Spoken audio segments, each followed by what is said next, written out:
not all of the nobles made it out alive. The little uns have been up to their old tricks again. Jill looked white as a sheet when we brought her.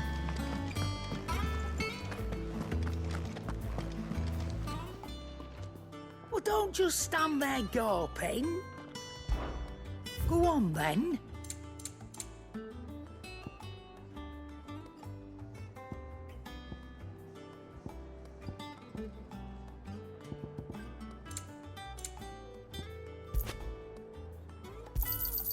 You're rubbing me blind, you know.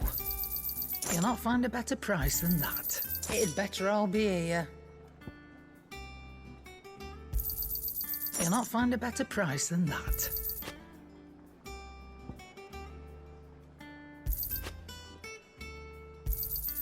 You're rubbing me blind, you know.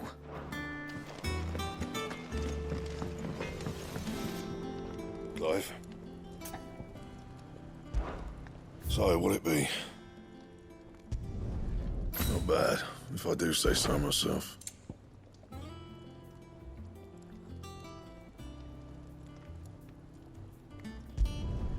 Should last you a good while.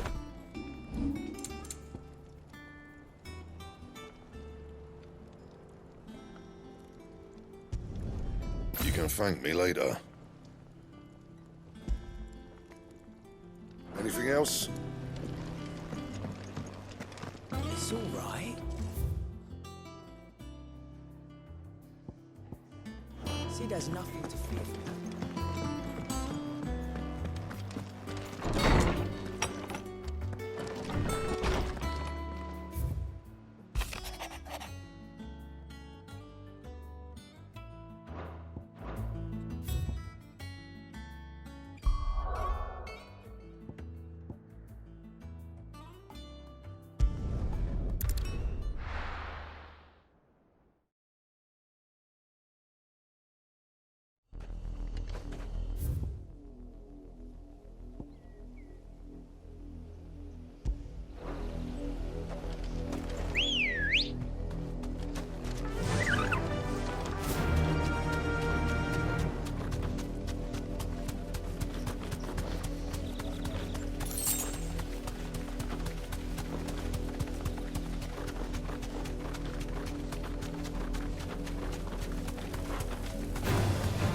Right.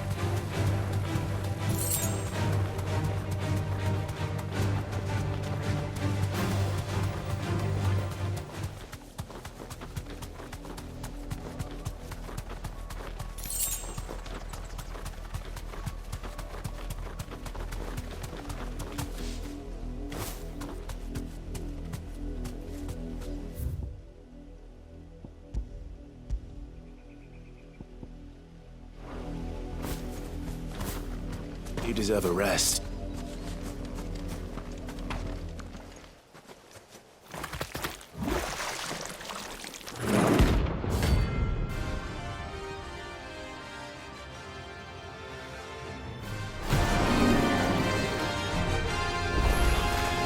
Thought you'd take us unawares, did you?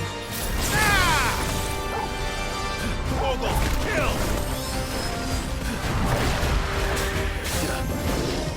Let's try.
It's dead now. Whatever it was.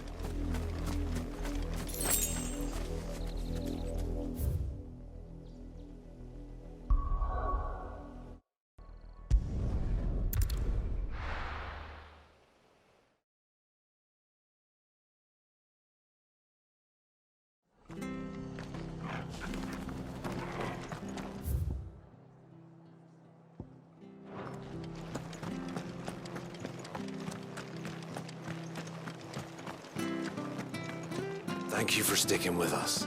Those of us who are still here have to look after each other. It'll take ages to tidy all this stuff up.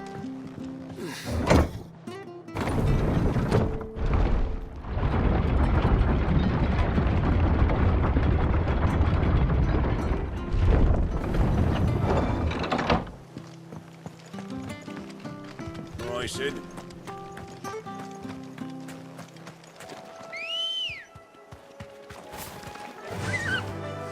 Fly, Ambrosia.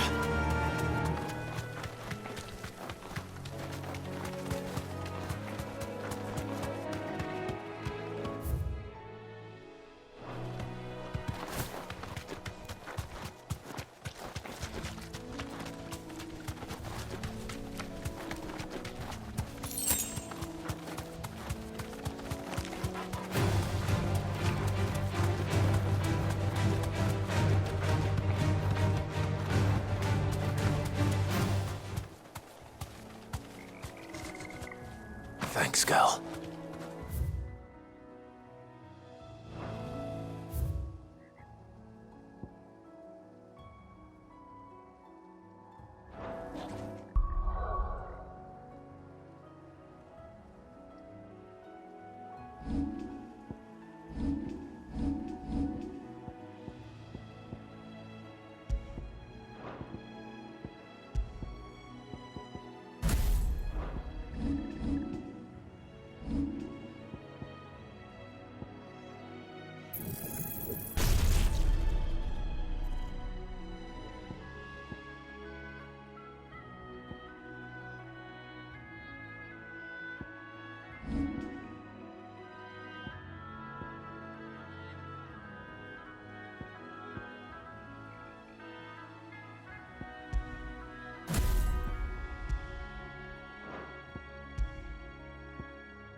The little ones have been up to their old tricks again.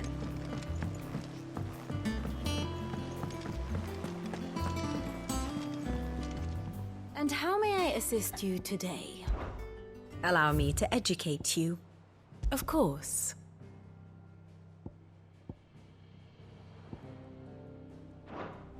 Here you are.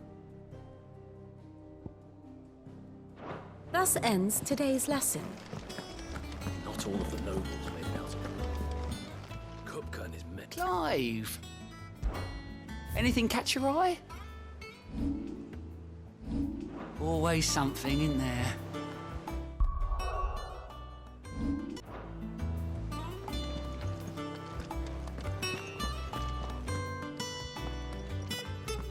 Otto, is now a good time?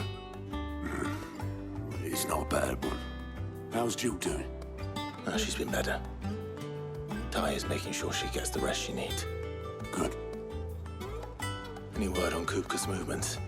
Vivian's doing what she can to try and track him, but she's feeding on scraps. We've sent ours out to the curse breakers and their other friends in the west, asking them to keep their eyes peeled for anything unusual. No leads yet, but it's only a matter of time. Right. Let me know when you find something. There he is. All right, Clive. Still busy saving the world. Mid. When did you get back?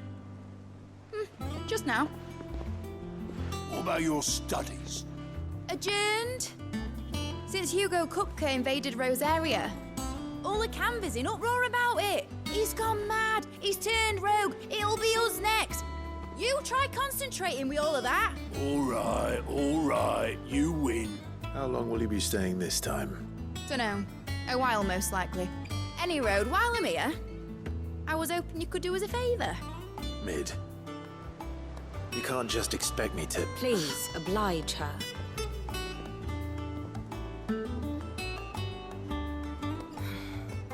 While we are busy tracking down Kupka, you should have a little time to spare. Professor! Now there's a face I haven't seen in a while. Shouldn't you have it buried in a dusty old tome? I did, till a familiar trill pricked my ears. As ever, your exuberance is a breath of fresh air, which successfully scattered the painstakingly assembled fragments of my thoughts. I'll take that as a compliment. Well, Clive, you heard the professor. So, I'll meet you in the storeroom when you're done. Wait, hold on. Breath of fresh air. Bloody tempest, more like.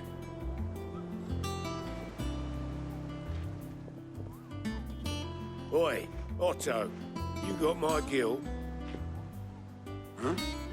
What are you on about?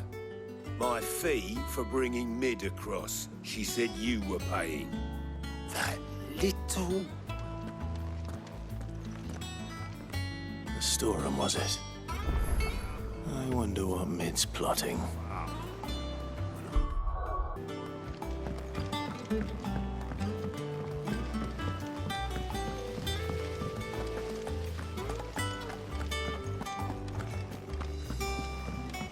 Shouldn't you be getting some rest?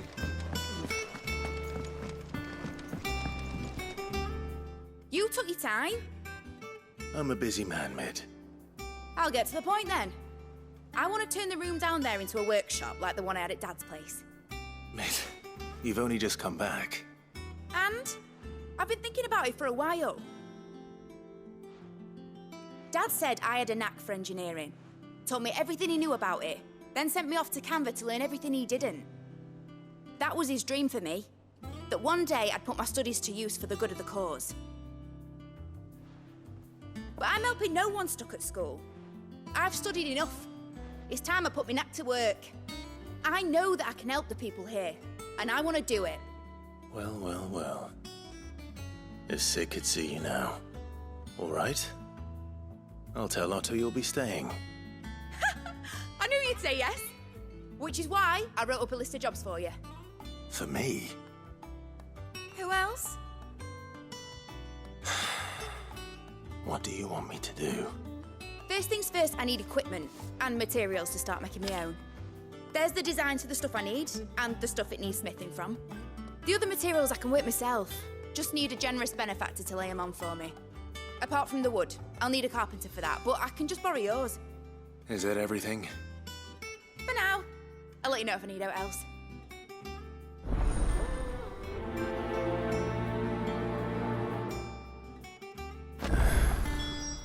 Where to start? Materials and tools. That means Karen and Blackthorn.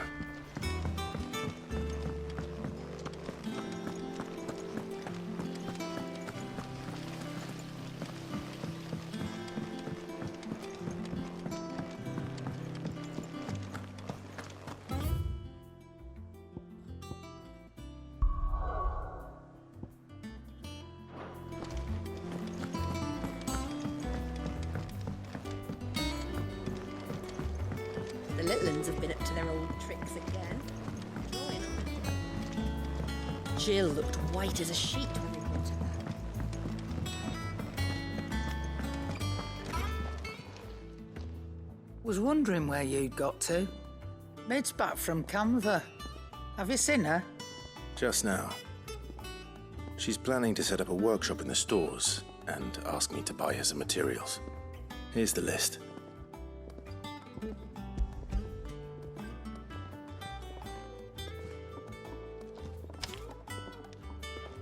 Think you can find everything on there?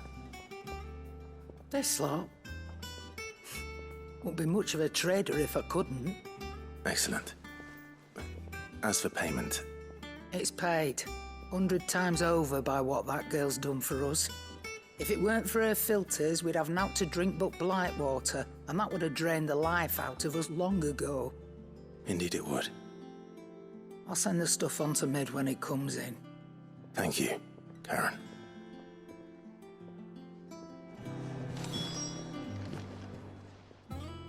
Is it business or pleasure? Go on then.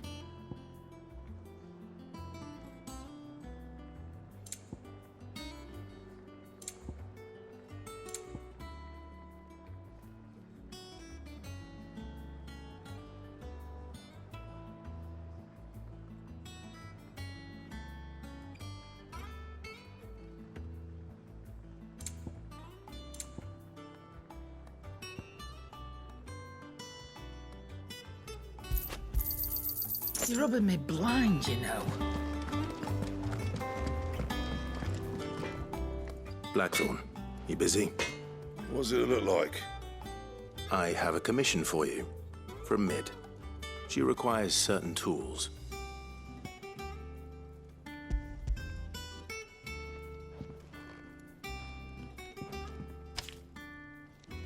Do you think you can make them? Bloody hell. What's she planning to build with this stuff? An airship? I'll see what I can do. Till I'll bring them over when I'm done. If I ever am. My thanks. And Mid's, no doubt. That just leaves the carpenter. Let's see if Bardolph's available.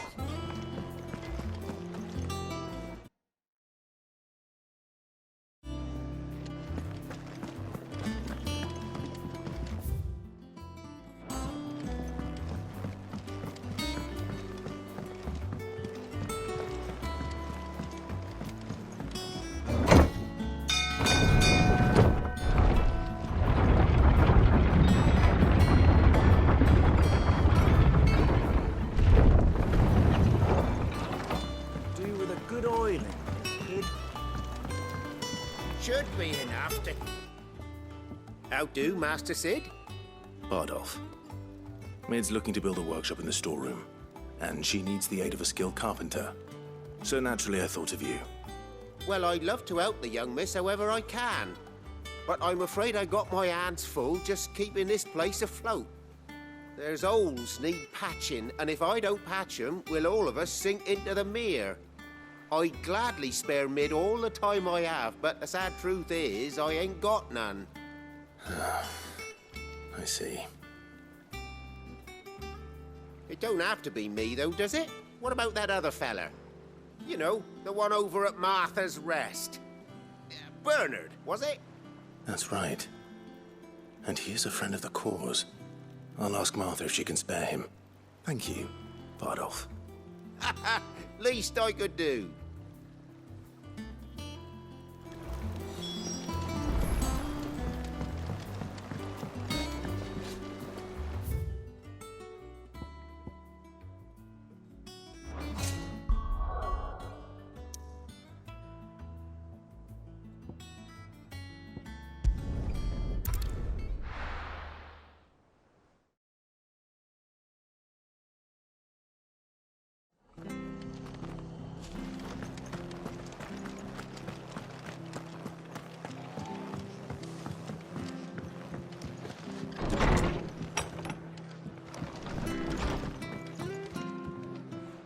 Clive, what brings you to the rest?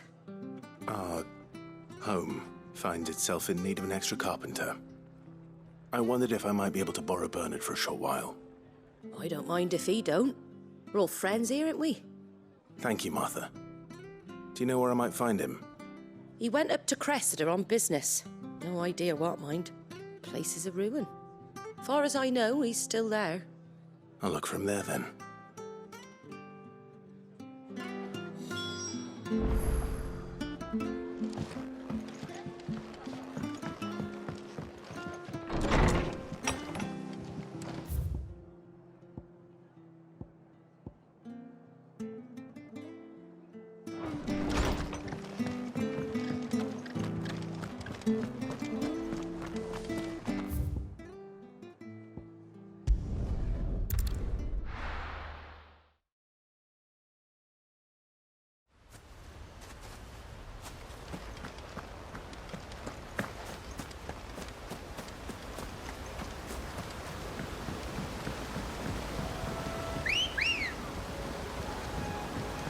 Good girl.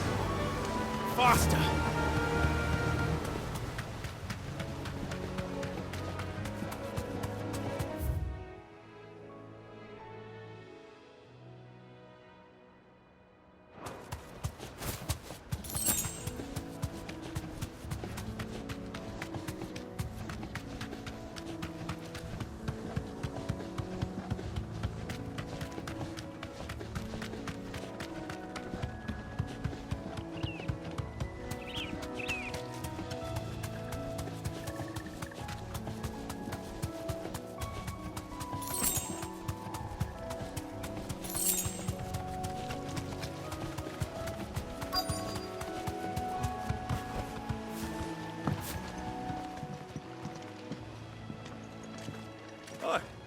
If it ain't the lad who saved my life. What brings you to a place like this? You do, Bernard. Martha said I might find you here.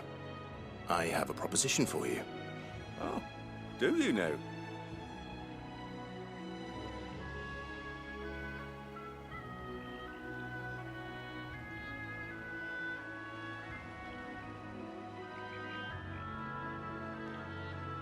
Building a workshop, you say? Well, that beats tacking boards to bridges, sure enough. And if Martha didn't mind me being gone a while, then neither do I. You just tell me where you want me. That's the spirit. I couldn't ask a favor, though, could I? Before we go? Of course.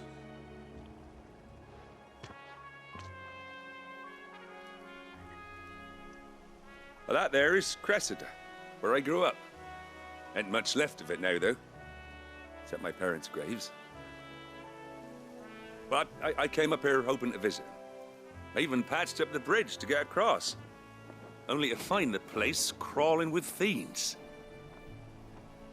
But you're a dab hand when it comes to dealing with beasts and bogles, ain't you? Any chance you could, It's the least I can do. Well, thank you kindly. And take care.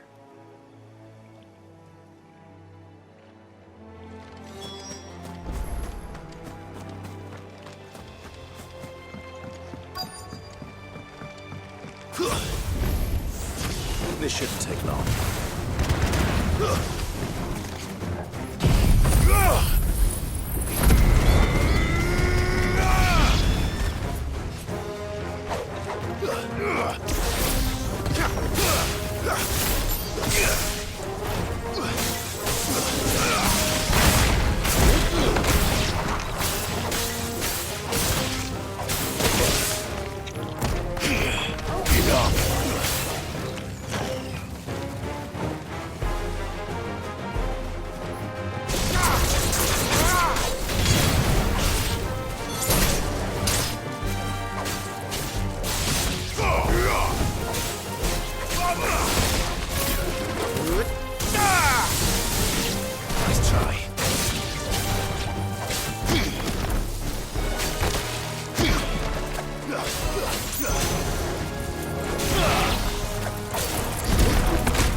That should do it. You made short work of that lot. Thank you, son. Now my folks can rest in peace once more. How long is it since the village was abandoned?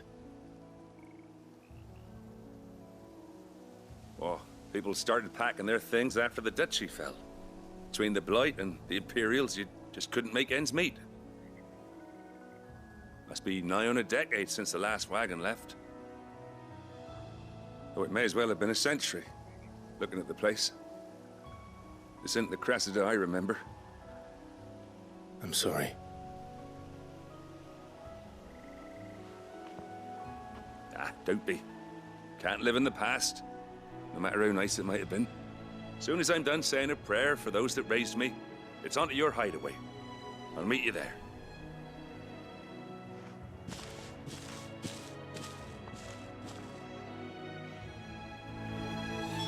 That should take care of Mid's little list.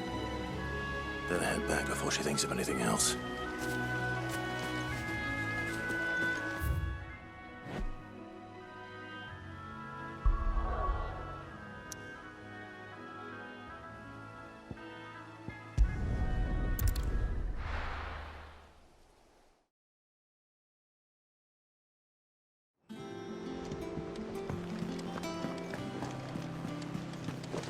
The little uns have been up to their old tricks again.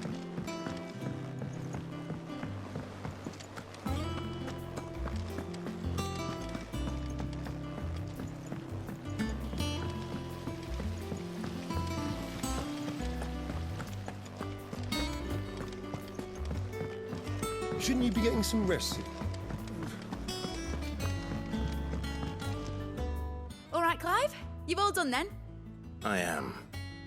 I've placed your various orders, and a carpenter by the name of Bernard is on his way from Martha's Rest. That's brilliant. Thanks, Clive. Is there anything else you need? Nope. Blackthorn and Lady Karen have already sent over everything I asked for, and I've got all my plans drawn up. So as soon as Bernard gets here, we can get to work. I can't wait.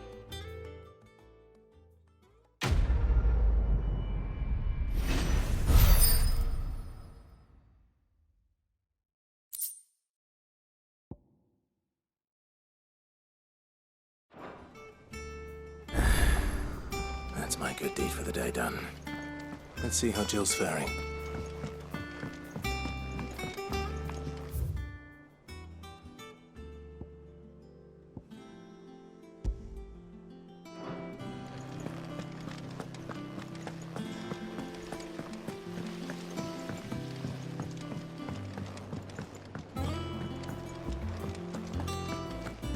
Here, what's everyone whispering about?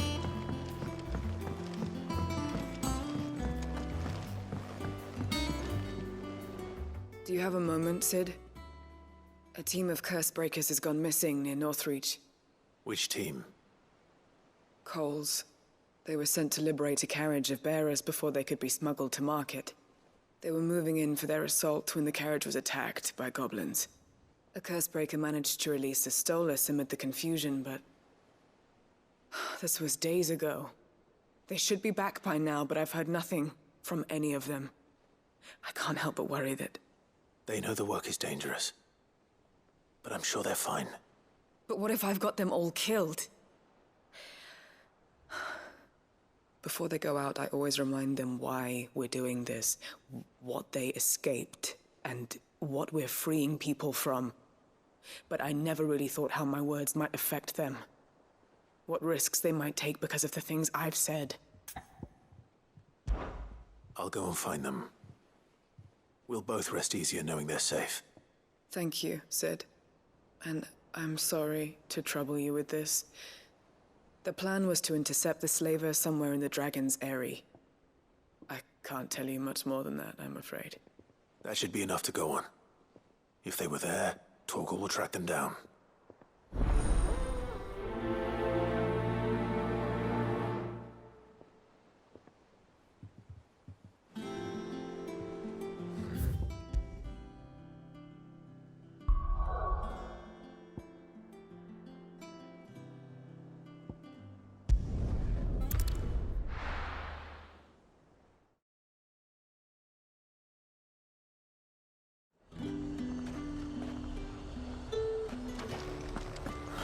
Slavers don't even bother with Northridge. Come on. Fly, Ambrosia.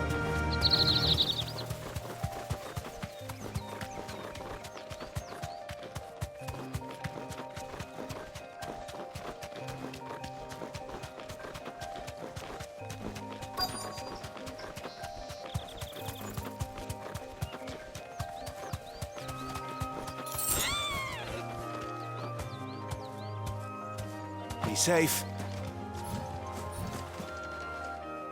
Cole, I'm glad you're in one piece. Just about. Sid, if you don't mind me asking, what are you doing here? Doris sent me to find you. She hasn't heard anything since the attack. She's been worried about you. I sent a runner to the Dame in Northreach. The hideaway should have learned of our survival yesterday. Well, I'm here now. And it looks like you freed the bearers. Only some. The rest locked themselves in the slaver's carriage rather than fleeing when they had the chance. I want to help them, Sid. But we're barely in any state to protect those few we did save. You made the right decision. Now where's the carriage? The goblins may still be out there. You have duties to attend to here. See to the injured. I'll handle the rest. All right. Just follow the path to the south. You'll come across the carriage soon enough. And please, hurry. If the beastmen get to those bearers, the poor souls will be eaten alive. I won't let that happen. Thank you. And Sid, it's good to see you. Don't thank me just yet.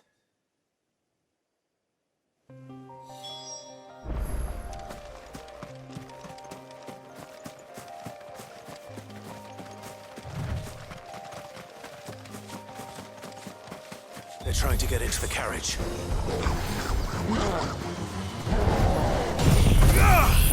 All yours, Morgul!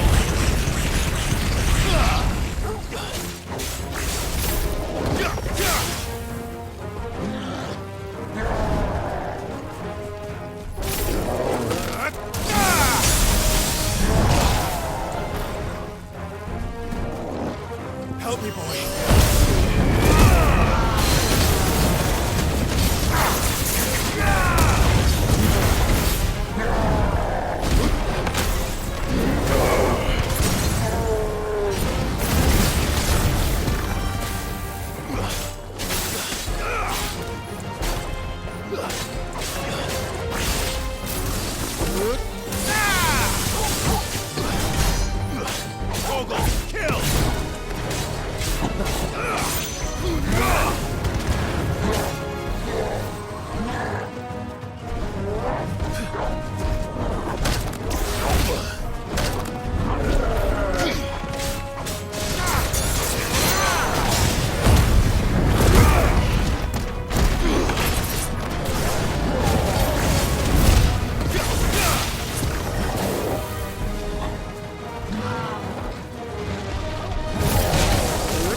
Who are you? A friend. Are there any more survivors? Why didn't you flee with the others? If the goblins had made it through that door, you wouldn't have stood a chance. Why should we run? One miserable death's no worse than another. Perhaps. But we're here to give you another choice. Freedom, safety. The life you've been denied. Come with us. Let us protect you. Sid, I couldn't just let you... You weren't too late then. Thank the gods. This man risked his life to save yours. To give you a second chance. Fine. Do with us what you will. What we'll do with you is take you to safety. After that, it's up to you. Your lives are your own now. You can leave the rest to us, Sid. We'll get everyone back to the hideaway. Thank you. I'll let Doris know we're expecting new arrivals.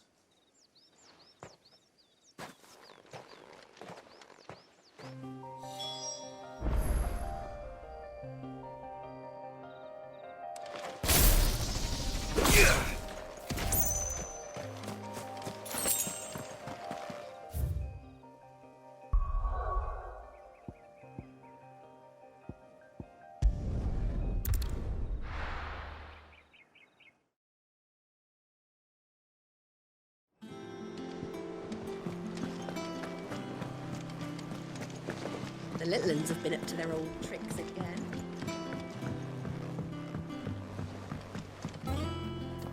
Sid, welcome back. A Stolas from the Dame arrived not long after you left. If I'd just waited a little longer, I might have been able to deal with things myself. Or maybe I wouldn't. I keep making the wrong decisions. Cole and the others got home safely. You made exactly the right decision. No, I was lucky. I've been tracking that slaver for months, and then I sent Cole and you after them woefully unprepared. What kind of leader sends people into danger without considering all the risks? I should have urged greater caution, told Cole to be wary, to pull back at the first sign of trouble. We swore the same oath as you, Doris. It's good to see you safe and well, Cole. I'm sorry. With all due respect, we Cursebreakers don't risk our lives because you commanded of us. We risk them because we believe in our cause. No one with doubts ever joins our ranks. The agony of removing the brand more than sees to that. We all know how much bravery that takes. Cole, I never doubted your courage. Only my ability to see it put to good use. Thank you for your faith in me. I'm not sure I deserve it. I sometimes wonder if I might prefer to risk death alongside the others than ask it of them. But I'm a curse breaker. I swore an oath too. I have a role to play, and I must trust that I'm the right one to play it. You will. In time.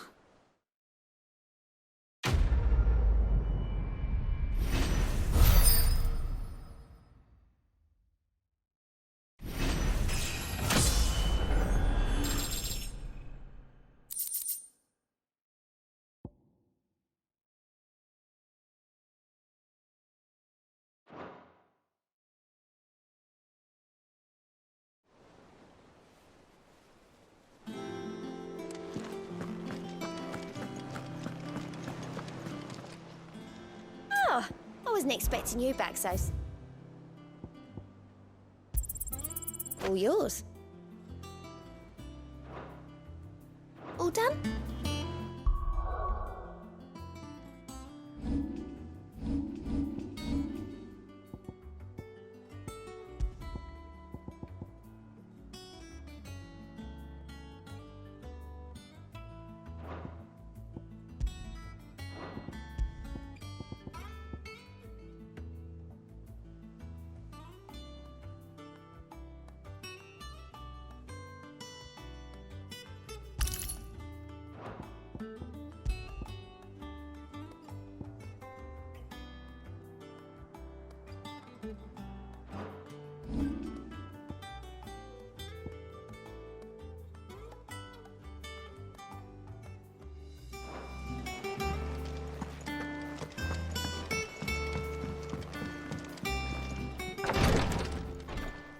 Ah, Clive.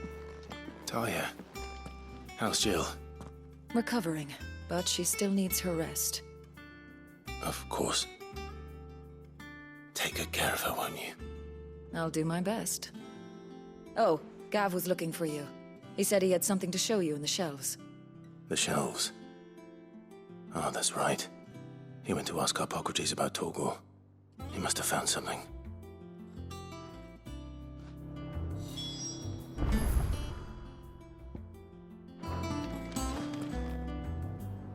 You have the look of a man with the twins upon his shoulders, Rodrigue. Talia has tasked me with removing a curse breaker's brand. But it's my first time, and I don't think I can do it. I'm afraid of what happens if I fail. You survived, I know, but there as many die as recover. Is it really worth the risk? You don't need me to answer that. You know full well what we're fighting for. I hope as much as you that one day bearers can walk among others as equals. But until that day, a brand is a burden, and we must lift that burden in order to go undetected. The operation may be dangerous, but it's also essential, and we undergo it willingly. I know. I still wish there was some other way. But griping about my lot helps no one, I suppose. Don't worry. I'll do what must be done. I know you will. Unfortunately, the first thing that needs doing is the preparation of a draft to dull the pain. Something I can't do with the infirmary's ammonia supply so low. What few leaves we have would barely be enough for removing a splinter, let alone a brand. Just tell me what you need. You'll go? Oh, thank you.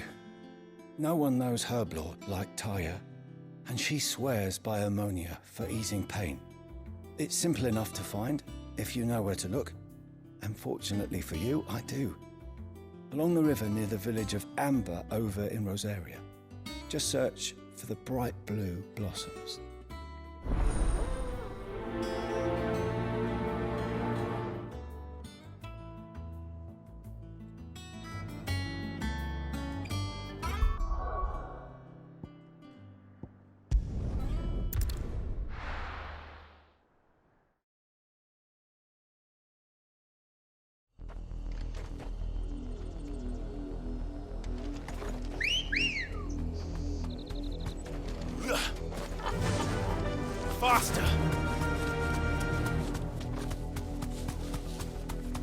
was easy enough to find. Now for those herbs.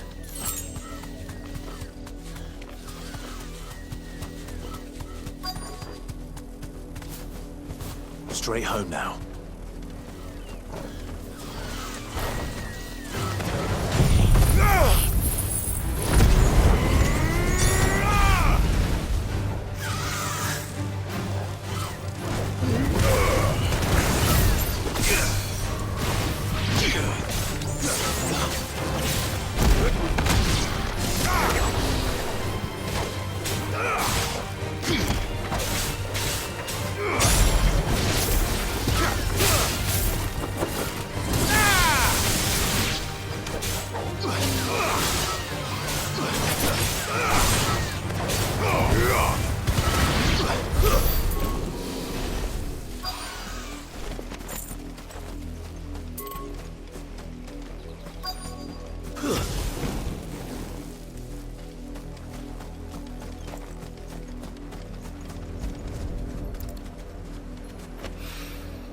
This is the only plant around here with blue flowers. I hope it's the right one.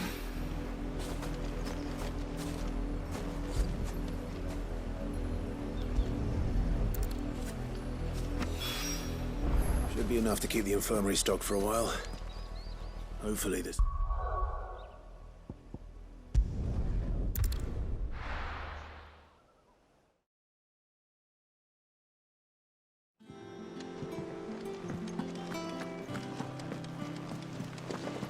The little uns have been up to their old tricks again.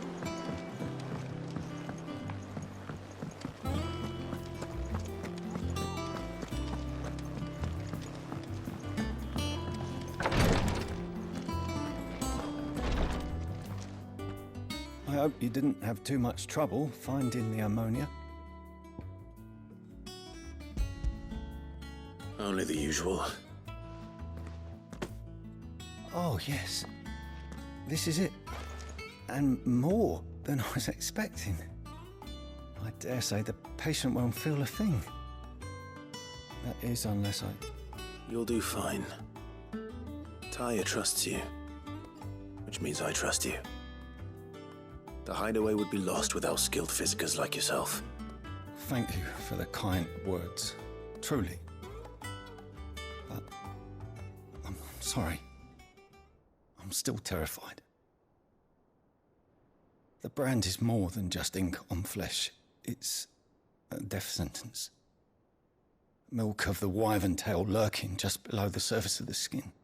One ill-conceived incision, a single slip, and the poison fouls the patient's blood. Failure means death, and even success means tremendous pain. Days of agony as the wound heals. I became a physiker to help people, not to kill them. I don't want to kill anyone. Cursebreakers lead hard lives. And the operation is only the beginning. They toil in the shadows, risking life and limb, knowing their efforts will win them neither glory nor acclaim. And yet we never won for volunteers. Why do you think that is? Conviction? They're willing to die? They're willing to fight. To give their lives to create a world where people like us can be more than mere possessions. I know your work isn't easy. But neither is going under the knife. Be a shoulder for your patients to lean on. Stay strong for them. You sound like Taya. Do you know what she once told me? It's natural for a patient to feel like they're suffering in solitude. And it's a physiker's duty to see that they don't. Thank you for helping me remember that. I won't falter. Not again.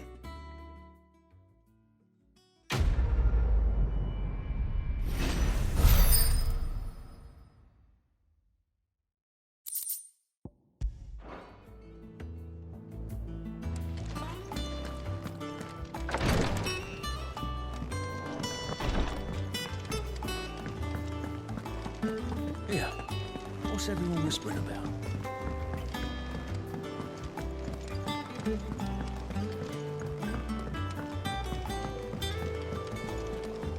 Jill looked white as a sheet when they brought her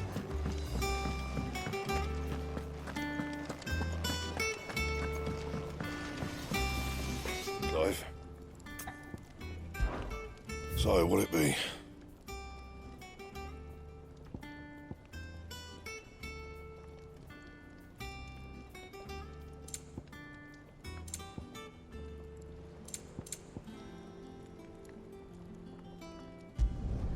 No scratches, all right?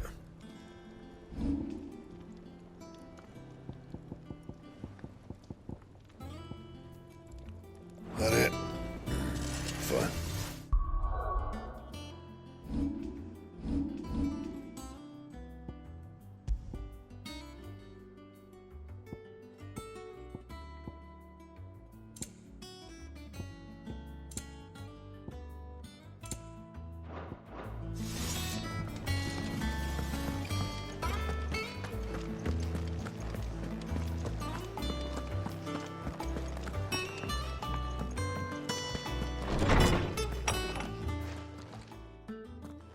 Clive, where have you been?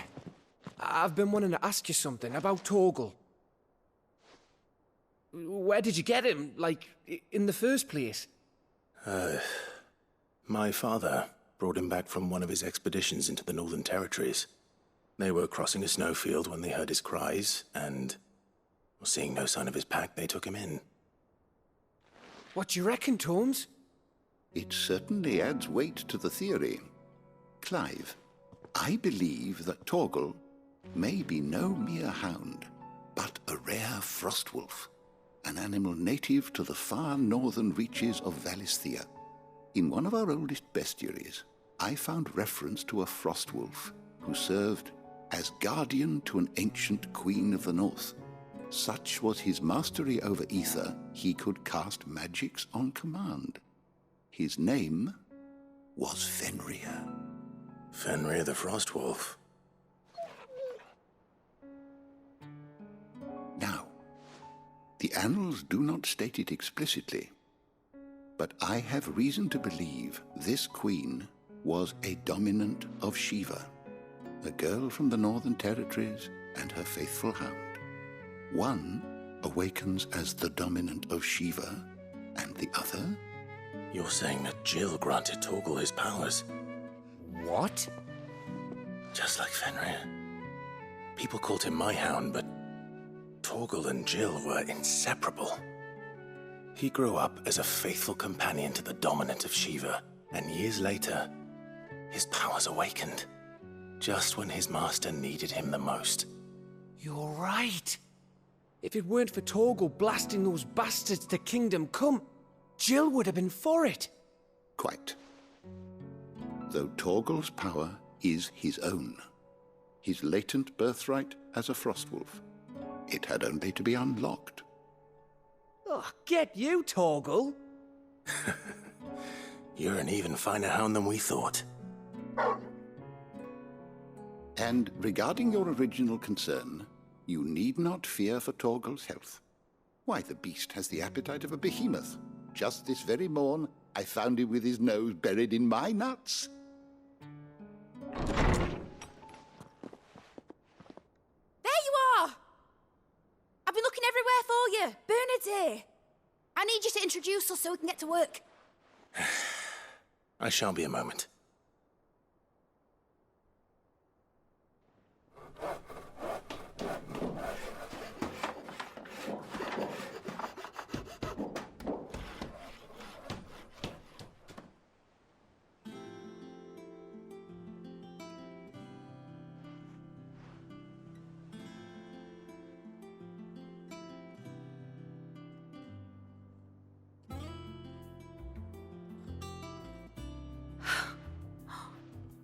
Isn't it brilliant? It is. Well, I couldn't have done it without you. You and everyone else. But I promise I'll pay you back. I'm gonna work my fingers to the bone for you lot, starting right now. Just you wait. I'll make wonders like this world's never seen. Then I look forward to seeing them.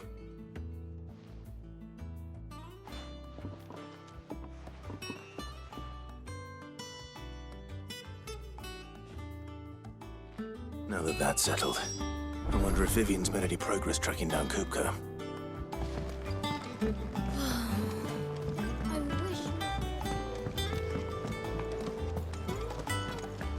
I think I'll wait. It's a way to take a tour of her dungeon.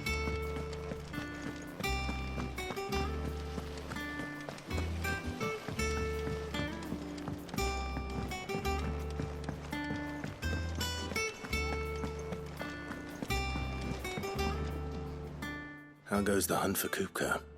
Largely in circles. We have myriad sightings of strange soldiers in unexpected places, but nothing definitive as yet. If only we knew for certain by what route he left Rosalith. Well, keep at it. If anyone can piece this puzzle together, it's you. And I'm willing to wait as long as it takes.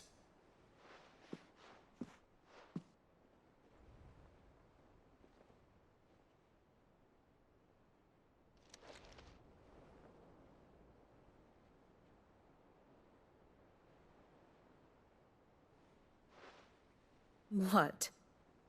Here? Would that be a problem?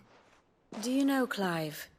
I believe it a mercy that you didn't inherit your father's throne. Your poor people would surely live in fear of you. You have nothing to worry about on that front. I won't be claiming his crown. That is a relief. Clive, have you got a minute? We, have a guest. A guest?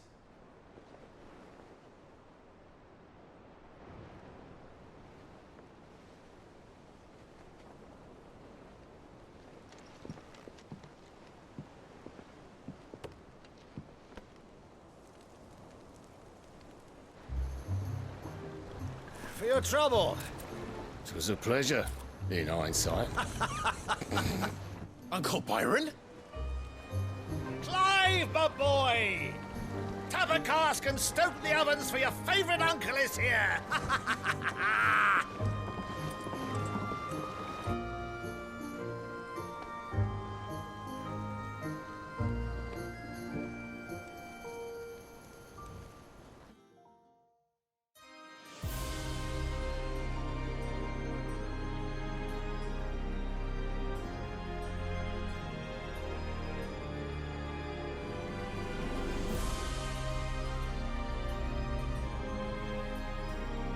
The Dalmekian government sues for peace. How shall we respond? If they're willing to accept their fault in the matter, I see no reason to refuse them. Still, we must insist on substantial reparations. The Twinside stores are not as bottomless as reported. Aye, and we have many more mouths to feed. We shall just have to have the Dalmeks empty their treasuries for us.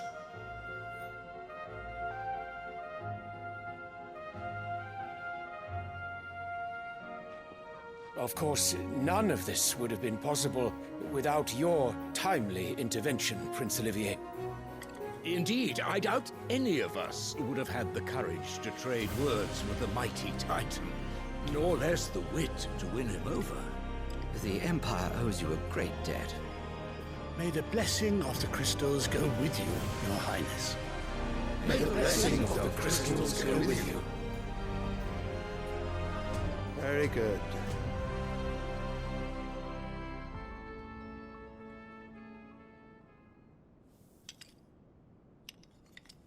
Now, let us come to the question of precisely when the Dalmeks will withdraw their troops. Dion's fire could rid us of them in mere moments. The men of the Fist will not withdraw until a peace treaty is concluded. So let us keep the negotiations open, give them time to gather what gold and trinkets they can, and once they deliver that which we demand, what worth is a piece of parchment? Your Radiance, were Prince Dion to take the field, the enemy would surely send their own dominant to meet him. And while His Highness would of course prevail, there would be heavy losses on both. You need not fear Hugo Kupka. He is engaged on the Western Front. Even were the Dalmex to send for him, he would not arrive in time. As much as I would enjoy witnessing a clash between Bahamut and Titan, it is not to be. And what of your subjects, Your Radiance? If the fighting spread to the city proper, the people would bear the brunt of it. There will be losses, it is true. Yet for every citizen who falls, another can be bred. For every home that burns, another can be built. The Empire will live on.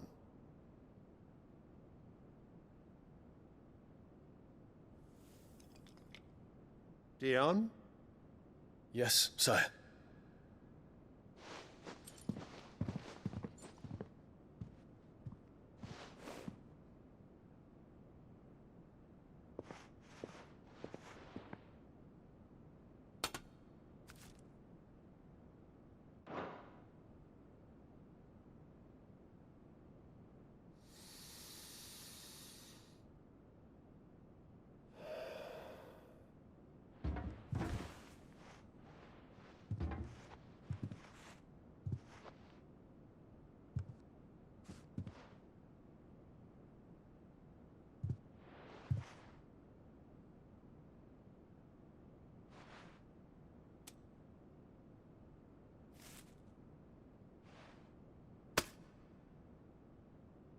Prepare for battle.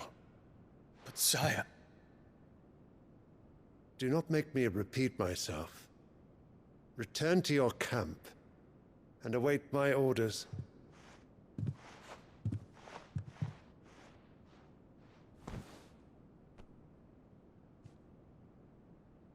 If that is your wish, Your Radiance, I shall depart at once.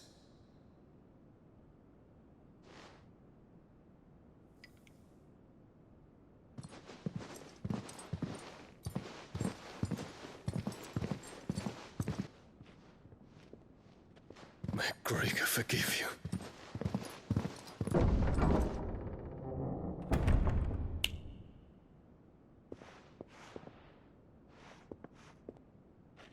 What do the astrologers augur? The stars are in agreement, Your Radiance. The shadow of treachery hangs over Prince Dion.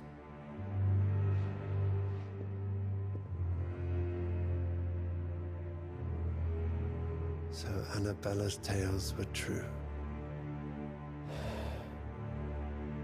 You disappoint me, Dion.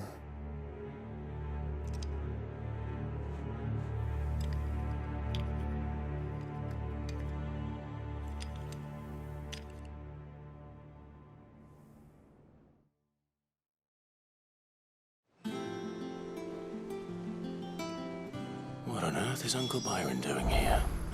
Only one way to find out.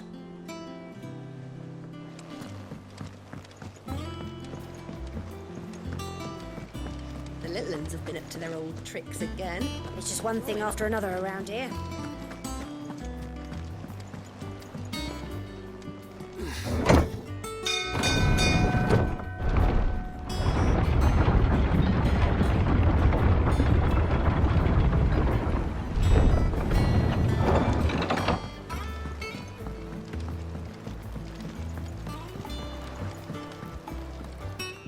My dear nephew, how I've missed you.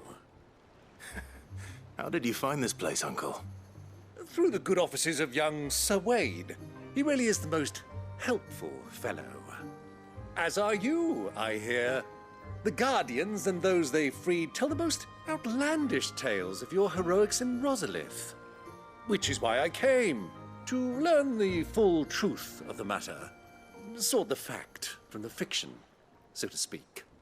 You were working with the Guardians of the Flame to evacuate the people of Rosalith to Port Isolde. I was, aye. Then I have questions for you. Please, come inside, Uncle. Gladly. You there? There are 2,000 gold talents in those chests. See that they're added to my nephew's coffers, would you? 2,000?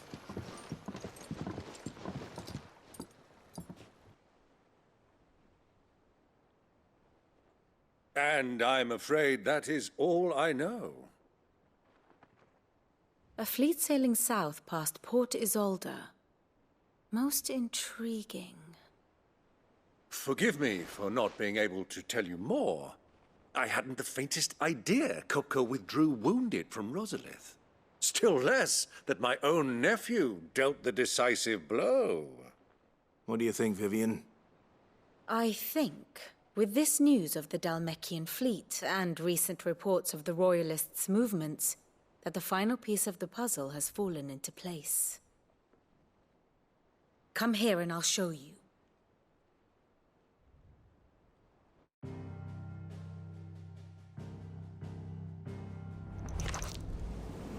It is known that Kupka's forces entered Rosaria via its unguarded coast. So can the same be said of your visitors from Waloed? Certainly, her Royal Navy is famed for the efficiency with which it bears her knights from one battlefield to the next. And in the Einherjar, or Black Galleon, she boasts a vessel nigh as swift and every bit as feared as the kingdom's legendary cavalry. A fitting flagship for a land apart, her naval presence being crucial to her ambitions beyond Ash. Yes, it seems safe to assume that the Royalists did indeed enter Rosaria from the sea. So then, had you a vested interest in Titan's survival, whither would you take him? Why, home to Drake's Fang, a place rich enough in ether to conjure the magics needed to mend his hurts. Or would that not entail an arduous voyage around the southern cape? Let us say that the Royalists did put ashore with a mind to spirit Kupka away from under your very nose. Could that truly have been their plan for him? To load him aboard one of the ships flying Republican colors sighted off the coast near Port Isolde. To spend weeks at sea, being tossed hither and yon by unforgiving waves, his life hanging in the balance. No. The journey would mean Titan's death, and Kupka's faithful creatures would not allow it. So what then was the plan of our Waloed friends? Reports suggest they made not for the coast, but for the desert. And by cutting through the Velcroy, a party traveling light would have Titan back in his bed days before a galley could lurch into port. To wit, it was the Royalists, not the Republicans, who effected Hugo Kupka's safe retreat. I would stake your life on it.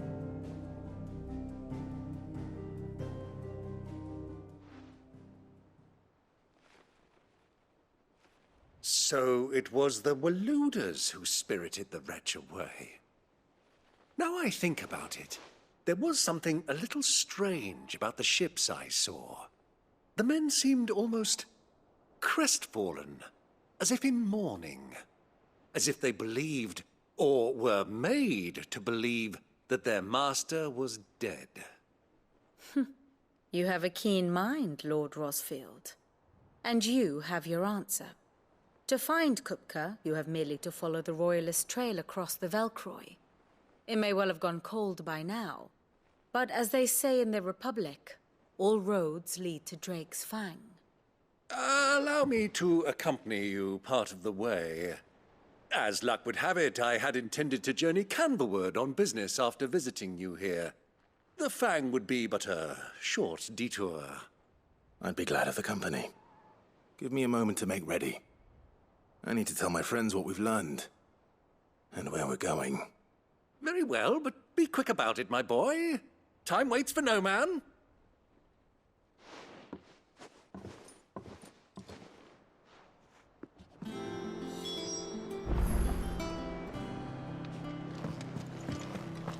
Mid's finished outfitting her little... Otto, Kupka's at Drake's Fang. I'll be leaving before sunset. You're not going in there alone, are you? Don't worry. I'm not going there to destroy the Mother Crystal. All I'm after is Kupka's head. I won't risk any more than I have to. I promise. The Lanza and the Fang are all Kupka's personal fiefdom. You have any trouble on the way, you ask for Rosina Dalamil. Some call her the Desert Hare. Who is she? An old associate of Sid's, and only Sid's. All I know is the name, and that they used to meet at the Dalamil Inn. We've heard nothing from her since he died. But I'm thinking maybe the new Sid might be able to bring her back into the fold. Thanks. I'll keep that in mind. So, what about your uncle? I mean, he's welcome to stay, but... Don't look so worried. He'll be coming with me. Thank fuck for that. Gav, Otto, I'm leaving you two in charge. You can count on us.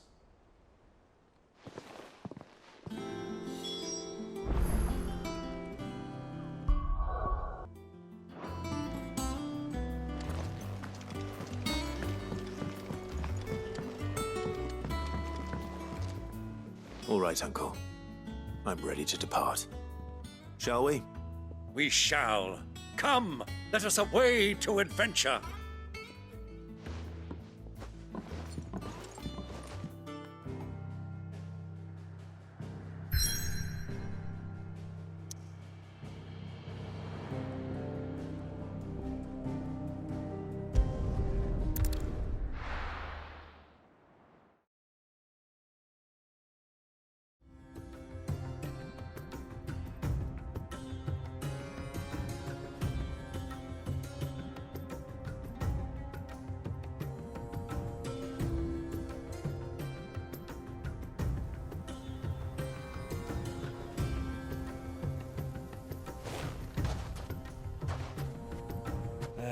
I was a young man when last I walked this path.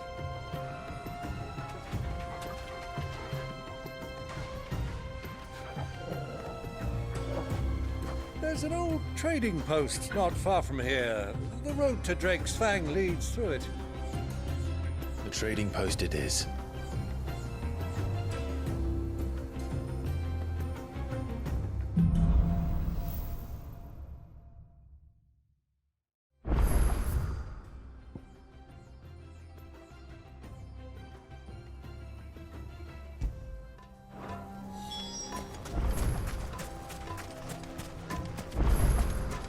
Our destination lies over that dune, beyond the ruins. Mark 'em well, Clive.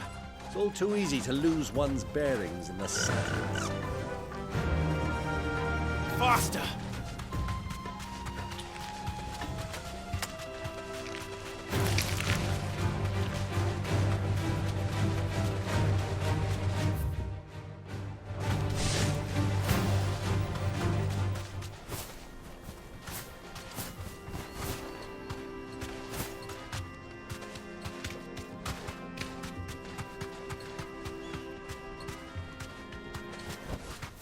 I can walk from here.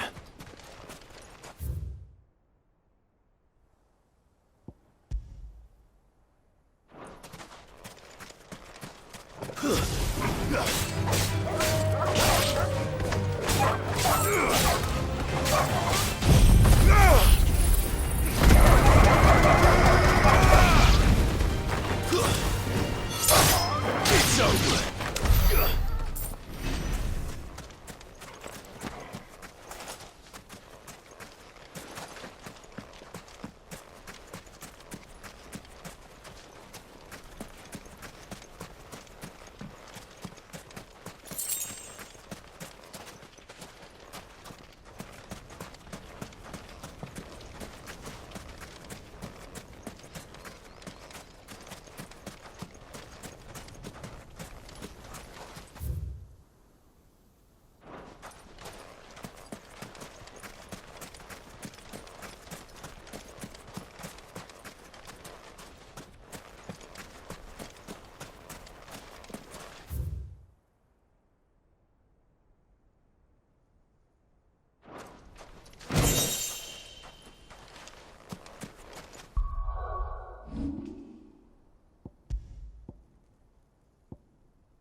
Ready, go?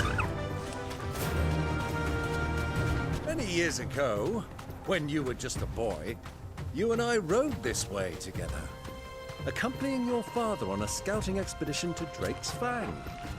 He let me come with you. I'm not surprised you don't remember. It was just before Joshua was born. You were so eager to be there when your brother arrived that you whipped your chocobo too hard on the journey home and fell from the saddle. I shall never forget how Elwyn fussed over you as you sat in the sand, bawling like a babe.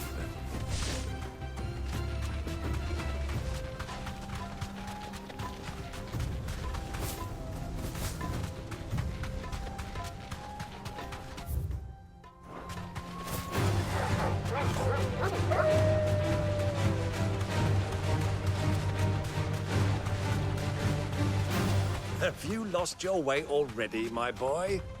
The ruins mark the road to the inn.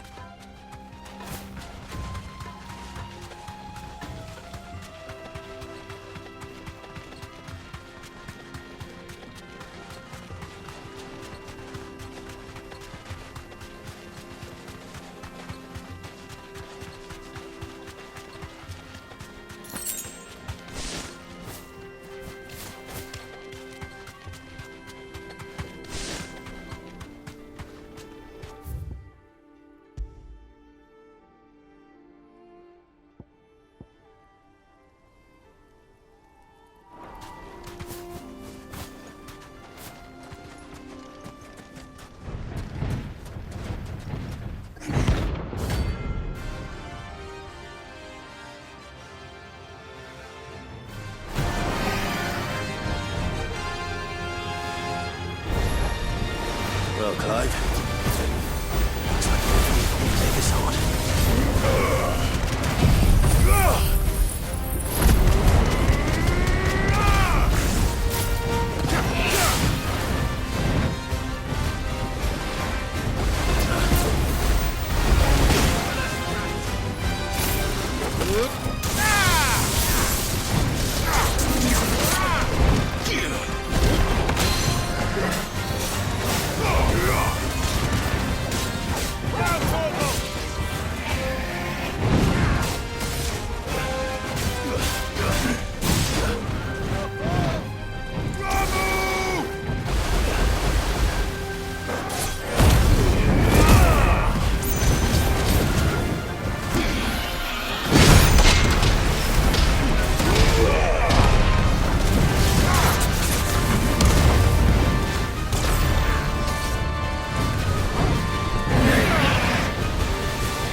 its shell.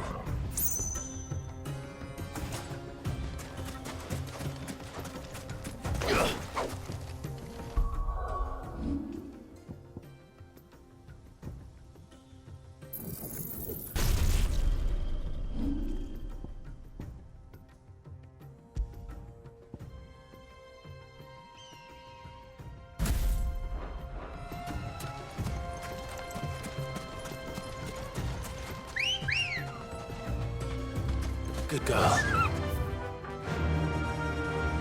Fly, Ambrosia.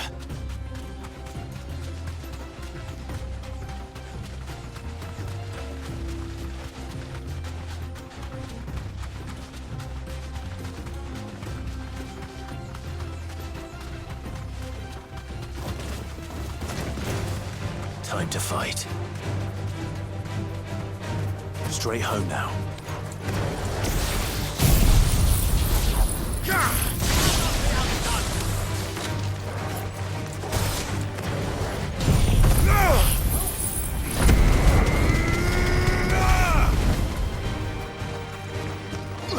All yours, Torvald.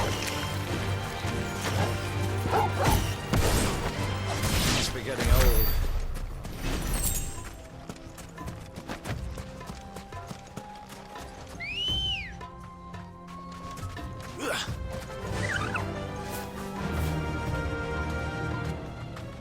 Run like the wind.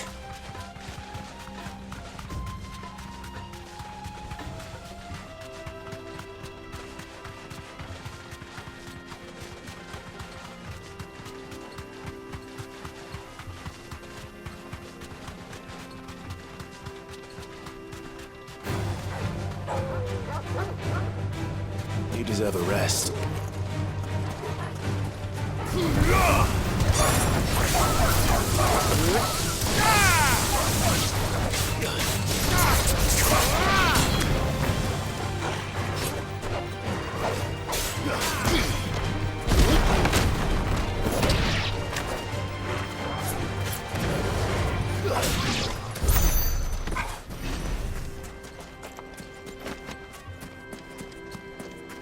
Who do you think those soldiers were, Emilia?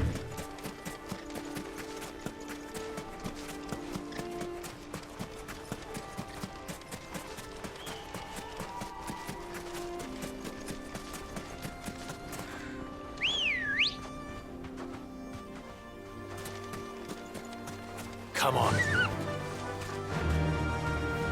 Fly, Ambrosia. Ah, there she is.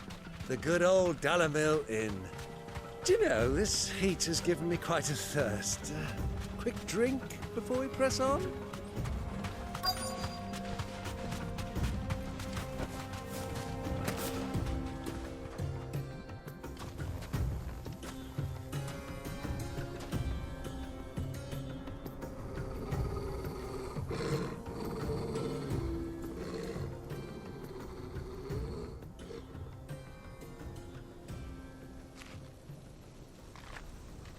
Look, there. Those are Ashen steeds. No doubt about it. And such a long ride from Stonehair. Our Waluda friends must be soothing their saddle sores in the inn. Shall we join them?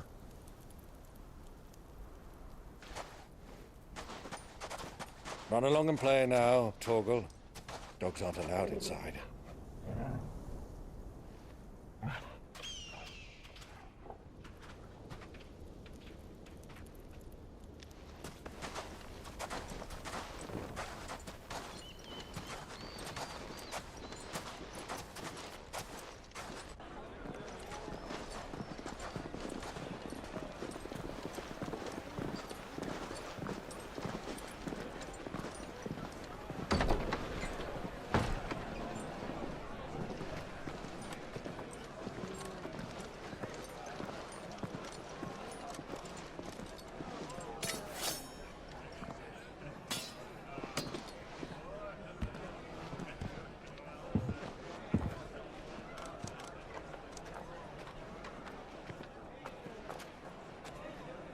Good day to you. Eating?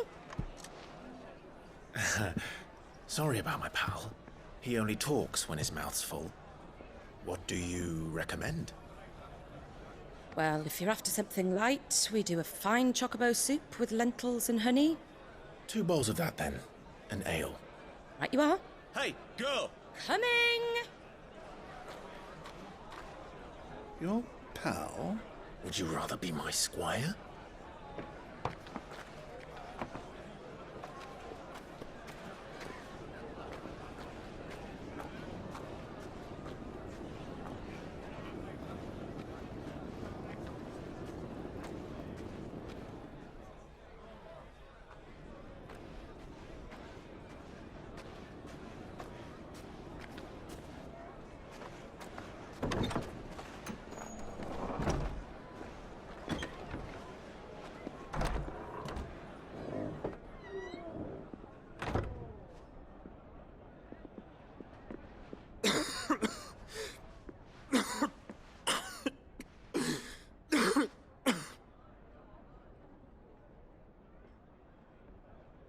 Your Grace, it is plain you are not yet well enough to travel.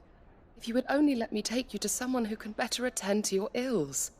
No, we must press on. Prince Dion has returned to his camp and will soon depart for the front. I must speak with him at all costs. Miss this chance and I may never get another. You do understand that? Yes, Your Grace. But you must at least agree to take your medicine. I'll fetch you some water.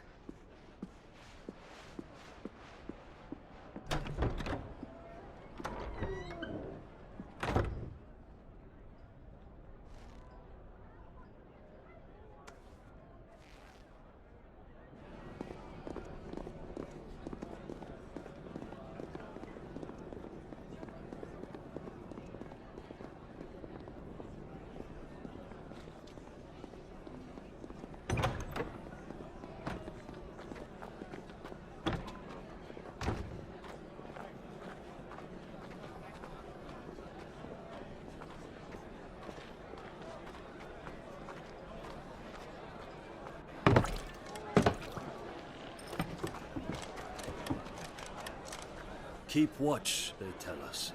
But all I see is sand. I hear they got our guest back to the Fang without any trouble.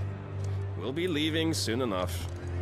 Why the Lord Commander dragged us all this way just to save that blockhead skin, we'll never know. Dominant or not, he's a bloody idiot.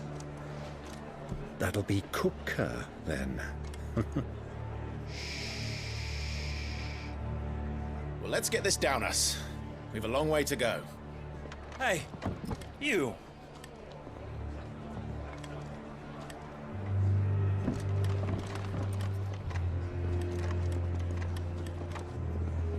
Uncle? Sorry.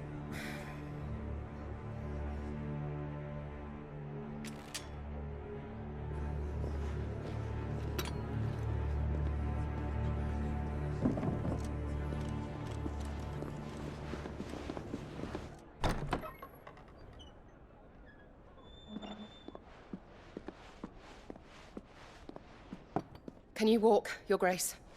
What's wrong? I fear trouble may be brewing downstairs.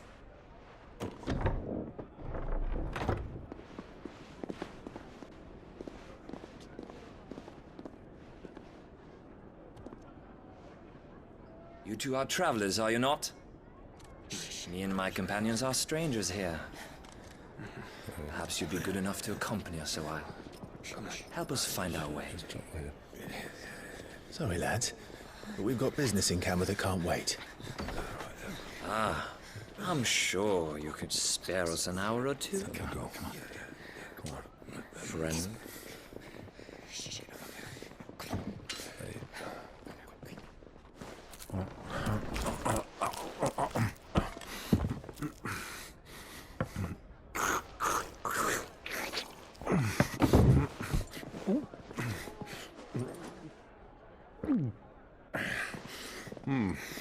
I'm afraid we don't have a moment to lose.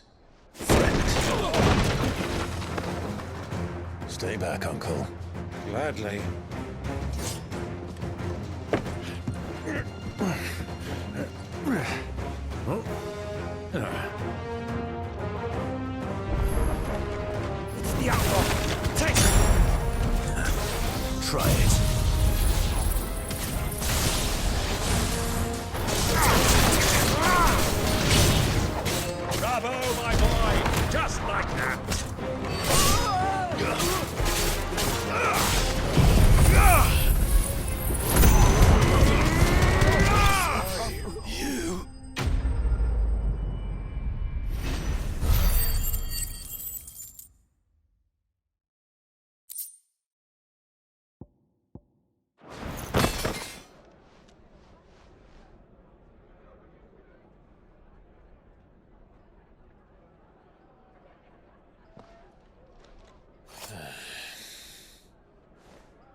for your trouble.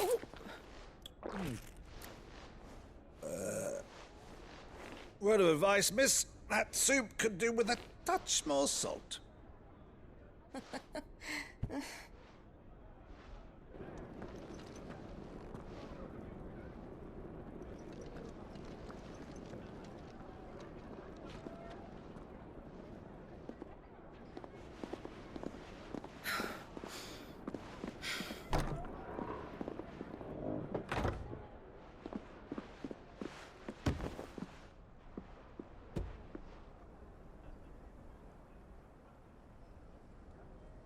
Now's our chance.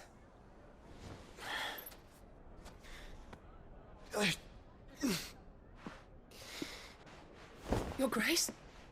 I'm fine.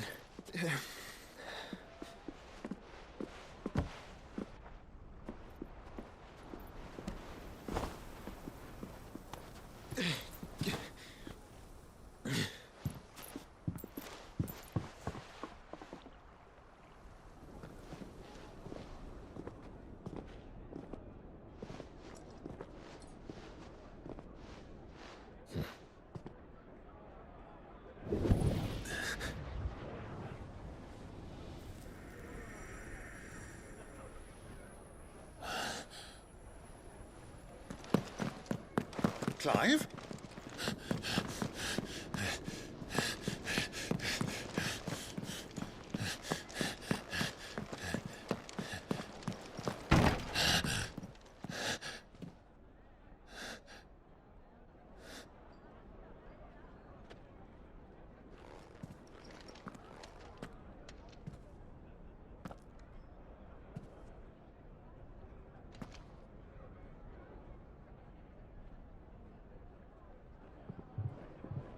What is it now?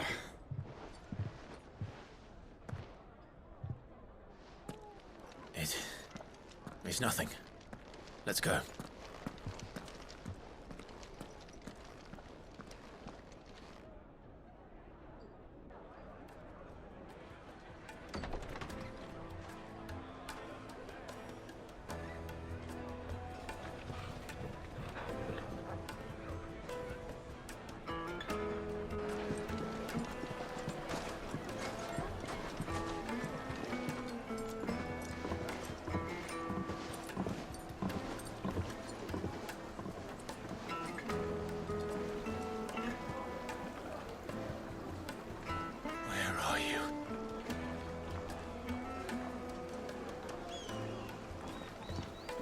Well, we didn't know where to find Kupka before. We do now.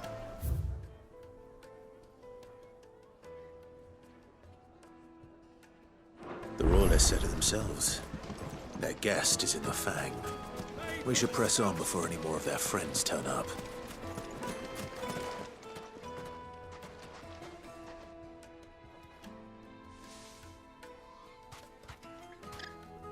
Ah, they've closed the road. And it's the only way from here to the Fang. It would seem Lord Kupka is not accepting visitors at present. We have to get through that gate. Not by force, I trust. We've attracted quite enough unwanted attention already. By guile, then.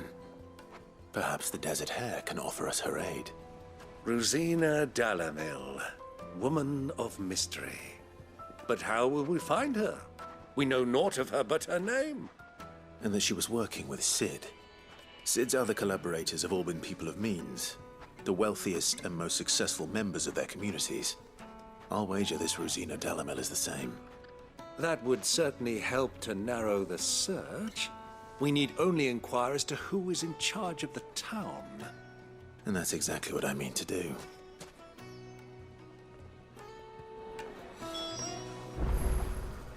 Looks like we won't be getting back to Drake's Fang anytime soon. Are you looking for something in particular?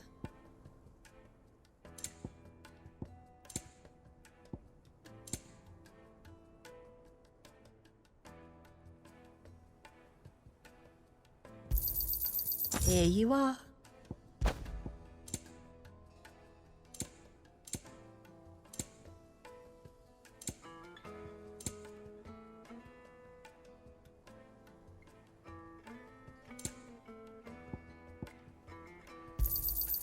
My thanks.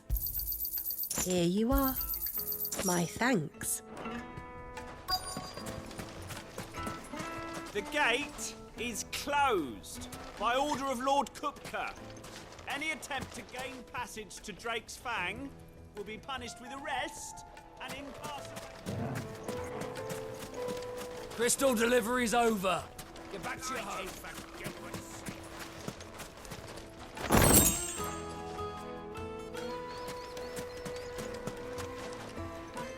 Anything I can help you with, travelers? Allow me. My good man, we represent one of the oldest and greatest trading houses of Port Isolde. We're seeking to expand our business in the region and would very much like to make the acquaintance of Dalamil's leading entrepreneurs. If only we knew where to find them. Well, we're best known for our baths, our markets, and our smithies. I suppose you could do worse than start your search at one of those. Thank you. You've been most helpful. Oh, you wouldn't happen to know a lady by the name of Rosina Dalamil, would you? No, I can't say I do. Well, thank you all the same.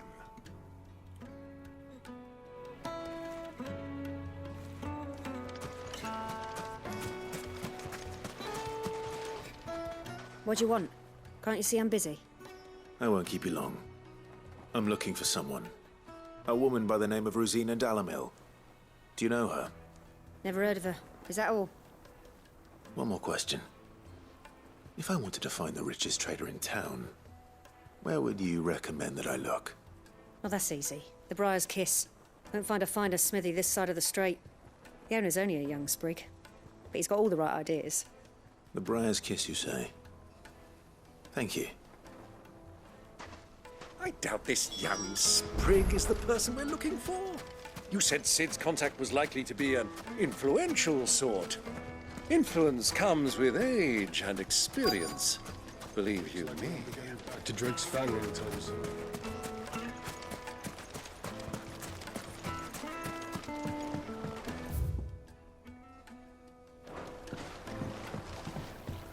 Can I help you? Yes, I'm looking for a woman by the name of Rosina Dalamil. A long-standing pillar of your community, I believe, from old trading stock. Then you should ask Ferda. He's been here for years. Knows the place and its people like the back of his hand. And he's in with all the old merchant families. Try the baths. That's where you'll usually find him. Thank you kindly.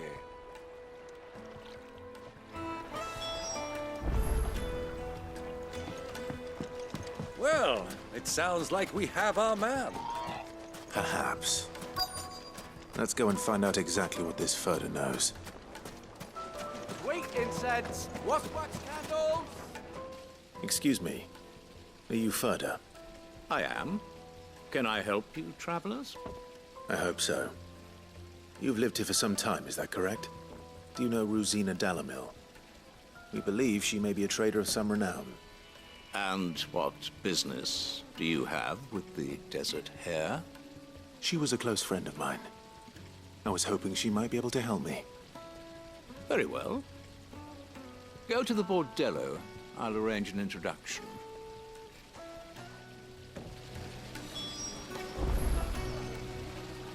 Silver platters. Do you think we can trust him? Only as far as I think. So you're the ones who've been sniffing around. I beg your pardon? Don't play the fool. Stick your nose in our business and you're likely to lose it.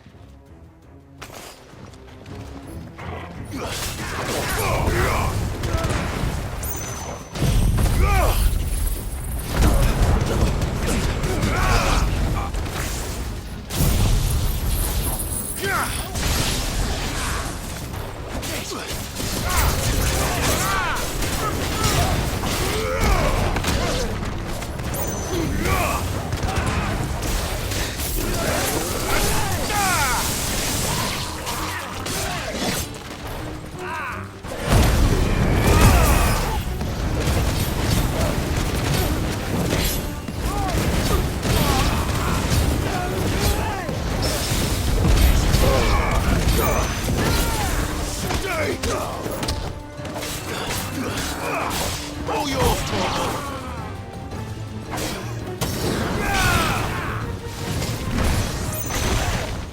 I'll not be outdone!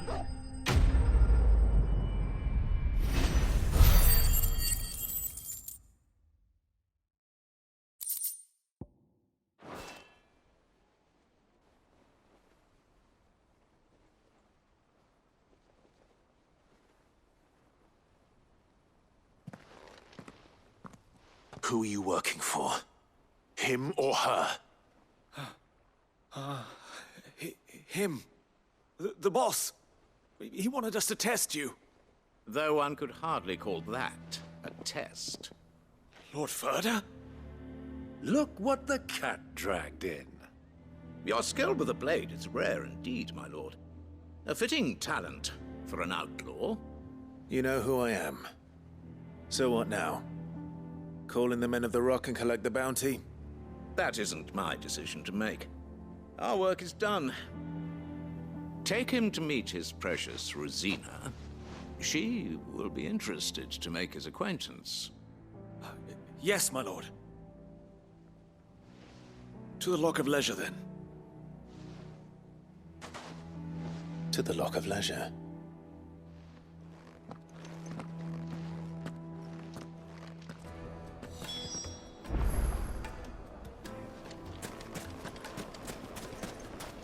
Plates and pots! Bowls and mason! Kneaded to a silken softness. Like eating a cloud with a crust. The most fragrant herbs and The finest fabric!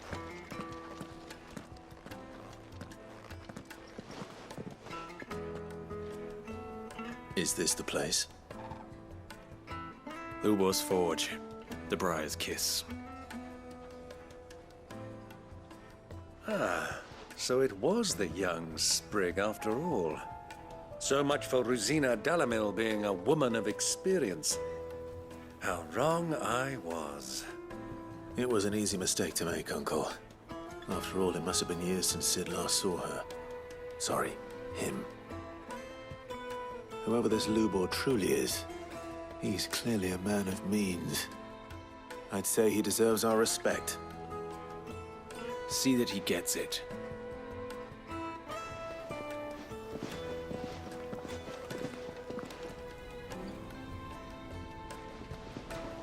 Lubor, Lord Ferda told me to bring them to you.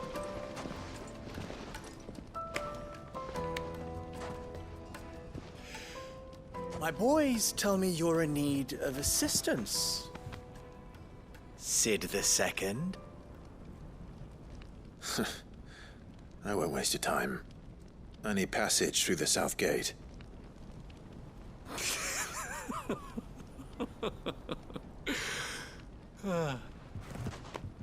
Tell me, what do you think is a merchant's most important commodity? Why, trust. Everyone knows that. Without it, you have nothing. And nothing is exactly what you have. And so, for you, I, too, have nothing. I'm not in the business of helping every lost puppy that wanders in off the street. I'm a busy man, as you can see. Let's leave this mummer to his farce. By all means. Find someone else to help you on your way. Just be sure to tell them you're not the two travelers from the inn the guards are looking for. Don't want them jumping to conclusions, do we? Why, you... So, what do we need to do to earn your trust?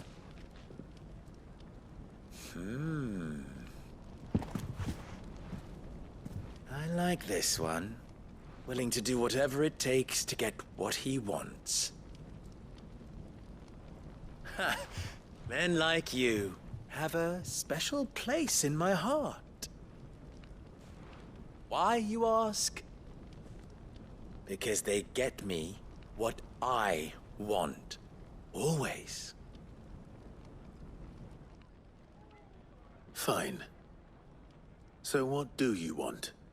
Don't tell me you're going to listen to this swaggering scruff! We might as well hear him out. It's only natural that an ally of Sid's would seek assurances of strangers.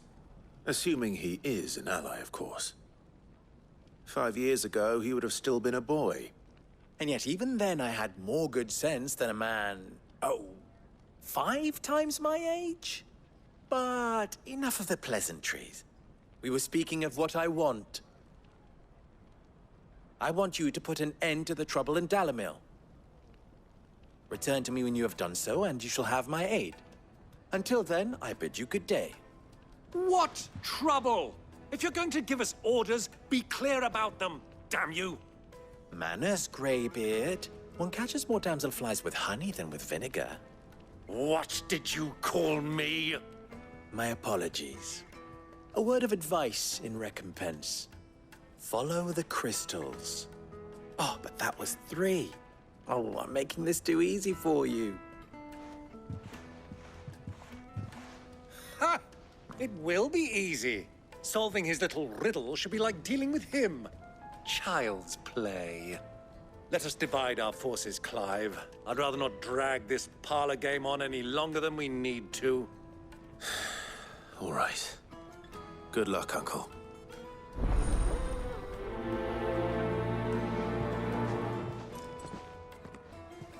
I thought we were the only ones causing trouble in Dalamil.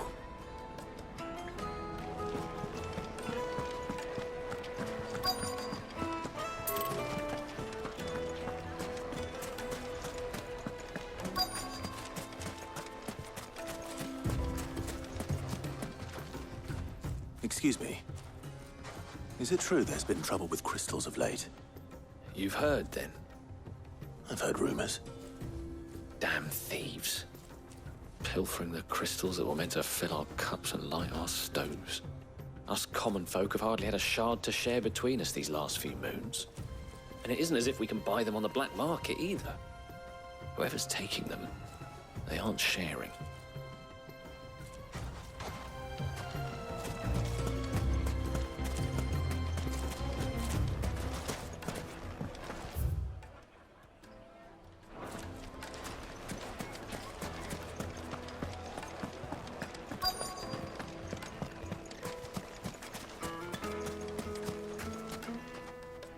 Do you have a moment? Depends what for. Just a question.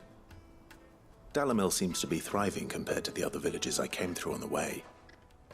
Is there a reason for that? Well, we're a stone's throw from Drake's Fang, for one. The soldiers guarding the Mother Crystal and the shipments need a place to spend their hard-earned gil. The men of the Rock throw their money about like there's no tomorrow. Is that so? Well, thank you. Don't let me keep you from your work any longer.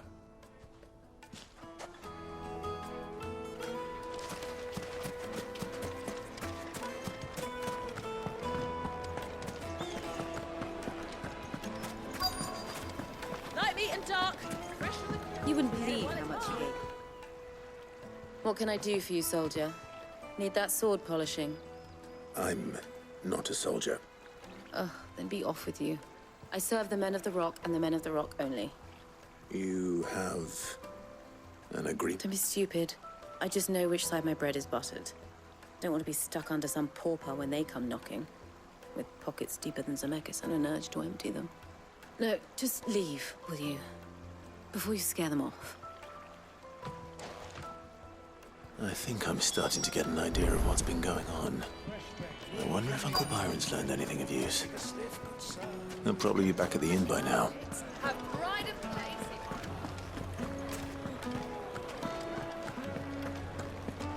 What was all that crashing and banging about before? It's you, the one who broke all our furniture. What do you want? Haven't you caused enough trouble already? I'm looking for my pal. Have you seen him? The gentleman who was with you? Yes, he's upstairs, but...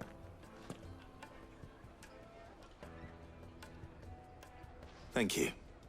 I'll go and fetch him.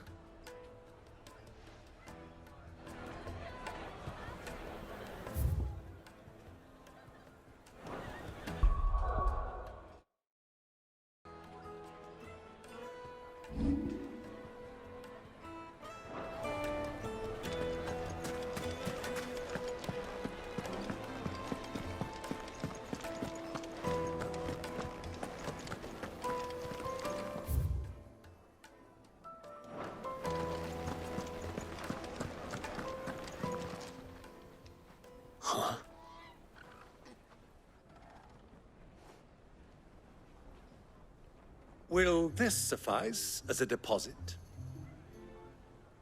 By the sands. That's a black pearl. One of the many treasures in my collection that I would be only too happy to part with, should you give me reason to do so. All right. I'm sure that we can come to an agreement, but not here. What are you doing, Uncle?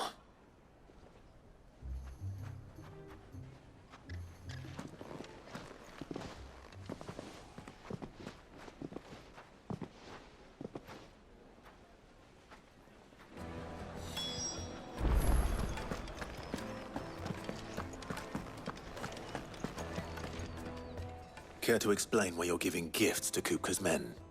Bait, my boy. One cannot catch one's prey without it. And I do believe I've snagged us quite the quarry. I started by asking around the markets as to where I might purchase crystals. I had no luck, of course. It's forbidden to trade in such things.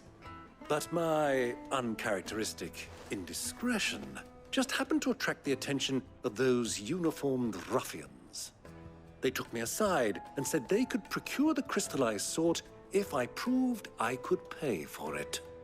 So the pearl was your proof? I thought they'd ask for more. A second-rate specimen like that would only fetch 500,000 or so. A small price to pay for admittance to the underworld. But enough about my little act of subterfuge. What did you discover? That the supply of crystals has dried up of late. And some people seem to think they're being stolen. Meanwhile, members of Kupka's private guard have been spending money all over town. I'll wager those soldiers you've been talking to have been siphoning off crystals meant for elsewhere, and pocketing the profits. I'll wager you're right. We'll meet with them then, just as you arranged, and put an end to the trouble Lubor spoke of. Ha! That preening popinjay thought this would be difficult. It just goes to show, one should never underestimate a Rosfield. We'll soon wipe that smirk off his face. I arranged to meet with the soldiers in a secluded corner of the Velcroy, far from prying eyes.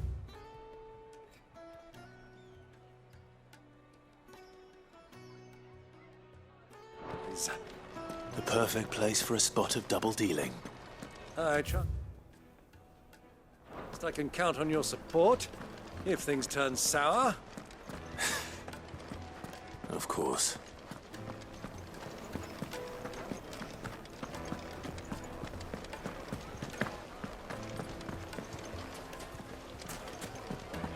Why is the tavern shut?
I'll take it from here.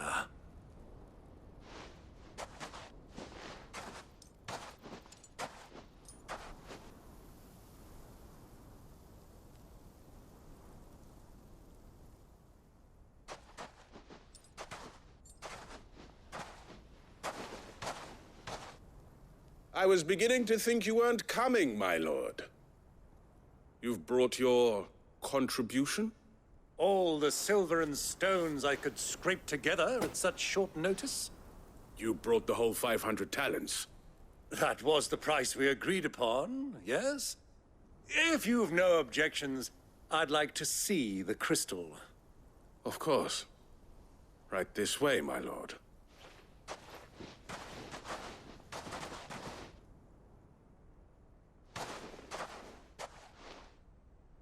Not bad at all. You weren't lying about the clarity. But what of security? If I were to be stopped on the road, what guarantee have I that it wouldn't be seized as property of the Republic?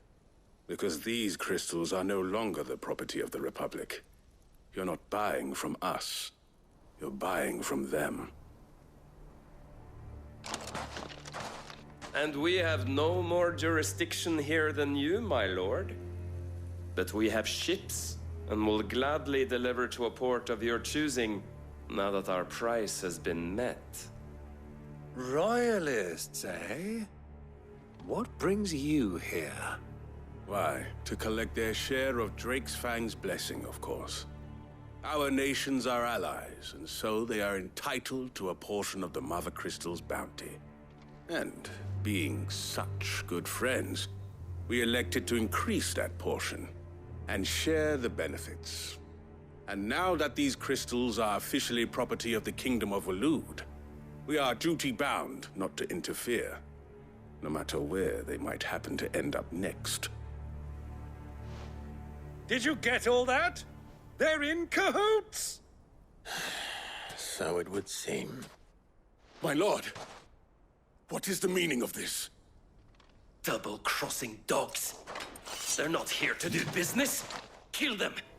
Kill them both!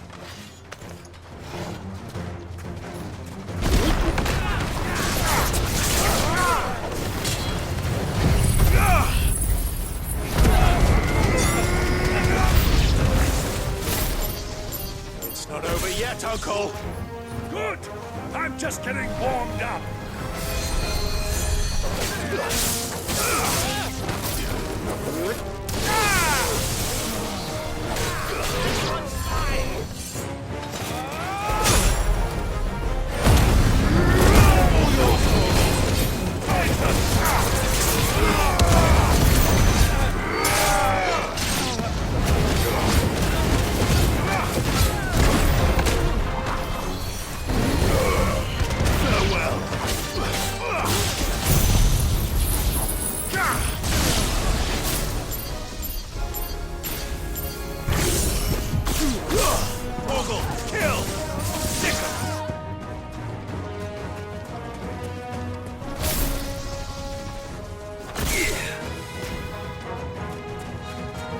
All yours, Torgal.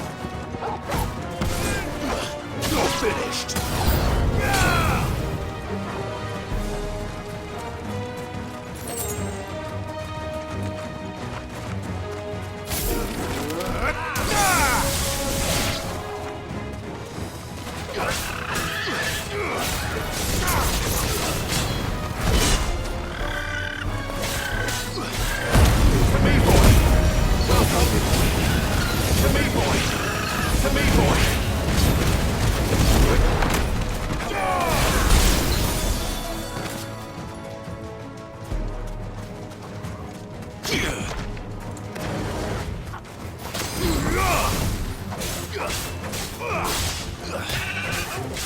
You're finished.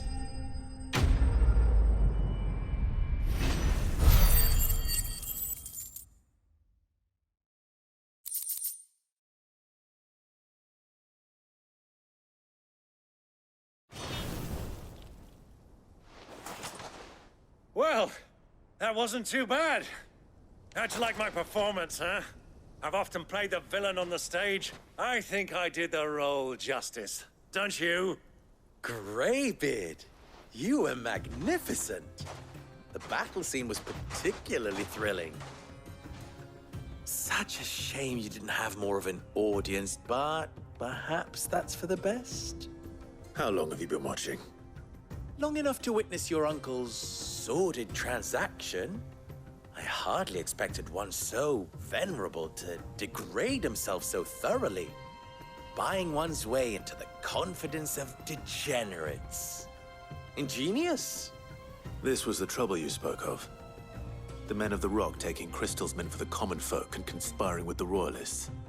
Well, now it's over. Indeed it is. The people of Dalamil had scarcely any means of redress against Kupka's men, let alone a foreign army.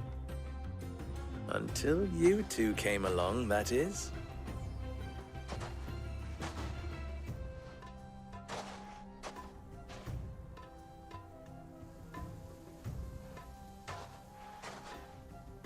Well, we'd better get these crystals back to town. You won't mind waiting with them while I fetch a wagon.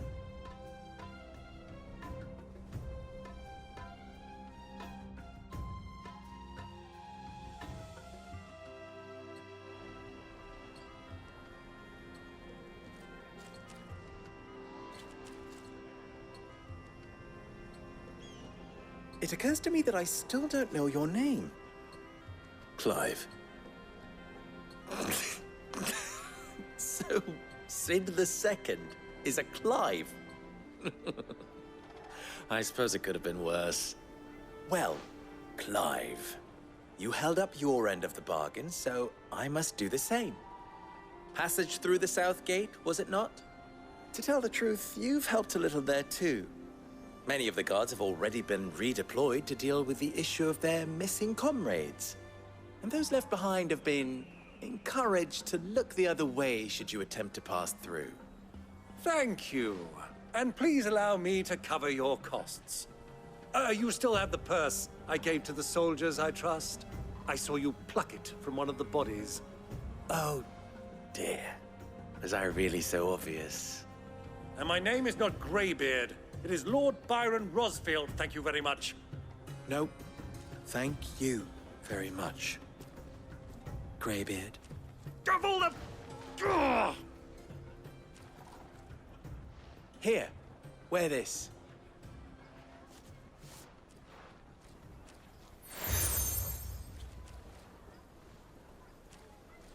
Any friend of mine who sees you with it shall be a friend of yours. Thank you, Lubo. And please, feel free to send one of my Stoluses back to your people. Tell them that Rosina Dalamil is back in bed with Sid.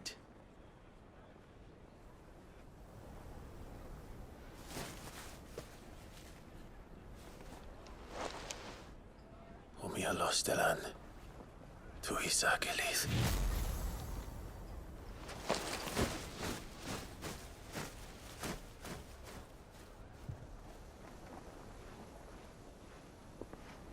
I'm trusting you, Sid. Or should I say, Clive? So be sure not to let me down. I have a reputation to uphold.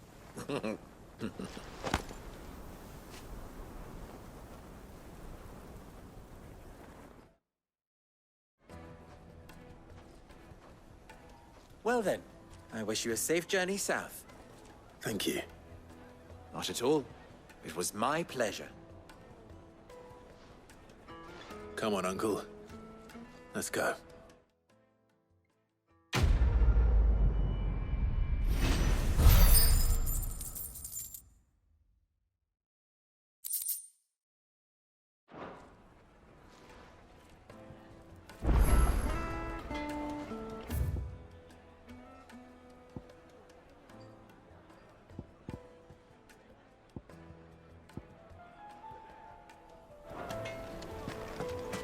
Even forged a button. Perhaps Forge Master Luber's having fun at my expense. I wouldn't put it past him. Neither would I. Oh, wait. Are you Clive? Sorry, my mind was elsewhere. I'm Sava, Master Luber's least accomplished apprentice. Soon to be former apprentice if I don't pass this test. Maybe I'm just not the resourceful type. People are buying up weapons faster than the Briar's Kiss can forge them, and here I am, unable to make a decent bit of kitchenware. He wants me to make a carving knife, one that embodies the spirit of Dalamil. The Whatever that's supposed to mean. I don't suppose you have any idea what he's on about, do you? I'm afraid not. Never mind. Thought I'd ask. It was that or pack my bags. I could give you a hand if you like. I know how busy the Briar's Kiss has been, and that Lubor needs all the capable hands he can find. I'd be a fool to refuse. So, where do we start? Good question. If I'm honest, I've never made any kind of knife before. And then there's this little riddle to keep in mind. The spirit of Dalamil. Nothing is ever simple with that man. The way I see it, there's only one way we'll be solving Lubor's puzzle. We need information. The more the better. You're right. There's no point fumbling in the dark, I suppose. Now, who to speak to first? Well, there's plenty of folk in Dalamil who use knives for a living. There's the butcher, of course, and any number of cooks. They're bound to have an opinion or two about the tools of their trade. All right. I think we have a plan. Let's get to it, shall we? I'll talk to every cook I can find. You speak to the butcher, and anyone else you can think of. All right. Good luck. Let's hope that someone says something useful.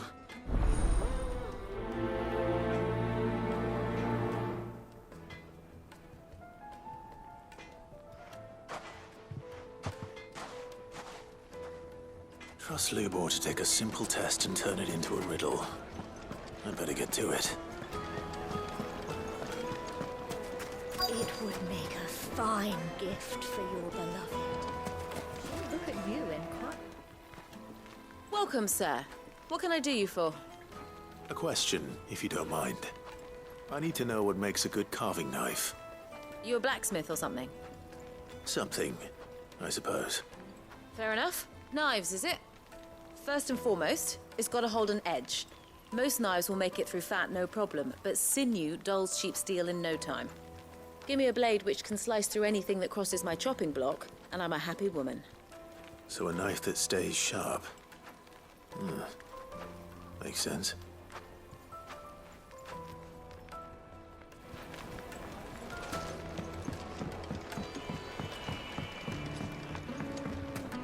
Made from the stoutest... Looking at a future. Well, we can make our way back to the Fang now. What is it? I'm in no mood for chatter. Sorry. Do you mind if I ask your trade? Hunter, why? I have a question. Can you tell me what makes a good carving knife? I assume you use one out in the field. Has to be able to put up with some punishment. Can't be dealing with a brittle blade, not while I'm on the hunt. If your knife snaps every time you use it, you'll be spending coin as fast as you make it. Times are hard enough as it is. Thank you. I won't keep you any longer. All business, eh? Man after my own heart. So, a carving knife should be hard-wearing and hold an edge. Hardly a revelation. Let's hope Sava had better luck than I did.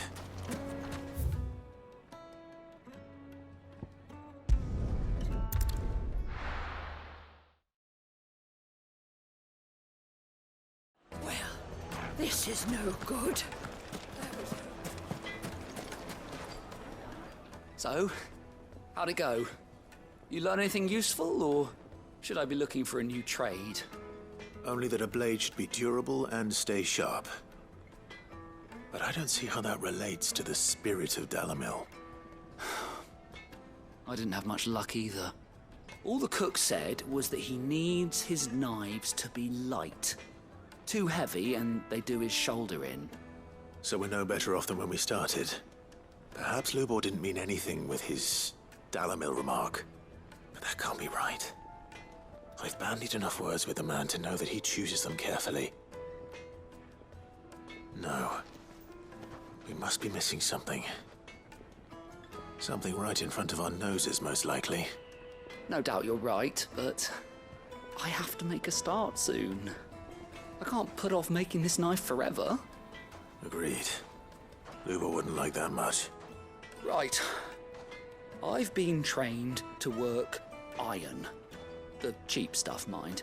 But it's hardy enough if you don't hammer it too thin, and it sharpens up nicely with a bit of effort. Trouble is, it's either durable or it's light, meaning someone is going to be disappointed. Forge Master Lubor, probably. Is there no one else you can turn to? Someone who knows their metals, perhaps? The other apprentices know better than to help me with my test. But maybe there is someone I could turn to. A merchant, a favourite of Forge Master Lubor's, who sells metals to tradesmen passing through the Valcroy. I bet she'd know a thing or two.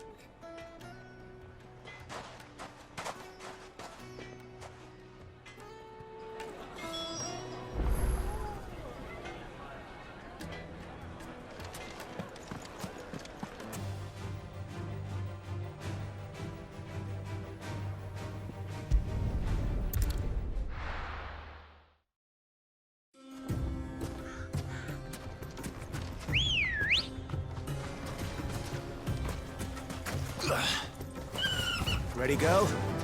Fly, Ambrosia!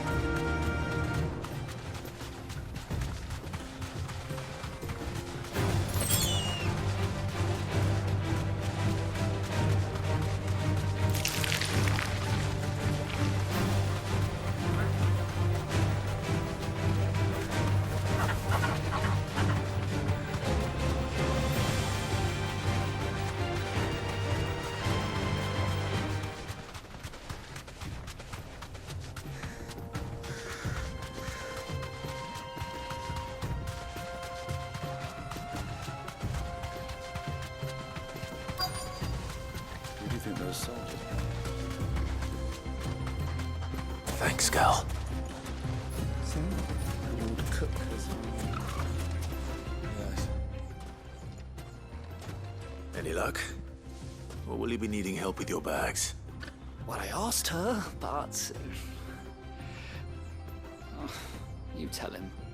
If you're looking to make a knife that will impress a master like Lubor, there are options. They're just not that viable. Featherlight adamantite knives will get passed from generation to generation, never needing so much as a lick of the whetstone. But adamantite ore is unique to ash, so doesn't come cheap. And it's beyond my skill to handle. Unique to ash. Are there any materials unique to Dalamil?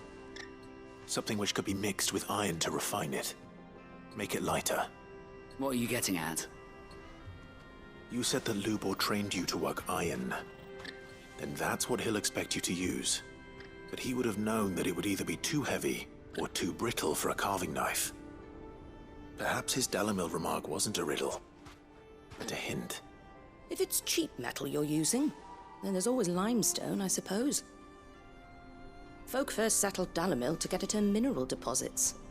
And if you know the trick, it can be melted down in the furnace to drive out impurities from low-quality iron. Bloody hell! That must be it! I don't suppose you know the trick, do you? It's hardly my speciality, but I've been around enough blacksmiths to know how it works. Looks like I've got some learning to do. Clive, I hate to ask after all that you've done for me, but... The limestone? Fine. I can hardly abandon you now. Besides, I want to know if this is the answer to Lubor's little riddle. I can't thank you enough, Clive.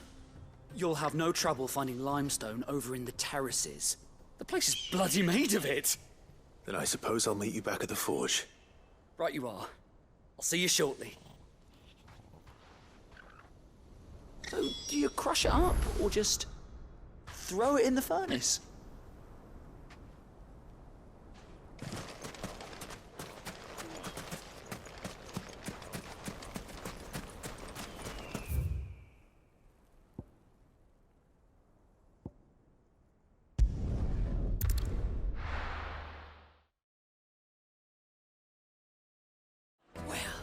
This is no good. Is it true what I'm hearing? The finest fabric The most fragrant herbs and Kneaded to a silken softness. Plates and pots! Sweet incense. What? Well, we can make our way back to the fang. We should get going soon. Ah, I'm not too late. What is it, Lubor? A question that I neglected to ask earlier. Where is it that you're bound? To Drake's Fang. To finish Hugo Kupka. Just as I thought. Then allow me to share a secret. Drake's Fang is currently riddled with royalists. Talmeki and Waloed are allies, and as you've seen, their soldiers work hand in glove. But no nation has ever before allowed a foreign army to make a barracks of its holiest of holies. Not by choice, at least. And there's more. My man on the inside of the Fang has failed to report for several days. I fear there may be more trouble lying in wait for you on the road ahead. Isn't there always? If you're determined to beard the lion's den, then promise me one thing. That you will enter via the mines, where the guard is lightest. I've lost one Cid already. If I lose another, people will start to think me careless. I don't plan on dying. Not before Kupka does, anyway. Well, so long as you have a plan.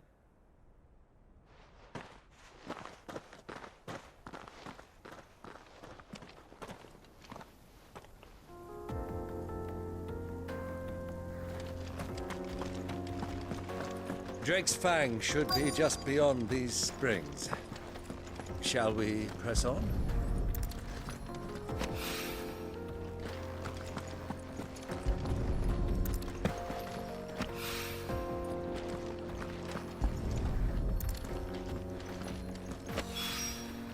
One rock looks a lot like another. But hopefully this is what Sava needs.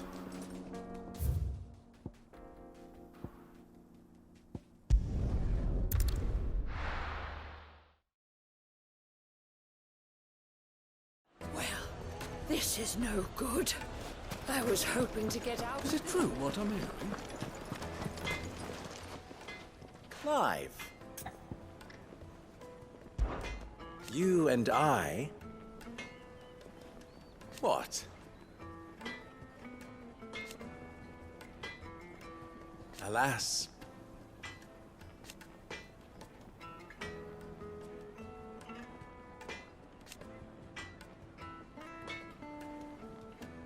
Still...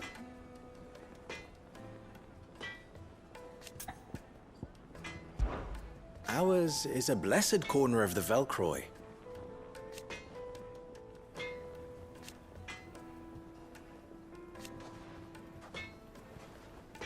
At least they did.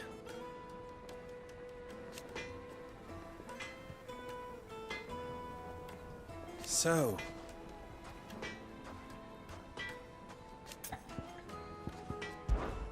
how very fitting.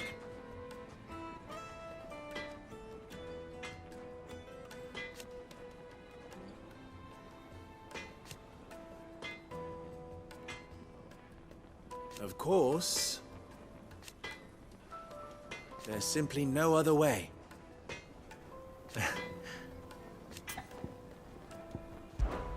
Don't be a stranger. I wasn't sure how much you'd need, but I hope this is enough.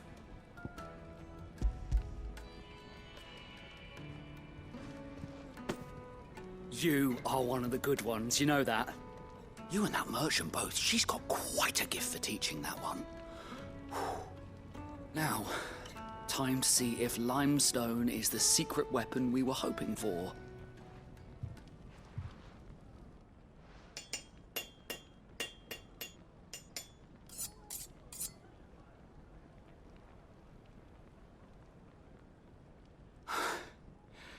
That'll do, I reckon.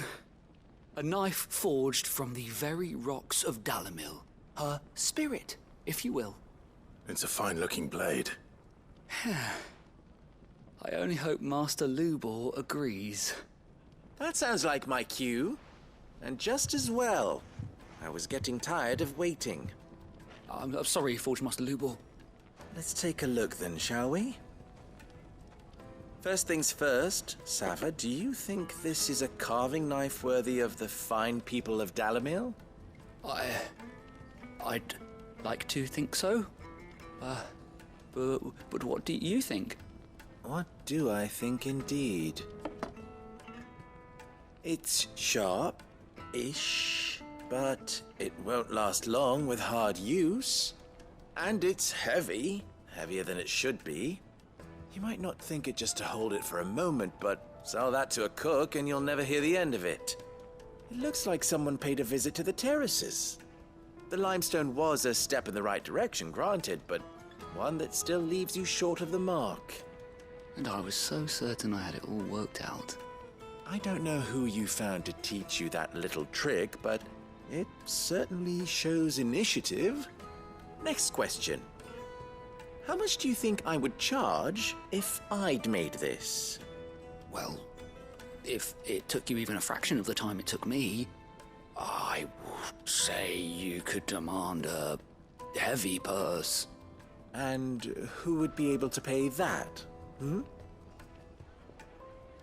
The butcher? The hunter? The cooks over at the inn? Dalamil is home to humble traders, not wealthy lords and ladies. Rule number 1 in any business, Sava, know your customers. Yes, Forge Master. This is just about passable. But only just. I'd say you're worth keeping around a little longer. Starting tomorrow, you'll have an anvil of your own. I will. Thank you.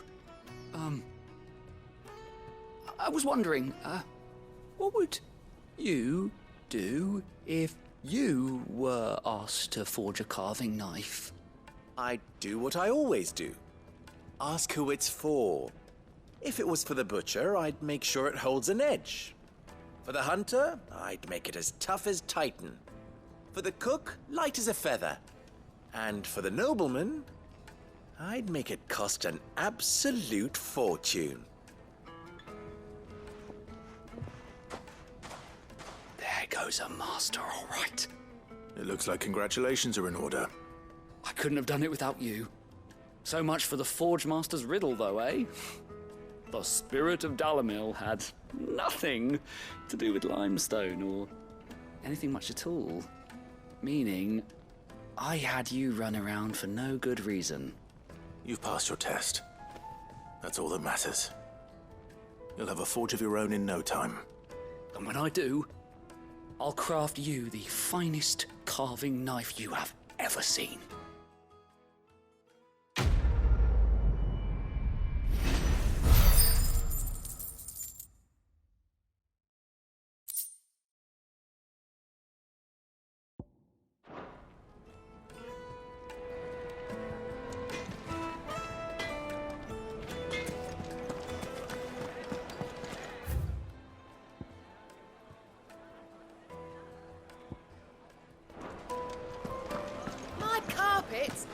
The most fragrant herbs and kneaded to a silken softness. Made from the stoutest stoneware. No matter how rocky everything I've worked for, all those years of toil, every coin I've ever earned is tied up in this place. Are you all right? The baths are closed. Leave me be. On second thought, perhaps you are just what I need. Might your services be for hire? That depends on the job. I'd have you save my business, the baths. The water's turned scalding hot and all the crystals in Dalamil wouldn't be enough to cool it. I've no doubt that my woes stem from the water's source. But I can't go and investigate for fear of my customers thinking I've abandoned the place. I'm bound to these baths in more ways than one. I beg of you, go to Dusnoff Terraces. Tell me what you find there. All right. I'll go and take a look. Wonderful. It's not far. Leave the market by the south gate. The smell of sulfur will guide you the rest of the way. These baths are all that keep me from an ignoble end in a debtor's prison. My livelihood, my very life, is at stake.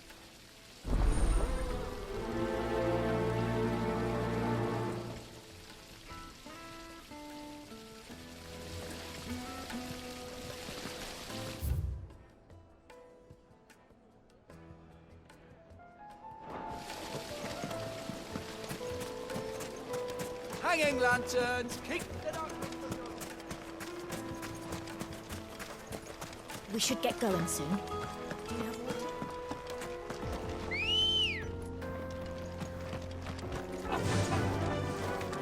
Faster! Come on, girl, again.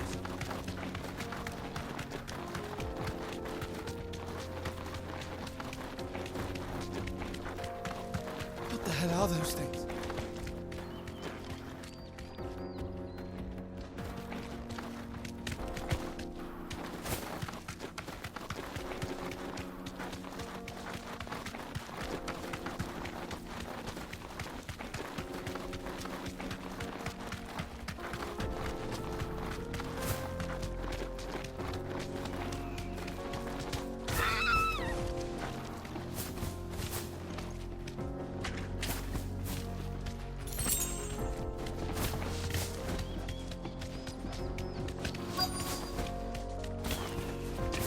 Straight home now. By the flames. That explains the heat.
That's cooled things down a bit.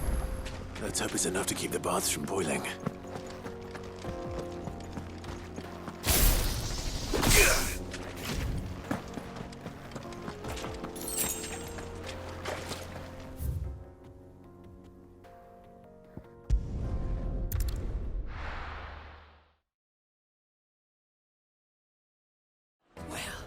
This is no good. I was hoping to get out and... Is it true what I'm hearing? The finest fabric! Take a sniff, good sir. Kneaded to a silken softness. Plates and pots! There he is. Good man. I was hoping the baths grow more bearable by the moment. It won't be long now before we are back to business as usual. I'm glad to hear it. Now, tell me this. What did you find at the terraces? What threatened to make me a pauper? Not what I expected, that's for certain.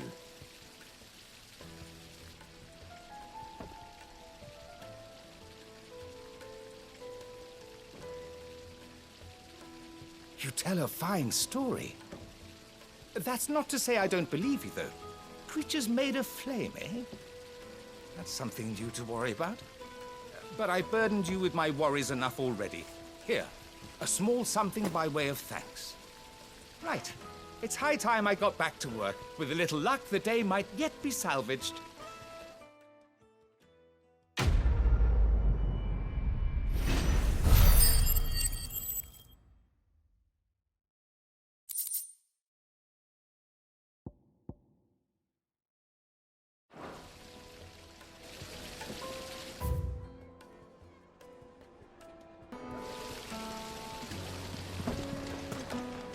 Hanging lanterns, keep it up! We should get going soon. Do you have water?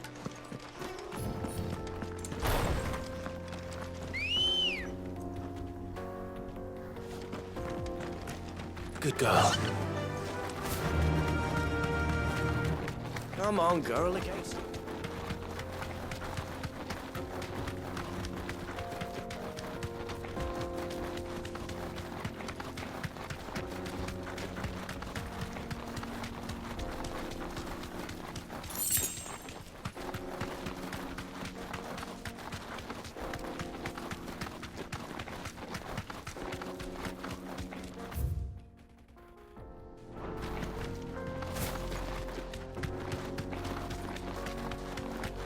Get that damned wagon fixed! Unless you'd rather our men in Dalamil starved. The axle's gone, Captain.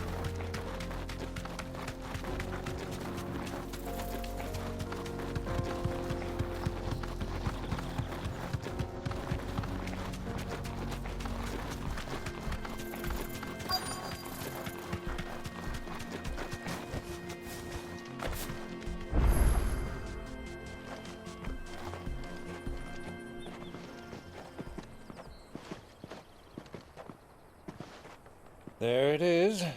Drake's Fang.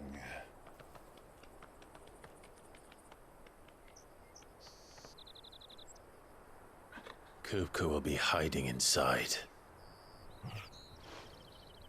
Along with goodness knows how many guards, all on highest alert. You'll need to keep your wits about you if you're to reach him. So be careful. I will, Uncle.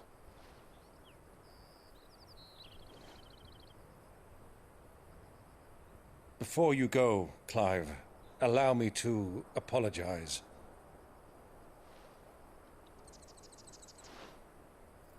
After what befell at Phoenix Gate and the crisis that followed in its wake, I fled. I retreated to my counting house and danced attendance upon the vicereine in the hope it would bring me favor. I betrayed my nation to save my skin, like the coward I am. And I'm sorry. Uncle, please. It's not too late, Clive. Rosaria is yours by right, and there are those that would help you to take it back. Had I the courage of my brother, I might already have done so. But that ship has sailed. You, however... No. Forgive me, but I cannot. I fight to build a new world now. A better world. Where men can live and die on their own terms.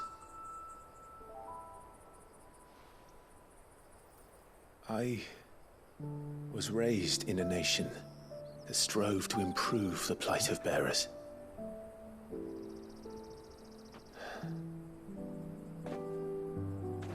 Only later did I realize that spark of freedom did not arise by chance, but was kindled by my father. You would see me follow in his footsteps. And that is exactly what I mean to do. Not by ruling Rosaria, but by extending his ideals to the whole of the twins. Though every soul in the realm may judge my actions heresy, I am certain my cause is just. You really are just like him, you know?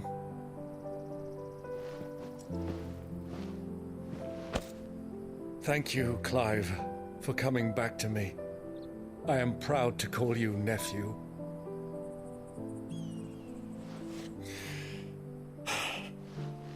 Well then, this is where we must part ways.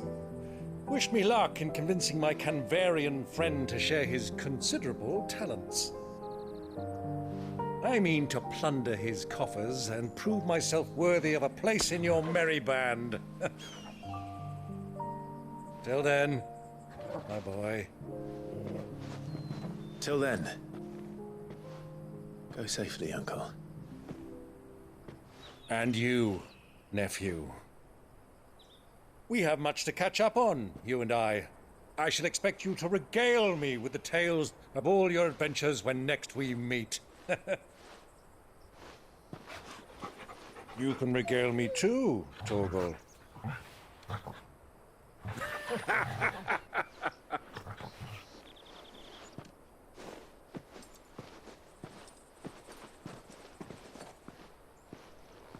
I'm coming for you, Kupka.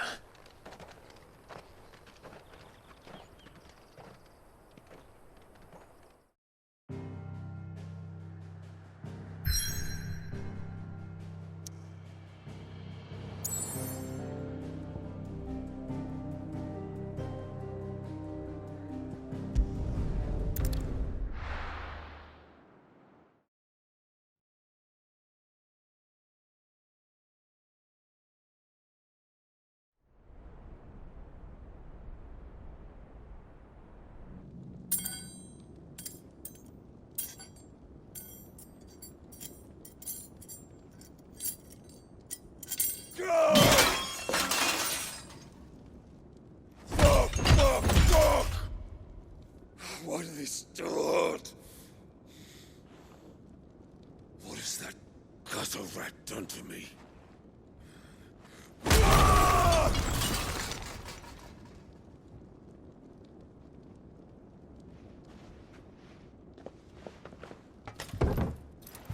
Out of my sight, wench! I'll kill you, Rossfield! I'll rip out your heart! I'll tear you limb from limb! Peace, Hugo. The table shan't hurt you any longer. He sought to humiliate me. Me!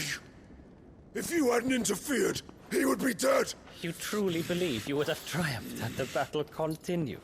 Titan would have ground him into dust! And how would he have done that without his head? Shut up! You weren't strong enough, and you call yourself a dominant. Or rather, you did. You mock me, Harbert.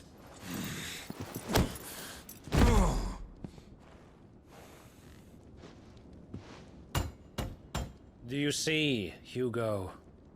You are weak. Fuck! But so long as that fire burns within you, there is still hope. There may yet be a way for you to take your revenge. Tell me, what must I do? Please, I'll do anything. Just tell me.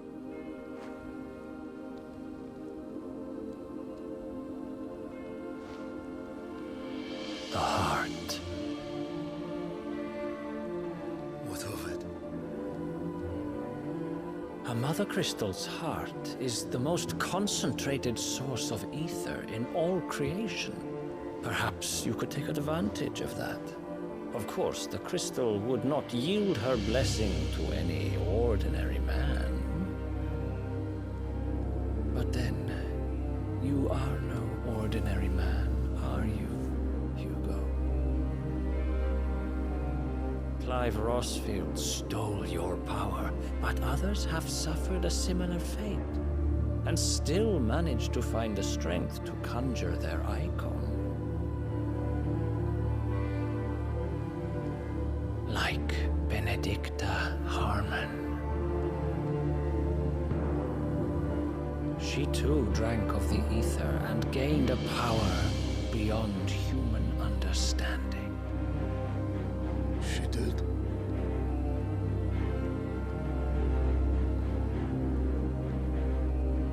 Benedicta. Benedict.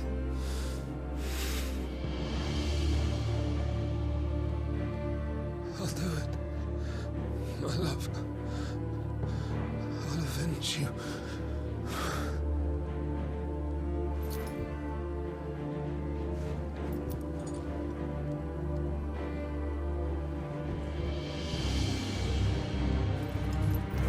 Run along now, Hugo. You need only follow the light.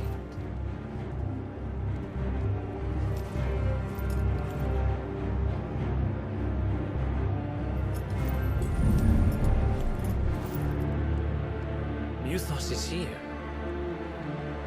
Very well, it shall be so. You may leave everything to me, Your Majesty.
The royalists bring them from Ash?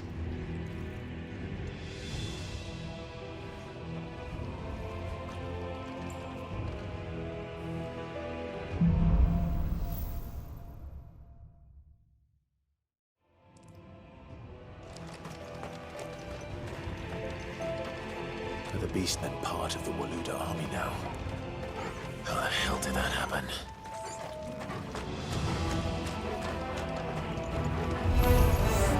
They spotted us.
So much for the men of the rock. Talnekia's finest.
You should never have left Ash.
Stairs. This must be the way out.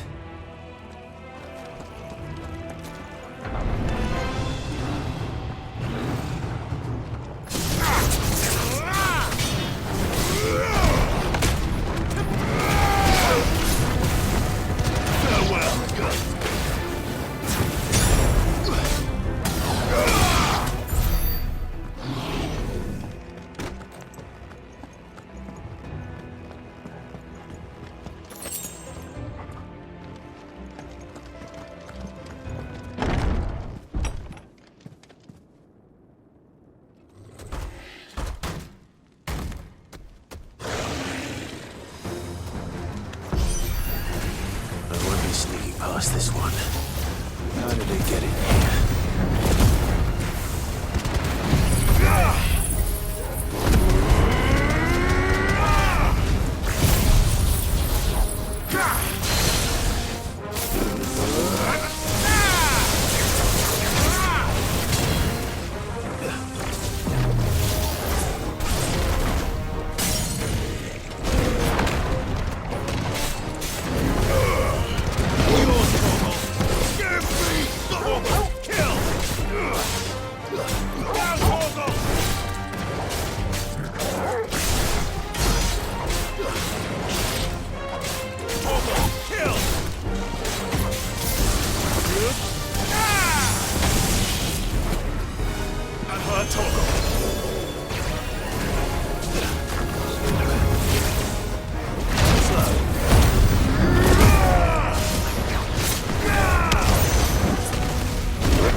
knives. Come on, Torgal.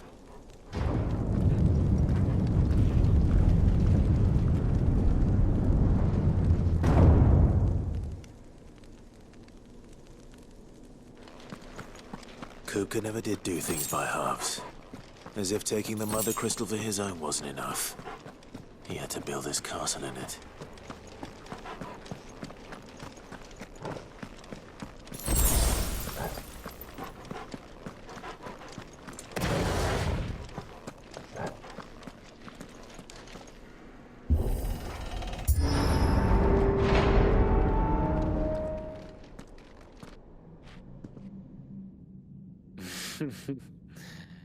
Let the trial begin.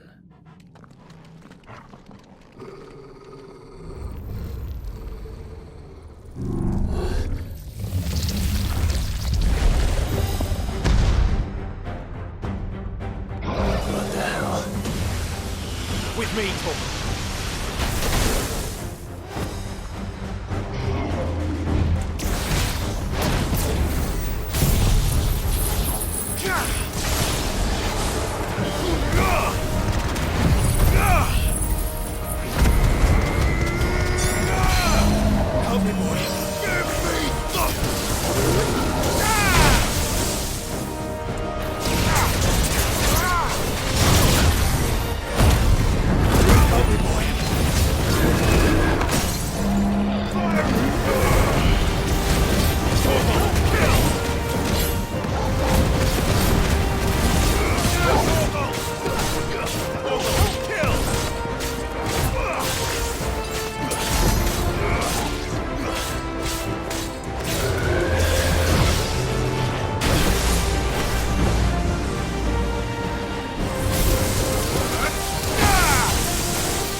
Seems we're expected.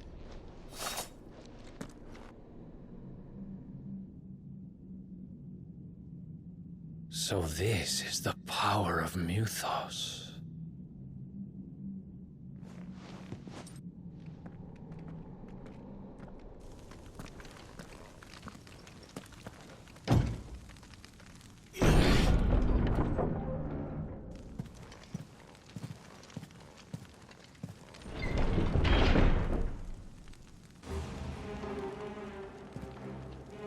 Did the orcs do this too?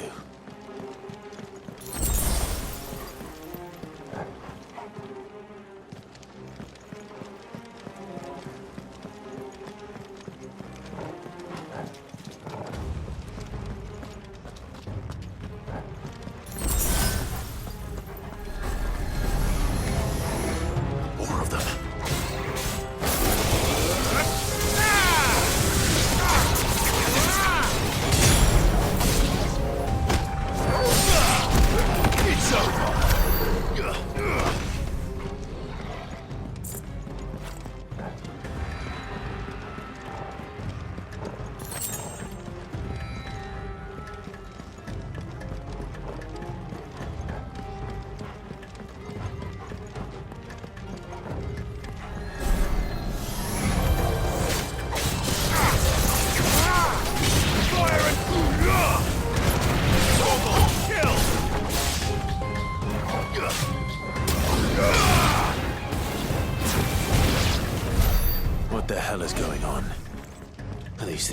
me or for him?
First orcs, now these nightmares. Is this your doing, Ultima?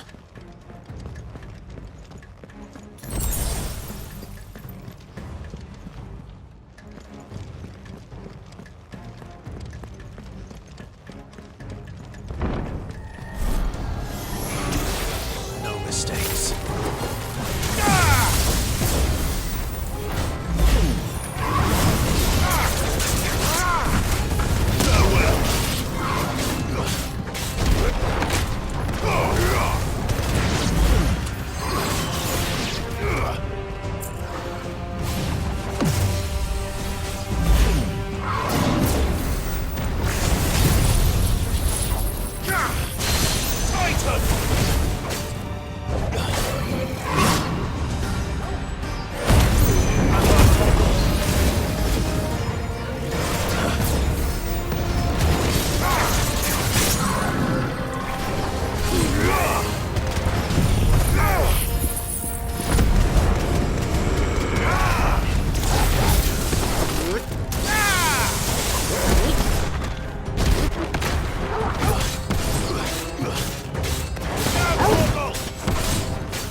You've been busy, Kupka.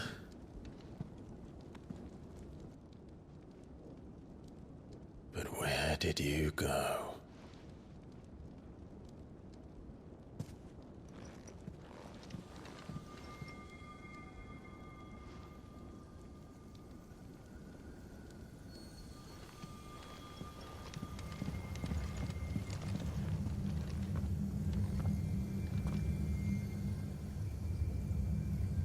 The heart.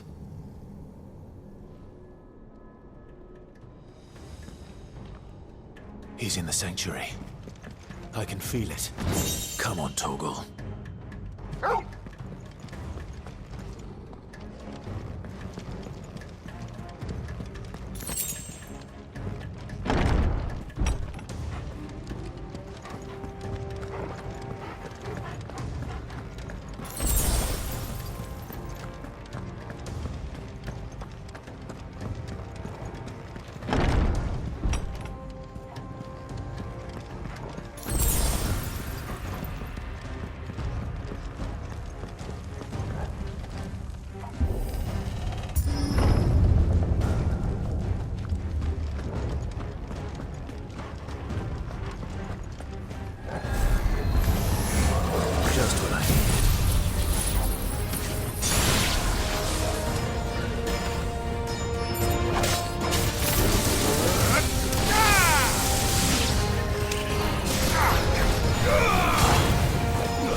That better be the last of them.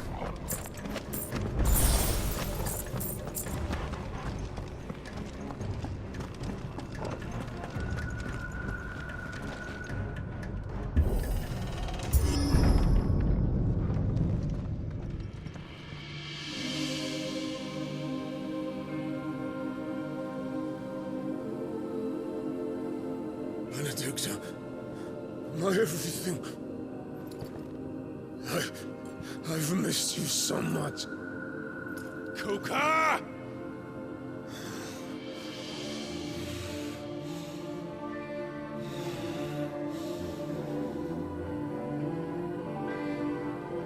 I swear to you, my love,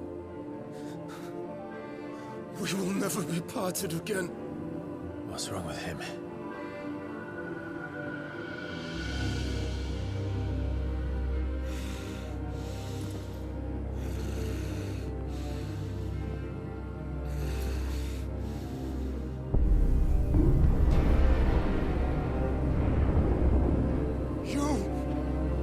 Get away from her!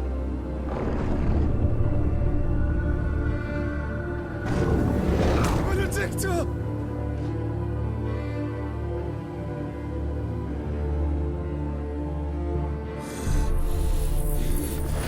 I'll kill you, Oswald!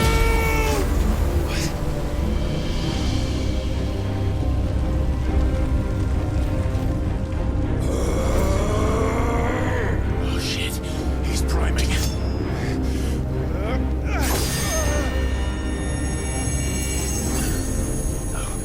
Not now.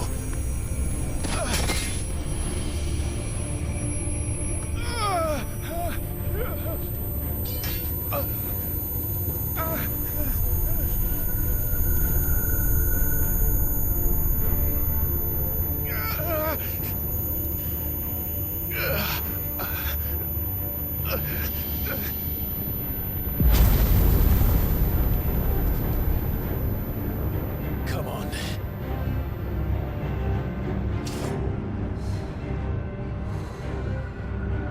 Find him. You've done this before. You can do it again. Let the flames burn within you. No. Let them burn without. Come to me, Ifrit!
If you can do it, then so could I!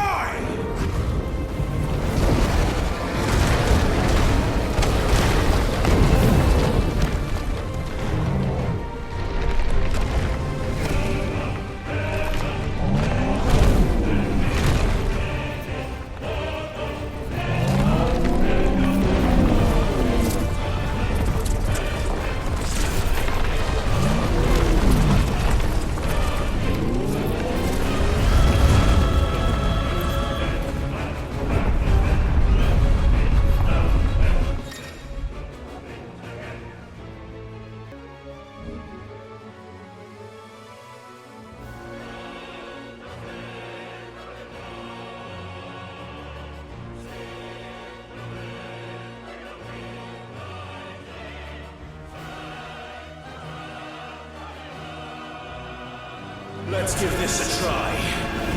Not bad.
mine.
want? Your soul is tainted with worthless human will, yet your thirst for power remains undiminished. With every sip you take, you grow in strength, and soon you shall achieve perfection. I don't know what you're talking about. You will accept us, Mythos. It is inevitable. You were created for this purpose, and you shall serve it. Never!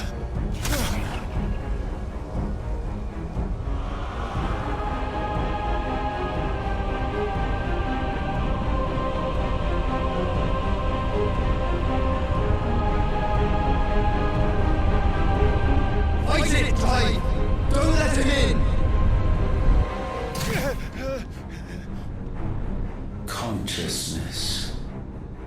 We see now. Human will is so insubstantial it cannot exist in isolation. You mitigate its weakness by interweaving it with your consciousness.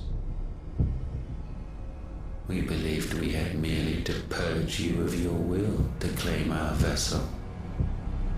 It appears we first have to sever every thread of the consciousness that supports it. No matter. The time to build a new world is not yet upon us. We will contemplate.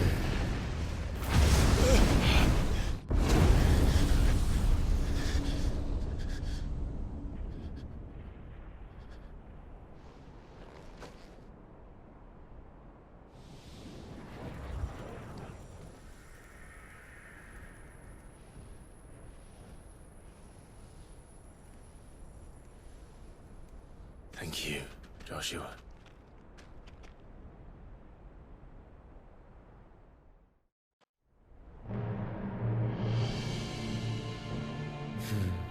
One can no more command the power of ether by drowning in its flood than one can constrain the tides by standing in the sea.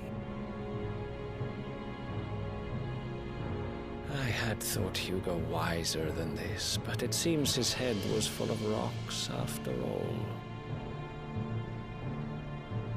Titan was strong. Your Majesty. But Mythos is stronger. For 5 years, that man lived only for revenge. Clinging fast to a fiction, even as it swept him into the abyss.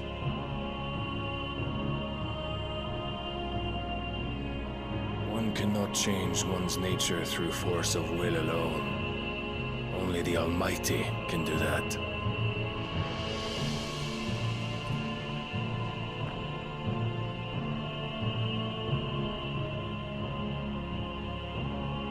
Hugo Kupka, the man who gave his life for a woman's head. A fool like all the rest.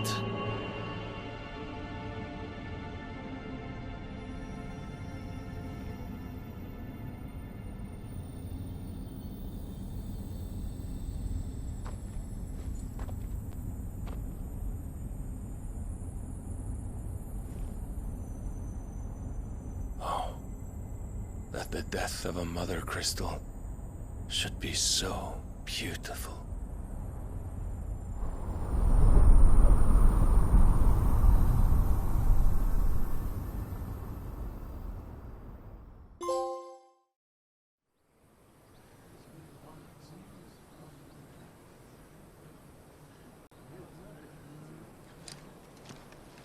Some medicine, my lord?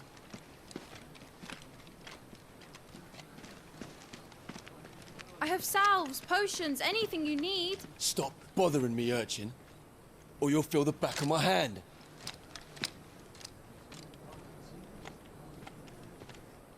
You must consider your health, my prince. If a show of force is needed to keep the Dalmex at bay, you may trust in your dragoons. I beg you to call on Bahamut only as a last resort. His strength comes at too great a cost. The Empire agreed to an armistice with the Republic, and yet the Emperor still plots its ruin. For now, the Dalmex suspect nothing, and as long as I can hold their gaze, war need not be inevitable. But more than that, Bahamut is the champion of the Empire. When our people look to the heavens, the sight of him gives them hope.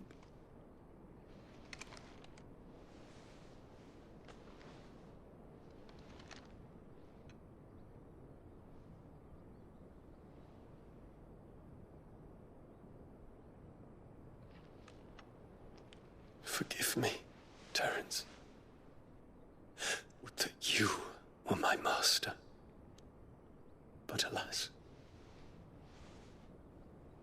I will always be your loyal servant.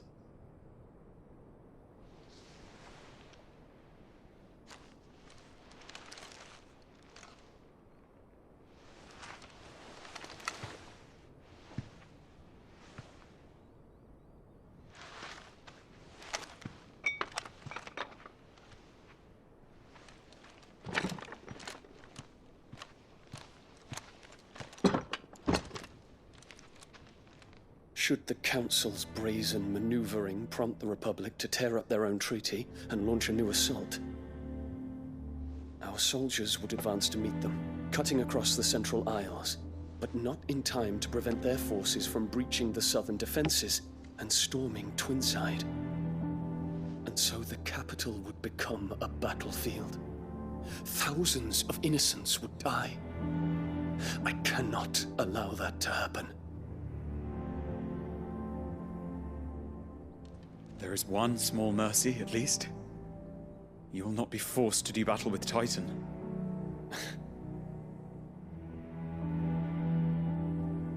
Would that I could avoid doing battle at all. 1,000 pardons, Your Highness.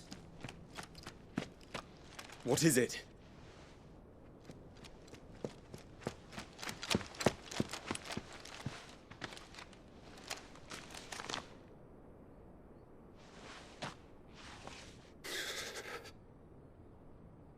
Olivier has been made Emperor. What is the meaning of this? My father's orders. What were they? Quickly! Yes, Your Highness. His Radiance requests that Your Highness maintain position here and... Gah!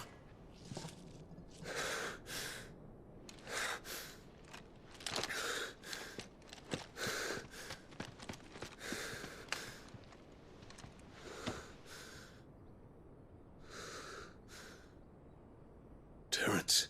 Yes, my prince. I must go to the palace. I'll ready your steed.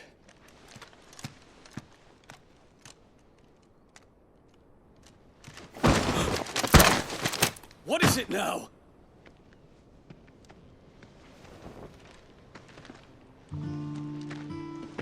Forgive the intrusion, Your Highness. I know you.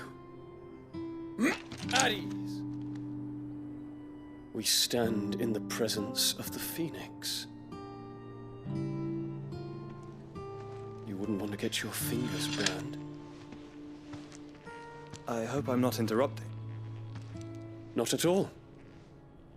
Though I admit, I did not expect such a distinguished guest. How many years has it been since the Remembrance ceremony? 20? I thought you long dead. Do I address a ghost? Many have told me that I look like one. But no. I'm alive. Just. Prince Dion of the House Lesage, I have a tale to tell you.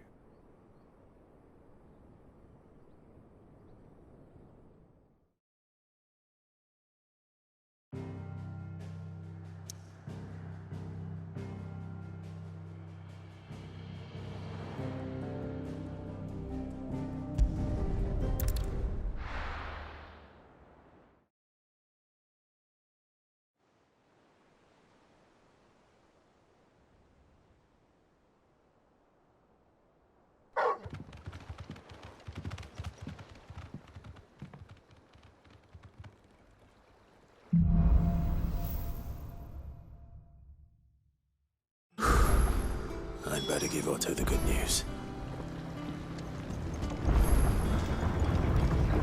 Walkways need patching up. Alone, Sid.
Those who kill for sport deserve no better.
You deserve a rest.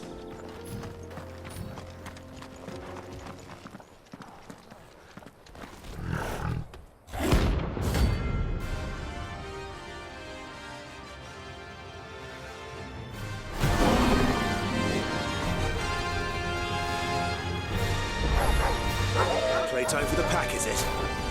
Let me introduce you to mine.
And then there was one.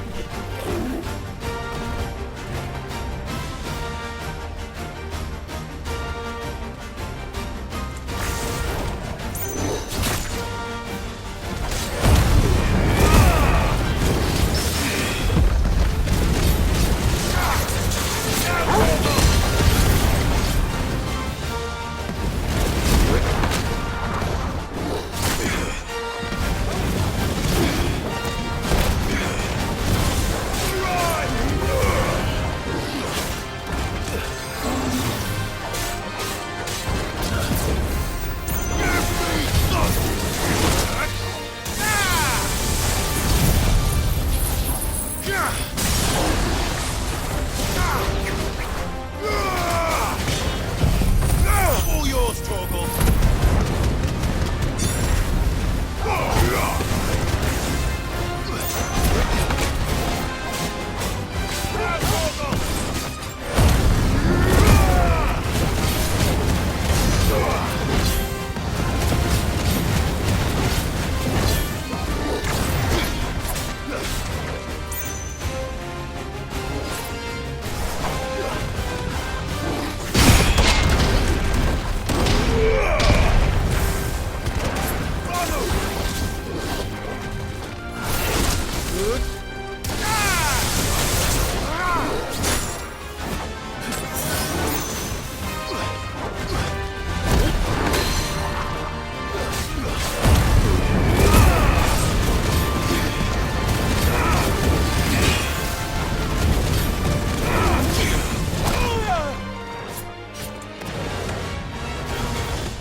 That wasn't too bad, was it, Torgal?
Surrounded.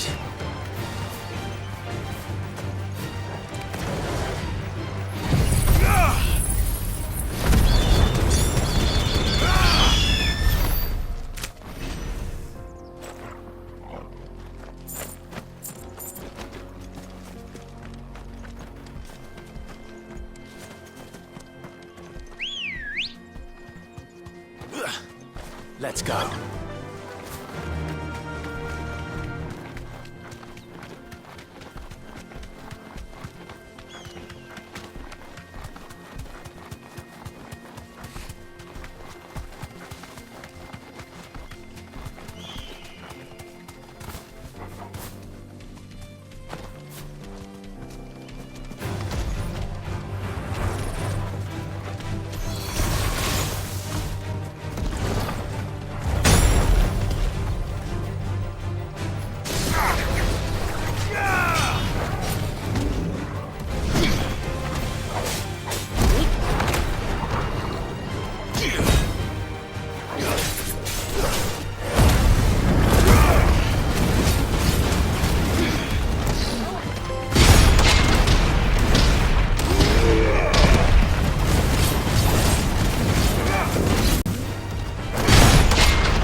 done, Torgal?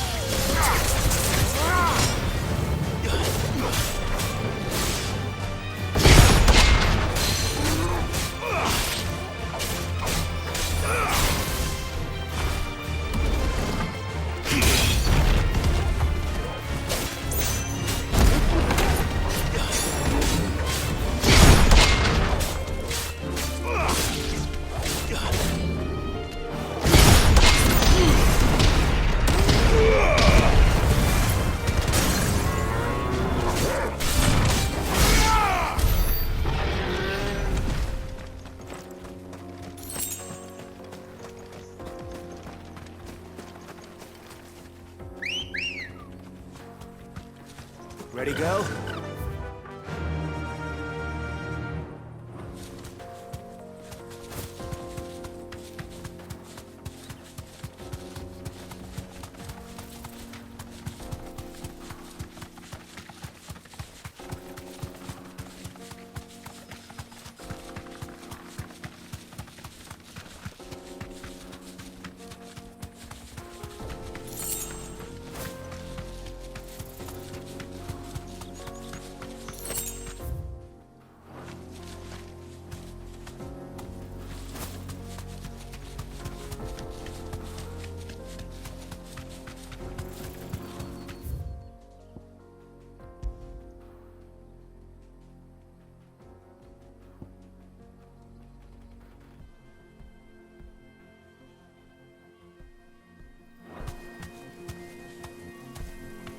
Thanks, girl.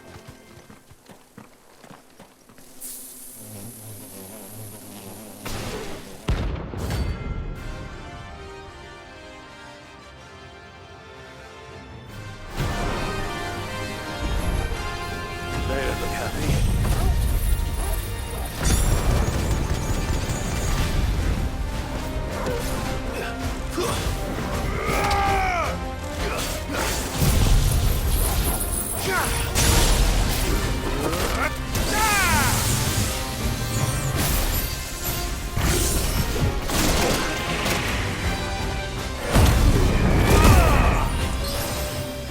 To me, boy.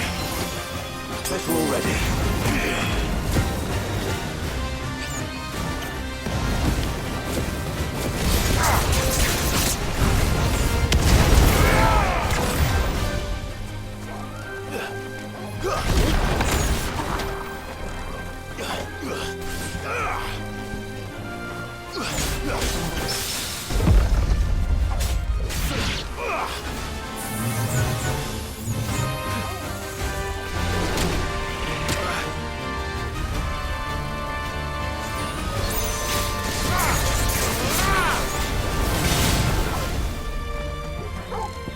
Well done, Torgal.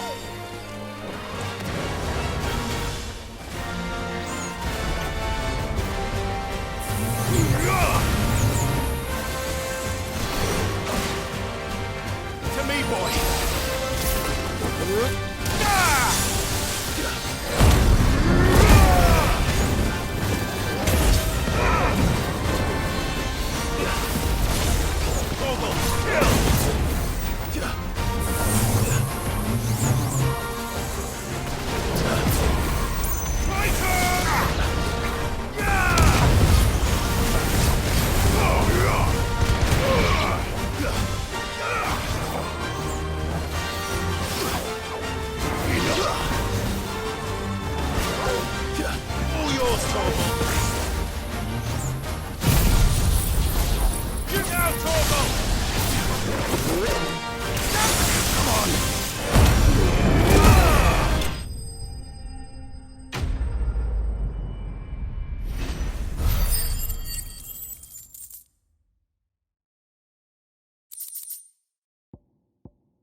Peace at last.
became of Kupka?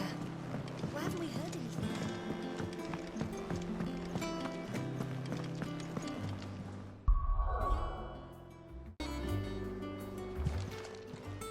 And what can I do for you?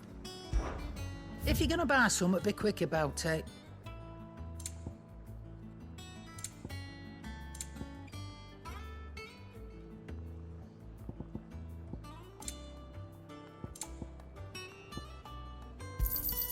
You'll not find a better price than that. It'd better all be here. You're rubbing me blind, you know.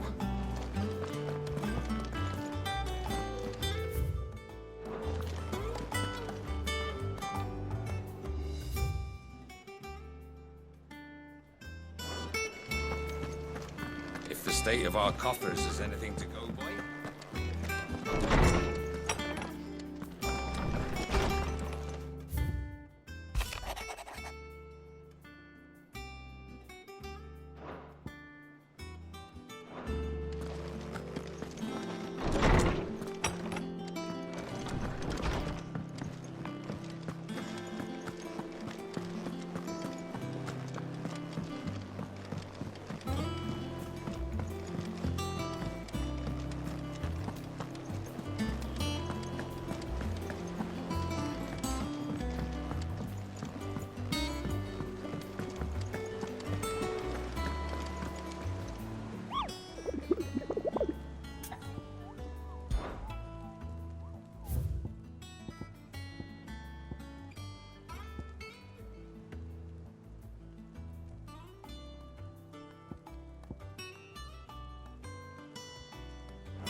Let's go. Fly, Ambrosia.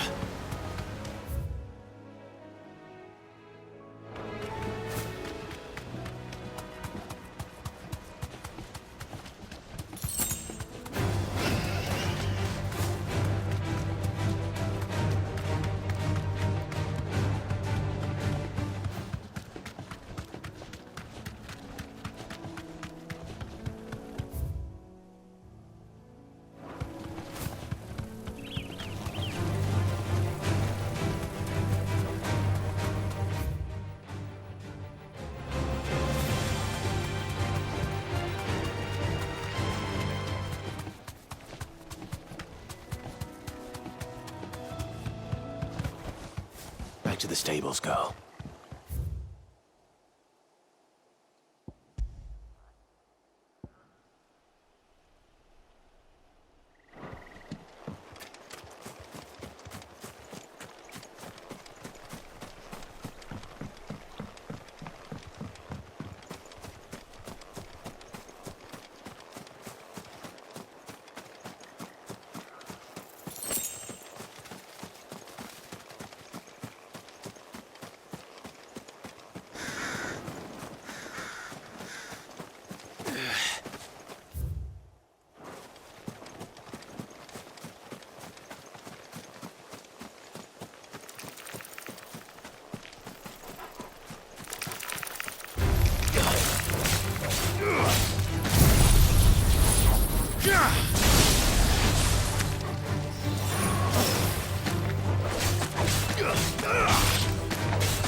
Seems this one has a little more life left in it.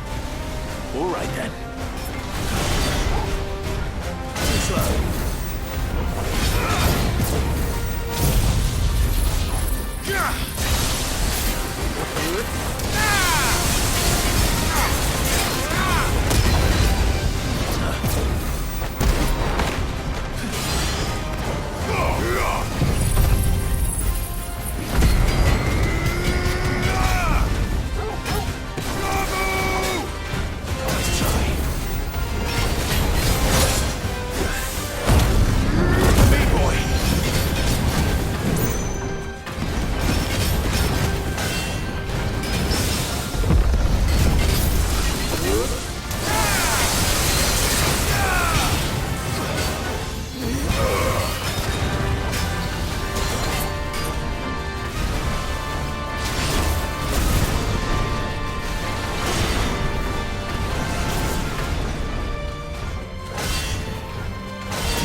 like to sleep with you.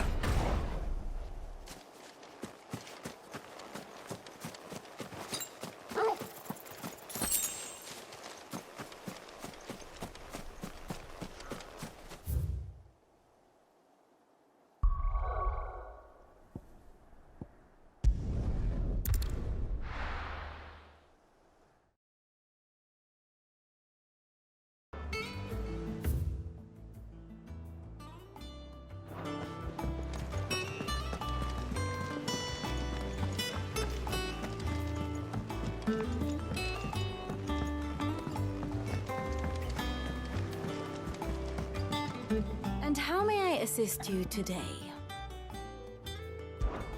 Allow me to educate you. Study it well, Clive. The state of the realm is ever-changing, Clive. How may I help you today, Clive? All yours.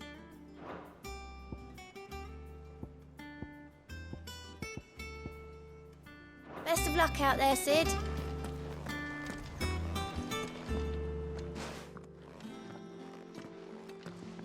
Clive, you're back. I am. And with glad tidings for once. Hugo Kupka is no more. Well, I'll be. All of our comrades who lost their lives back at Sid's place be smiling down at you right now. We had a stolus from Lubor saying Drake's fang had fallen. I expect that was your doing as well, was it? It's a long story. One for the history books, I'll bet. Welcome home, Clive. It's good to be back. You look better. I feel it. Which means I'm coming on your next little adventure. You're not leaving me behind again. Wouldn't dream of it. Otto, any word on the Royalist movements since I've been away? Shouldn't you be putting your feet up? If you really want to know, go and have a word with Vivian. Thank you. I will.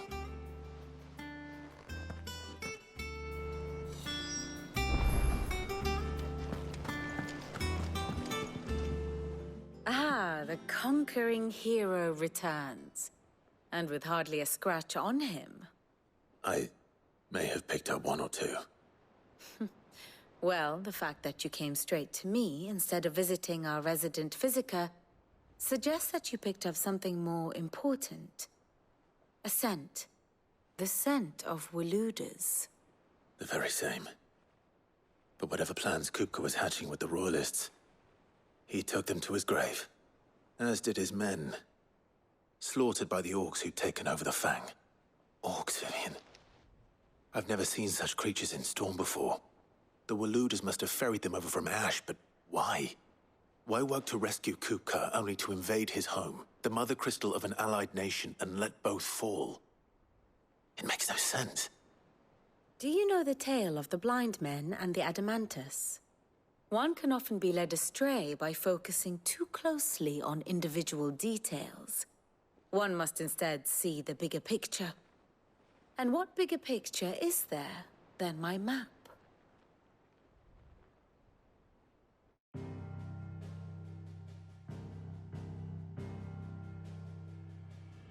The Kingdom of Waloed claims dominion over all of Ash. It is a nation forged by the bloody conquest of Barnabas Tharm, the dominant of Odin. The Canvarian War of Independence in 849. The Battle of the Twin Realms in 865. The Battle of Belinus Tor in 873. Wheresoever his armies fought, Odin was found where the fighting was fiercest. But of late, the warrior king appears to have laid his sword to rest. Battle rages for control of the crystalline dominion. Yet Tharm sends not a single ship in support of his Dhalmekian allies. Meanwhile, the Blight ravages great swathes of Ash. Yet warlike Waloed shows not the faintest interest in laying claim to untouched lands. So why go to the trouble of sending an army of orcs into the heart of Drake's Fang, only to make no attempt to claim the Mother Crystal for Waloed? It can hardly be for lack of men. Tharm's armies rival any in the Twins. No. We have not seen the last of the Waloed standard. Odin will ride again. It is but a question of when. And on that day, who will be trampled underfoot?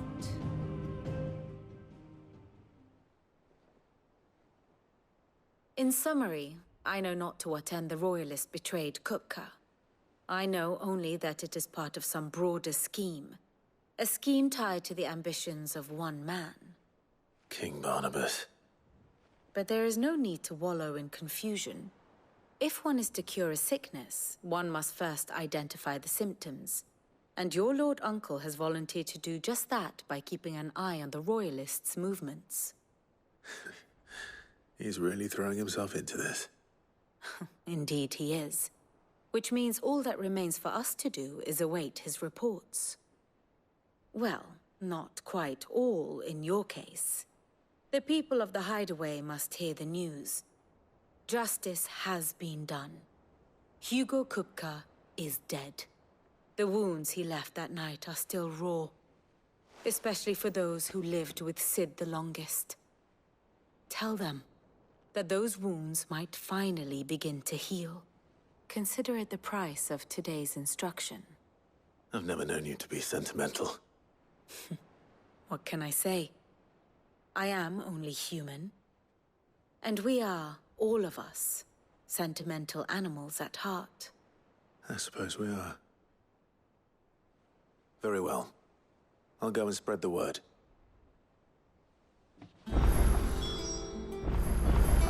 Here for another of my lectures?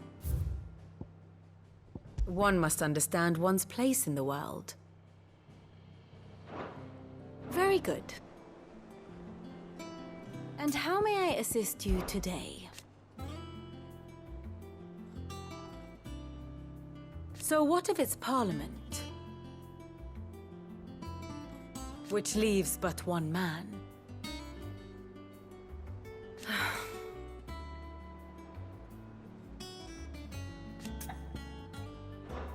Harpocrates. Kupka took something from them.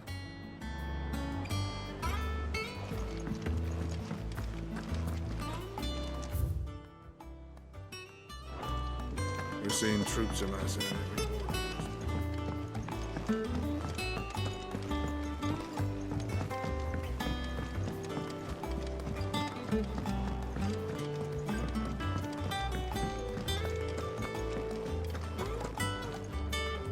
Well, someone looks pleased with himself. It's true what I'm hearing, then. Nothing escapes you, Lady Karen. It's true. Kupka is dead. No more looking over our shoulders, then. Good. I'm starting to get a crick in my neck. Don't let it go to your head, though.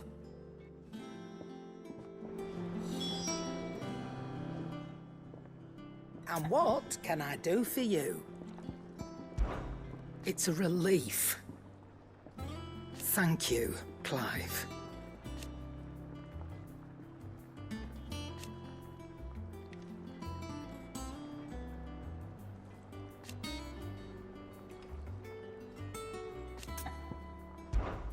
Coin purse weighing you down?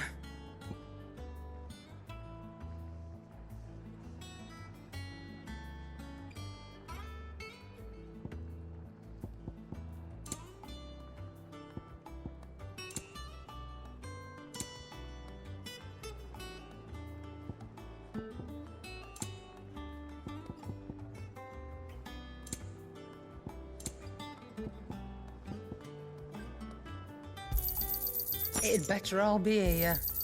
You're rubbing me blind, you know. You'll not find a better price than that. Blackthorn. What is it? I wanted to tell you that Hugo Kupka is dead.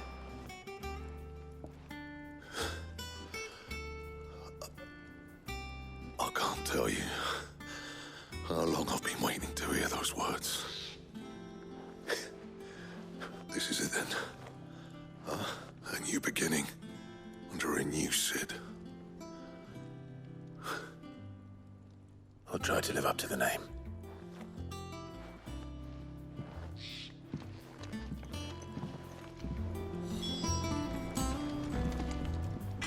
Clive. To a bloody riddance. Mine included. What do you want?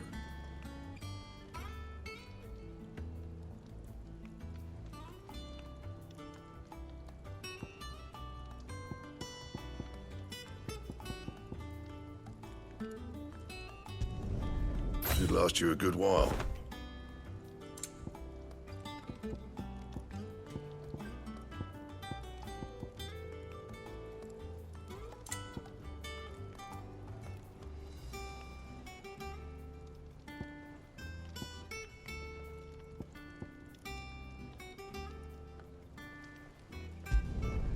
No scratches, all right?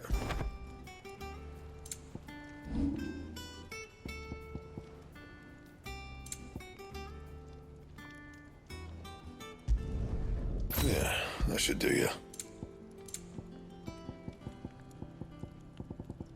That it?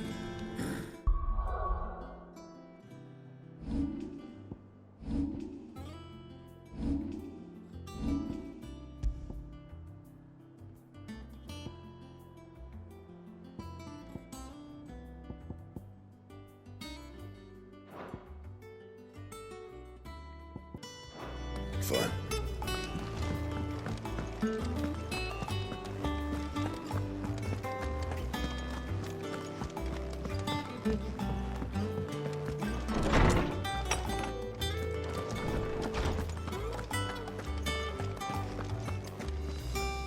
Ah, Clive.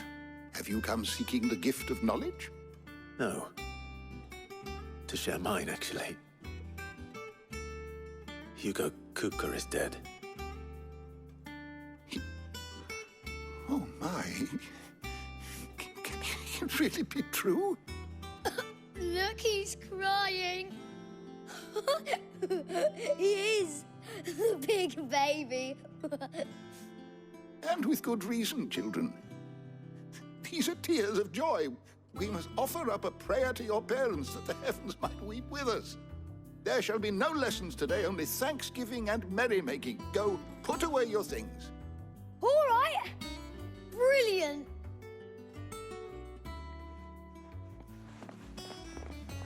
Finally, a new dawn has broken. It has. Thank you, Clive. I cannot wait to share the good news. Hippocrates. After Kupka fell, Ultima came to me. I need to know what he is. Have you learned anything? Alas, no. And not for want of trying. I have scoured nigh every historical tome in our collection and found nothing. Not even the sort of conspicuous absence that might suggest a concealment of fact. One is almost tempted to conclude that such a creature never existed. But I saw him. With my own eyes. I don't doubt that you did. Alas, it seems you are the only one who has. To others, he reveals naught. We see only that which he leaves in his wake, like some terrible force of nature beyond the ken of mortal man. A bringer of death. Whether the Ultima you met with was the being itself, or merely another projection of its power, I know not. But until I do, my investigations shall continue. Thank you. It means a lot. Right. Let's see if Otto has anything else for me. Is there something I might assist you with, Clive? I have said it many times.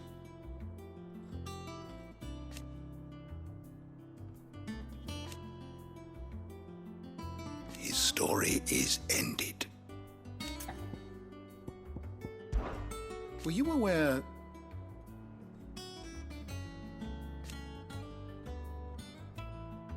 But what of the twins themselves? Yes, change will come.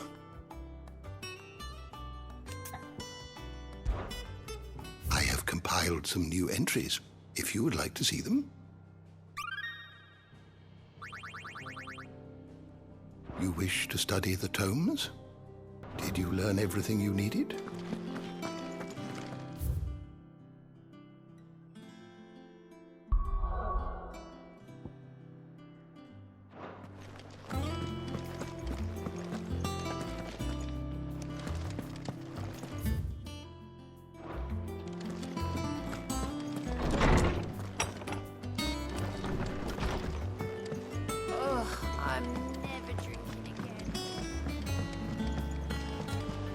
Telling you, it's true.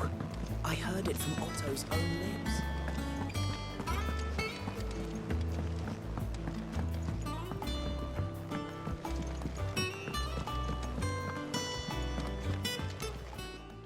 How are you doing? It was luck, and luck alone. But now...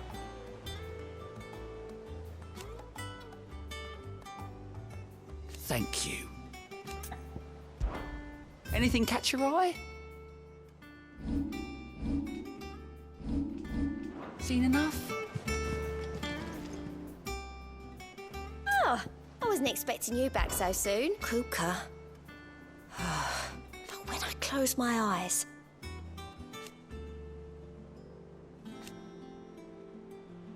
Only I don't know how. I wish you were here. Off you go, then.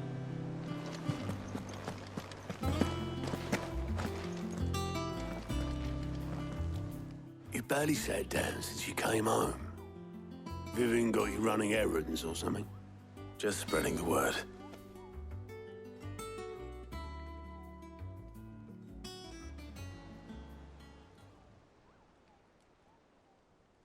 So, the Professor's got a soft side, has she? I'd never have guessed. No. She was right, though. Everyone was glad to hear the news. Ah, but you ain't told everyone. I can think of plenty of friends back at the old hideaway who'd sleep more peacefully for knowing. Not least of all Sid.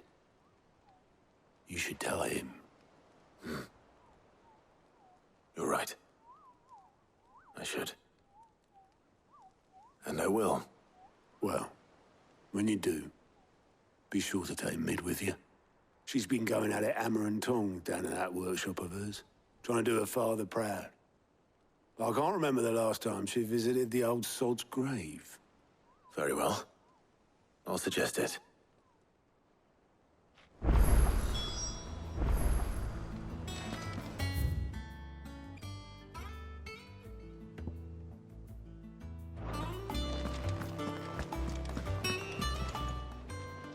Clive! Quick look.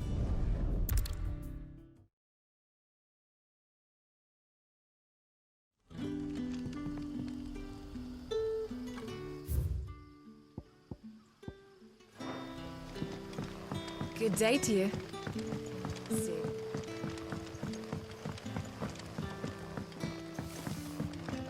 The crystals we get from the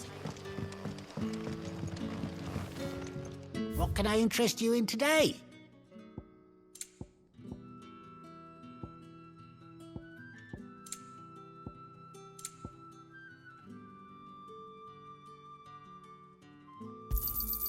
Ah, yes.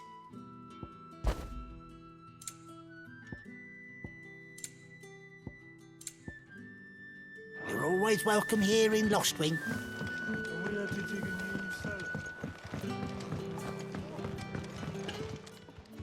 Ah, Clive. Your timing is exquisite, as always. I have a concern which you may be able to assist me with. Go on. There are whisperings afoot of shadowy figures having been sighted outside the village.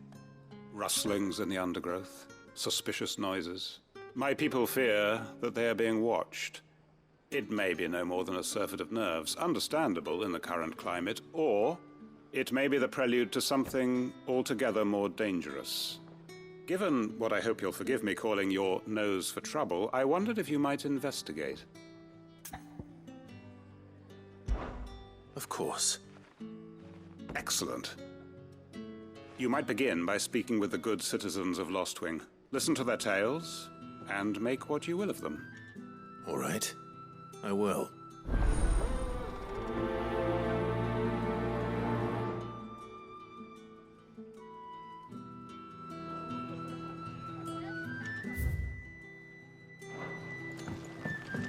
Right. Let's see what the people of the village have to say. I'd better find out if this is just nerves, or something we need to take more seriously.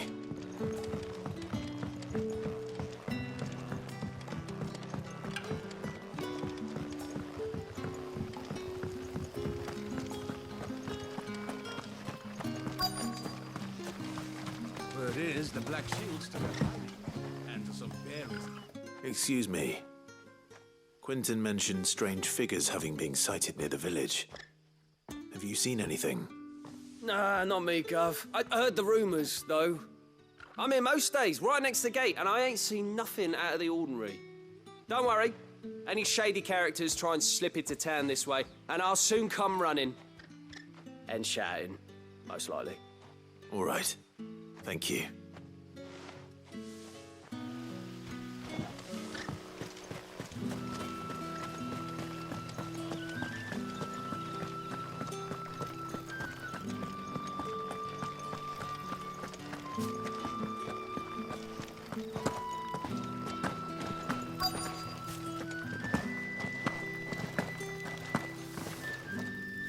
Do you have a moment? There's talk of suspicious figures in the woods. Have you seen anything out of the ordinary? No, but I've heard something. Sound of scraping metal, like someone sharpening a sword. Where was this? In Lorbert's Pass. Was out foraging for herbs when I heard it, screeching out from between the trees. Ran back here as quick as my legs would carry me, and I ain't been back since. I see. I'll look into it. Thank you.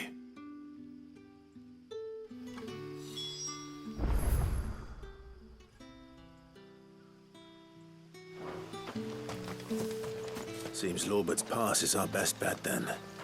What do you say, Torgal? Shall we go and investigate?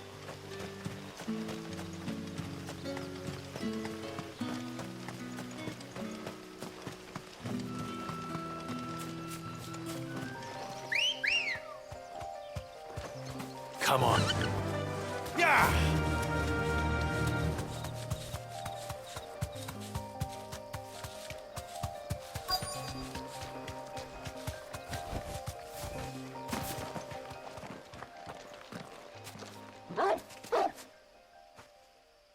You there. Fuck! He's seen us. Get them before they escape! Black Shields. Here. What the hell are you doing here? What is it to you?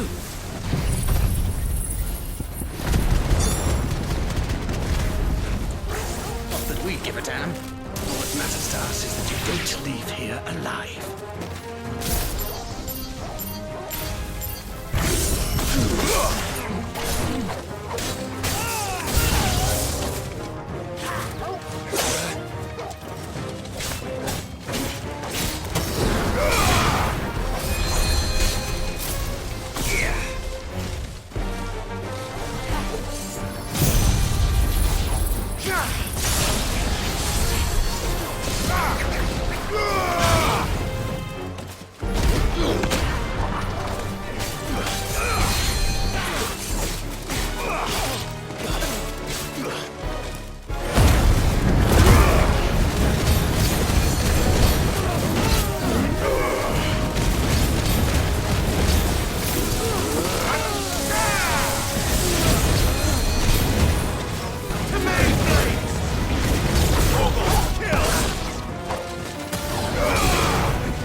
Why were they here? Were they planning an attack on Lostwing? I need to warn Quentin.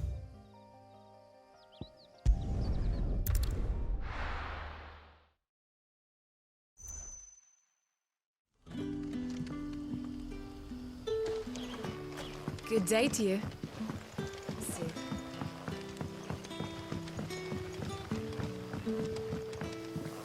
The crystals we get from it.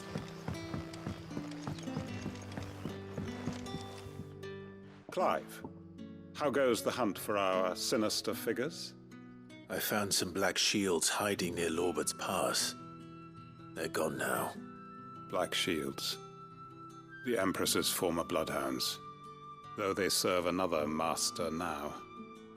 One who means to root out and destroy both me and those I care for. And it would appear the pack has finally caught the scent of its prey. Damn it all. I had hoped I would have more time than this. More time to prepare. But if we are cornered, we have no choice but to bite back. And bite back we shall. I'm sorry. You're going to need to explain. Who did the Black Shield serve now? And why would that person want you dead? Because I want him dead. Who? The former Lord Chief Justice of Sanbreque. All that I have built here is for him. I don't understand. Why him? Why Lostwing? I suppose it is better that you know the truth. I was a member of the judiciary once. So sickened was I by the injustice of this world, I swore to fight it. And fight it I did, in my own small way. I saw more than a few corrupt officials condemned to the very cells into which they had thrown blameless innocents. Men to whom the law was but a scourge to turn against the powerless. And throughout, it was the Lord Chief Justice who backed me, who was my one true ally in the quest to see justice done. So what changed? I discovered that he hunted bearers for sport. I was a fool to think he shared my hatred of venality and vice. His support for me was no more than a facade, a means of ridding himself of his rivals, a mask to hide the rot beneath. I filed suit against him immediately. His response, however, was rather more visceral. He had my entire family slaughtered, and he faced no punishment whatsoever. I lost everything. My loved ones, my livelihood, my position, the faith I had once held that any modicum of justice might be achieved through the courts. So I set about enacting my own. I tracked down every soul who served him, and slit their throats myself. But the man himself proved an altogether more difficult target. With money and power come protection. And so I saw that I would need an army of my own. I came here to Lostwing and began recruiting like-minded individuals. And everyone here knows this is why you do what you do. Of course. They too have lost loved ones to the bearer hunts. Seen faultless friends sent to the gallows to spare the guilty. All under the watchful eye of the Lord Chief Justice. Our wounds are the same. And our cause is the same. We are comrades. And our revenge is already in motion. We know where he hides, how numerous and well-trained his guard. What we did not know until now, however, was that his plans may already be in motion too. Quentin. Our time is short. He may move against us at any moment, unless we move against him first. My friends and comrades, it begins. Make ready for war.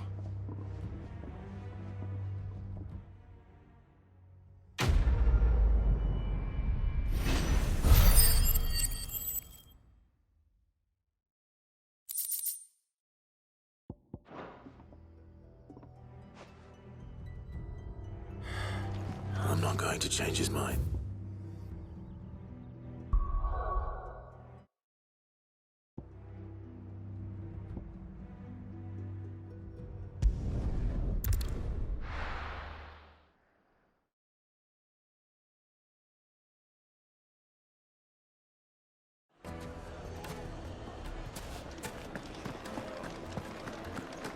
My carpets. The most fragrant herbs and Now, there'll spices. be no one to man.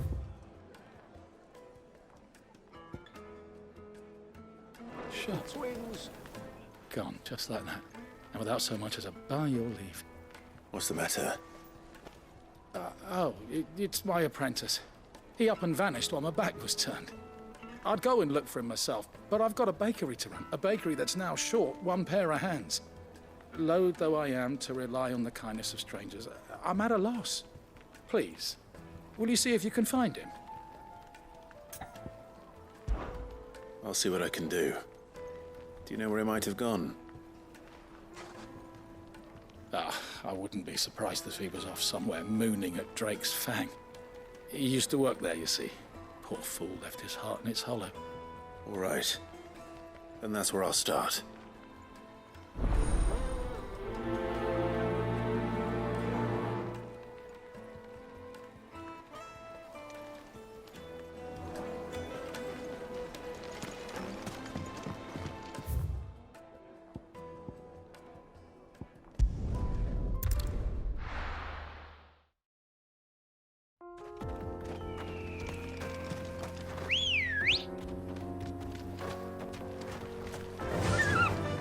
Faster!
Excuse me.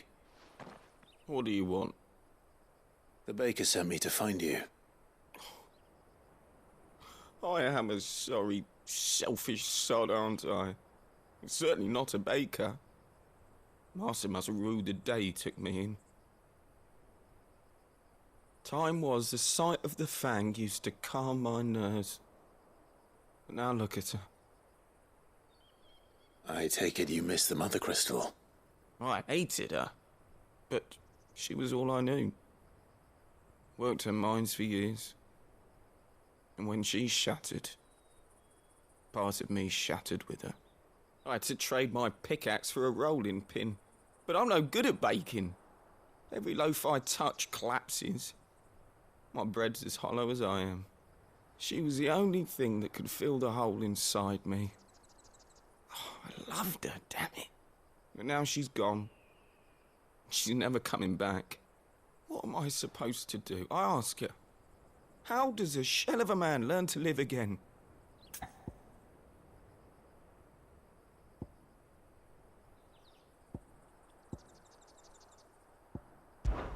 Focus on the job at hand. Think about what you can do right now. What use is proofing loaves when... Wait. Perhaps the solution has been in the bakery all along. You've opened my eyes. Thank you, friend, and fare thee well. Wait.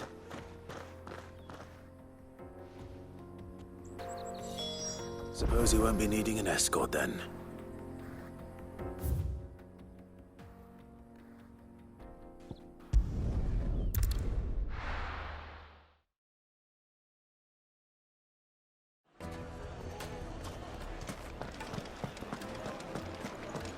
The finest fabric! The most fragrant herbs and spice. Ah, there you are. The man who lit a fire under my wayward apprentice. Though I worry you might have stoked the flames a little too high. He damn near ran me down trying to get to my oven. Master, it's ready. Behold the Drake's Balm. A truly unique creation. I dare say it is. Just look at it. A perfect likeness of the Fang herself. Her steepled peaks, her fulsome spurs, her inviting hollow. True, my loaves collapse more often than not, but what's the Fang without her crater? Why, no Fang at all. And look, inside. She's filled to bursting with a bounty of beautiful crystals. Salt crystals! Master, I have found my purpose. I must use my work here to preserve the memory of the Fang. Well, if it tastes half as unique as it looks, I'd certainly say you're onto something. Not only is my apprentice back, but he's finally pulling his weight. With any luck, I might even have a new delicacy on my hands. I don't know how you did it, but you have my thanks.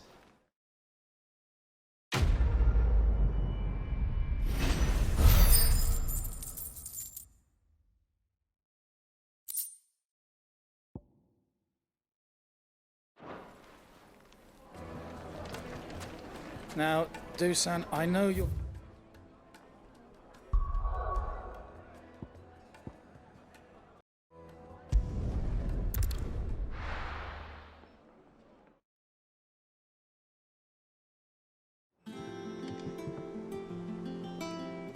I'm telling you, it's true.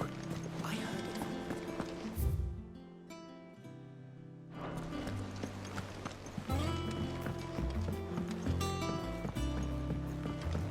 We're seeing troops amassing at every border.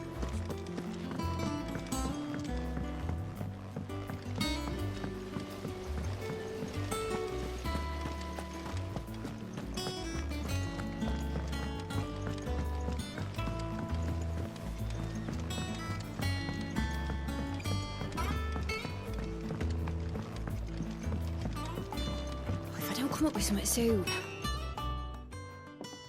All right, Clive? What do you want? I'm going to visit Sid, and I thought you might like to come with me. Sorry, I'm too busy for all that right now. I've got to get this thermal displacement stack sorted. Thermal... Displacement stack. Here. And this is for... Only the fastest, finest ship the world has ever seen. The Enterprise. Me and my dad designed it together. Where other vessels rely on the fickle winds to drive them through the water, ours is fitted with mithril engines. And those things have got more push than a behemoth in a bad mood, and more heat than all the hells put together. Which is where the stack comes in. I may have already talked some tight-lipped shipwrights into putting the hull together for me in a little dockyard in Canva. But the stack's a bit more involved, so I'm building it here. Thing is, it's so involved that I'm running behind and it's starting to hold things up over at the shipyard. I'll come and see my dad, though, when I'm done. Whenever that is. Is there anything I can do to help? Good old Clive. I were hoping you'd say that. First things first, I need some parts meching. The stack will be made up of 3 major components. There's the plating, here, that channels hot vapors away from the engine. The helm over the top, that disperses all that heat into the air. And the shielding around the sides. That stops the rest of the ship from going up in flames. A full suit of armor, then. Probably best to take it one piece at a time. Then you'll need to start with the plating. Everything else fits onto it. I've got the designs and the list of materials here. Show these to Blackthorn. He'll know what to do. I can't make head nor tail of them. Luckily, you don't need to.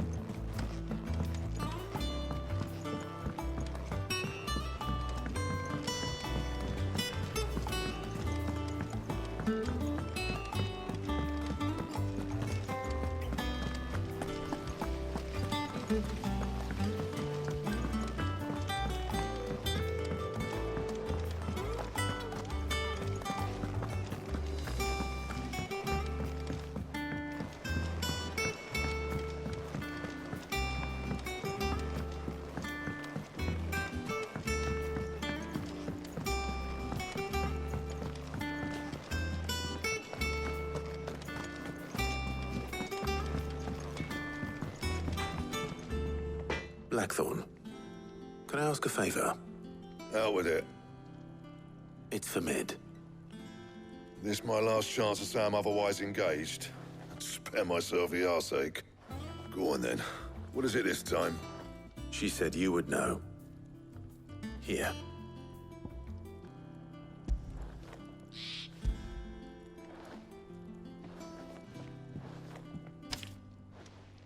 Krieger's Tates. Well, I don't know what the hell you'd want this for, but I can make it. Won't be easy, though. And I'll need help.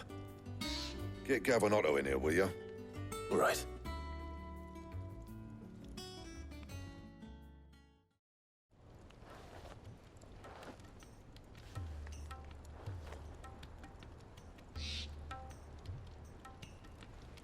So Mid's roped us all in here again, hasn't she?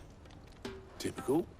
Still, if that's what it takes to get her to visit Sid's grave, I'll do what I can. And, what is it we need to do, exactly? Take a look at this. It's this plating. The usual sword grade steel won't work. We need something that can get very hot, very fast, and still keep its shape. That means an alloy. Something that won't break or buckle at the temperatures she's talking about. Which is where you lot come in. I need materials, and I've got my work cut out already. You'll have to fetch them. Now, there's a special kind of sand I'm after that you can only find out in the Valcroy. Stardust, they call it. As for the rest of the stuff, my usual supply should have it in stock. It just needs buying and bringing back here. Well, we'll get it done quicker if we split up. One of us should probably give you an hand collecting the sand. And the other can go and get the rest from this supplier. Right then. Well, make your minds up who's going where, and we can get this over with.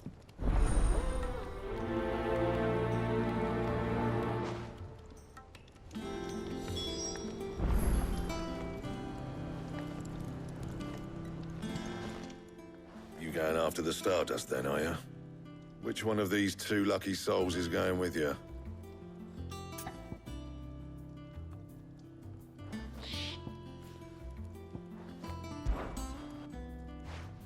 Otto, you're with me. All right, then. Where do we find this Stardust, and how will we know it when we see it? There's a river that runs through the southern reaches of the Valcroy. It's the black sand that washes up on its banks that you're after. And I'm guessing you'll be needing sack loads of the stuff. Might be worth hiring porters at the Dalimil Inn. I'll head down there.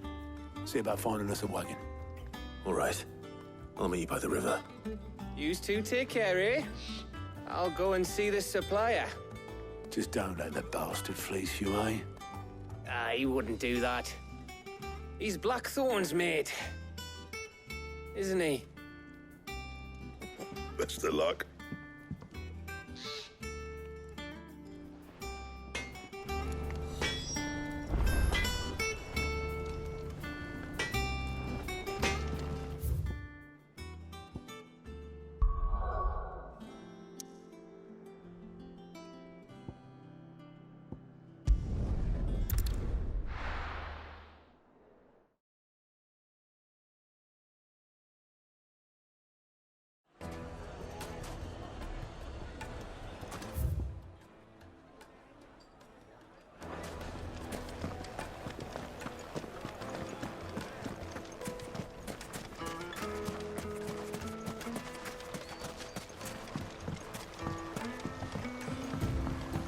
Looks like I found the river. Now where's Otto?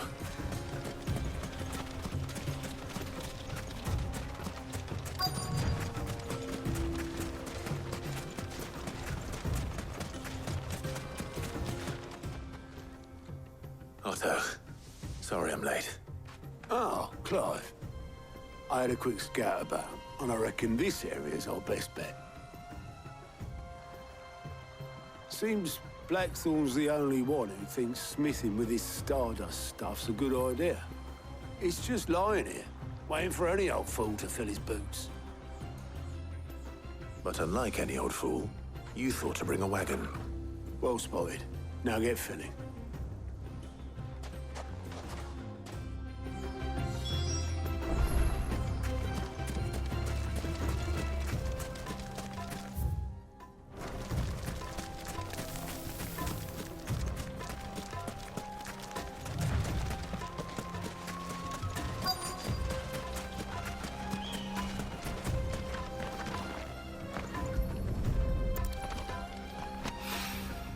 So this is Stardust.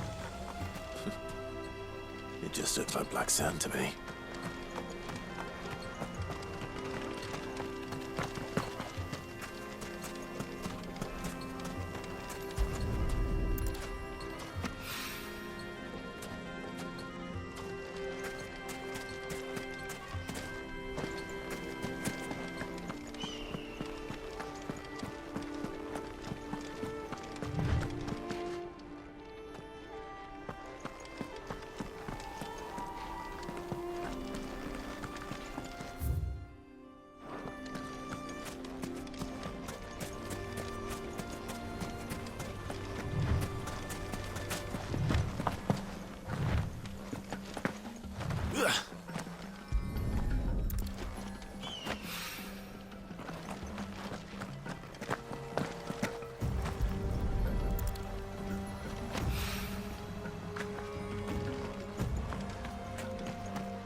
That should be enough for now.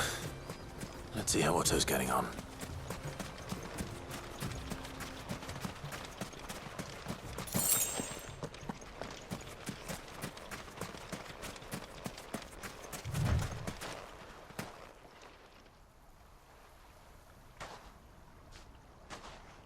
How much did you get?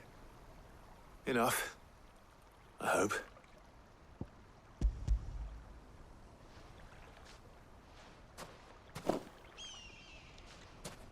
More than me. Put it all together and I can't see Blackthorn complaining. Much. Here, Clive. Do you fancy a walk?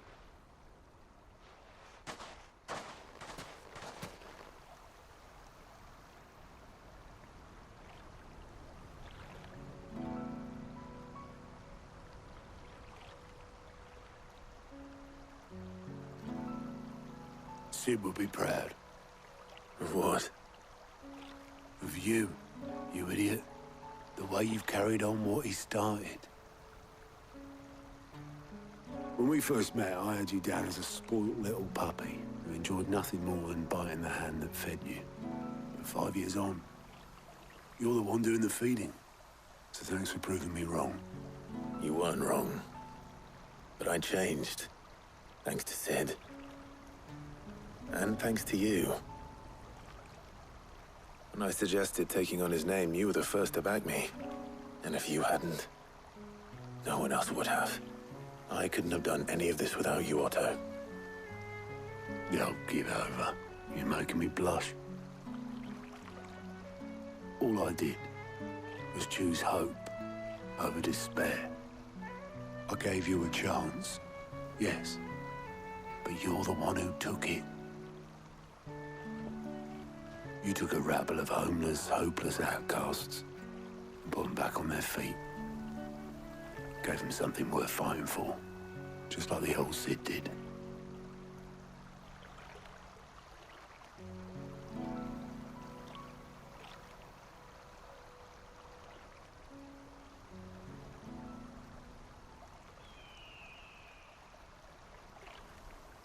About time I was heading back, I reckon.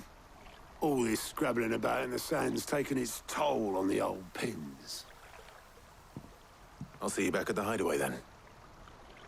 You can take a well-earned rest when you get there. Oh, I plan to. Believe you me. But I'll make sure Blackthorn gets his precious black sand before I put my feet up. He'll only moan otherwise.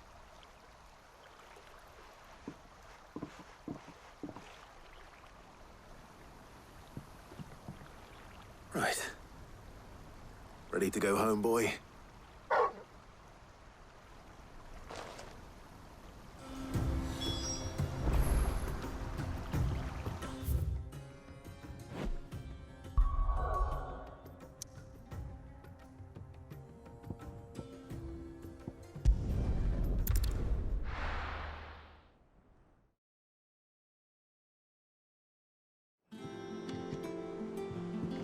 Let's hope this is all Blackthorn needs.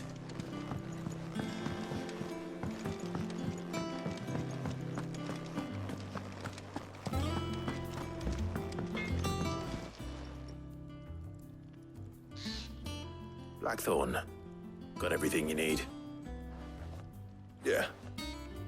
Yeah, I do. Cheers for the stardust. Should be enough to be getting on with. Nice to get out and about for once. Let's do it again sometime, eh? I'll make a start on putting this thermal plating together then. It will take some time, mind. So if you've got other things to be getting on with, I could do without you breathing down my neck. Thank you, Blackthorn. I'll let Mid know construction's underway.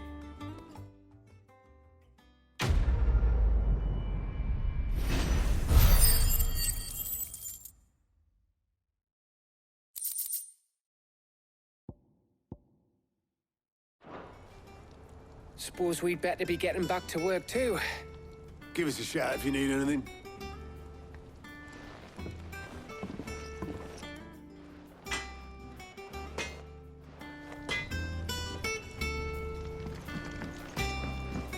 He cracked the crystal too?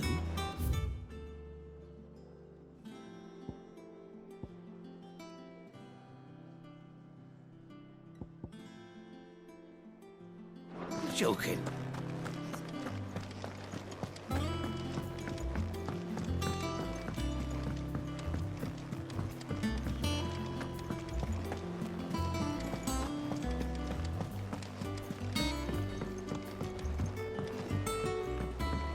We're seeing troops amassing at every border post.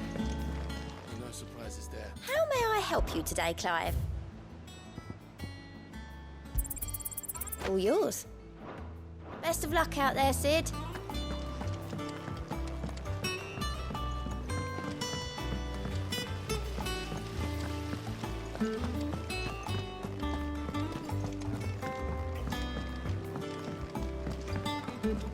I think Mid might need some help.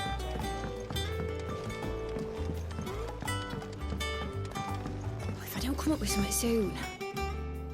You'll be pleased to hear that Blackthorn started work on the plating. Excellent. 1 down, 2 to go. So, what's next? The helm, of course. For this, we'll be repurposing fallen scrap. Salvage from the ruins? I thought that material was all but impossible to work. Ah, but we don't have to. I'm sorry. Just so happens there's one particular ruin that's broken into exactly the right shape and size pieces for what we need. What's the name back there? I'll give you all the details. What's her name? Right.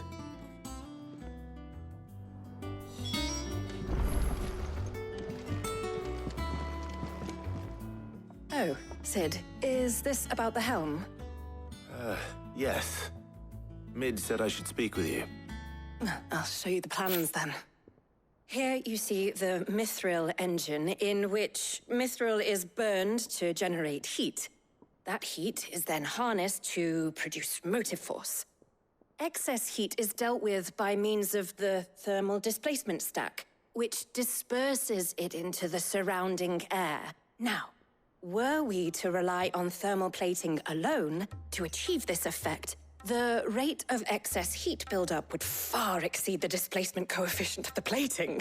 In other words, the reactor would overheat and eventually explode. This is where the helm comes in.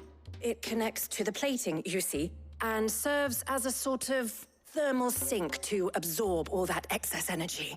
Our experiments have shown that fallen ceramics are remarkably thermophilic. They can withstand and absorb levels of heat far above anything we are able to make today. And not only that, they're also waterproof and immune to rust, making them the perfect material for our protective hood. Why, if sea or rainwater were to enter the reactor proper, it would vaporize instantly.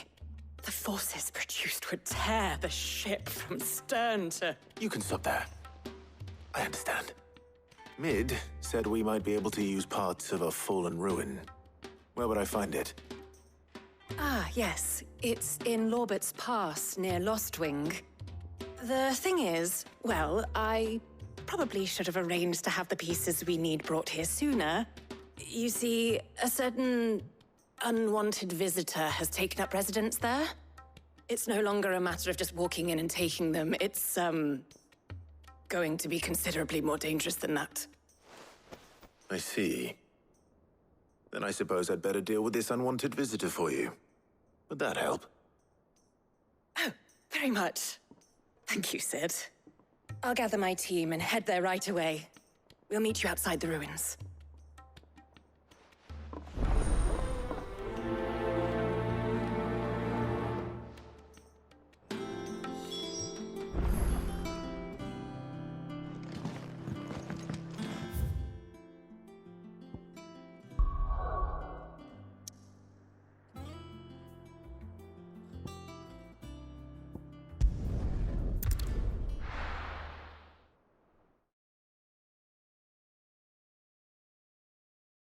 I'll be taking you all to a storehouse in the Bales. Leave anything you don't need behind.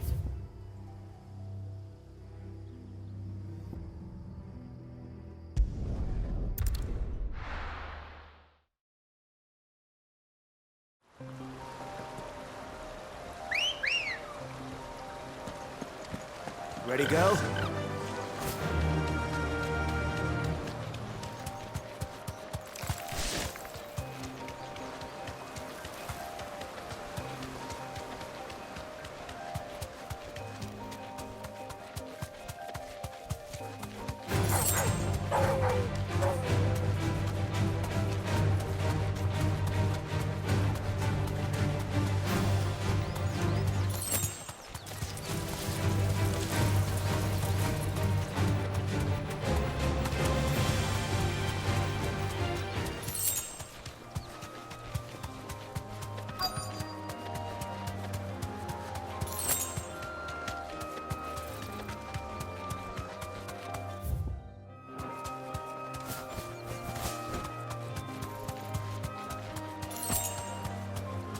Straight home now.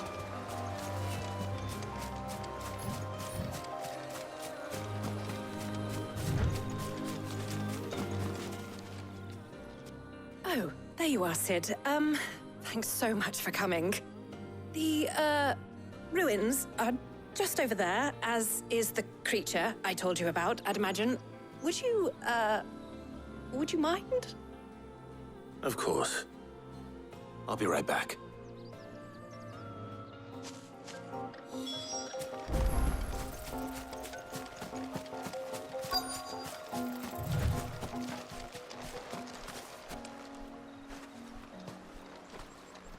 Anybody home?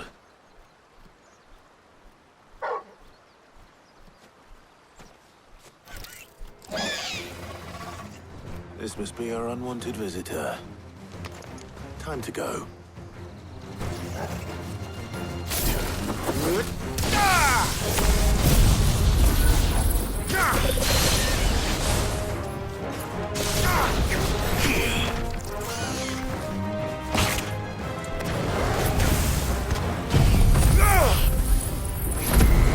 Help me, boy. To me, boy. Too slow.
things I do for you, Mid.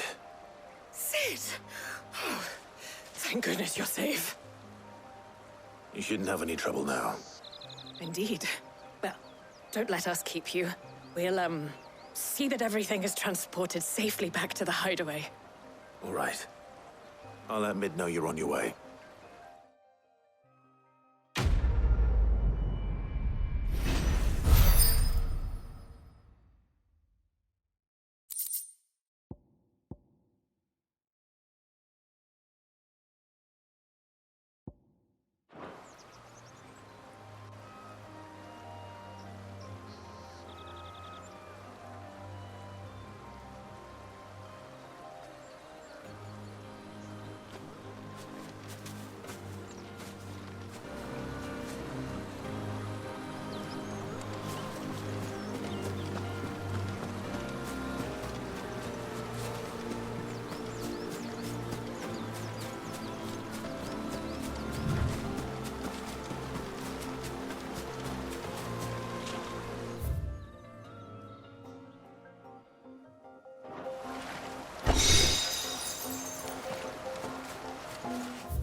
We're seeing troops amassing at every border crossing.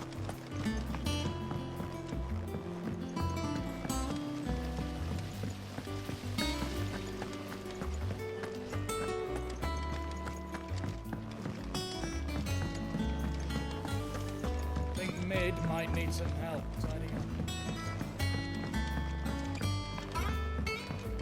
If I don't come up with something soon. Mid. Helena has recovered the material for the helm. She'll be along shortly. Excellent. Another job well done. And just one remaining. Right. Right, the shielding. This one's a bit of a bugger. How so? The plating's enough to stop the engines going pop, but those things will still be spitting out enough fire to set the rest of the ship ablaze. Which is why you need proper shielding. A prison for the dragon's breath that's blazing away inside. I thought a triple thick layer of tempered steel might do it. Or more of the stuff that the Fallen use, but they'd both be too heavy. The helm and the plating are bulky enough as it is. Add any more weight and the whole ship would be at the bottom of the briny before we'd even started. I need something light. But I've racked my brains and I just can't think what would do it.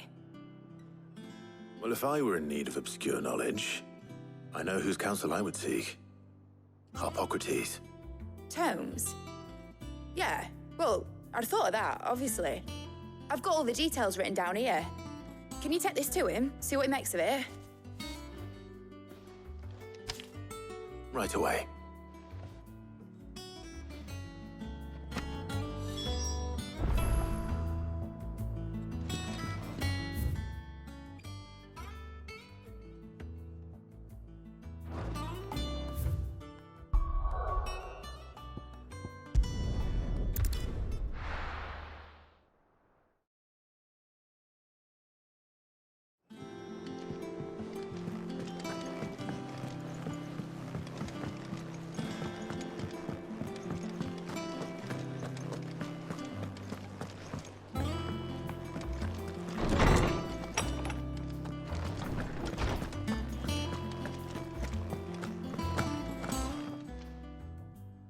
Harpocrates, do you have a moment? For you, Clive, always. Well, actually, it's for Mid this time. Could you take a look at this?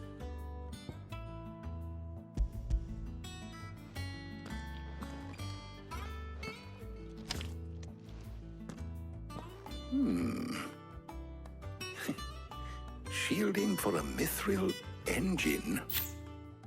Whatever will that girl think of next? And what are these notes around the edges? She has some specific requirements for the materials. The shielding needs to be able to resist extreme heat on the inside, and yet remain cool enough on the outside not to set the ship alight, while also being light enough not to sink it. As you can imagine, she's struggling to find anything that meets her needs.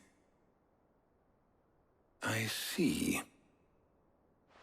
I wondered if you might know of a solution, or if you might be able to search the records for one.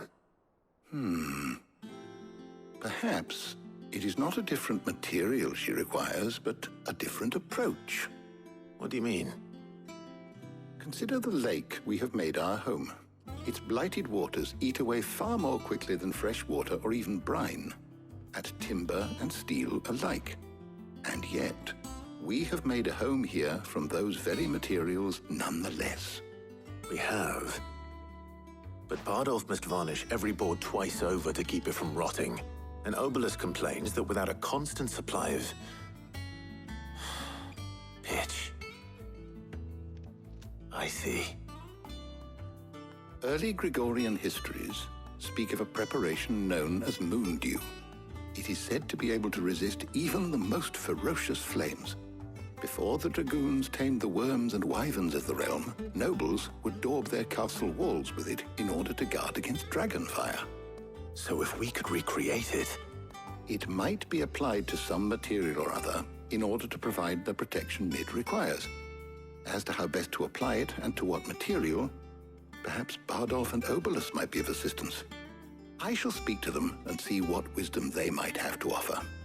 If you would be so kind as to procure the necessary ingredients, I shall discuss the specifics of how it might be most effectively put to use with our two friends. The knowledge of the past may yet prove useful to we of the modern era. Thank you, Hippocrates. And since you're asking others to help you, perhaps I should too.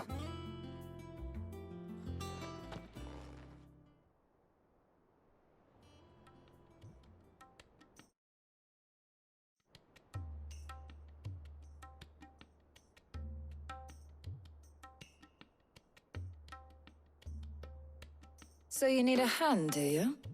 We do. I'll be heading to market for the ingredients we need. I could do with some help. And some company, too. The other can assist me in researching how best to prepare the shielding itself. Can we count on your aid? Always. Well, if Jill's game. Thank you. I am sure either of these fine young minds would prove indispensable in my research. I leave the decision as to who will go with whom in your capable hands, Clive.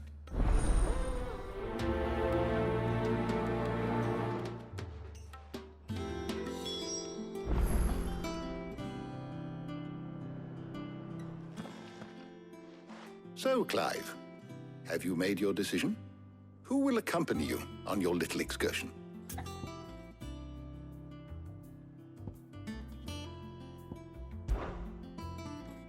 Very well. So then, what do we need to find? I have taken the liberty of preparing a list. Here. White chocobo eggs. Pepio nuts. Are you sure this list is right? Everything on here seems very edible. I would have thought the ingredients would be a little more exotic. Though these items may seem mundane, they have potent effects that are rarely exploited, effects for which they were once highly prized. So much so, in fact, that they were harvested almost to extinction, hence moon dews having fallen from favor. Now, of course, they can be obtained with ease. You should be able to find everything you need at the market in Northreach. Is that so? I've been meaning to visit Northreach anyway. I'll set out now. Join me there when you're ready. I will. Until then. You two enjoy yourselves. You too, Talia.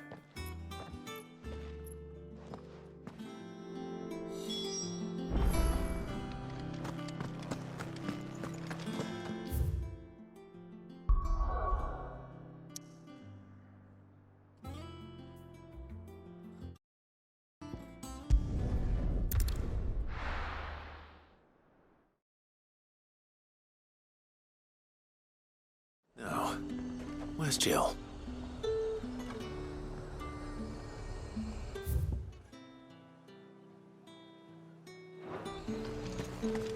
There's talk that the glass gate flood has... And what can I do for you? Excellent choice. Come back again.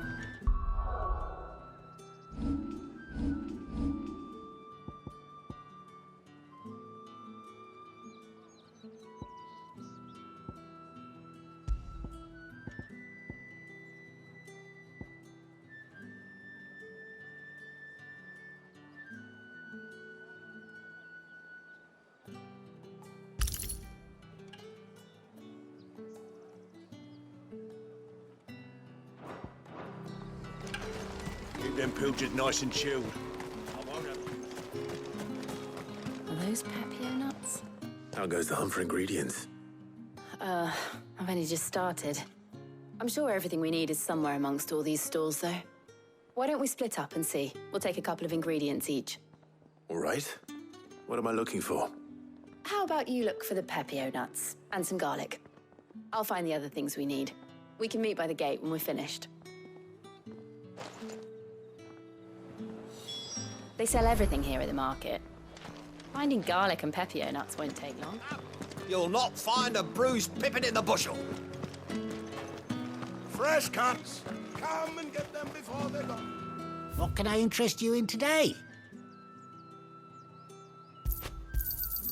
I trust it's all here. You're always welcome here in Lostwing. How the hell is anyone supposed to... What do you want? Ain't? Thanks for nothing. That's everything. Let's see how Jill's getting on. Fool anyone ever wants it.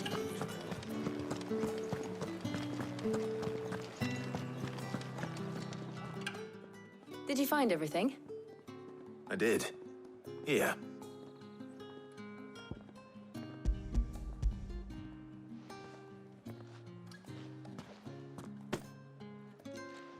Garlic and Pepio nuts. Perfect.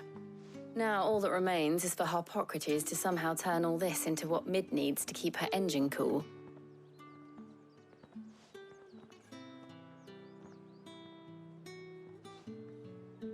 But before we head back, would you walk with me a while?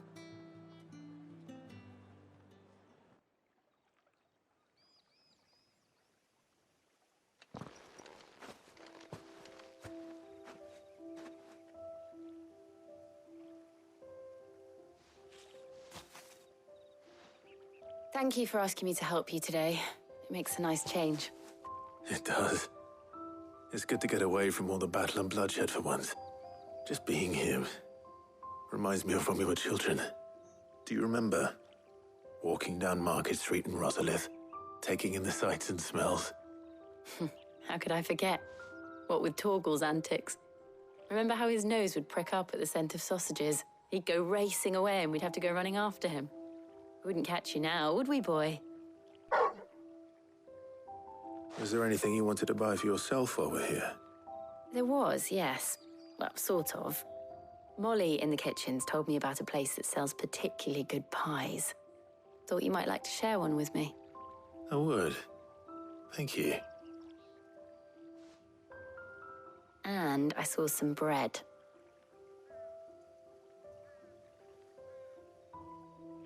Big white cobs like the baker back in Rosalith used to make. What do you think? I thought we might get some soup to dip it in. But then I tried a slice of the butcher's dry-cured ham and it was just... oh. You all right? Sorry. It's just... you're right. I really do feel like a child again being here with you.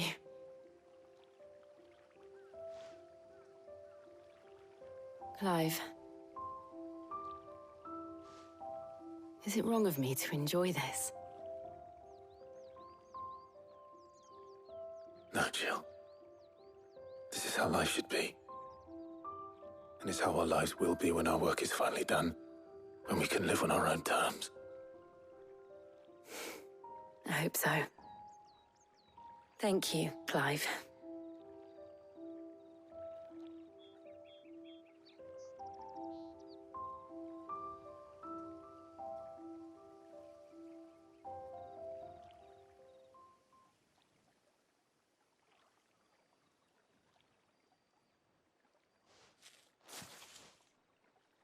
Well, I suppose we better be getting back. I need to give these ingredients to Harpocrates and Talia. I'll see you at the hideaway. Take care. I will. You too.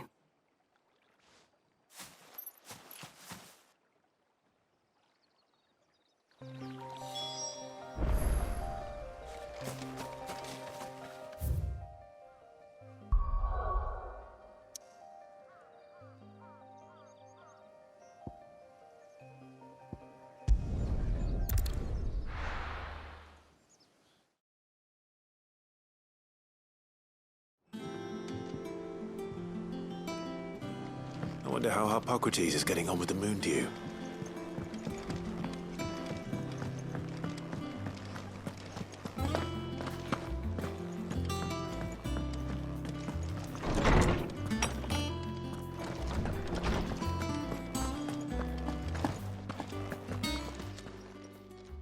How's work on the shielding progressing, Harpocrates? Well, very well indeed. And thanks in no small part to your kind assistance. I was just explaining to Talia how we might best go about preparing the moon dew. And now that we have all the ingredients, we may begin. You can count on me.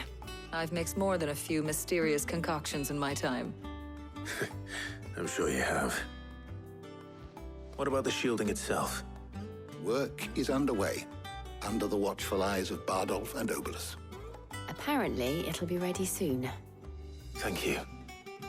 All of you. Right then. Jill, would you join me in the infirmary? Many hands make light work and all that. Of course.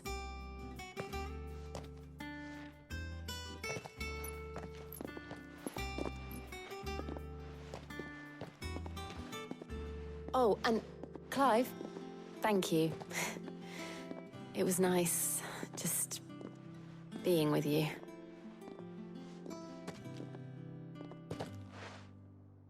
It appears our work here is almost at an end. A shame. I was enjoying playing the man of action for once.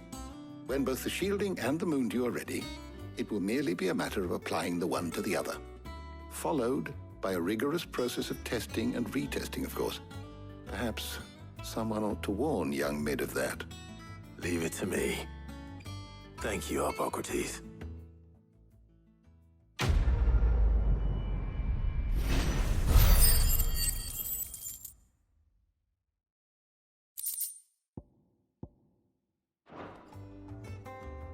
Well, I'd better go and give Mid the good news then.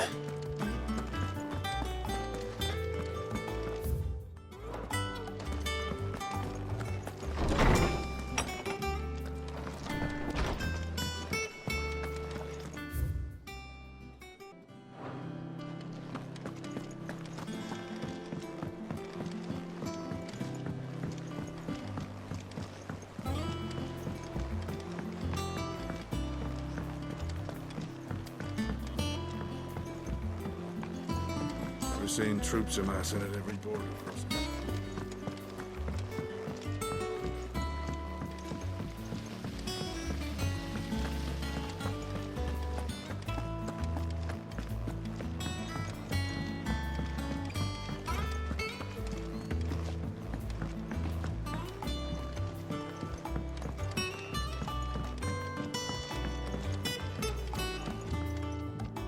Sorry to keep you waiting, Mid. But you'll be pleased to know that work on the shielding is underway. You found something for it? In a manner of speaking, Harpocrates knew of a substance that's highly resistant to heat, a coating that should provide the protection you need. He's supervising the construction and testing of the shielding as we speak. Brilliant! I knew you wouldn't let me down. Don't thank me. I'm just the errand boy. Right then, better start working out how to bolt all these bits together. To the Black Hammer!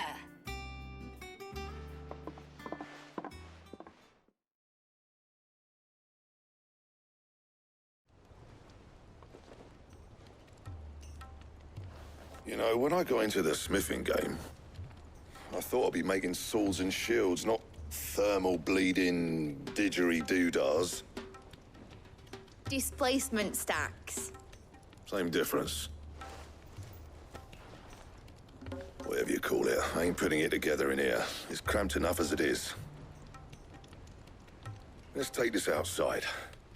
Mid, you get all the parts lined up on the deck. I'll take care of the rest. On my way. Oh, and bring me the biggest hammer you can find. This is gonna require some precision walloping.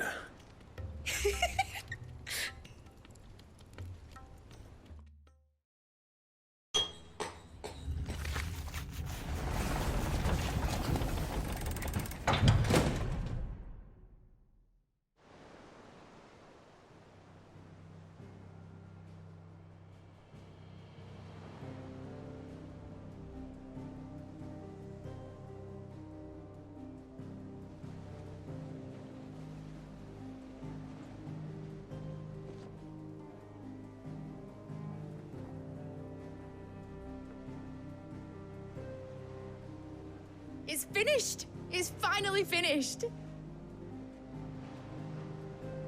Thank fuck for that. I'll be feeling my hammer arm for weeks. Thank you, Clive, Blackthorn, everyone. That's one down and just 3 more to go. I'm sorry. Oh, didn't I tell you? The Enterprise has 4 mithril engines, and we'll be needing a displacement stack for each. You don't mean... Don't worry. Now they've got a finished one to work off. My gang in Canva can build the rest. Good luck to them, I say. Right, I'm off to get a sling for this elbow. Any other work comes in, keep it to yourselves, eh?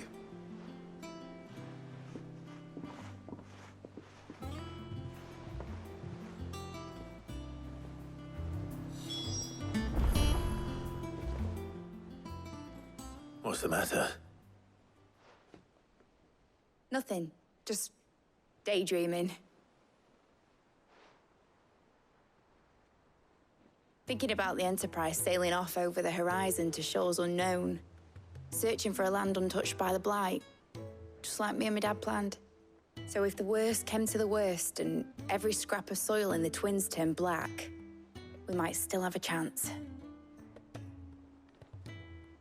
That's what she was meant to be. You see, one last chance just in case we needed it. But now she's so close to being finished, I've realized I don't want her to be that. I don't want her to be just a lifeboat for us to cling to if things get desperate. I want people to sail aboard her by choice, not from the lack of it. In a world where we're not just trying to survive, but where we can actually live. I'm working on that. And I'll do everything I can to get you what you want. Don't you always? All right. My mind's made up. As soon as the Enterprise is fit to sail, I'm putting her under your command. Sod our plans, I'm trusting in yours. Are you sure about this? Something tells me it's what my dad would have wanted. He'd be proud of you. You were gonna visit his grave, weren't you? I was. And you can come too, now that your little project is finished. Right. There's just one thing I need to finish up first. Won't be a mo. All right. I'll let Otto know you're coming. Meet us in the mess when you're ready. Aye, aye, Captain.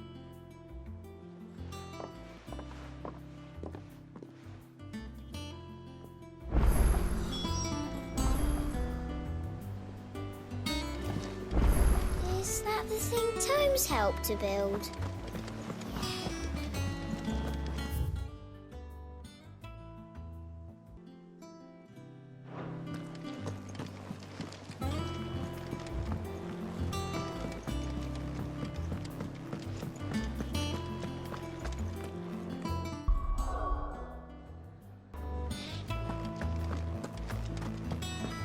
He cracked the crystal too.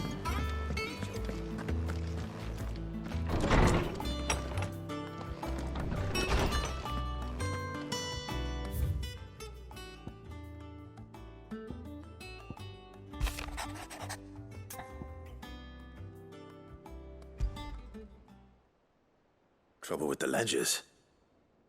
Shouldn't he be asking Otto for help?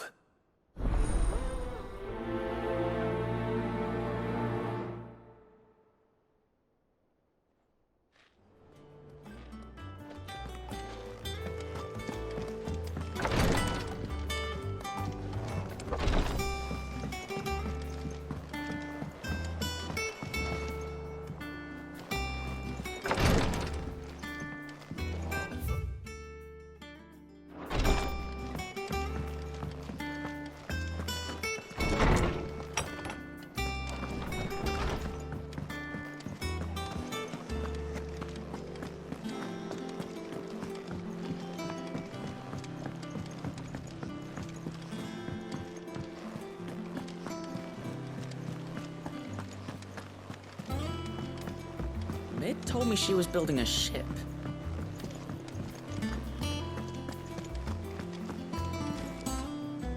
Clive, did you get my letter? That's why I'm here. Shh. Otto might be listening. Is this better? A little. Listen, I've some bad news. It turns out the Hideaway may be slightly behind in its payment to certain lenders, and it's maybe my fault. But I swear to the goddess, I thought I had the numbers square. Sadly, that square turned out to be more of a circle. Zero, you might say. I can straighten it out, I swear, but it's gonna take some time, and I'm gonna need help keeping it from Otto. Bit late for that, I'd say. There you are! What a surprise! So let me get this straight. You forget to pay our lenders what they're due, and instead of coming straight to me, you get Clive to come to you. And I hope he'll dig you out of the hole you've dug for yourself. Clive, the man in charge of the place you've been cheerfully trying to bankrupt. And you thought this was a cunning plan. Why? Well, who needs paying? Oh, just Martha. And the Dame. And, well, Lady Karen. But only 500 talents. We owe 3 of our most trusted friends 5 million gil. Each. 5 million each. They lent us the bulk of the money we used to rebuild the Hideaway, you see, and, well, I must have made some sort of oversight. Those ledgers were my responsibility, and it was my decision to entrust them to you. This is my fault. Do we have that much to hand? I can always ask my uncle. No, we don't.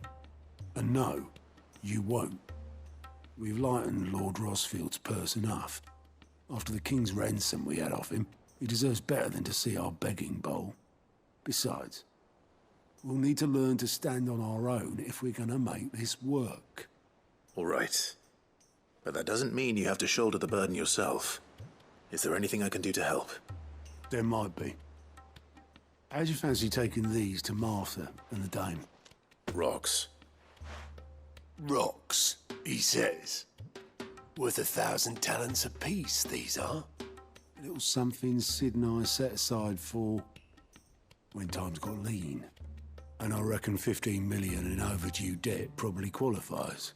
I just hope our associates' eyes are a bit more discerning than yours. I'm sure there will be. Should be me making the rounds, really. But you know how it is with this place. Orders to bark, arses to wipe, and all that. I know. Which is why I don't mind going in your place. Go. Do you know why I only gave Master Clive here 2 star rubies? Because you'd rather Lady Karen killed me. Because I'd rather Lady Karen killed you. Yes. Well, I suppose this is goodbye then. Don't worry. I'm sure Karen will understand. Really? Do you think so? No, I don't.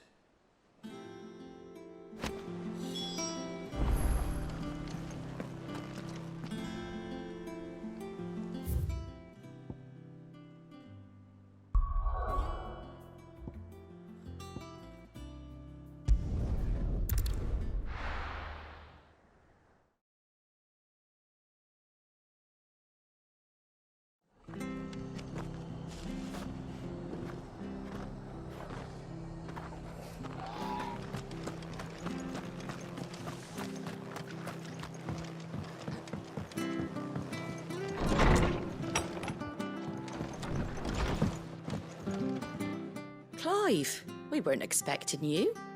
I wasn't expecting to be here, but it seems we still owe you a considerable amount of coin for your help with our rebuilding efforts. And though I doubt it's what you were expecting, we were hoping you'd take this as payment.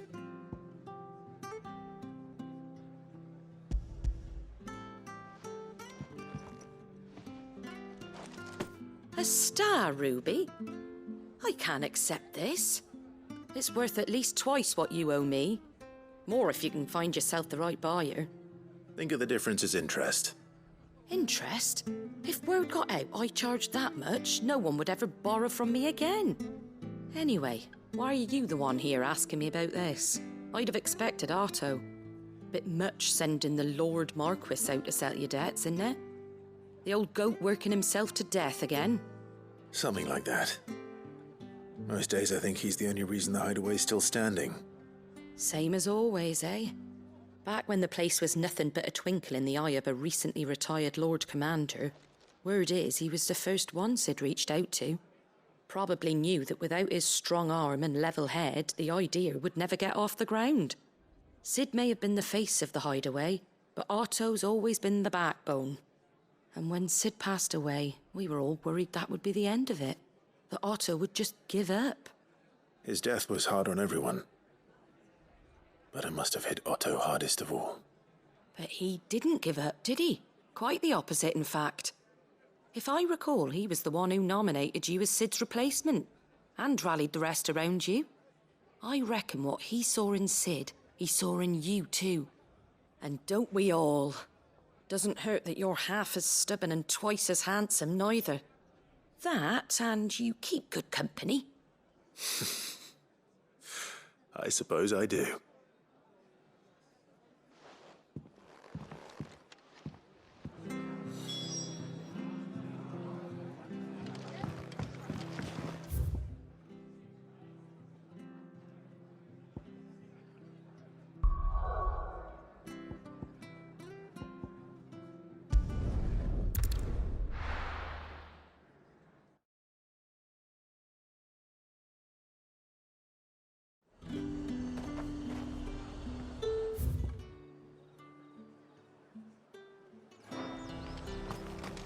There's talk up in Glasgow.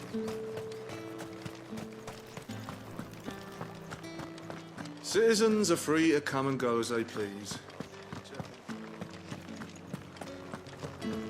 Did you hear? The gates to heaven. I want to see you again. What am I going to do without sweet water and oil of talc? Milady, I come bearing gifts. Gifts? Whatever is the occasion.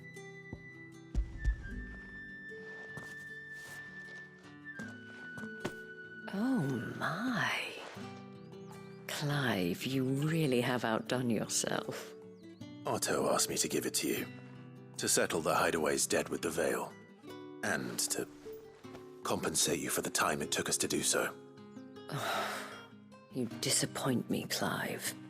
I thought you might finally be warming to me. Tell Otto he can keep his baubles. I tried to tell him as much the first time around. The man owes me nothing, nor does the hideaway. My contribution to the restoration effort was made freely and willingly. It was the least I could do. You once told me Sid did you a kindness. I'd like to do the same. Please, accept it. For my sake. And for Otto's. For all of us. For all you've done. It is rather fetching, isn't it? Very well. Otto is lucky to have you, Clive. I doubt anything could ever replace his son.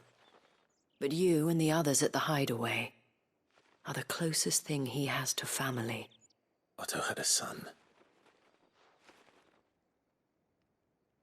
Long ago, yes. Sid told me Otto lost him when he was just a boy, and blamed himself for not being able to stop it.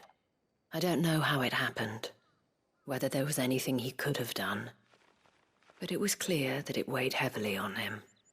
I didn't know. How could you have? I doubt anyone did. Besides Sid, I've never met a man more keen to bear his sorrows in stoic silence. An ill habit, given that both have always been surrounded by friends desperate to help them. I'm beginning to see that.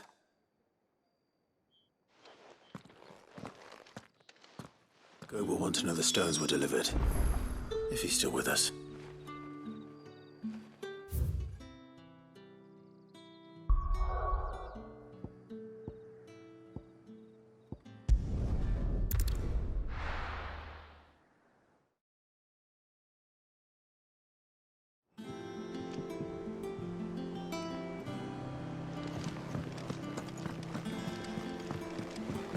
Is that the thing Tomes helped? Mid told me she was building a ship.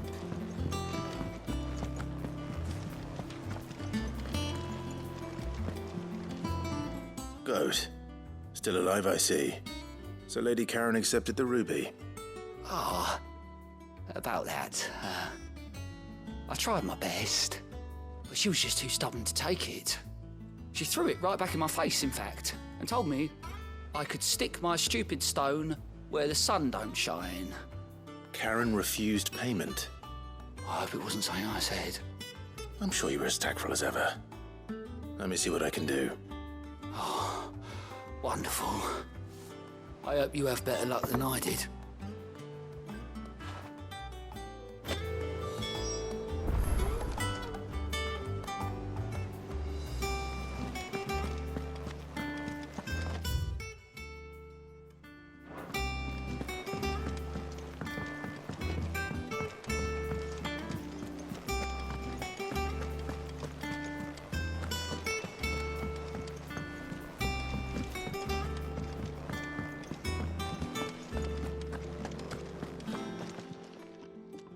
Lady Karen, Goat tells me you weren't happy with our offer.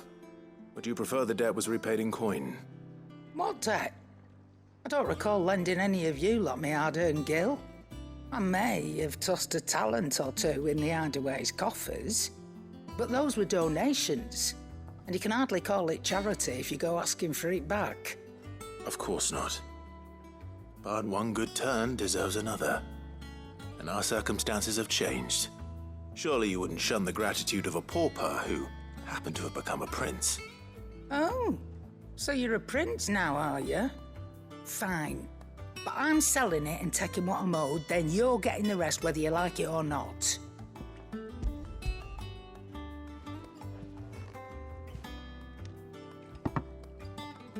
Where'd you even get this? A decent trader might nab 1,000 talents for a star ruby. A canny one, meanwhile, might claim it were nicked from the belt of Sid the Outlaw himself and ask twice as much. Might be I already have a buyer in mind.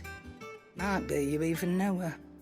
A fine continental maid whose beauty's only eclipsed by a guile in commerce. You wouldn't mind, would you? Not at all. Just be sure to tell her that it's always a pleasure doing business.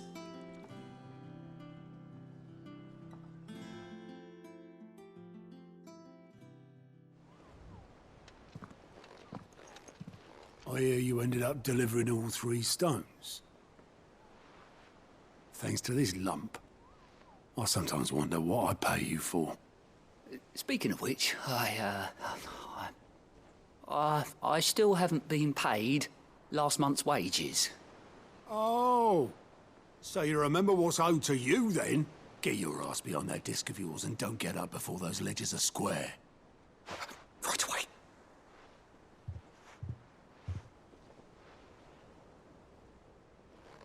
I've seen that before. Yeah. Plenty of times. It was the only goblet Sid ever used. Either out of habit, or because the filthy soul couldn't be bothered to find a clean one. I knew so little about him. Like most people. Martha and the Dame both seem to have fond memories of him. I bet they do. How long did you know Sid before he... Before he died. 20 summers. give or take. Back in the day, I was a purser on a trade ship, which is where I met him. He bought passage to, I forget where. But having nothing better to do on the long nights, we set up drinking island rum till the morning bell dragged me back to my duties. Quit my post not long after that, on account of making a fine maiden's belly fat. But me and Sid stayed close, promising we'd one day sail the seas again. That was before fate stepped in and said she was having none of it. The magic woke inside my son soon after his first name day, and there was no hiding his knack. Couldn't you and your family have? My family were the ones who summoned the constable, wanted the monster taken away. I couldn't turn my back on him, forget what I felt, and I couldn't for the life of me understand how they could. Luckily, Sid was of the same mind as me. It was him who stood beside me when all I wanted was to tear the whole world down. Him who cried for me when I had no tears left of my own. Him who swore he'd do everything he could to stop it from happening again. And he was true to his word, too. Left the Royal Army once and for all. His ranks, his ribbons, gone. Just like that. Threw away everything he had. All to right a wrong that no one else had the courage to face. I knew then I'd follow that man to the ends of the earth.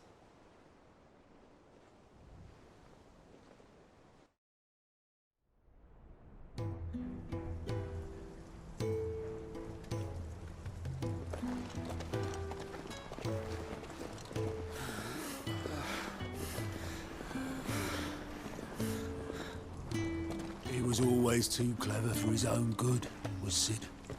Saw the world for what it really was, while the rest of us were content to go along with the lie we were shown. And it can't have been easy, bearing that burden alone.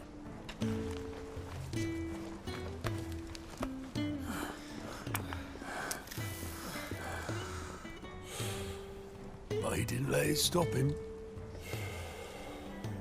He never lost faith in what he believed was right. And that gave us faith in him. Faith he'd steer us true. So I swore to myself that I'd always be right behind him, ready to catch the stubborn sod, if ever he should fall.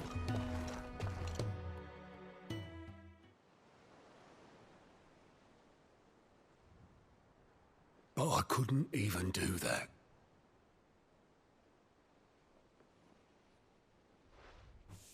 Ignore me. Just the ramblings of a tired old man. Leave that lot. I'll tidy it up in a bit.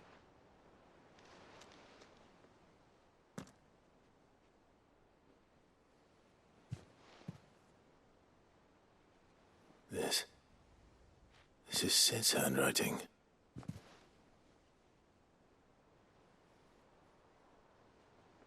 Dear Otto. I may be drunk, but I wanted you to know this place would be fucked without you. Love you, you grumpy old sod.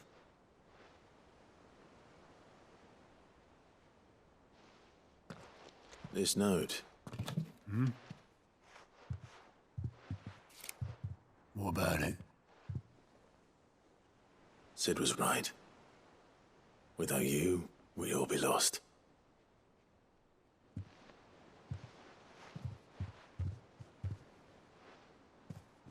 He should have bloody well said so then. Just once. Before he went. But then, why would he? Him, or anyone? I'd only have told him to piss off.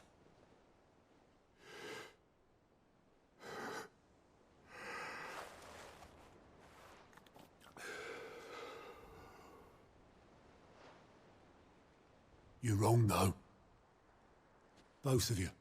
It was never just me keeping the hideaway afloat. It was all of us. I just shoved people in the right direction. I barely seem to be able to do that anymore.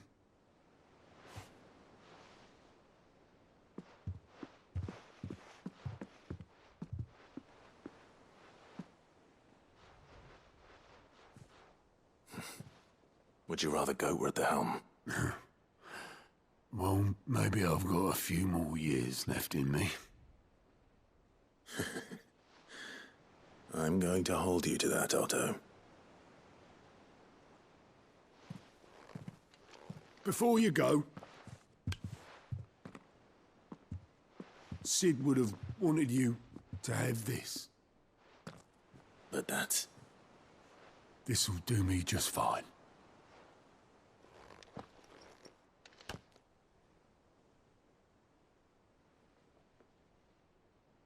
Thanks for the ray of sunshine.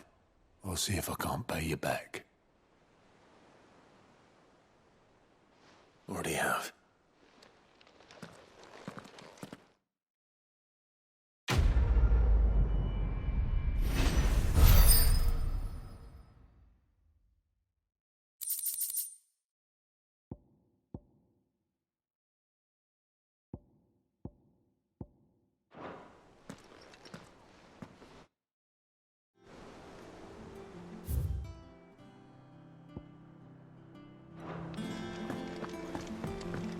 Mid told me she was building a ship. Is that the thing Tomes helped?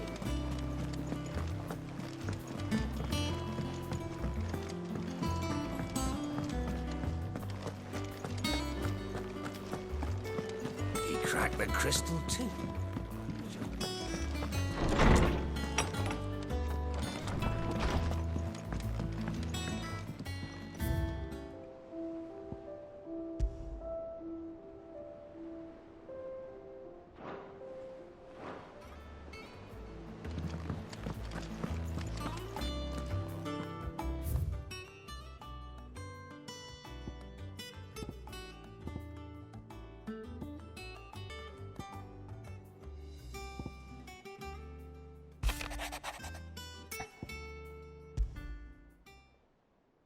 What could be wrong with Torgor?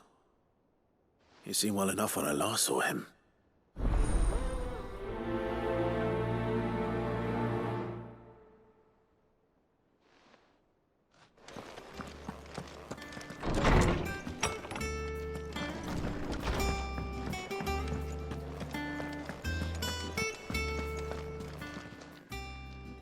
I got your note. You think something's wrong with Torgor? So you can read. Congratulations. But I didn't say I were wrong with him. I said something weren't right. He's not been eating me treats. He used to love cracking the bones from Molly's boiled brown, but now he won't so much as look at them. Didn't like him. Which is why I'm of a mind that his mind's on something else. You've not been working him too hard, have you? No harder than usual. Is that it, boy? Do you need a rest? What was it you said he was? A frost wolf? That's what the lawsman seems to think. Then maybe this all has something to do with whatever it is that's woken inside him. I suppose things have been different since Rosalith. Perhaps Hippocrates knows something. Instead of everything, you mean? Perhaps.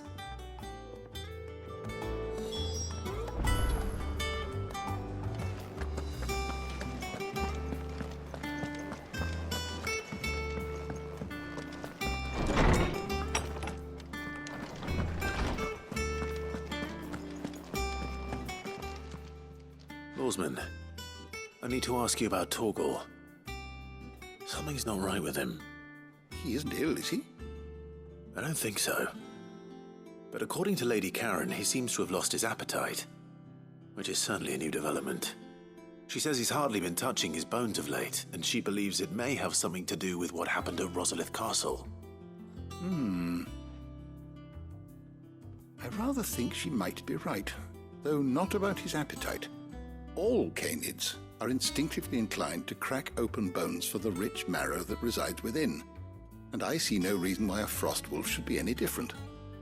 Accordingly, I suspect it is not a lack of appetite that afflicts Torgal, but a surfeit of it. If we assume that his newfound magics require additional nourishment to sustain, it may well be that the bones Lady Karen is accustomed to providing are no longer sufficient. Frostwolves, after all, habitually prey upon far larger animals, whose bones may yield altogether different nutrients. As to where one might find a suitable substitute, some antelopes that graze the meadows of eastern Rosaria have been known to grow to a size more than double that of their lesser cousins. I don't recall ever seeing any that large. And little wonder. The oldest and largest such creatures rarely leave the safety of the highlands for fear of predators. The last elder antelope sighting I recall hearing about took place near Cressida, and that was long before the village was abandoned. Even so, it seems like a good place to start. Good hunting, Clive.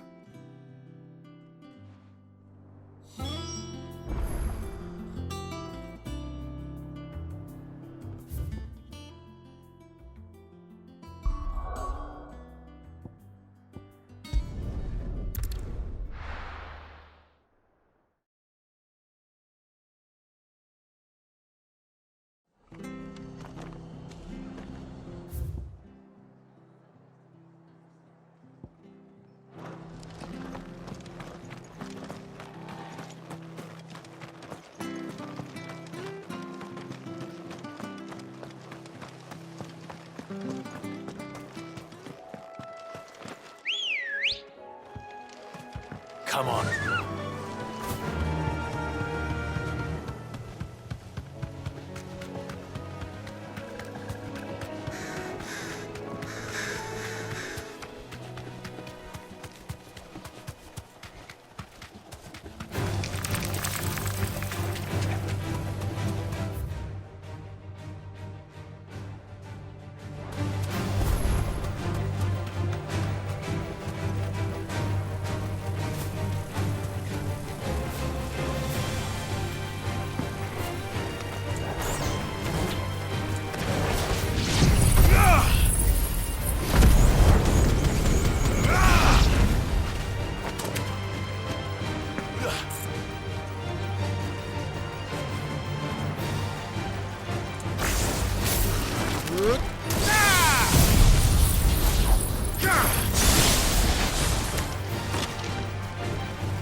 It's the same as the one back at the hideaway.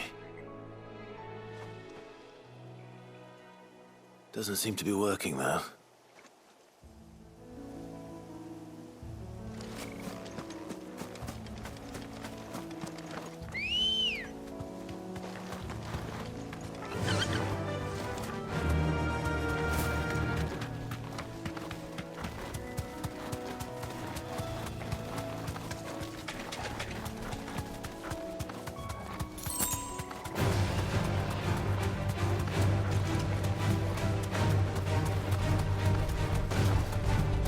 Certainly quiet. If I were a giant antelope, it would seem like just the place.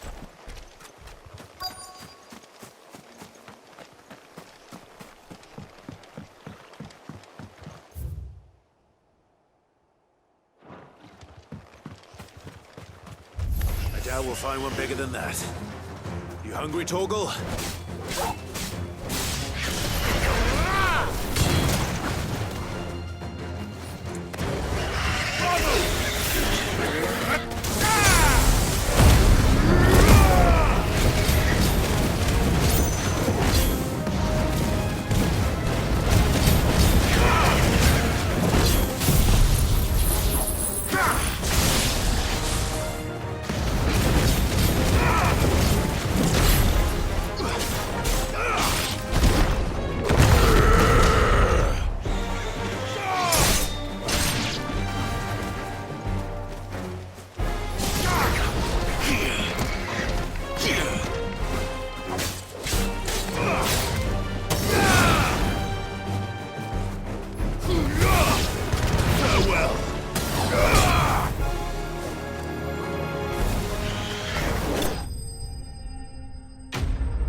Will it be enough, I wonder?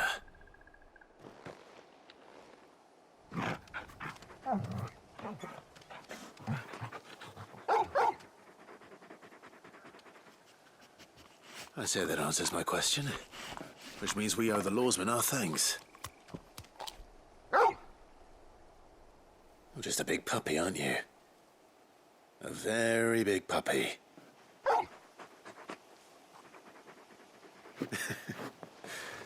You do know you can take that with you, Torgal. Lady Karen will be relieved to hear you've got your appetite back. Come on, boy.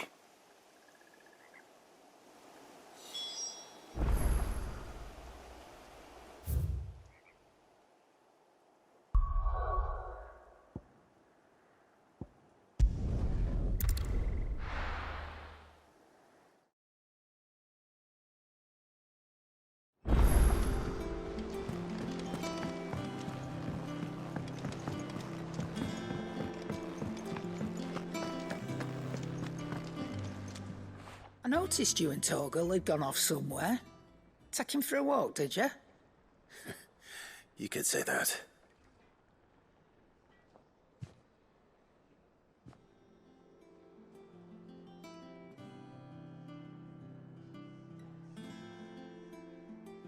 So, Molly's leftovers weren't good enough, eh? That'll teach me for treating you like you're still a pup.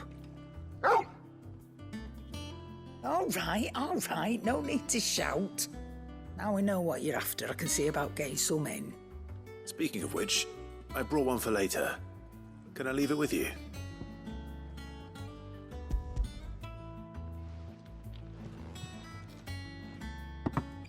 You can, aye. I'm nice like that. In return, you can thank Tomes for me. The bloody know-it-all. I was just on my way to see him.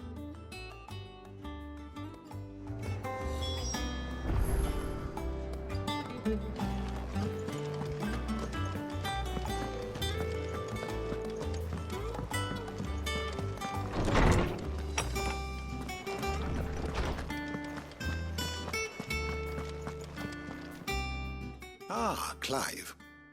Were you able to locate your quarry? We were indeed, Lawsman. You pointed us in exactly the right direction. And Torgal's been a very happy hound ever since. Very good, very good. Lady Karen sends her thanks, by the way, for your part in solving the mystery. Ah. But that reminds me.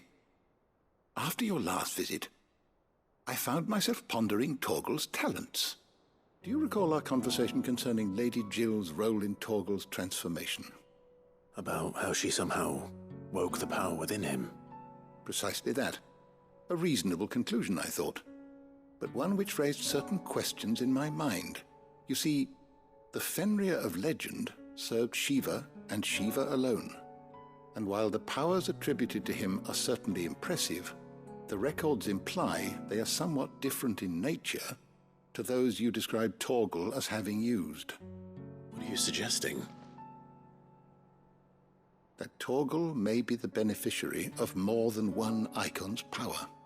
Consider that in addition to Lady Jill, he has served as a loyal companion to you, your brother, and even the late Cid.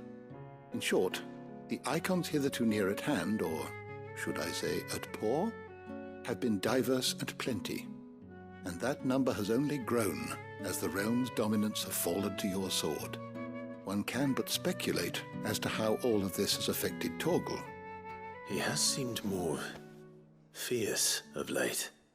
And if I am not mistaken, he will grow fiercer still. We are fortunate indeed to be able to count him amongst our allies and not our adversaries. Oh, he's more than an ally. He's a friend.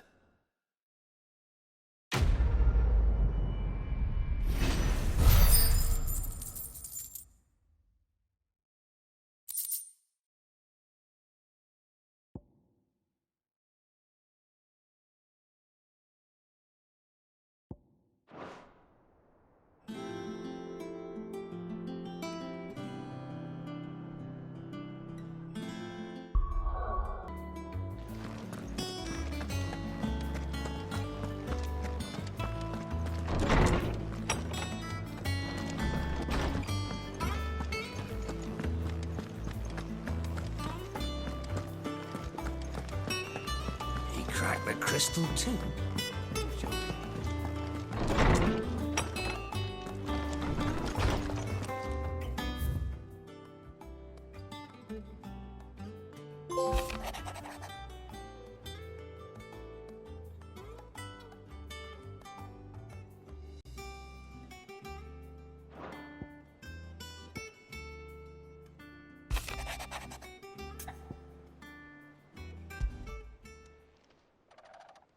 Hopefully it's nothing. But I should speak to Blackthorn just in case.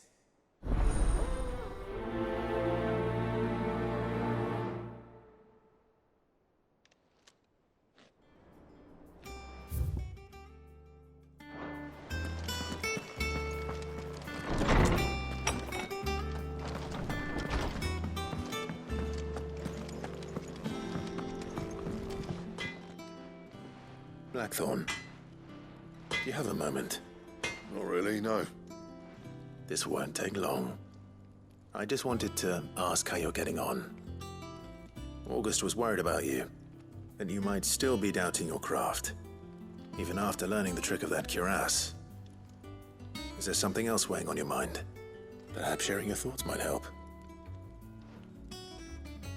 That bastard's like a dog with a bone. Still, he's got a keen eye, I'll give him that. He's just, well, Karen showed me something. Something I've never seen before. And that was? A sword. An odd-looking thing with a single-edged blade. The metal itself wasn't anything to write home about, but fuck me, the edge on it. You could slice a man clean in two with a weapon like that, and he'd be halfway home before he even realised he'd been cut. So that's what's troubling you? No. Not troubling me exactly. More distracting. Can't stop thinking, how do you get an edge that sharp? It's driving me mad. And if you knew how to do it, we could arm the curse breakers with even better blades. That's about the size of it, yeah. I'll see what I can find out. Sharper swords are always welcome. And we can't have our master blacksmith being distracted. You're a soft touch, you know that. But I can't say I'm not grateful for it. Good luck, eh? Thank you. Let's see what Karen knows about this sword.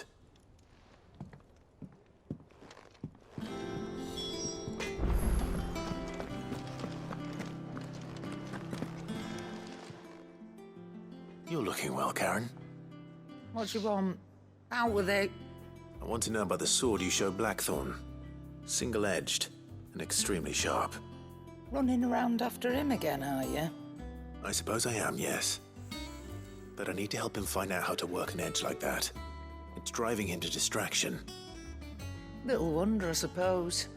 There's not many like that make it as far as the twins, and those that do go straight into private collections. Which made it nice and easy finding a buyer. Can you tell me who bought it? Where is it now? You think I tell people who my clients are? Suppose you're not likely to go nicking him off me, are you now? Fine. If you stop mooning at me like that. Lord Ignac's the man you want. Dalmekian bloke. Collects weapons and the like. And he's got more money than sense, which is why he's one of my favourite clients. Reckon he'll still be at the inn in Dalamil, where I left him. Thank you, Karen. Oh, and he's a touch eccentric, if you take my meaning. I appreciate the warning.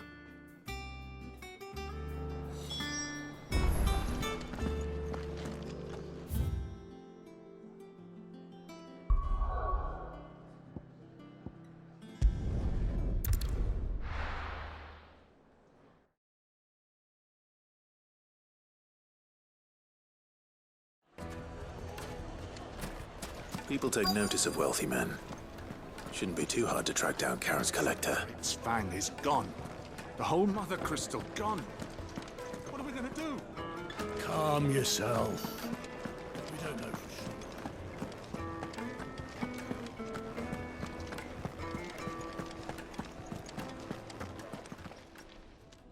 My reputation will be ruined! Ruined! Calm yourself, Lord Ignac, I beg of you, before you do yourself a mischief. Pardon the intrusion, but... Out! Get out! I paid for these rooms so I wouldn't be disturbed. Leave me be! Please, allow me to apologize. His lordship is going through a difficult time, and he's never been fond of guests arriving unannounced. Radim! Get rid of the filthy oaf this instant! Very good, Lord Ignac. Would you mind stepping outside for a moment?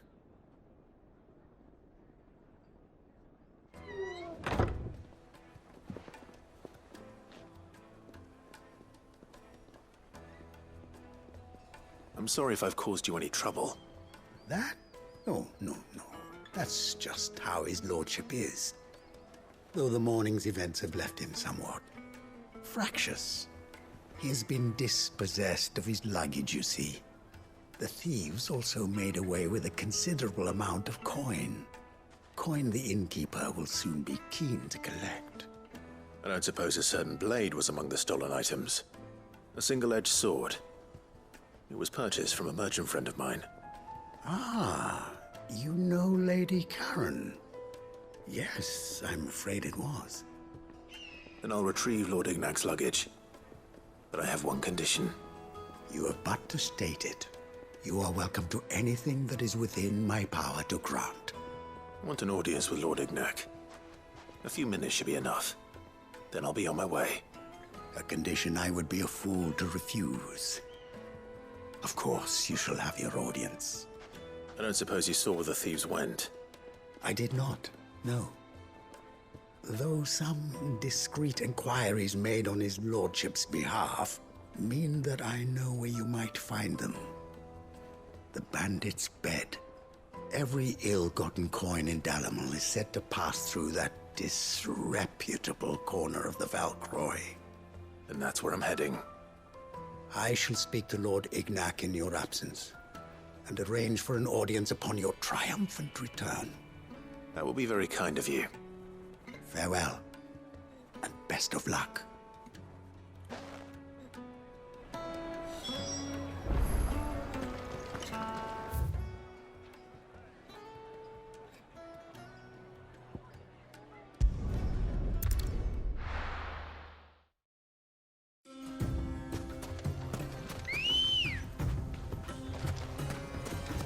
Good girl. Yeah!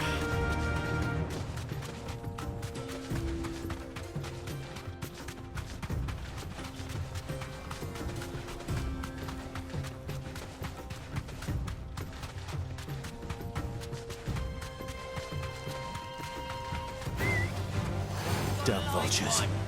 Preying on the trade caravans. You've picked the wrong target.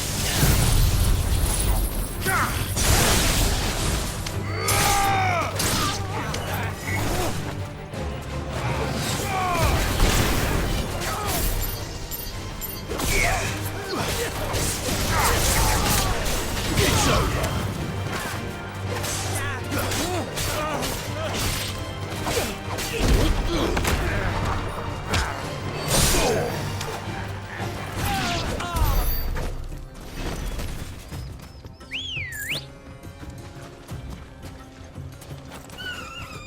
Come on.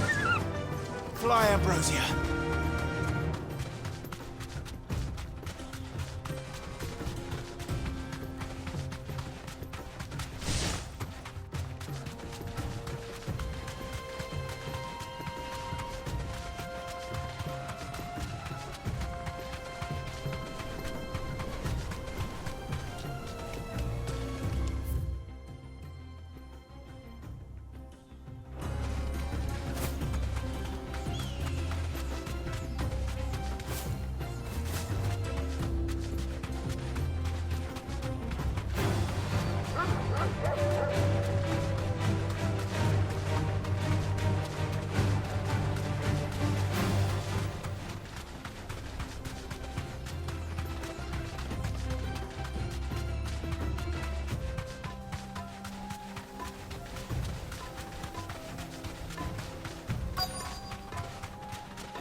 You deserve a rest.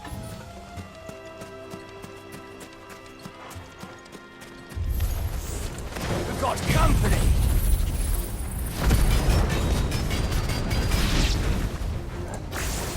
Come on, lads, let's tear the bastard's head off!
This must be Ignac's luggage.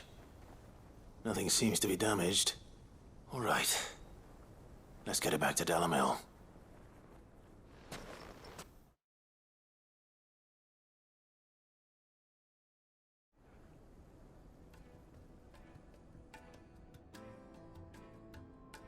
I hear I have you to thank for the return of my effects. What shall I call you, my good man? Wyvern. Glad to make your acquaintance. A formidable name indeed. Well, Wyvern, I appear to be in your debt. Redeem here tells me you wished for an audience. Is that all? A few moments of your time should suffice, yes. You're a peculiar fellow, Wyvern. All right, speak. Master Wyvern was wondering if you could tell him about a certain single-edged sword you recently acquired. Oh, a true work of art, that one. Karen drove me hard on the price, but I would have sold her Radim here to get my hands on that sword. It was made in the Outer Isles, far beyond the Twins, and is used exclusively by the practitioners of a unique school of swordsmanship. They believe no combat should ever exceed a single strike and hone their blades to such perfection that none ever does. Each sword is made for that one perfect stroke, and for that stroke only. They crack upon a second blow. There's a brutal sort of beauty to it, really. But how do they hone such an edge? Fine question. Why, they use a whetstone, of course. Whetstones, rather. A whole array of them, ranging from the coarse to the fine. 10,000 licks with the sharpening stone, then 10,000 more. But it is the final stone which lends the blade its legendary sharpness. A mineral quite foreign to this great realm of ours. And that is the key. The secret ingredient. Wyvern, it occurs to me that my little lecture is hardly equal to services rendered. Take this, together with my regards. The very stone of which I spoke, far rarer among collectors than even the blade itself, and a far more fitting payment. Thank you. Pardon the intrusion, my lordship. However, it is long past time we prepared ourselves to depart. So it is. I am locked in bitter competition with a rival collector of curiosities. I am one step ahead of the unscrupulous scoundrel, but he is hard at my heels. And there are many other collectors out there. Too many to count, but only one do I consider my nemesis. Lord Byron Rosfield. And is a perennial thorn in my side. I can imagine. Farewell, Wyvern. May our paths cross again. Radim, we mustn't dawdle.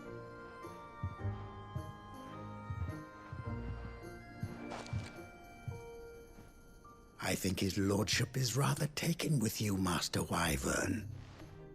Thank you again for your assistance. Coming, my lordship. I'll be right there.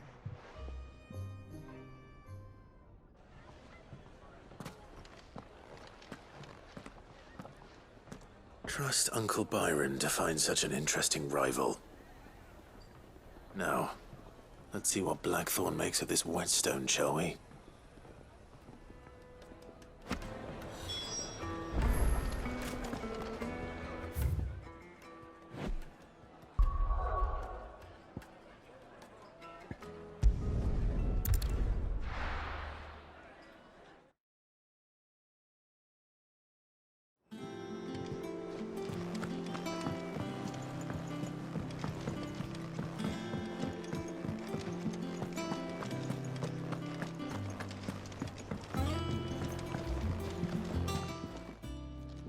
Sorry for the wait, but hopefully you'll agree it was worth it.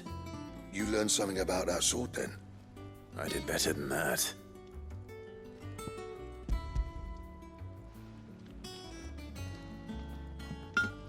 A whetstone?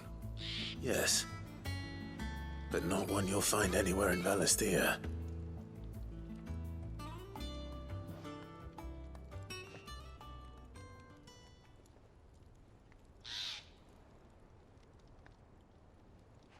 No wonder I couldn't get the same finish on the grinding wheel. One hit and all done, eh? Might not be so bad if all you ever fought were duels. Good luck on the battlefield. Your second opponent would be your last, no matter how good you were. Even so, is there some way it could be used to give the Cursebreakers an edge? I think so, yeah. With this whetstone and the right kind of steel, I could probably even make a twin of the blade that rattled me. But there'd be no replacing this little rock once I worn it down to a sliver. I reckon we get a dozen swords from it, if that. Swords that the Cursebreakers wouldn't know how to wield properly, and that would see them through a single fire piece. Nah, no point trying to copy that thing. Be about as much use as a wax anvil. But finishing our blades with a whetstone this fine, now that's something to consider. And what's finer than fallen masonry, eh? Or more hard-wearing, for that matter. Just imagine it. Good Valisthean steel with an edge as sharp as any found in the Outer Isles. I won't make a copy, nah. I'll make something much better. I'm sure the Cursebreakers will be delighted. Just don't push yourself too hard. Don't you worry about me, sunshine. I've been working day and night since I was half your age, and I'll still be here when you're long gone. Hey, thanks, Clive. I mean it. I owe you one, August too. It's good to know someone's looking out for me. You'll be happy to hear you said that. And I'll see that my debt to you's paid. First new blade I make's got your name on it. You come and find me when you've got the materials. All right. I will.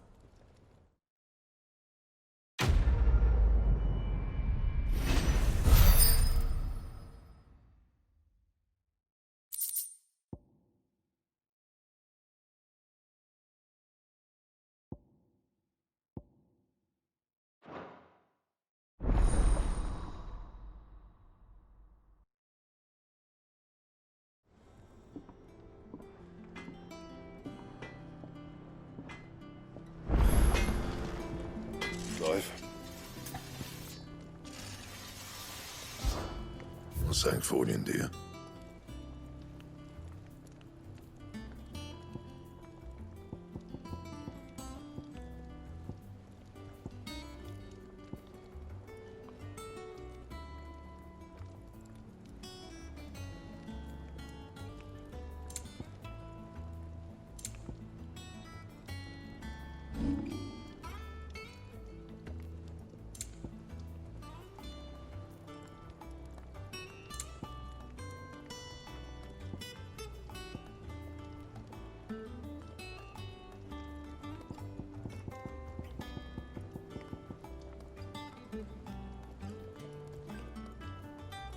that it? Fine.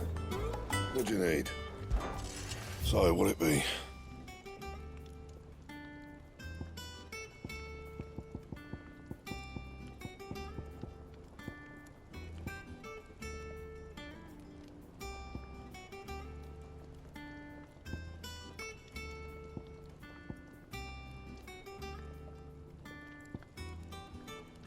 And?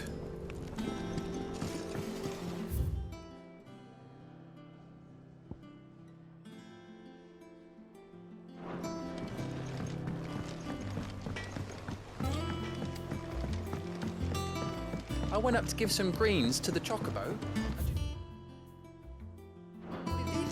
Only when it bloody bit me.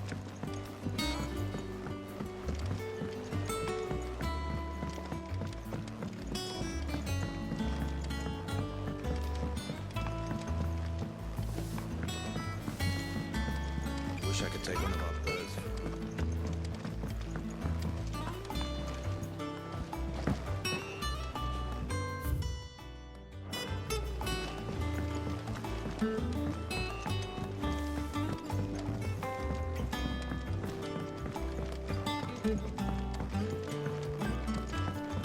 Well, that's it then. Here, Sid. Reckon you might be just the man to help me out of a bit of bother, if you've a mind to. Let's hear it. Well, it's about this alembic the chief's got me making. Lovely bit of kit it is. Bung in a solution you want splitting, and it will separate it out, just like that. Problem is, it won't always get rid of all the impurities. And with some of the stuff we need it for, that ain't good enough. Which is why I've been looking for something to filter the liquid we'll be cooking off. And that's where I was hoping you could help me out. I imagine Ty could get some use out of this alembic too. Distilling medicines and the like. All right.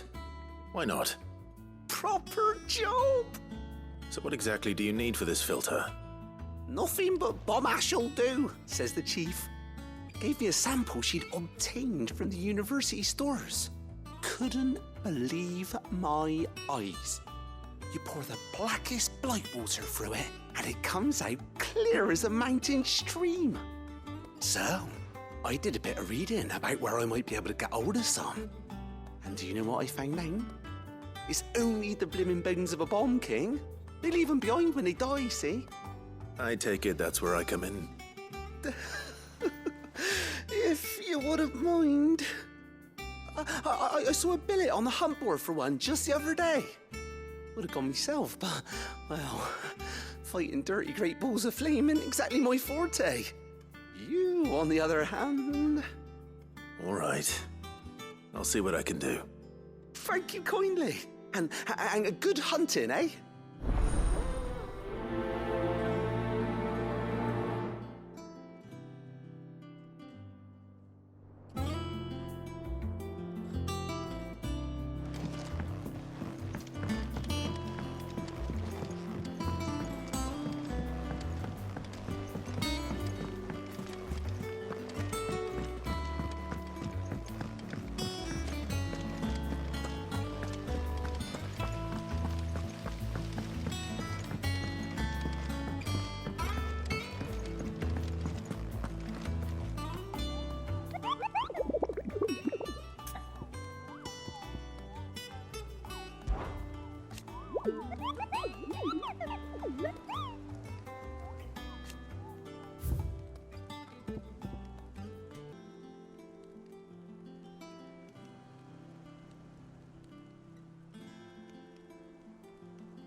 straight home now.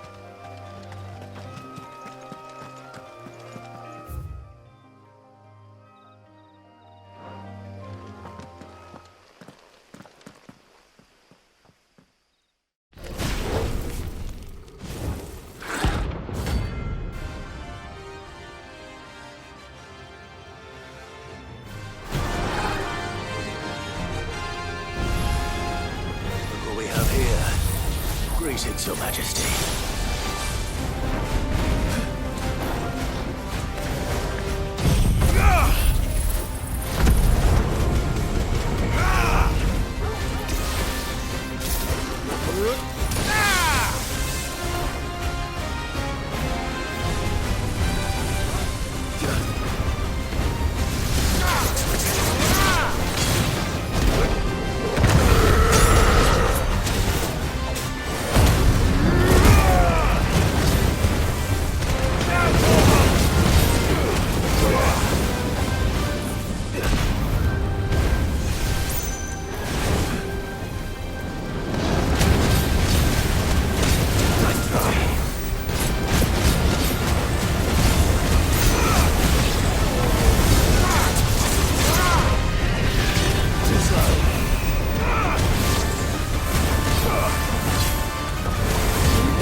Your reign is over.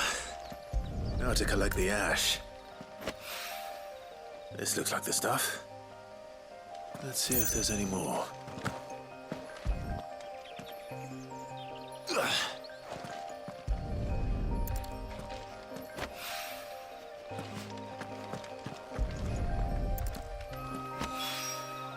That should do it.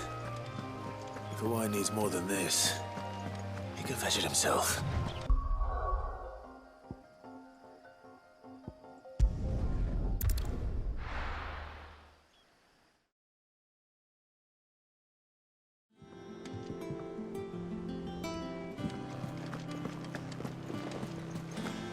Is that the thing Tomes helped with? Mid told me she was building a ship.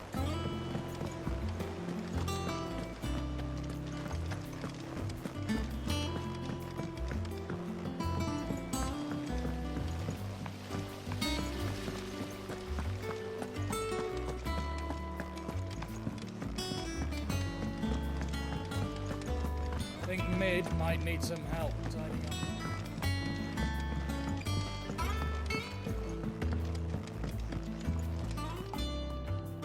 All right there, Sid? How's that hunt for the bomb ash going? I have it here.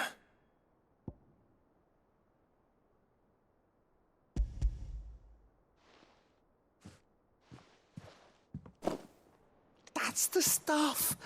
And plenty of it, too. Enough to keep the Olympic bubbling away for a good old while. You're a gent, Sid. Let nothing say otherwise. Right then, let's get this contraption up and running.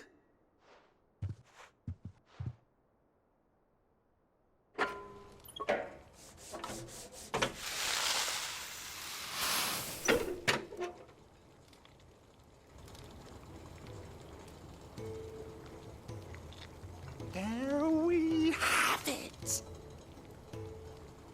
The Telemon Alembic. And it works just like the chief said it would.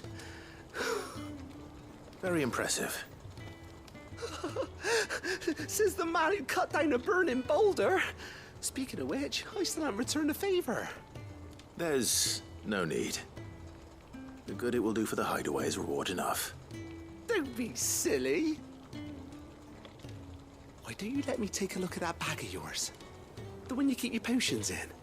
Reckon I could work some magic on that. What kind of magic? Well, we happen to have isolated a substance in our test run of the Alembic that I reckon will make even the toughest leather supple as anything. Thought we might use it to breathe new life into old boots and the like. Save the hideaway a few gil. Ah, I reckon if we slap a bit on your bag, it'll loosen it up enough for you to squeeze in a bottle or two more. Well, it can't hurt to try, I suppose. That's the spirit. Leave it with me. I'll only be a mo.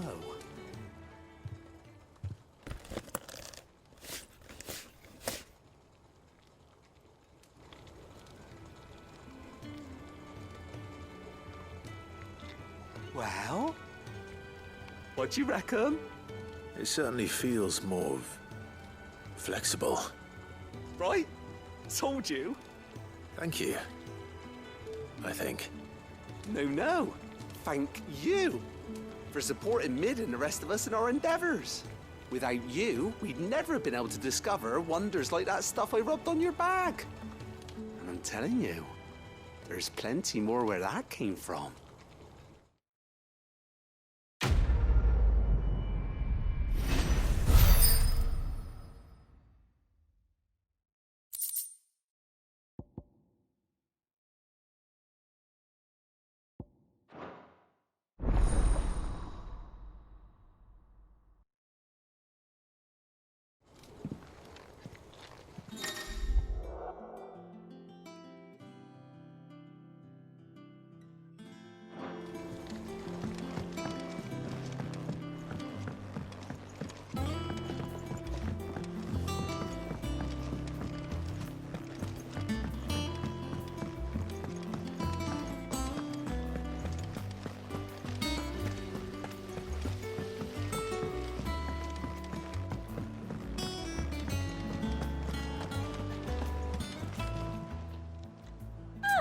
I wasn't expecting you back, so.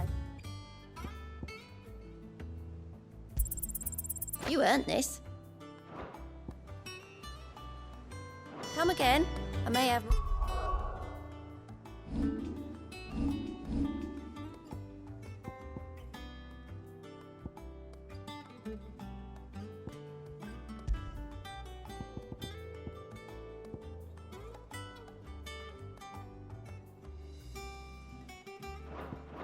for ya. Mid told me she was building a ship.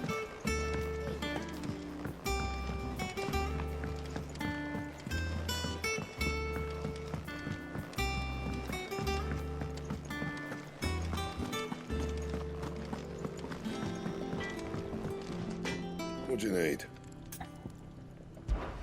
So, what'll it be?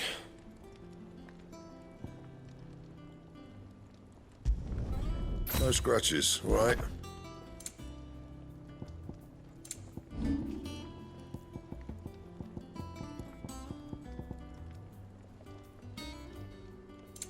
Anything else?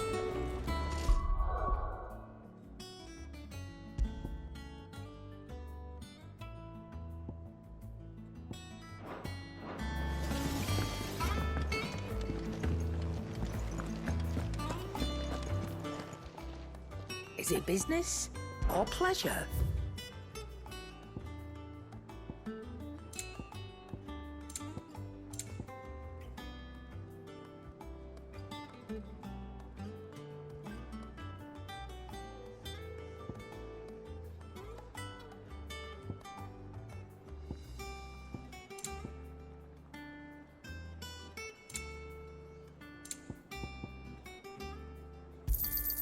You're rubbing me blind, you know. You'll not find a better price than that. It'd better all be here. Is that all?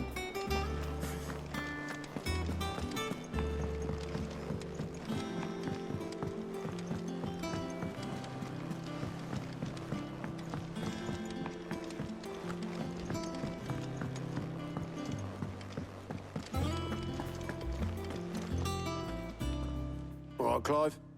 Asterix. We'd finished sending half the hideaway traipsing across the twins, has she? I swear, that girl'd do anything to put off visiting her old dad's grave. No excuses now, though, eh? Not quite. She said there was one final thing she had to take care of. I'm sure she'll be finished soon enough. She said that? In those words? She did, yes. Clive? Were you born yesterday or something? There is no thing. She'll probably be halfway to Canva by now. Mid. I might still be able to catch her.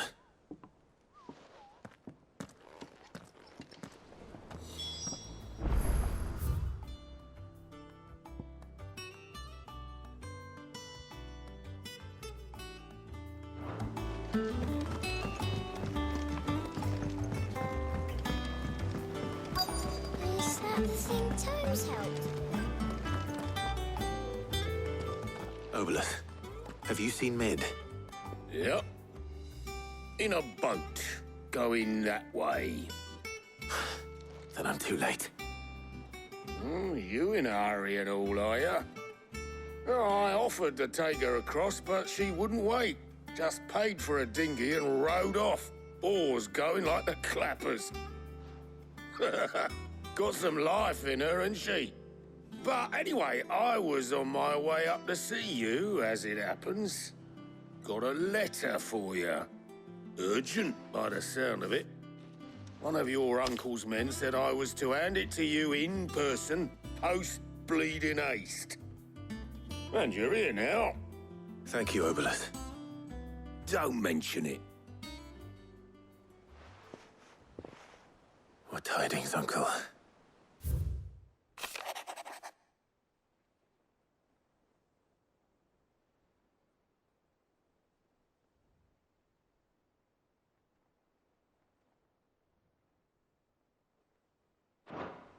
Trouble in Canva.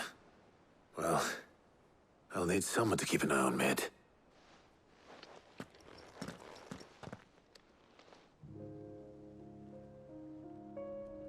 So what? Mid got us to do all the dirty work and then just sailed off into the sunset?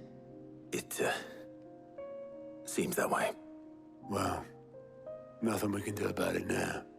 But next time you plan on visiting Sid, you might want to tie her to something before you suggest it. Ah, don't be so hard on her. Got to admit, the dirty work was kind of fun. Everyone pitching in, all that bollocks. Just like when we built this place. You're right. Anyway, we all set to head to the old hideaway. I could do with getting to Canva pretty sharpish. Wouldn't do to keep Lord Rosfield of the Seven High Houses waiting now, would it? Not after he asked for me personally. Gav will be leaving with me. Will you mind the place while we're gone? You can count on me. Just be sure to give Sid and the others my regards. All right. Oh, by the way, Jill will be joining us too. She's got some things to take care of, but she'll meet us there. I hope she's telling the truth at least.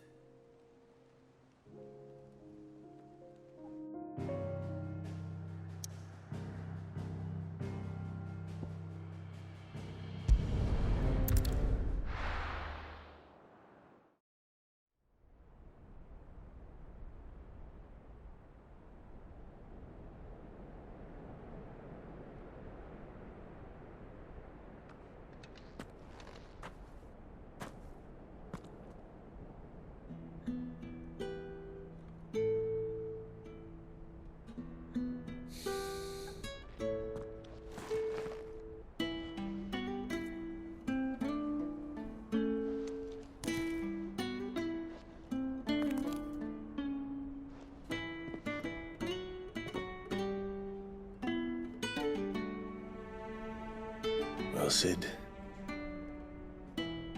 I remember what you told me. But if no one is listening to what you have to say, you may as well not say it.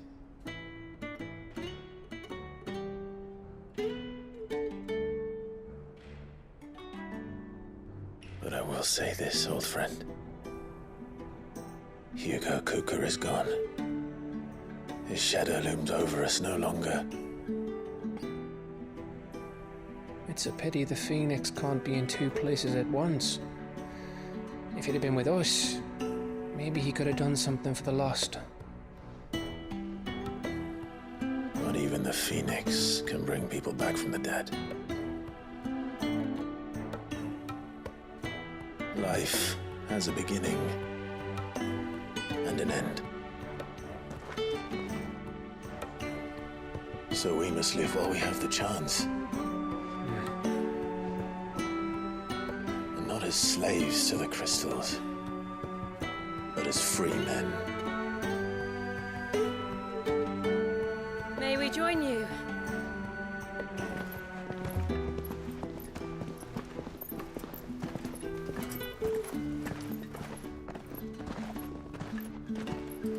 Lady Karen, what a pleasant surprise. I thought I'd drop by and see how you were all doing before heading off to restock my supplies.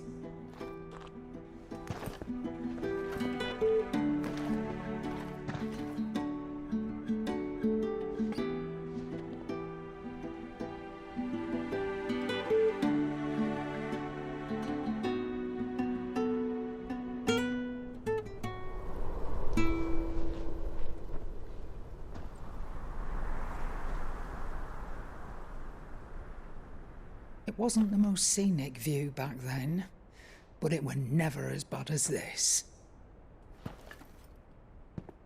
I know. The blight marches on. And soon, there'll be no escaping sights like these.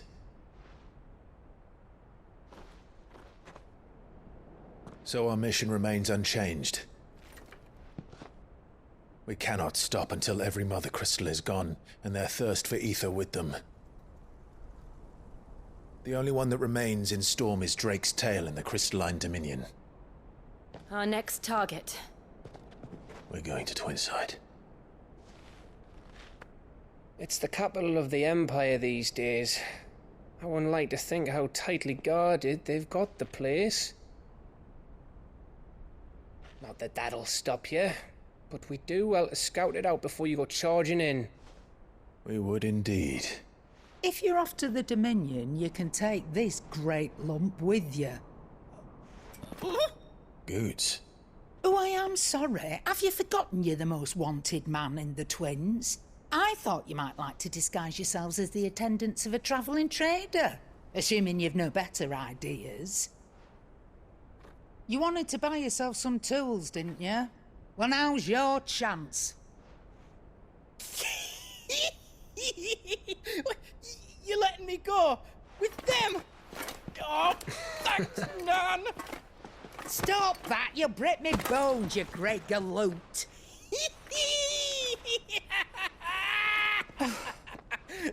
There's a caravan that runs back and forth between the Dominion and the Bocklad markets. It's managed by the Merchants Guild. Just show them Goots' traders pass and you'll be on your way. It'll be a damn sight less risky than footing it the length of the Crystal Road. That's for sure. Thank you, Karen. And glad to have you with us, Goots. Okay then. I'll get me things and I'll meet yous there. See yous down in Bocklad. Get off! Me poor fingers! Jill, you're with me. Understood. And Gav? Already on my way, Captain. Be careful. Aren't I always?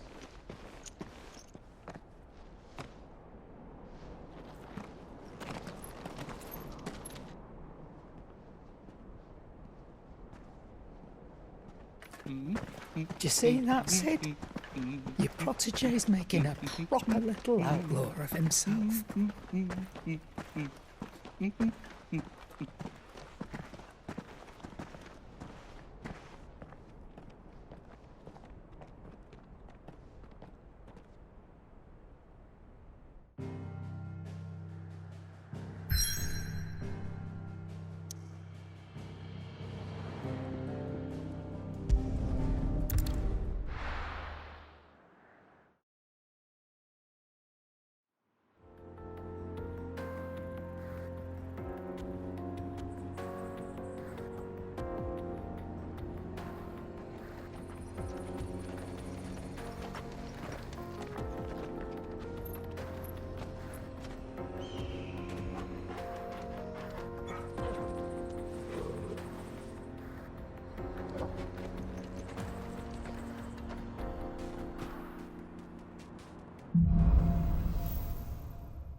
How are you feeling?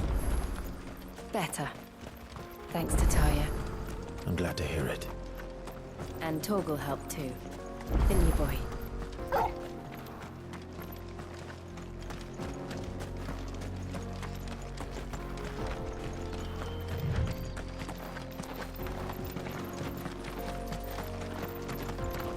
This used to be a trade route for merchants crossing the Scars, till the Republic laid a new road wide enough to let wagons pass, and all official traffic moved there. Leaving this one for those living outside the law. Indeed. I doubt we'll be the only outlaws on the trail today.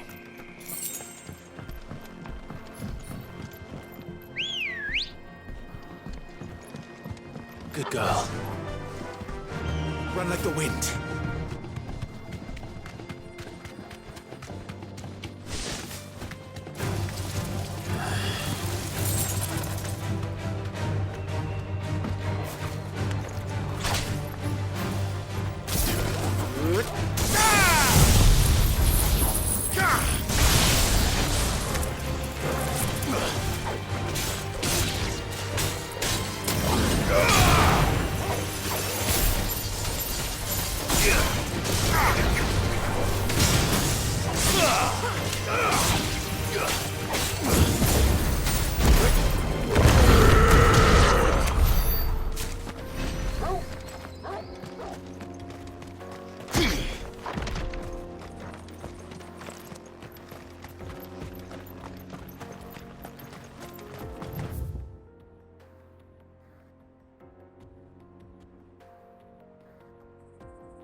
So what do you think?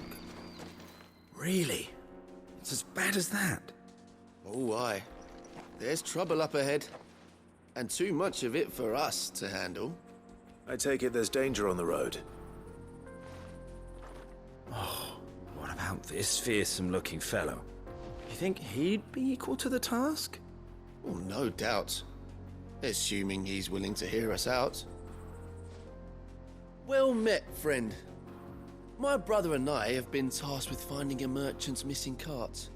You seen it by any chance? How does a merchant misplace his cart? Oh, the man's a coward. When he thought goblins might come a-snarling, he ran, leaving his livelihood abandoned in the pass. He sent the two of us to fetch it, but it's gone. Now, I'm not much of a thinker. I know the work of thieves when I see it. My brother's right on all accounts. And by my estimation, the bastards are lying in wait just down the road. We may have seen our share of action, true, but we've not got the skill in arms to boldly brave an ambush. You, however, have the look of a man who needn't fear a band of backwater ruffians. What do you say? Will you help us out? Chances are they'll come for you either way. But if you promise to lend us a hand, at least you'll pocket a reward for your troubles.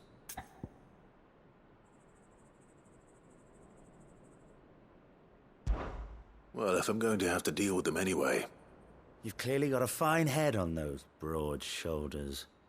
We're lucky you came along. Now, hoping to make a heavy purse in Bocklad, our merchant friend loaded his cart with as much as it would carry. Reckon he won't be forking over the rest of our fee if we don't find those goods. So, while you're seeing to those bandits, you keep your eyes open. All right. Just don't expect me to drag the cart out of there myself. No. You can leave the cart to us. You just put an end to those bandits and point us in the right direction. You do that, we'll take care of the rest.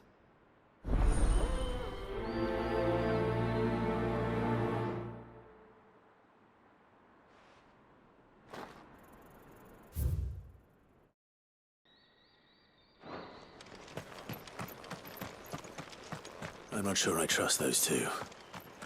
But if there are bandits lying in wait, I should probably take... Look lively, you lot! We've got guests! These must be our bandits.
That's them dealt with.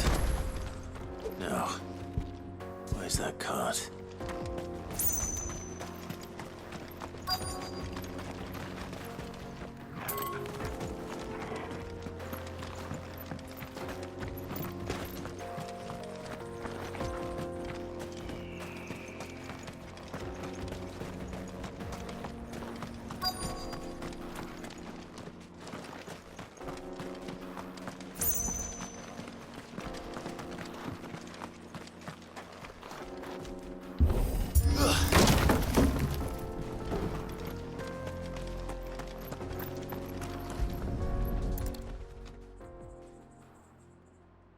Getting all of this out of here will be a nightmare. Seems we've found ourselves the right man for the job, wouldn't you say? Found the cart and didn't leave a single bastard breathing. Our merchant friend will be delighted. And how exactly will he be getting his goods out of here? You leave that to us. After all, it'd be wrong to make such a fine warrior haul cabbages to market. You've done your part. And that's all you need to worry about. Here.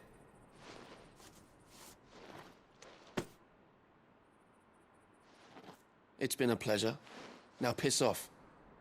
There's no need to be so rude, brother. What if we want his help again next time?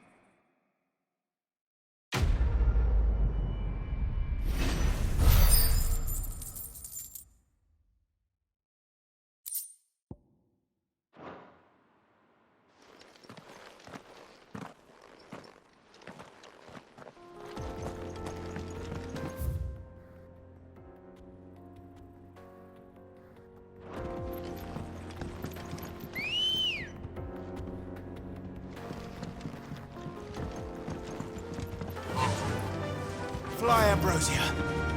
I see the Dalmex lag behind Rosaria when it comes to bridge building. The fallen ruin should hold, at least. The path continues on the other side.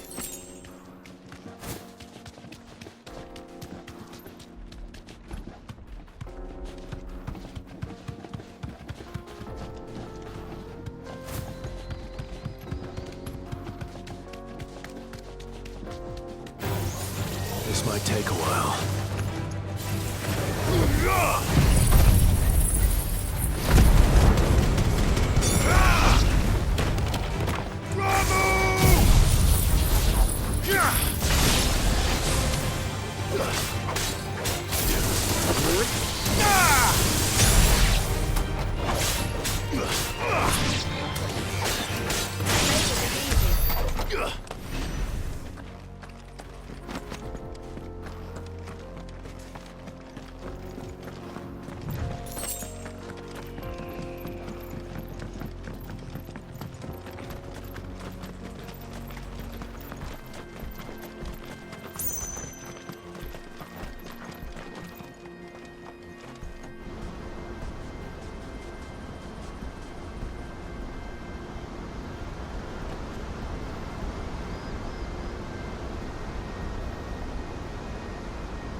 So this is Zemeckis. The land of the gods. It's even more impressive than I imagined. I remember being captivated by the story as a child. Long, long ago, man was overcome by avarice and challenged the gods in a bid to win their power. The final battle took place here, at these falls. Or so the legend goes. If anyone ever manages to plumb those depths, perhaps we'll learn if there's any truth to the tale. That the gods emerged victorious and punished man for his defiance by visiting upon him 2 curses. Dominants and bearers. To tell the truth, I always thought it strange that the dominant and their icons were deemed a curse. Back home, the dominant inherited the throne, They were admired and exalted, not spurned. Whenever I got to that part of the story, I always assumed there must be something I'd misunderstood. You had a lot of storybooks, didn't you? In your room, I mean. When we were young.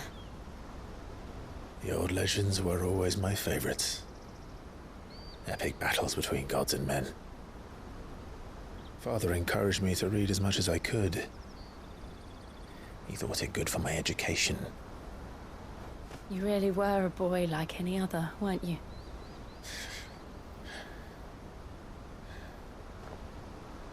Just look at this place.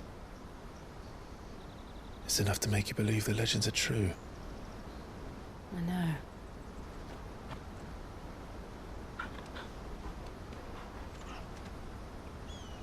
We're not far from Boklad. The road will be busier up ahead. And we'll have to keep our wits about us.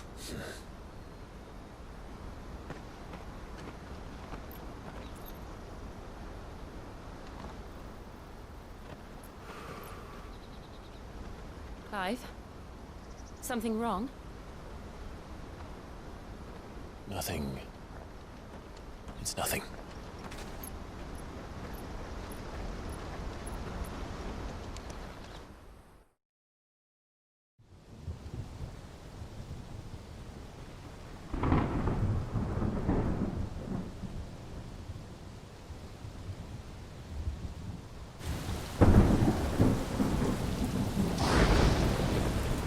I see the reports are true, Father.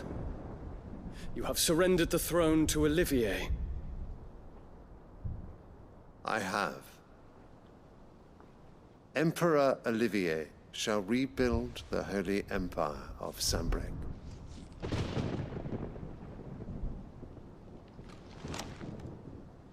How is he to rule an empire? He is but a boy. I shall advise him until he comes of age. Father, please. Or for as long as I am able. The empire we seek to build needs young blood to rule it, and I can think of none better suited to the task.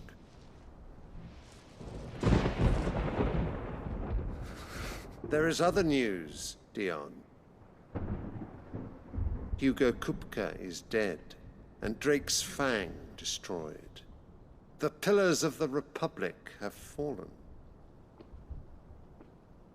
Ere long, the Imperial banner shall fly over every city in storm.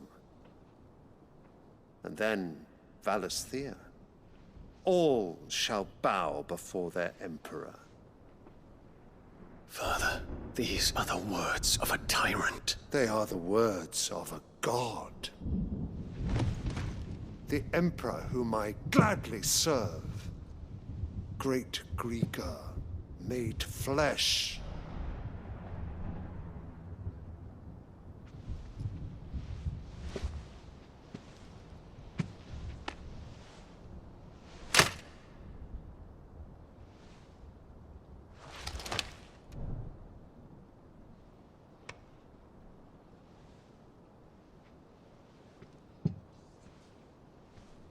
Return to your camp, Dion, and ready your forces. It is time to show the world the true power of Sanbreque.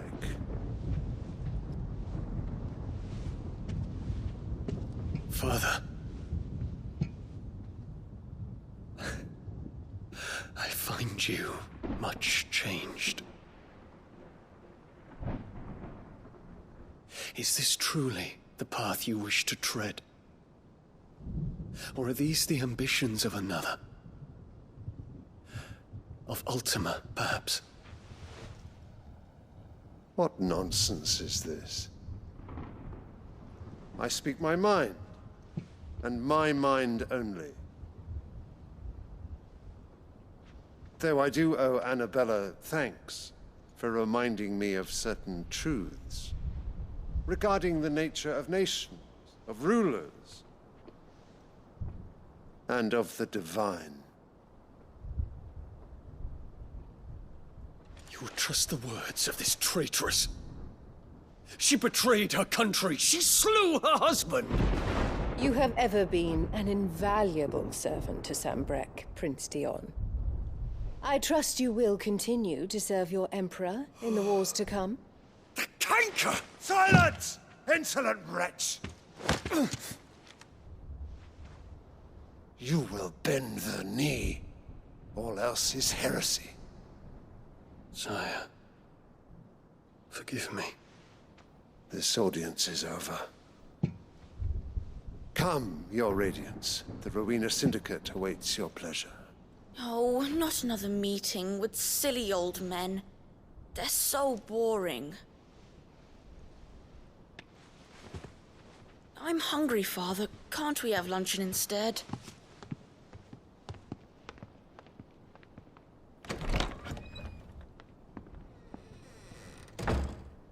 Does it pain you that you will not inherit your father's throne? I have suffered worse.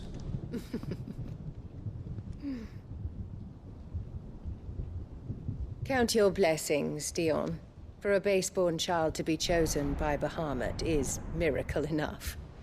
You have risen high on his wings, but you shall rise no higher, lest your impure blood stain the throne. What do you know of my blood?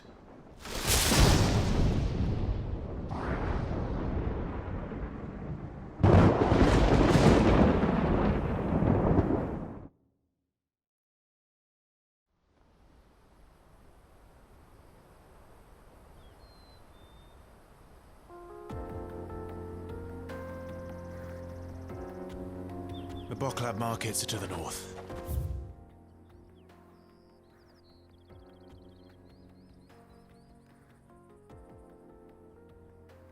Just need to hug the coast.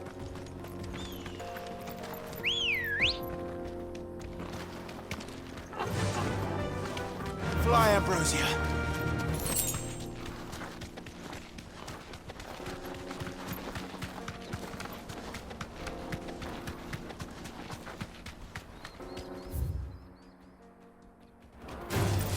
Time to fight.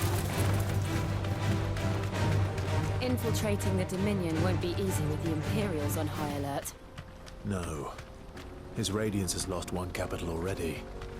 We can be sure Sylvester will do everything in his power to hold on to Twinside. His troops are well-trained and increasingly battle-hardened. But it's not as if we can wait for the siege to end.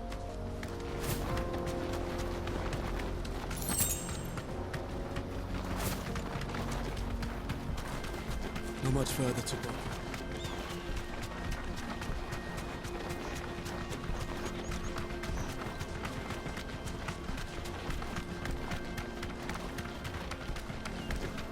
More refugees. And they're all making for the Crystalline Dominion. Because they don't know how to live without the crystal's blessing.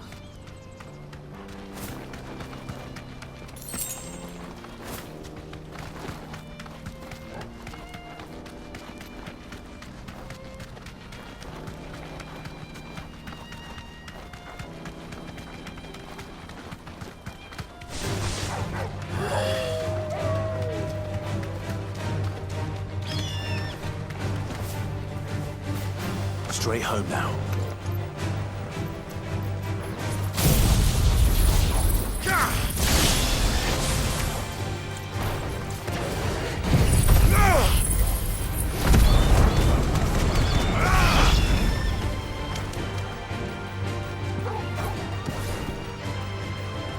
Now, Torgal! All yours, Torgal!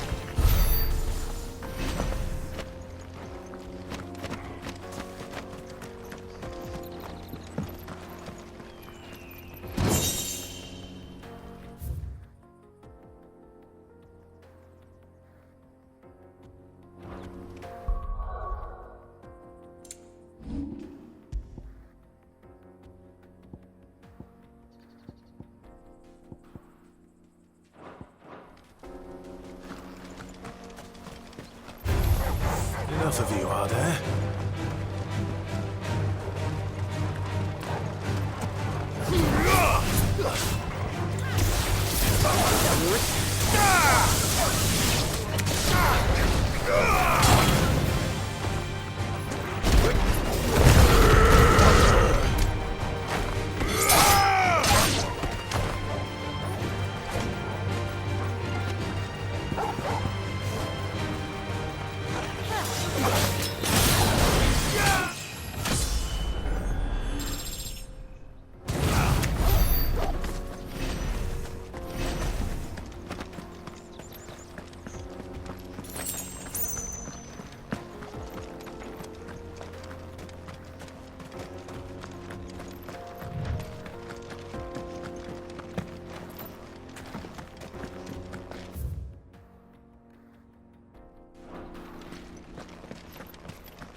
are no crystals here. This is where we're supposed to meet Goots, isn't it? That's right. He said he'd wait for us here after replenishing his supplies. I dare say he'll have finished by now.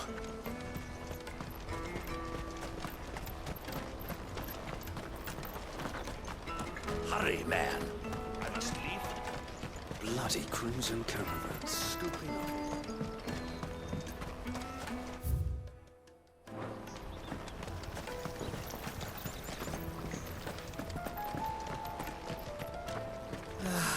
If our new arrivals had brought him.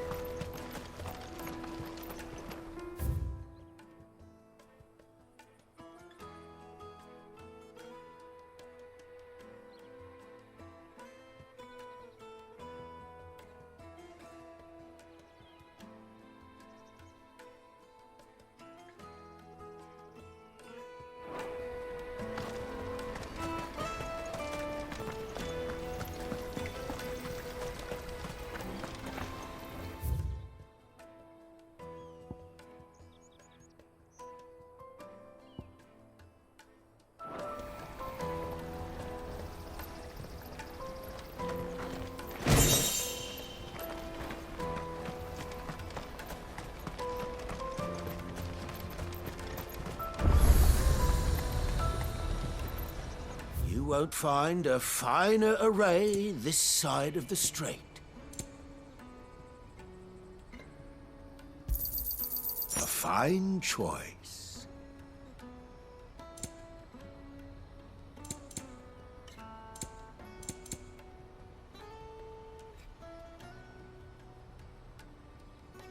May Gilbert smile upon Out of you. my sight, wretch.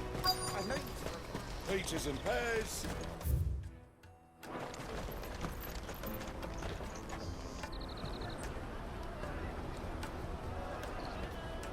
Wonders from across the water. Come one, come all. Feast your eyes.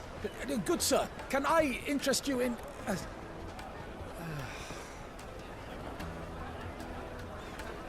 How much? For a measly crust of bread? You won't find any cheaper. Not nowadays. But you're more than welcome to look.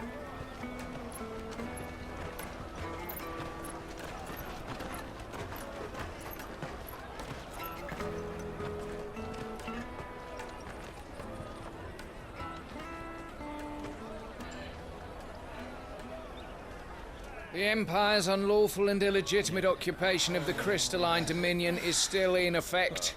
Only those whose business in Twinside has been officially approved by the Republican Army will be permitted to cross the border. All who seek entry are to form a line and ready their documents for inspection. It looks like we aren't the only ones who are eager to leave. And they're checking everyone. Can't you make an Not for the likes of you. We won't get through without that pass. Let's go and find Good, shall we?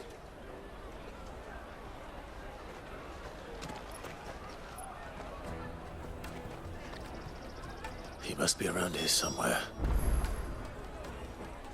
Come, taste my peaches. They're sweet as...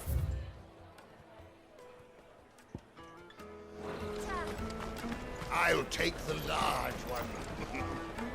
Ah, Good. There you are. Clive, I'm so sorry. Don't tell Nan, will you? Slow down, Good. Just tell us what happened. It's me trader's pass. It's gone. We cannot ride the caravan without it. We won't even be able to get through the flipping checkpoint. Do you remember when you last saw it?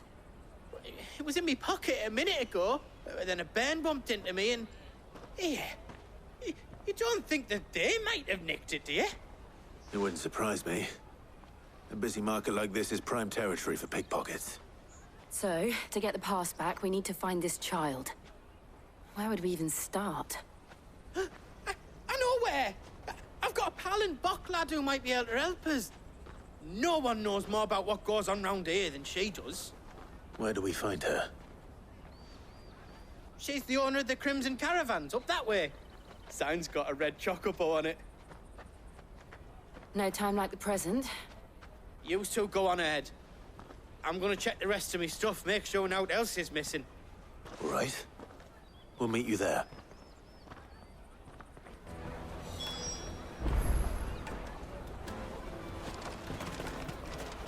Let's keep an eye out for this red chocobo, then. And the other on our purses. Next to the checkpoint.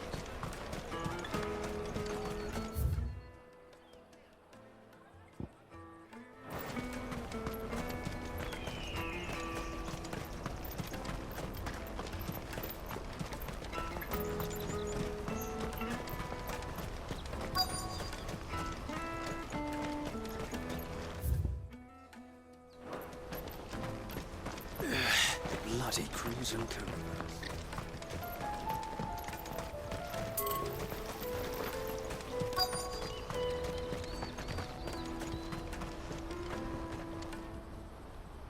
Looking to hire a coach? It's 10 million for a two-birder to the Crystalline Dominion. Take it or leave it. Oh, we're not here for that. Then I bid you good day. Oh, wait! Don't go, El. He's me mate. As I live and breathe. Goots, what are you doing back in Bocklad?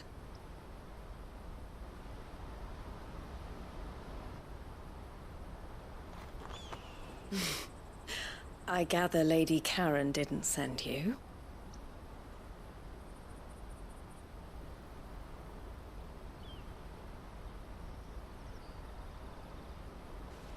So what trouble have you got yourself into this time? It's me trader's pass. It got stolen.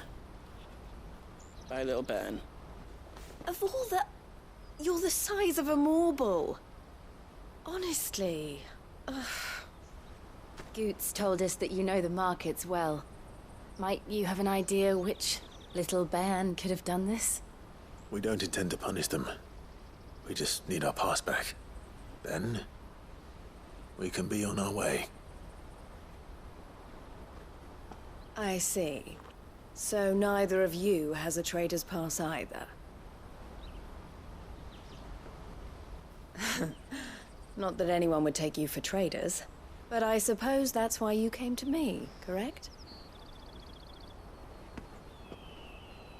Now, I can't say for sure who took your pass, but I suspect I know why they did it. Let me explain.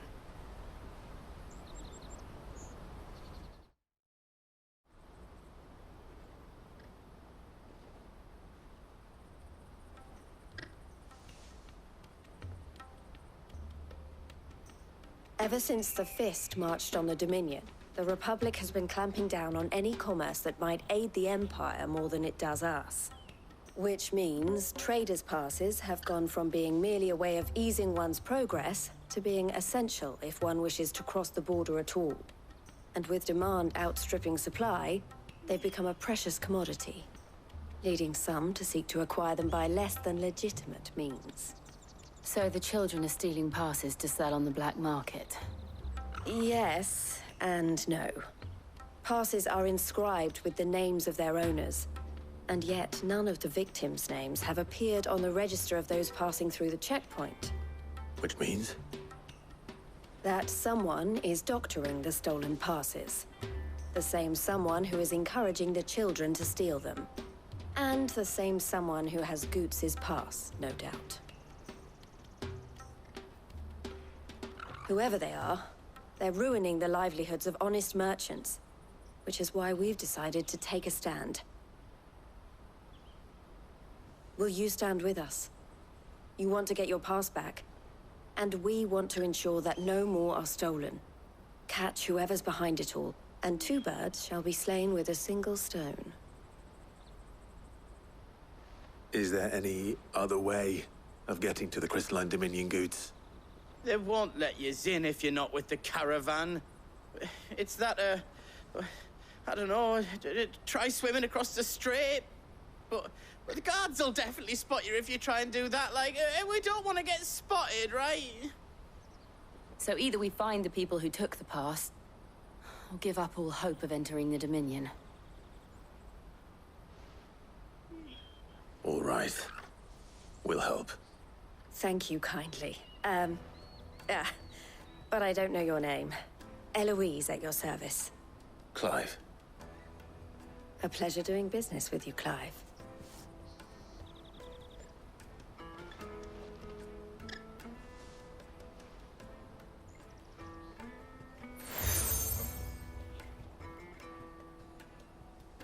The proprietor of the furniture makers by the coach stop is spearheading the search. Wear that, and he will know you for a friend. I suggest that you speak with him first. The furniture makers. Understood.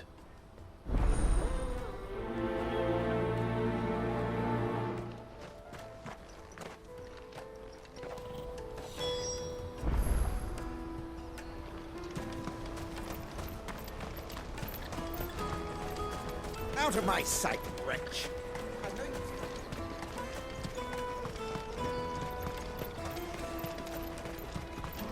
Come on, come on! Jug of snake spit for the road? Juicy pears! Snake your thumb! Are you the furniture maker? Looking for something in particular? Ah, Eloise collared you too, eh? Then I expect you want to know more. She told me you were leading the hunt for the pickpockets. What have you learned? For one, that they're targeting the traders carrying the biggest packs. Harder to watch your back, see? And less chance of the mark giving chase if they're spotted. Not that they'd be likely to catch them. Those imps know every inch of this warren like the backs of their hands. Their eyes must have lit up when they saw Goots. The fishmonger round by the gate's been trying to track down the children involved. You should go and have a word with her. Thank you. We will.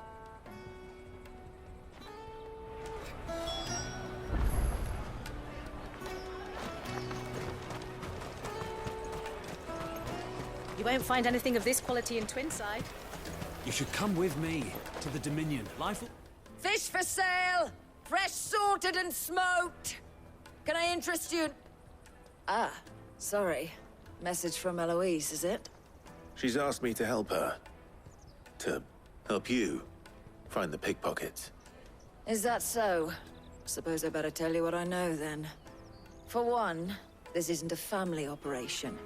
All the traders say the children who stole their passes were dirty, dressed in rags. Street urchins, by the sound of it. We get a lot around here. Orphans from the wars. A few, perhaps. You saw the refugees gathered by the entranceway? They're all looking for a new start in the Dominion and beyond. Some of them take it as an opportunity to rid themselves of unwanted baggage. The shame of it. Whoever's behind this would have to have made themselves known to the children at some point. And so should we. You should start with the children around here, then. I doubt they're the ones involved, but they might have heard something. It's worth a try. All right, then. Questioning children. How hard can that be?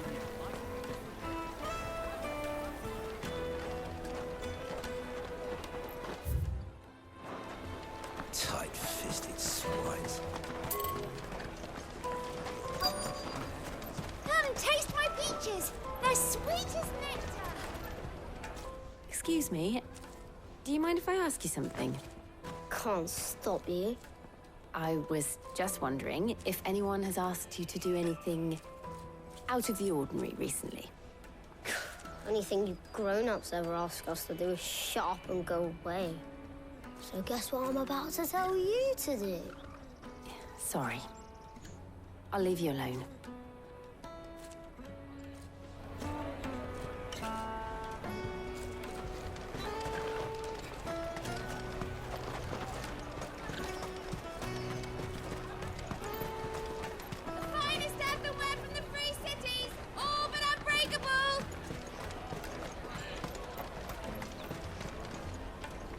Do you have a moment? What do you want? What I want is to know who's asking children like you to pick pockets. I don't know. Nobody's asked me. What's picking pockets? Do you get paid for it? No, you get in trouble for it. So if they come calling, you know what to tell them.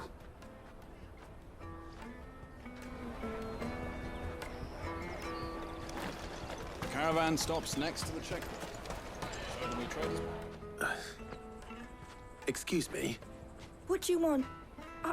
I don't have any money. It's all right. We're not going to hurt you. We just want to talk. What about? We've heard that some very bad people are making children like you steal from travelers. We need to know who's behind it so we can stop them. I don't know much about it, really. But my friend, Hansa, he said he got a job doing something dangerous. Sounds promising. We need to find him and ask. Do you know where your friend might be? He's usually by the tents outside town. Thank you. You've been very helpful.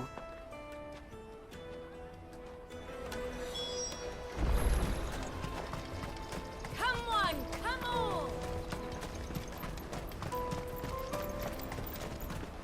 Peaches and pears. Let me carry your goods. I'm cheap. Water for hire. That's that then. She must have meant the refugee camp. Let's hope he's still nearby. Daddy, I'm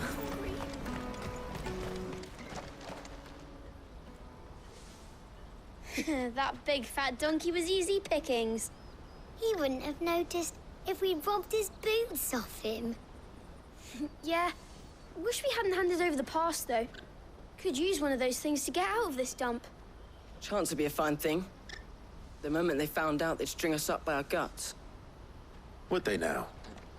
Perhaps you'd like to introduce us to these charming characters. Shit, we're in trouble now. What do we do? You two get caught if you want. I'm off. Hunter, where are you going? So that was Hansa, eh? Jill, you watch these two. I'm going after him. All right.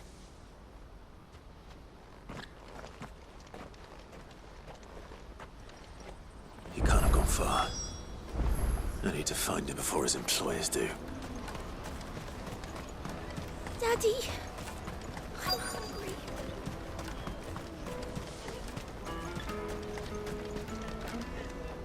Did you see a boy run past? He stole something from a friend of mine. There was a boy ran back there towards the Chocobo pen, but... Thank you.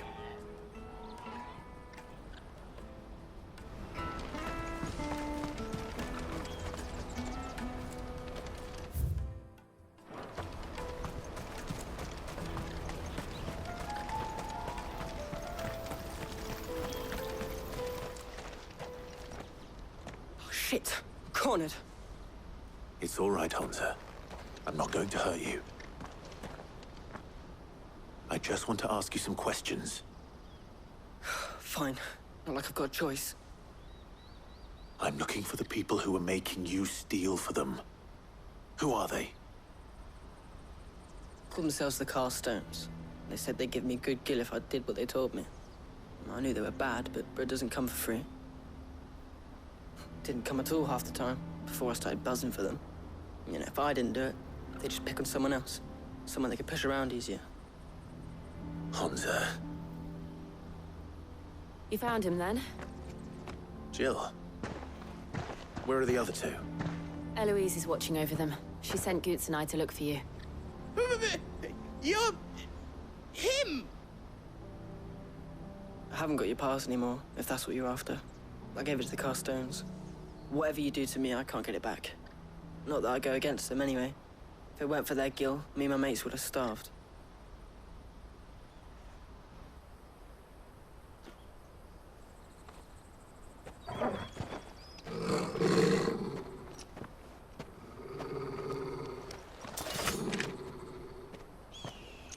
Cowards. You will not force another child to do your bidding. Wait, we're not... Don't hurt him.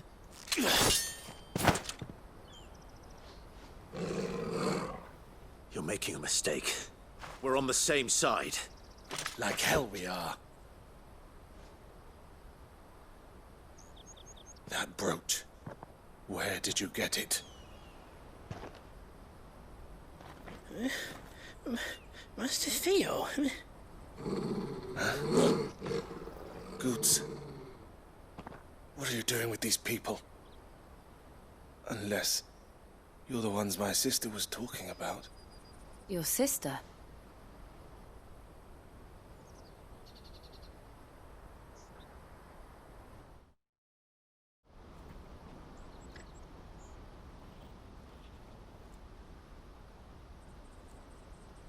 Eloise didn't tell us she had a brother. And why would she? I'm just her back and a blade. Theodore, at your service. Sorry about before. Theodore, what do you know of the cast stones? Vultures who have made Boklad their hunting ground. They prey on the desperate, stealing from those with gil and bullying those without it into joining their flock. I'd been looking into their activities in hope of sparing the refugees any further hardship.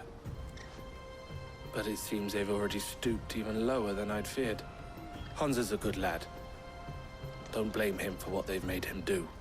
If he and his friends hadn't agreed to work for the stones, some other poor souls would have. On pain of death, most likely. Clive, was it? And my sisters asked you to help put an end to the pickpocketing. Then we all want the same thing.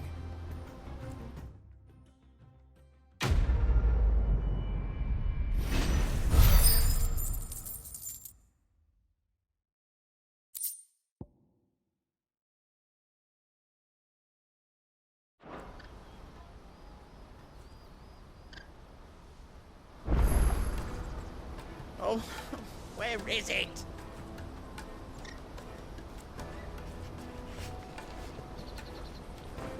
So, what's the plan? What else? We find the cast stones, and we crush them. You get your traders passed back, and I make Boklad a safe place again. All right then. All right then. Honza, where are they camped? Don't worry. They'll never know you told us. Couldn't if I wanted to. They always come to town to collect the passes. Meet us outside the gate. I tried following them once, but they spotted me halfway down the trail. Said they'd string me up. We'll try it this time. Which way were they going? Back down the road towards Lateney's Cleft. To Lateney's Cleft, then?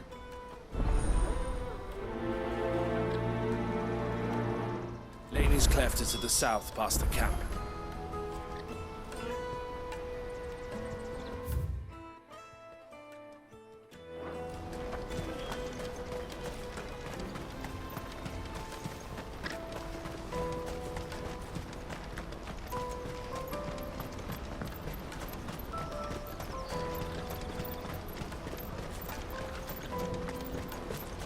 Daddy! There are no crystals here.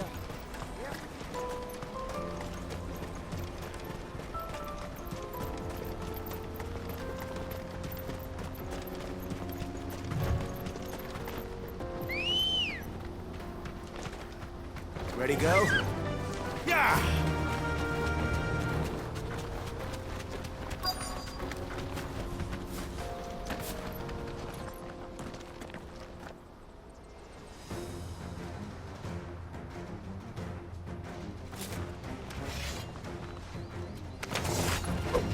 That's the one who's been sticking his nose in our business.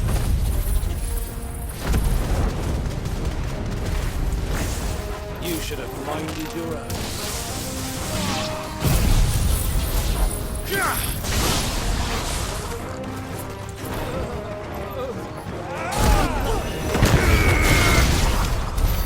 I doubt these were the ringleaders. But at least we know we're on the right track.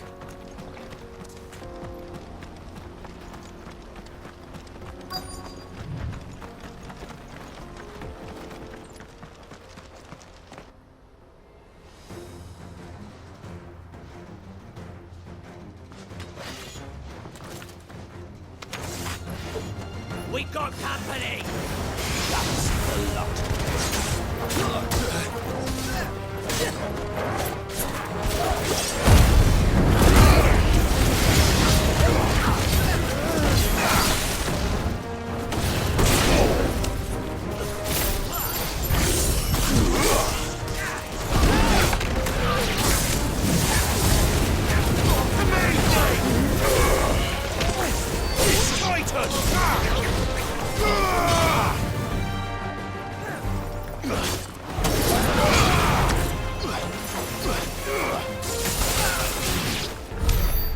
foot soldiers? Fewer now.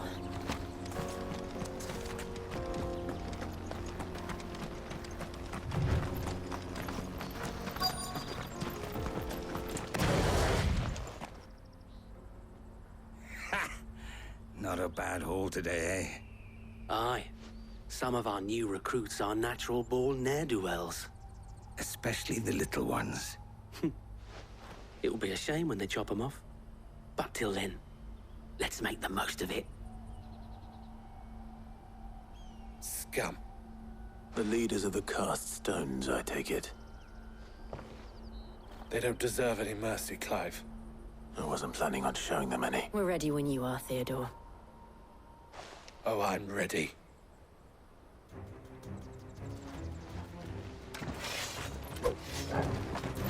Fuck! That guard from Bockland! Kill him! Kill them all!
And they say crime doesn't pay.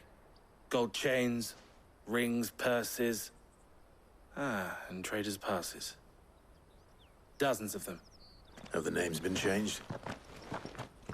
Not yet. I recognize some of them.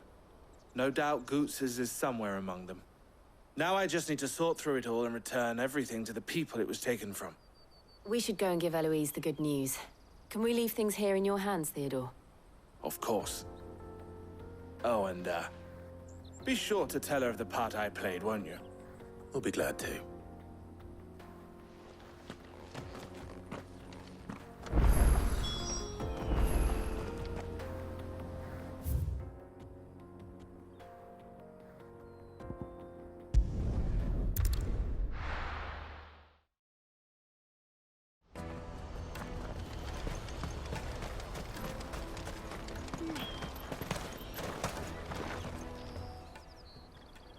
Quite the opposite.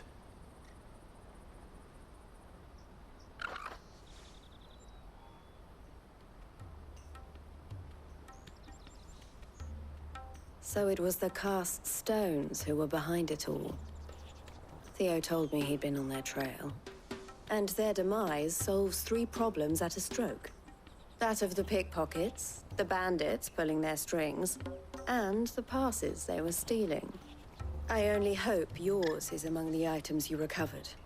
Only time and Theo's return will tell. Speaking of whom, welcome home, dear brother. You are too kind, Eloise. Here, Clive. Goots's pass. Ask him to keep a closer eye on it from now on, would you? I will. Thank you. El, I've asked our boys to carry the rest of the goods back. Can I count on your help in sorting through it all? Of course. I'll make some space in the storeroom. I expect you'll soon be on your way then. But it wouldn't do to leave without introducing yourself properly. Would it now? Sid. Don't look so shocked. We're on the same side. I don't understand. As you now know all too well, we at the Crimson Caravans are always happy to help those in need. For a small fee, we will move anything that needs moving. Be that goods to market, or bearers away from it. I was the first my sister helped escape. If it wasn't for her, I'd have been branded as a boy. I had no idea. It just so happens that we are seeking to expand our operation. And who better to join forces with than the leader in the field? Wouldn't you agree, Theo? I would. It seems our purpose is the same in more ways than one. So what would you say to working together again? It would be our pleasure. And our honor. The honor is ours. Here, Clive. This is for you.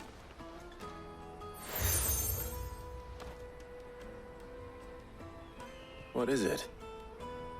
Elle has friends in high places, while I have associates in, lower ones. That mark is proof that you're a friend to us both.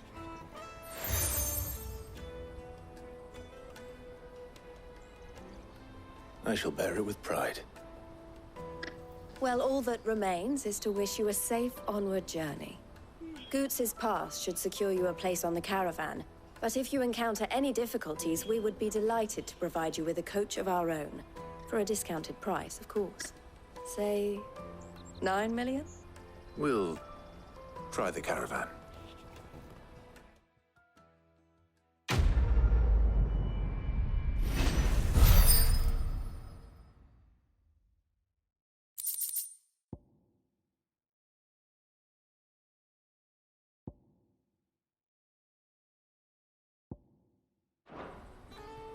Right then. Let's get this back to Goots. And then it's on to the Dominion. Ah, Clive. Why, I am what you see. It can be a risky business.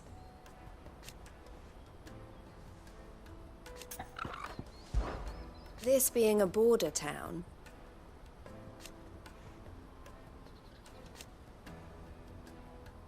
or at least, it did.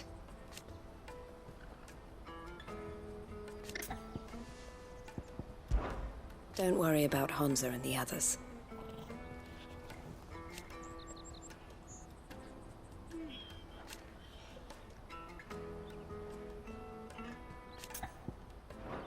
Always a pleasure. Anything I can do for you?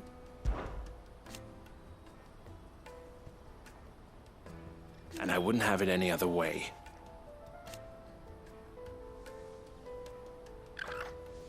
All the better.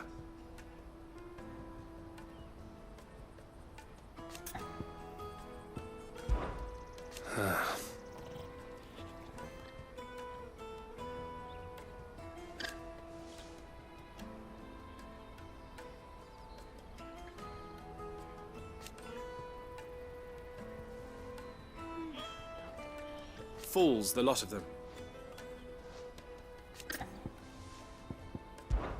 Criminals and cowards.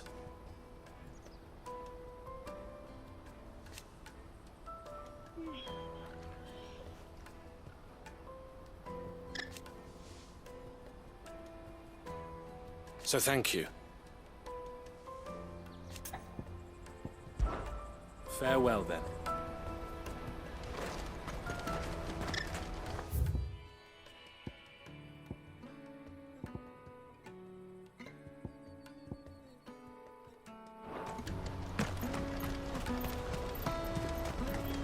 Let me carry your goods. Pardon me, but would you happen to be a fighting man? Perchance? That well-notched steel and impressive physique. I have need of a sword for hire, and yours looks to be a weapon well worth the coin. Might you be convinced to offer me the use of those formidable arms? How exactly do you intend to use them? Well, being something of a scholar of Zemeckis history, I wish to investigate the ruins near the city. And I require a rugged companion, lest I find myself waylaid by ne'er-do-wells or the beasts said to roam the area. Should you accept, you will not only earn yourself material wealth, but partake of the true treasure that awaits us there. The rich and storied history of Zemeckis. Well, were you ever party to a finer proposition?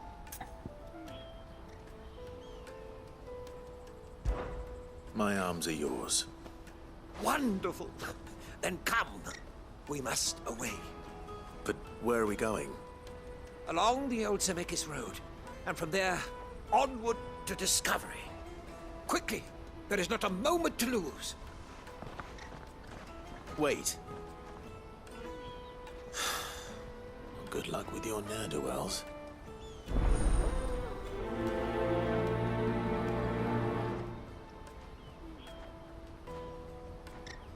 I better make sure he doesn't get himself killed.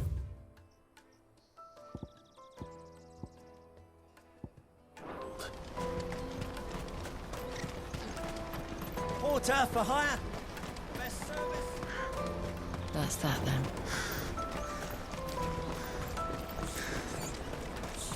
There are no crystals here.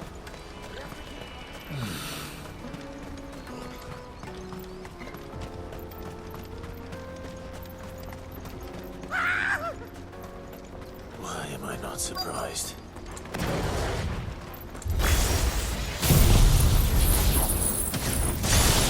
You'll hand over your coin.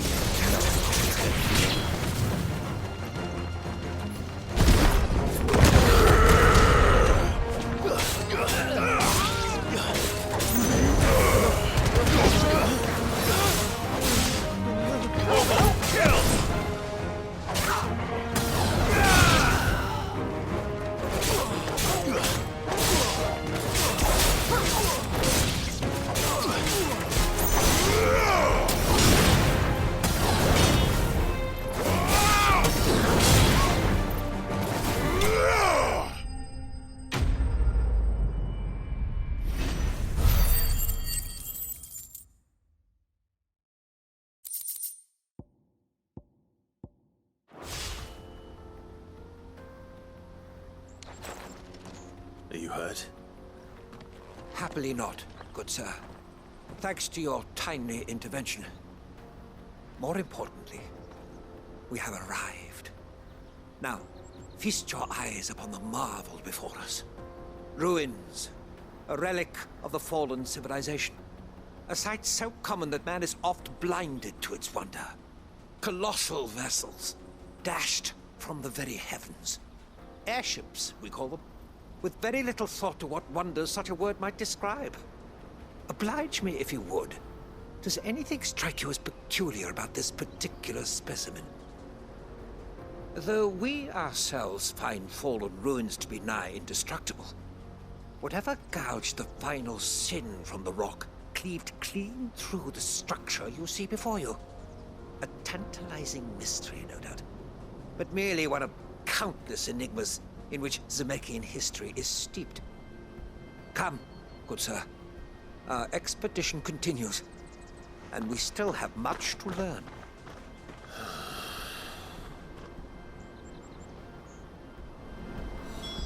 He's passionate. I'll give him that.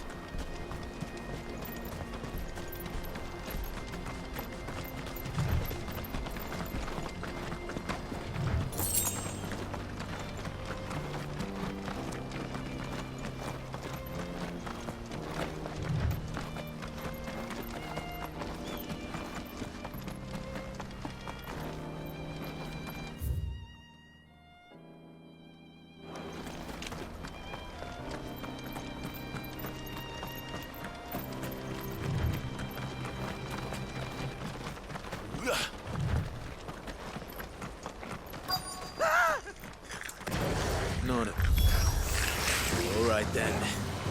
Who's first?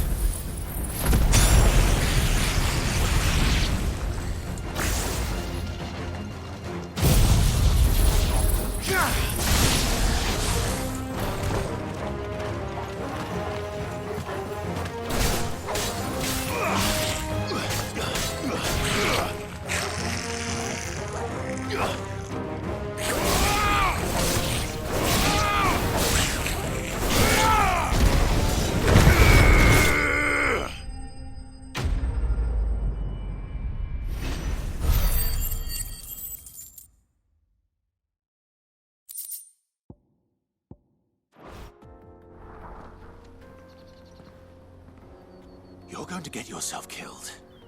Oh, that would not do. That would not do at all. Not when such majesty stretches out before us.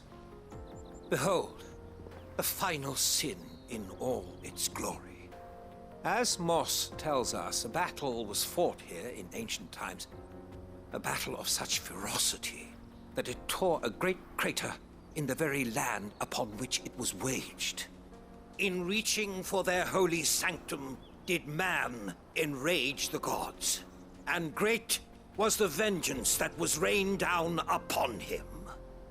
Alas, the full truth of the matter is lost to time, though I live in hope that I might see it discovered. But we must not dwell upon such things. There is more yet to see. Onward! History awaits!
Still in one piece?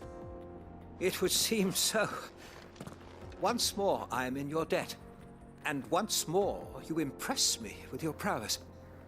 These were no ordinary foes, but ones we in the field call echoes. Though Moss the Chronicler concurs with the legends in attributing the fall of Zemeckis to a wrath wrought upon mankind by the gods, he offers little in the way of explanation. Could the ruins we see before us here, in all their elaborate beauty, perhaps suggest an answer? Could the construction of such miraculous edifices have been considered an encroachment upon the province of the divine? Alas, all is mere speculation. But one day, perhaps, I will learn the truth. Not if you keep running headfirst into trouble. You are right, of course. And not only have you plucked me repeatedly from the jaws of death, you have proven yourself a willing audience to my ramblings. Glad to help, but didn't you say you came here to investigate something? I fear I may have rather overstated the case on that front. In truth, a captive ear was all I really desired. You see, even my fellow scholars have grown somewhat weary of my musings of late. And so I came upon the idea of purchasing a companion. A captive audience, if you will. That's what this was all about. I am afraid so. And now, my good man, it is high time we returned whence we came. Fine. Just don't go running off this time.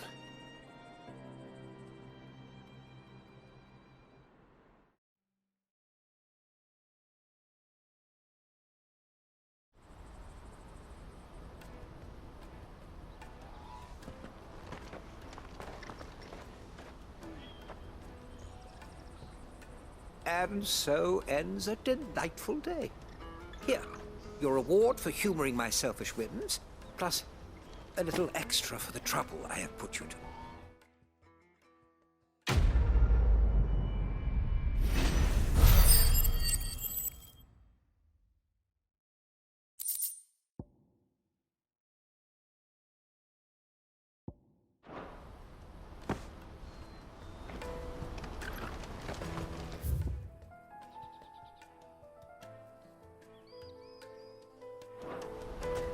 Let me carry your goods. I'm cheap.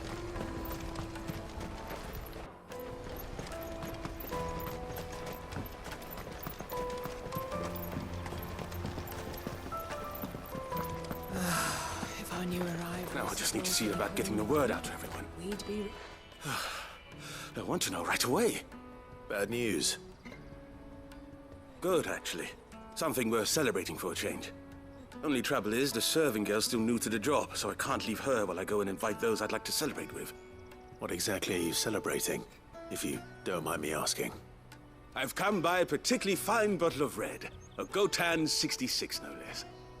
Gotan Rouge is the only good thing to have ever come out of the Empire, and most wouldn't part with a 66 if you held a knife to their throats. So I've heard. Oh, so you know of it then? Clearly you're a gentleman of taste. A gentleman who might sympathize with my predicament, perhaps? Would you pass the good news to a few friends of mine? I'll give you a little something for your time, of course. Sounds simple enough. So you'll do it? Marvelous. Thank you. You won't need to go far. All three of them should be right here in the market. There's Aldrich, the porter, Milan, the butcher, and Bolek, a guard over at the north gate. Three of the finest fellows in Boklad, if you ask me. Tell them to come to the tavern when they finish for the day. Stop by again when you let them know, and I'll give you your little something. I'll be right back.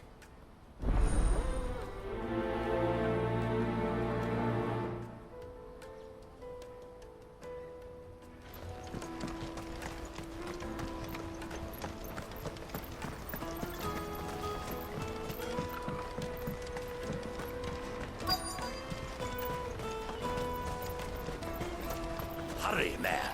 I must leave for the Dominion post-haste. I've been asked to find Aldrich, the porter. I don't suppose that's you, is it? That's me, right enough. You need something delivered? The innkeeper sent me. He said there's a cup of Gotan 66 with your name on it when you're done for the day. A 66? Look at me. If he's just got hold of it now, it must have been in the crates he had me carry down from Sambrek. From the Empire to Boklad. You must be a braver man than most. That's a treacherous route at the best of times. Such is the porter's lot. There's not a patch of storm these feet haven't traipsed across. It's Oriflamme one day, then off to Canva the next. The farther you're willing to go, the fatter the purse. Which is why there's no shortage of competition for some of the longer routes. I'd say I've done enough for today to earn myself a cup of something tasty. Thanks for letting me know.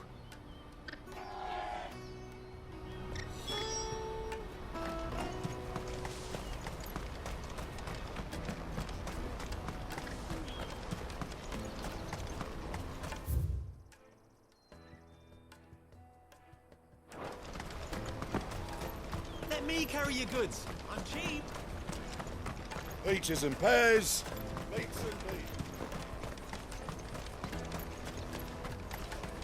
Come on, come on! Caravan stops next to the checkpoint. Are you Milan, the butcher? That's me. What can I do for you? The innkeeper's just had a special delivery. He thought you might like to join him for a cup of wine after you pack up for the day. He knows me only too well. And I've got a ham here that will go handsomely with a nice drop. Wine and ham to spare. Boklad clearly isn't suffering then. Comes with being the place everyone has to pass through to get to everywhere else. Those who travel the Crystal Road bring all manner of goods with them. We get meat from San Brec, herbs from Rosaria. Why, sometimes we even see curiosities from across the Narrow. My old man knew what he was about when he set up shop here all those years ago. Anyway, thanks for the good news. Oh, you know what? Maybe I'll shut up shop early. Wouldn't want to keep our friend waiting.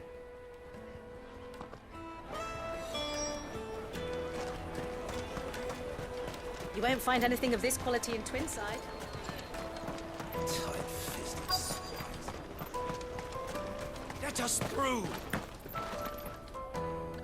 I'm looking for Bolek. I was told he'd be guarding the gate. Well, you found him. You're not here to enlist, I take it? The innkeeper sent me. He's just taken delivery of a rare vintage, a Gotan 66. He thought you might like a cup. I've never said no to a goat hand. I'm not about to start now. Thanks for letting me know. You must be a busy man. The market would be flooded with refugees if we weren't here to stem the flow. Oh, my heart goes out to them, all right, but we've got our orders. No papers, no passage. Plenty try to slip past us nonetheless. And every now and then, one of them's foolish enough to try and force their way through. And when they do, well, things can get nasty. You know what? That wine's sounding better by the moment. Well done. I wonder if the innkeeper might spare a cup of that wine.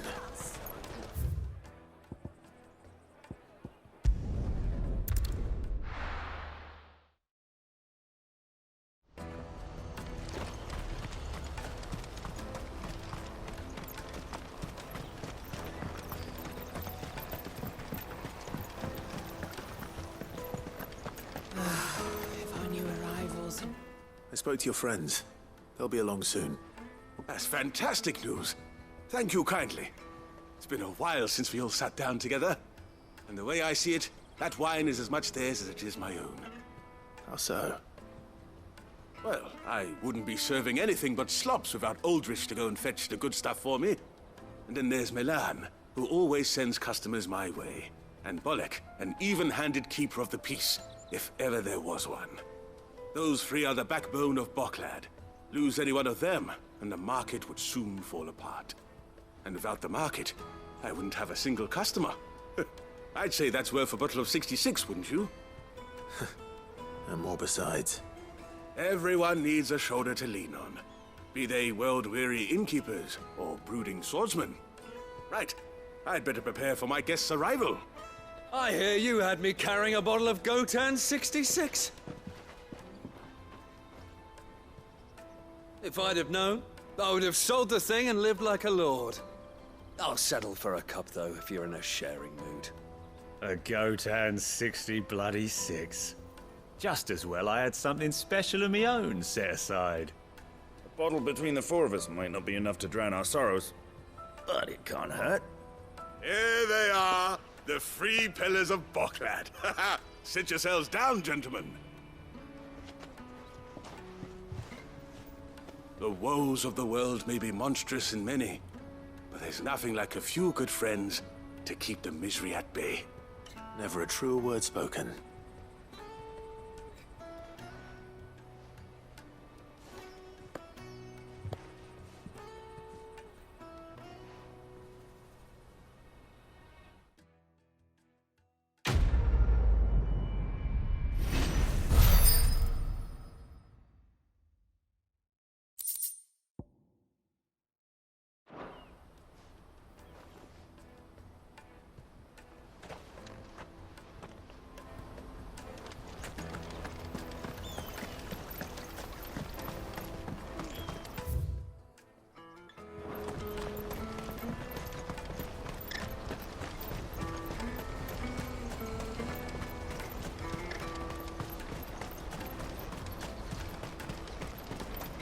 For hire. Best service. I see you've been of some assistance to Eloise. Perhaps you can extend me the same kindness? Perhaps. What would I be doing? Finding someone. You see, I've been having trouble with thieves, and despite the many pains I've taken, I can't stop them from rummaging through my packs. I was griping about my lot to a friend of mine a few days back, and He offered to track the culprits down. Now, Joseph's a sellsword, and a good one at that. But he's been gone days, and I'm beginning to fear the worst. Any idea where his search for the thieves might have taken him? The old Zemeckis Road, perhaps? He doubted they would be fool enough to linger here in Boklad. Joseph's lived a hard life. Made him grey long before his time. I just pray he hasn't been killed over a few sacks of grain. I can't imagine there are too many grey-haired sellswords around. Hopefully someone will have seen him.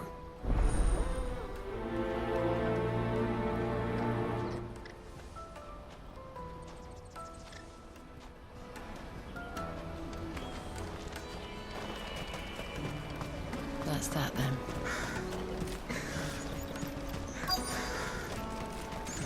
There are no crystals here. We have to keep going. What do you want? I've no coin on me. Just information. Has a sellsword passed through here? Grey hair. Now you mention it, there was a young man with salt in his mane sneaking around out there a while back. Which way did he go? How am I supposed to know? Buggered off down the road, I expect. Now why don't you do the same and leave me be?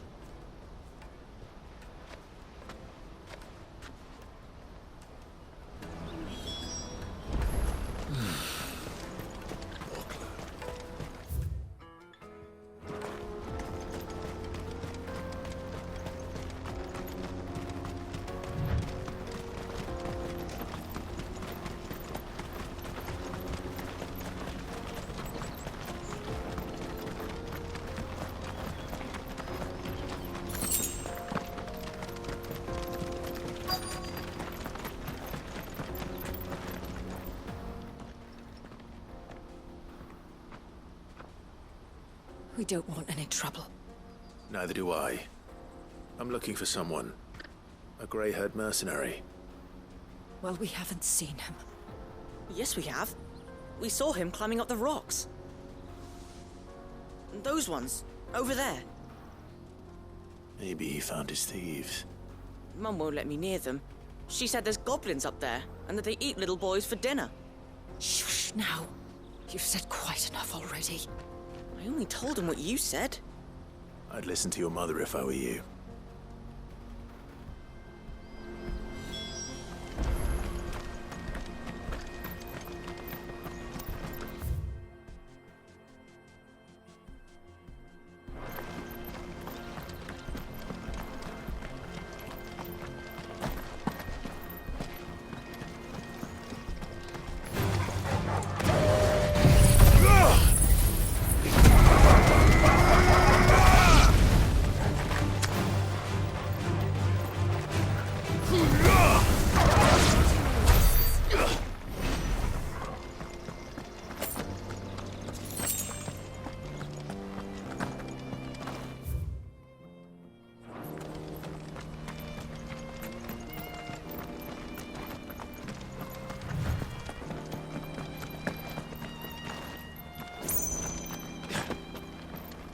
Joseph's thieves really lug their stolen wares all the way out here.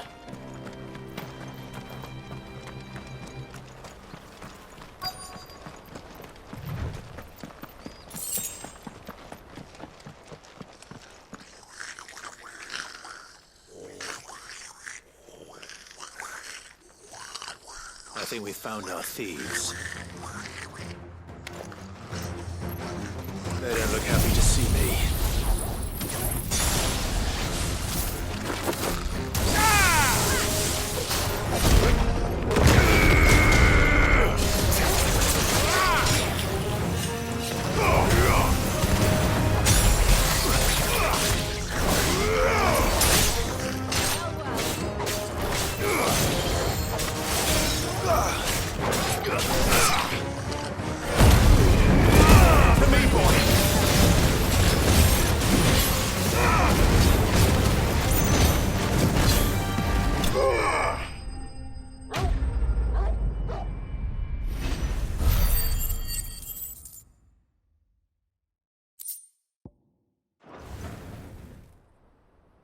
Let's get this over with.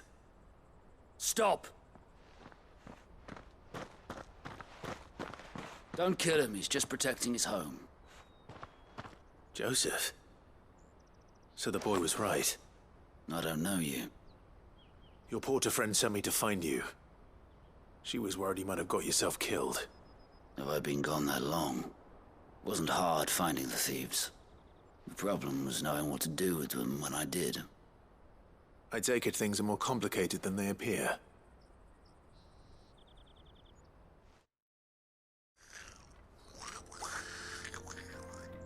I'd all but ruled out bandits before I even left the market. You know why that is?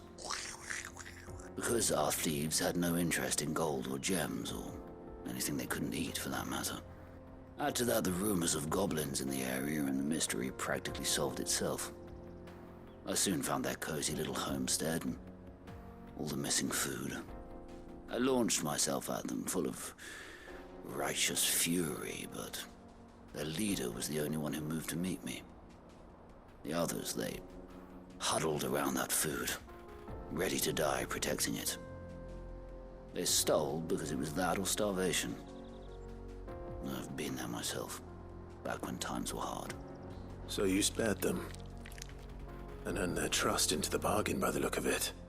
These goblins aren't native to the area. They don't know how to survive such barren lands, so I've been teaching them. And once they've learned to hunt and forage, they won't be fool enough to risk their necks in Bocklad. I'm impressed. I didn't know goblins could be reasoned with. Do me a favor. Let the porter know I'm safe. I'll head back to the market once my work here is done. Oh, and don't mention the goblins. I don't want people coming here brandishing pitchforks. Not now this lot have sworn off thieving. Your secret's safe with me. I appreciate it. Thank you.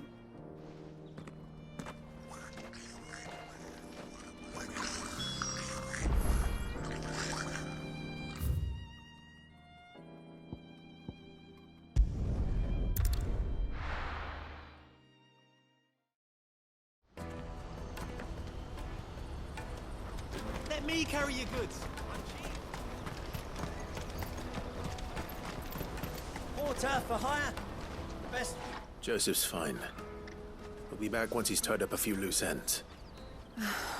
That's a weight off my shoulders. He certainly knows his business. You found your thieves all right. And I dare say they won't be coming back. A good man to have around, that Joseph.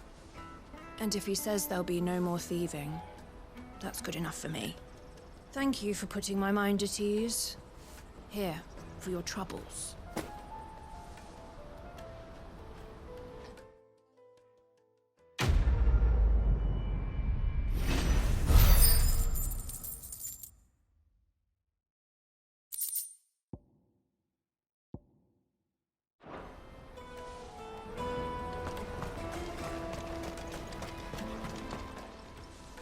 And how might the Crimson Caravan serve you today? You're always welcome at the caravans.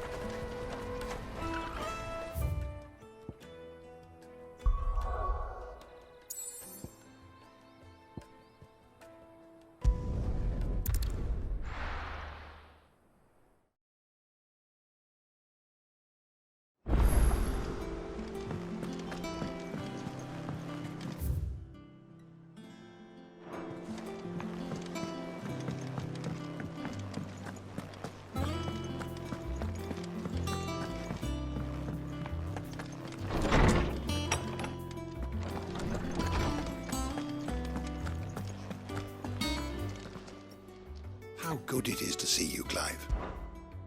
I don't believe you've read this particular chapter before.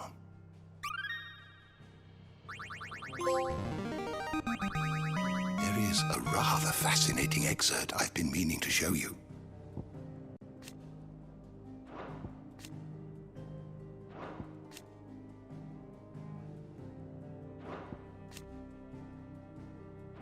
You wish to study the tomes?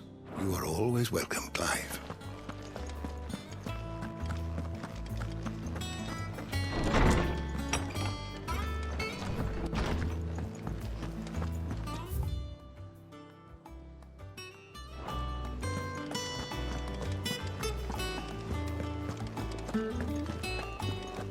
like the crystal too.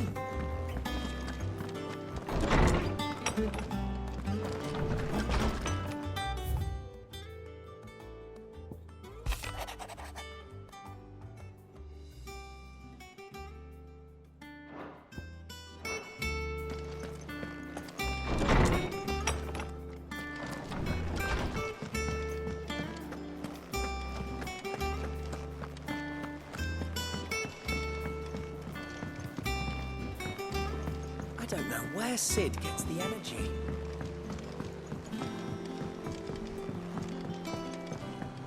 Mid told me she was building a ship.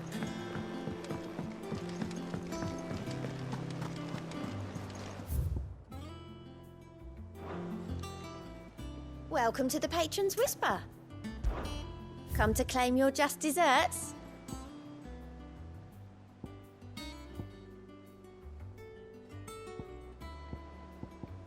Come again. I may have more for you.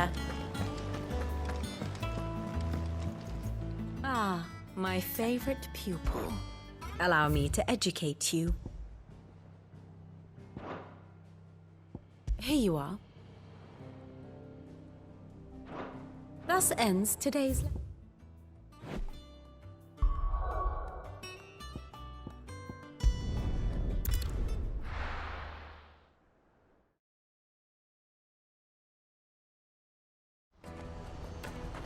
Let me carry your goods. I'm cheap. Peaches and pears.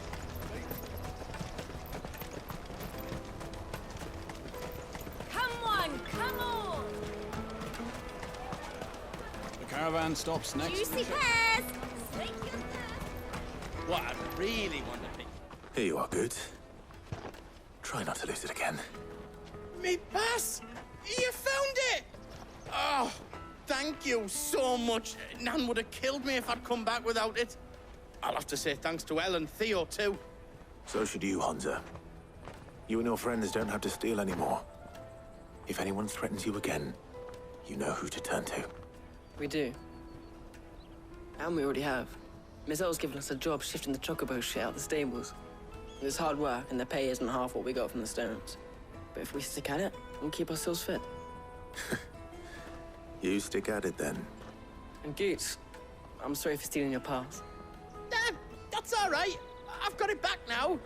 And all's well that ends well, eh? You said you're trained to be a blacksmith, right? Well, I'm gonna be your first customer. I'm gonna save up all my gil and get you to make me a massive sword. I'll do me best. Till then, eh?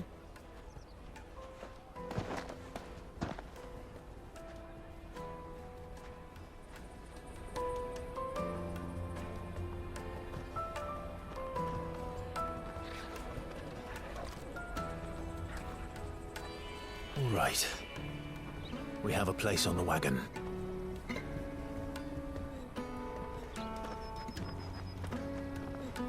Remember, Goots, we're mercenaries. You hired us to protect you. But mercenaries. And you remember the plan? You're to ride all the way to Twinside.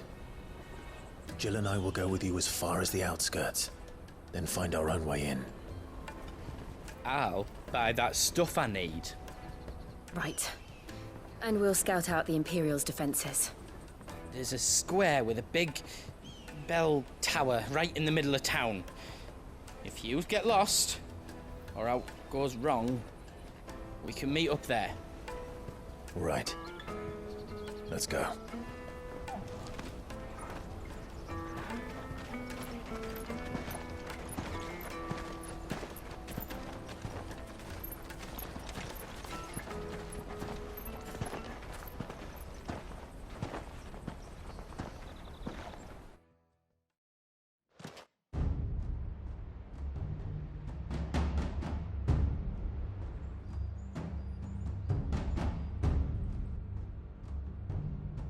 I see. And you're quite certain your father has no knowledge of Ultima? I am. I have no difficulty believing a sinister force has come to exert an influence on Sanbreque. But be that as it may, it is yet to claim my father. For better or worse, his radiance speaks his own mind. Then the fiend works from the shadows. I confess, when first you told me of this fiend, I had my doubts, and more than a few at that. A beast that labors to plunge Valisthea into turmoil, all in pursuit of your brother. But that wound is proof enough that evil is afoot. Then I have your answer, Your Highness. You will join me in my fight. I cannot. Not yet. Your Highness, please. As you are aware, the Dhalmekian army is at our gates. They have lost their mother crystal, and with it all hope of a negotiated withdrawal. It is but a matter of time before they invade. If Bahamut is not here to meet them, my people will be slaughtered. Though not by Hugo Kupka, thanks to Ultima's machinations. I know the fate of your people weighs heavy on your conscience, but if we do not put an end to Ultima's plans, they shall face a far darker fate. The chaos he would wreak would sweep all of Valisthea into the abyss. The lives of every man, woman, and child in the Twins are at stake.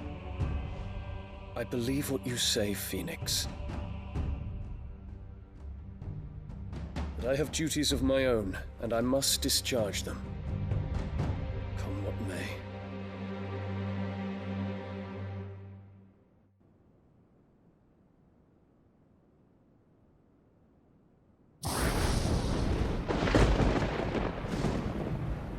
What do you know of my blood?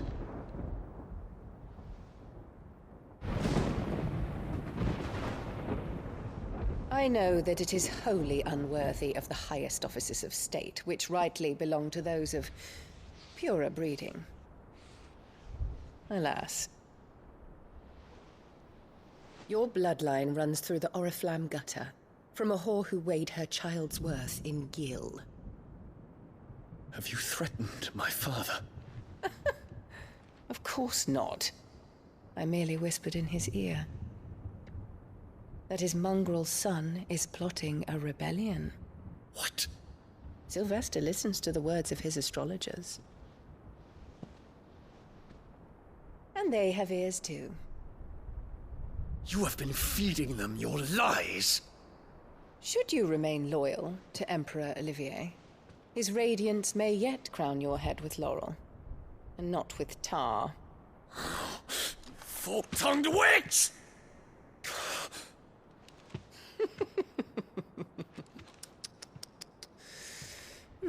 In consideration of your long years of service to the Empire, I shall forgive this uncharacteristic rudeness.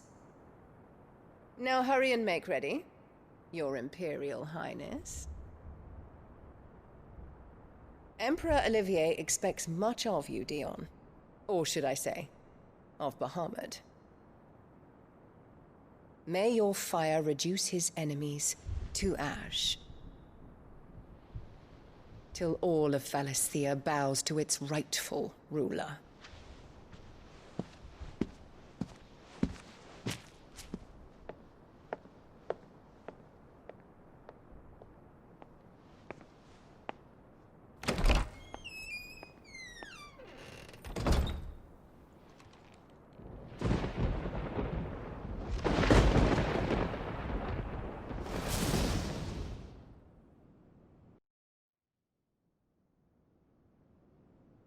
There is another darkness that has taken hold of Sanbreque. And until its grip is released, the flames of war shall spread ever wider, just as Ultima wishes. Forgive me. My family has caused you much grief. You are not her keeper, Phoenix. This is a matter for the Imperial household now, and as a member of that household, it falls to me to resolve it. At such time as that is done, what strength I have shall be yours.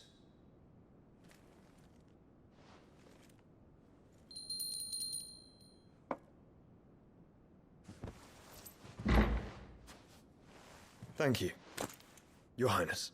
Let us take to the skies together, and bring a new dawn to Valisthea. I should like nothing more.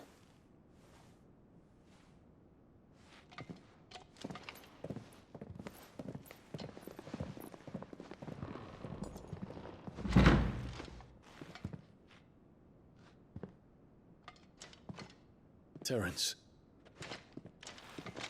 My prince. Tell me true. Do you believe what I'm about to do is wrong? We dragoons have but one leader, Your Highness. And we shall follow him unto the very end. Thank you. This is my decree.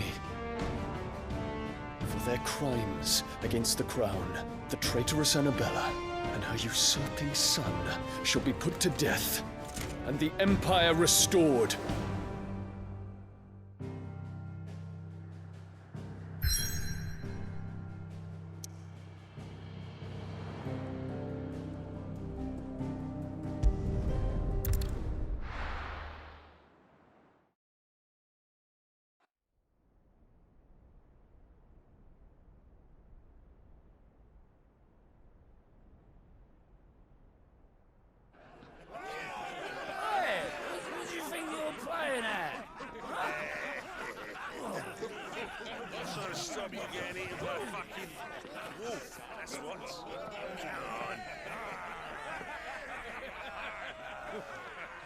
One would never guess that these people stood on the brink of war.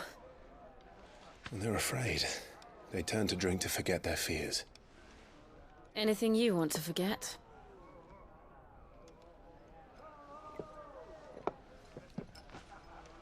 The harbor is empty, and half the market stalls too. The city may seem peaceful on the surface, but it's balanced on a knife edge.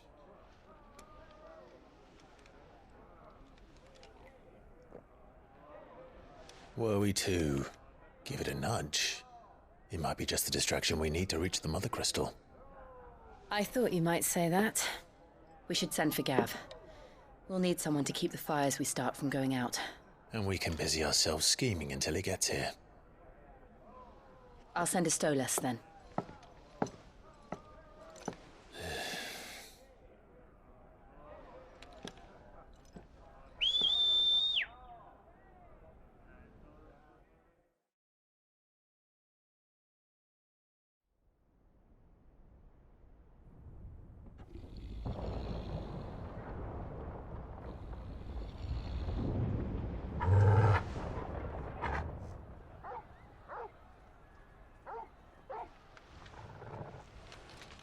What is it, boy?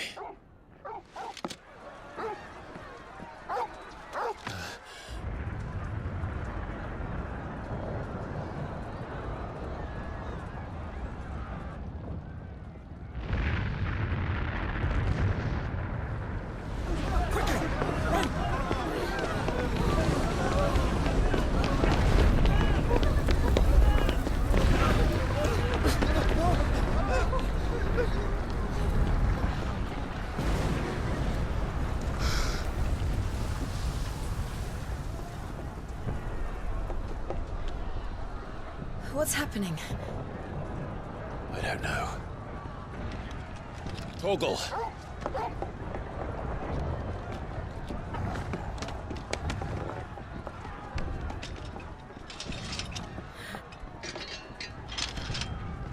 This way.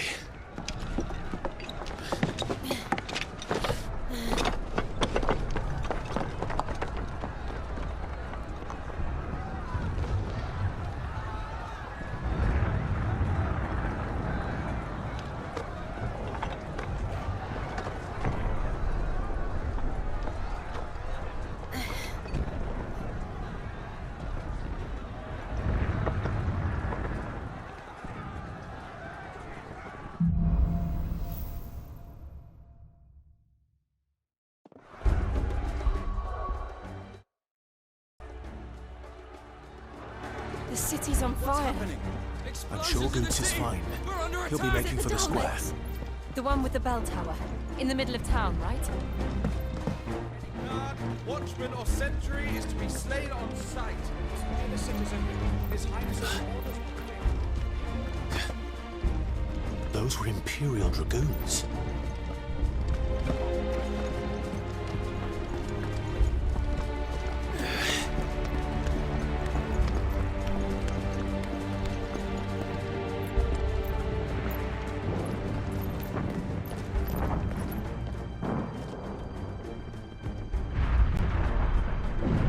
What in the hell is going on?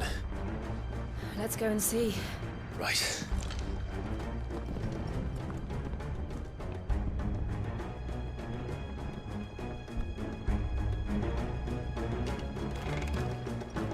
But first we find Goots.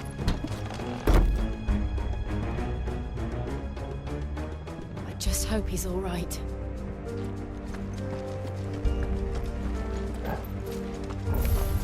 You there! Identify yourself! Do we have to?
I'd be glad to fall into a sewer.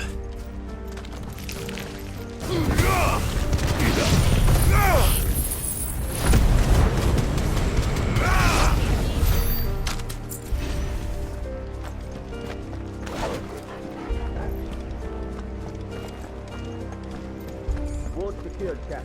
None of the Emperor's forces remain. Gather the men! We press on to the council chambers. Yes, Captain. What of the men and women in the market district? The evacuation has complete justice. And all that remains is thrown to protect us. There it is. The bell tower. Right. Let's go.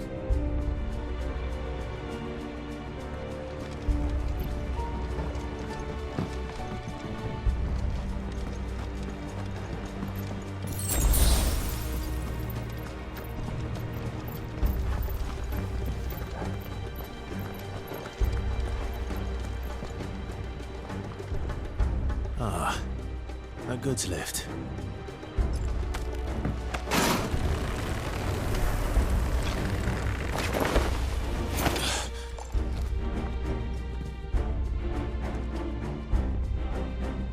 Where in Gringo's name did you come from?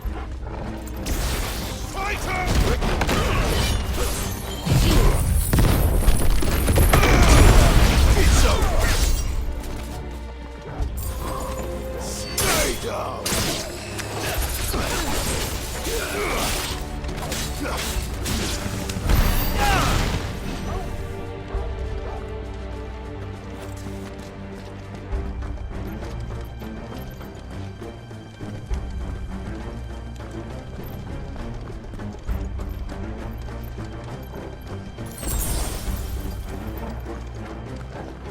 Intruders! Defend the gate!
In the name of His Highness!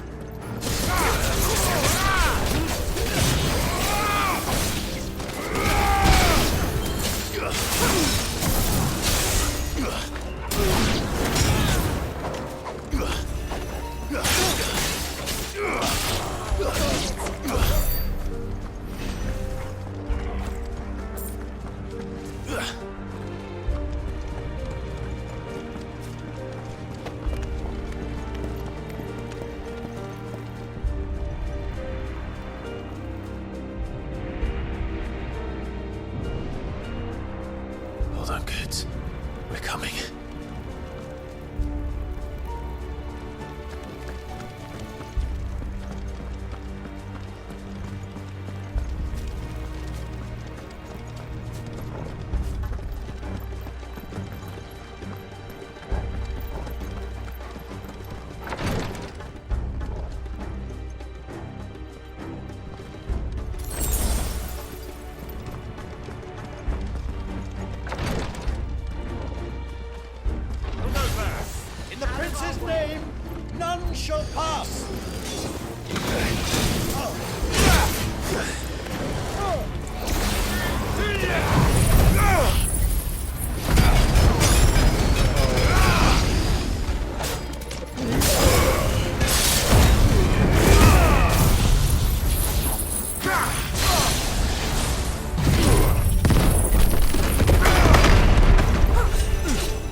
Enemies on the ramparts! Kill them!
Can you see him anywhere?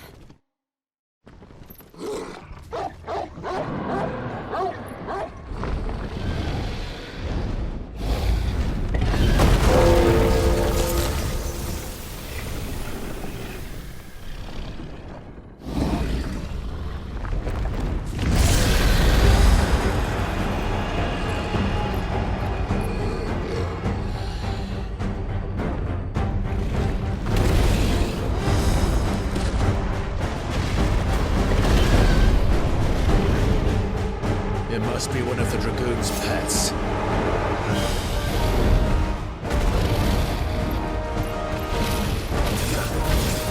Let's try.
us.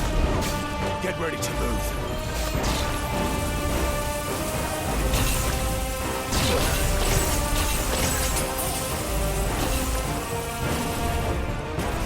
To me, boy.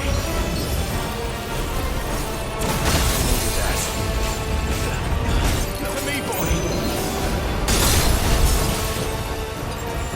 Needed that.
Over here, Clive!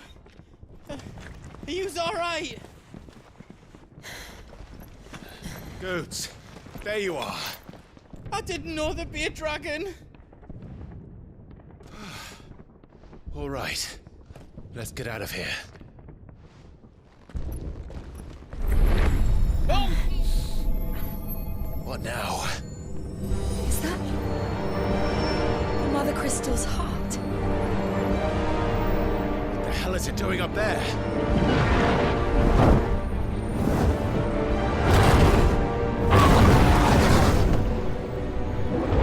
Bahamut.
Don't do this!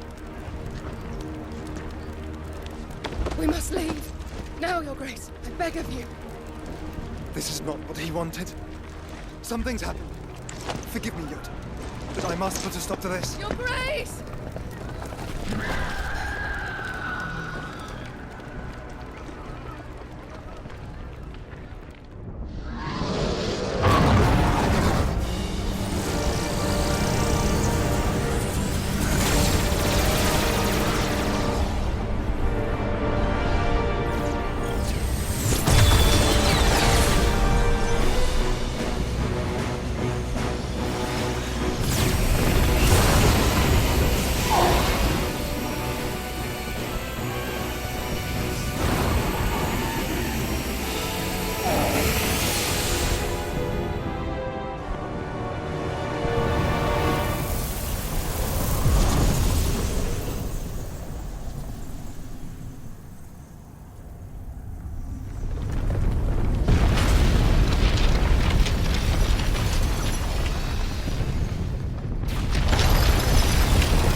So, what do we do now then?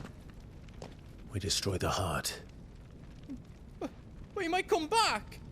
As soon as the flames die down, the Imperials and the Dalmex will move in. This may be our only chance. And Bahamut has gone for now. You should get as far away as you can, Goots.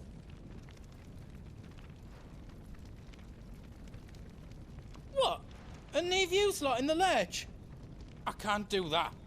If you're staying, then so am I. I packed everything up before I made a run for it, so if there's out you need, just ask. But I won't be giving it away for free. Nan'd never forgive us if I did. Thank you, Goots.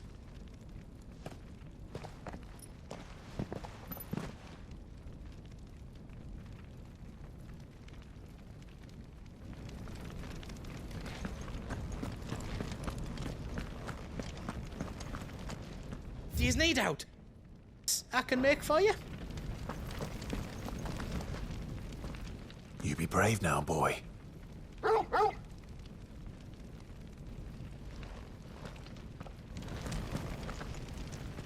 Drake's tail is right there, Clive. It's time to free Storm from the crystal's curse.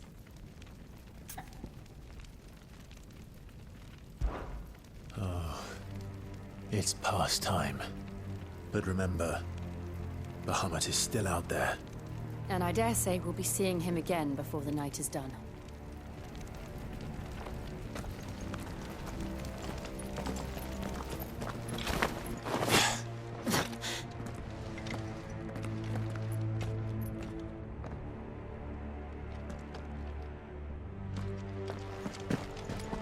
No more roads. We'll have to find our own path. Do you feel that, Clive? Ether.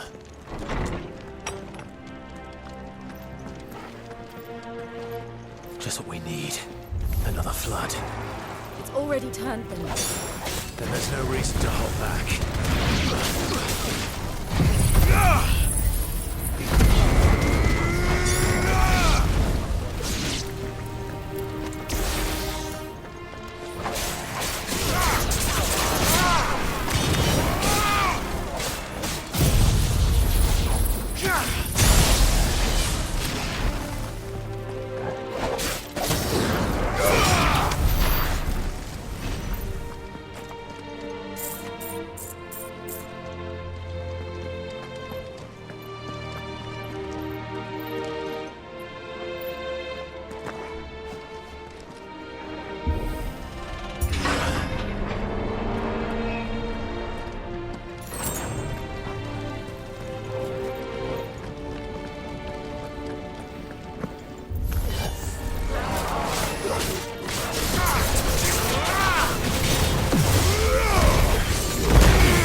climb up.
Hold on, Joshua! I'm coming!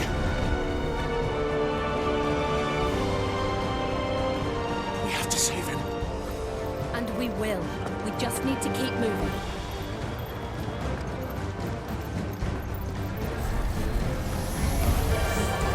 Come again. Not now.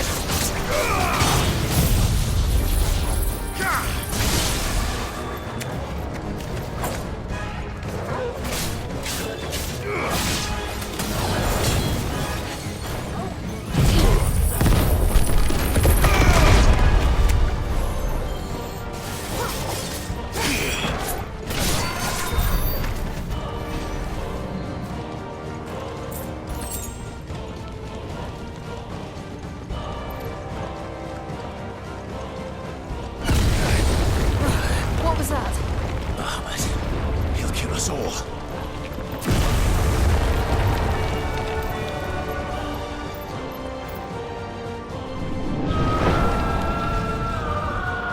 There he is. Joshua! I'm here, brother! Drive. He can't hear you. Joshua! They're heading for the heart. Then so should we.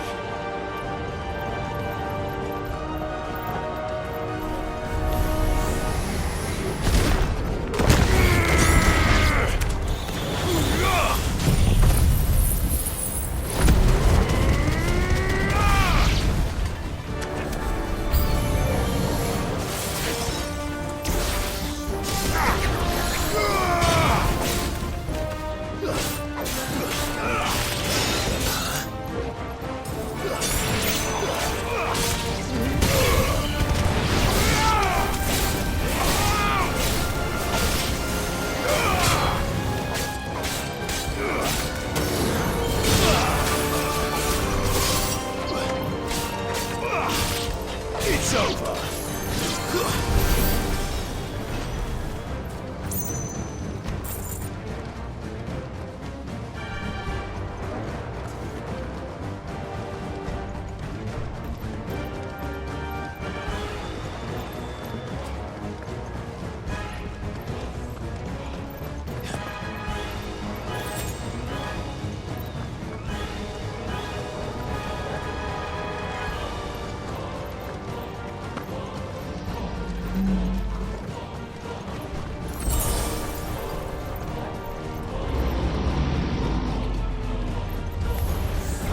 We don't have time for this!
It's over.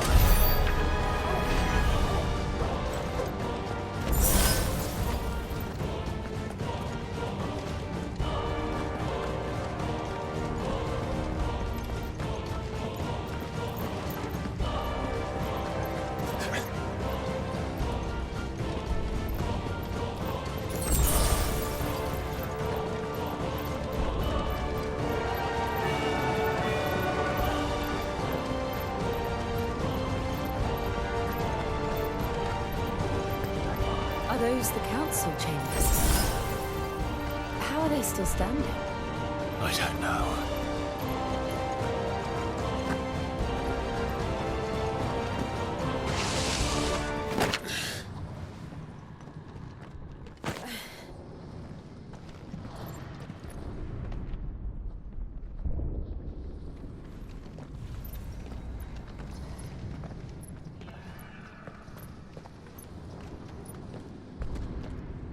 He'll be all right, Clive. He's a survivor. We're getting close.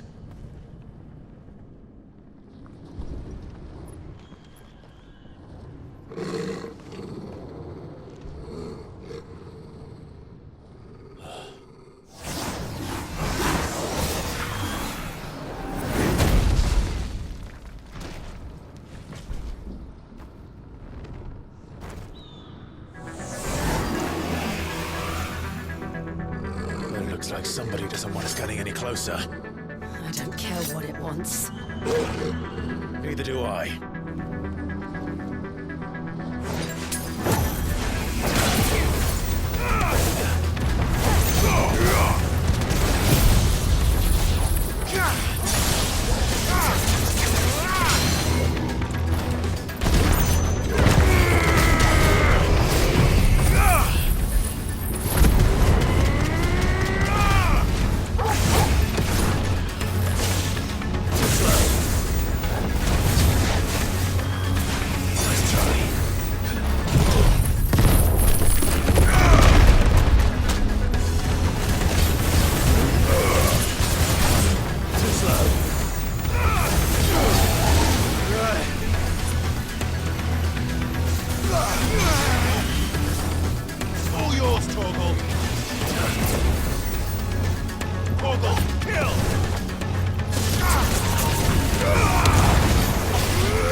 These beasts, they're getting stronger.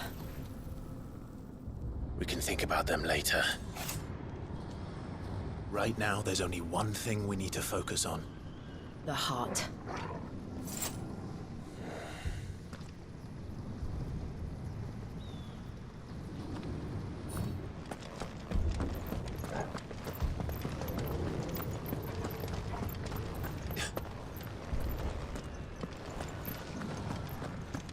We might be able to get up through the building. It's worth a try.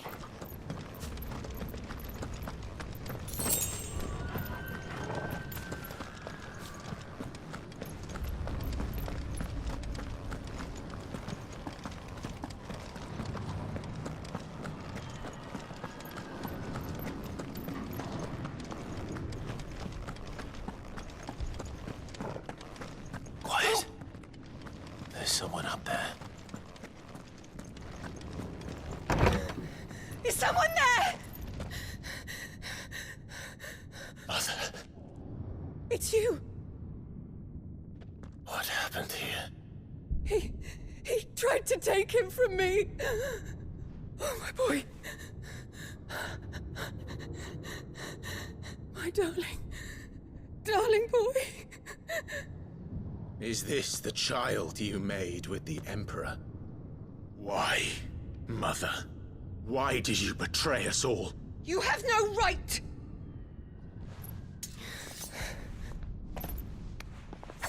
Answer him.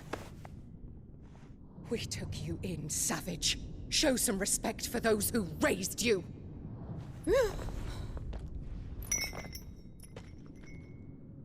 Honorable Elwyn, always thinking of his precious homeland.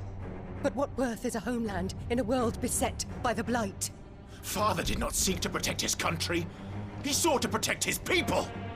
A leader's duty is not to protect his people. It is to protect the source of his sovereignty. The noble blood that runs in his family's veins. So long as this bloodline remains unbroken, what does it matter if a nation falls? One can always found another. Unlike him, I did my duty. I preserved my line. I bore a son of the noblest blood, to whom the whole world might kneel. That is why I gave Rosaria to Sambrek, that I might join my line with the Lesages and birth a savior of this benighted land, blessed by both Bahamut and the Phoenix! You sold your country for a child. Why did he need another? You had Joshua. I had nothing. You were always your father's son, so very strong and bold and daring, and yet you failed to awaken. Would that Joshua had been granted 1/10 of your strength? Oh! How the nobles laughed that Elwyn's firstborn was surely the son of a concubine, and my own, not long for this world. The shame of it! The shame of being slandered by one's inferiors! How could you ever know how that feels? It should have been you! Why didn't the Phoenix choose you? Joshua's every waking moment was spent trying to shoulder the burden that you and the Phoenix and the Duchy foisted on him. That's why I became his shield. To help bear the weight. But what did you do? You betrayed your own blood and surrendered your son to his fate! Joshua, my darling boy. I never meant to hurt him. The soldiers' orders were clear. He was to be spared. Why did you survive when the only one I truly cared for died? What? Have you not looked out of the window? Joshua is here! The Phoenix lives on! He's battling Bahamut as we speak!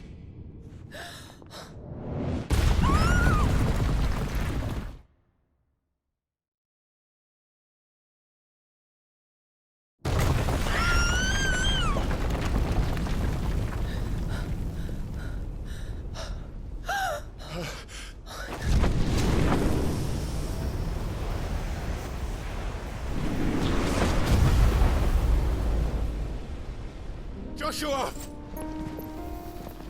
Wake up!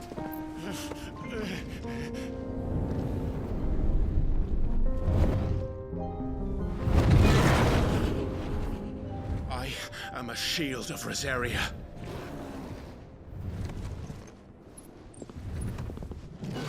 And I will do my duty. What are you...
faster than I've ever seen!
Thank the Founder!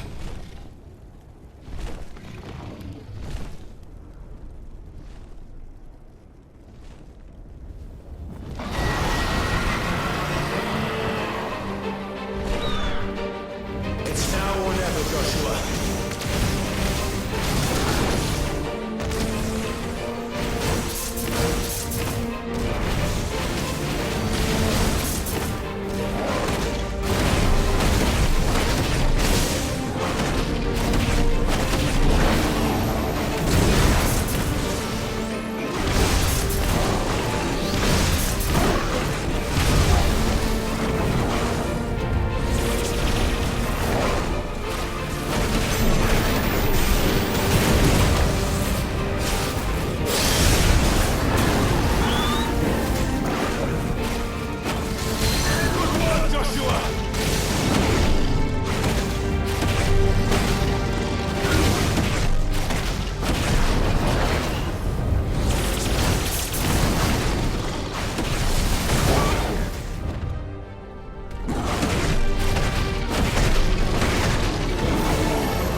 This is drinking the ether.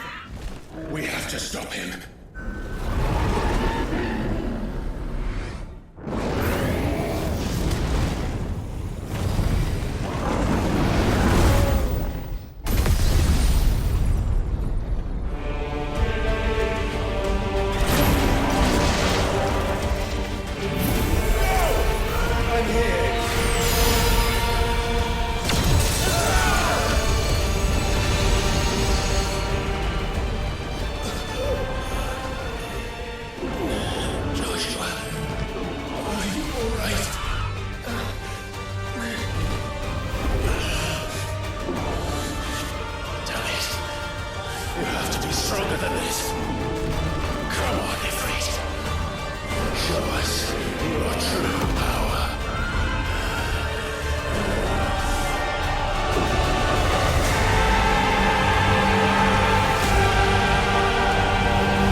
Match such power by trusting in our own.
Joshua!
Dion!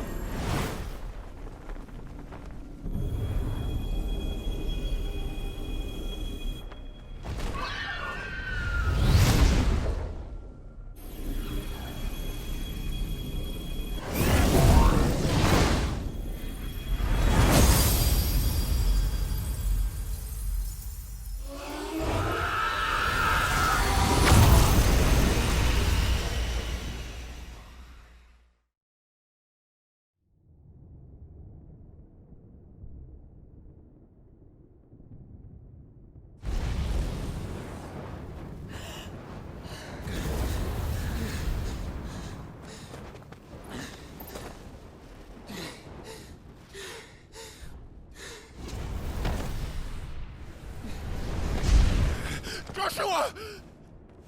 Clive!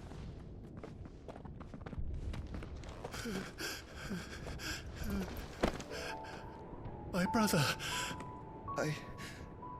I'm sorry. I'm so sorry.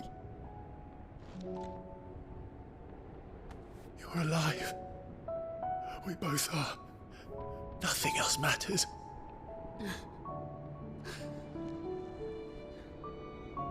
I never dared hope that I would see this day.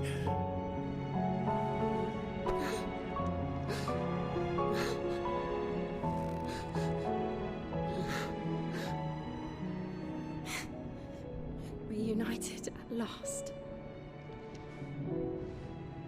Jill.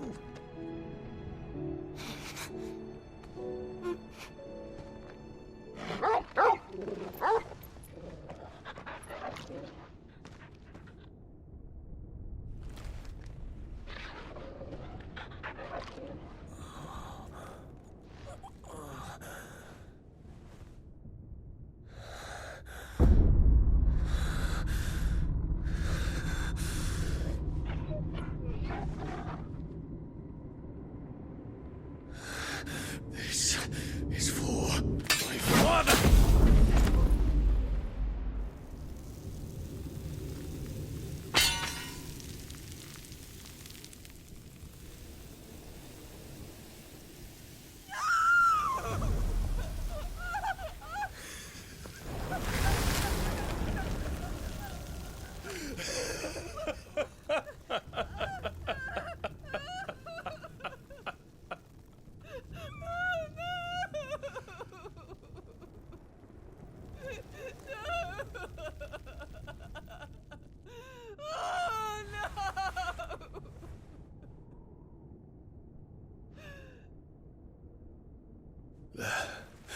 It is done. The demon that would tear our house apart is no more. Father.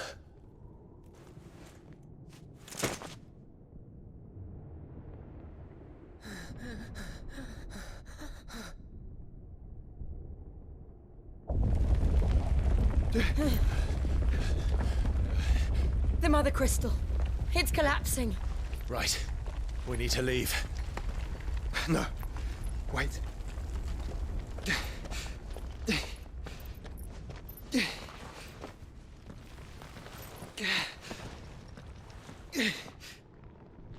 I owe him a debt.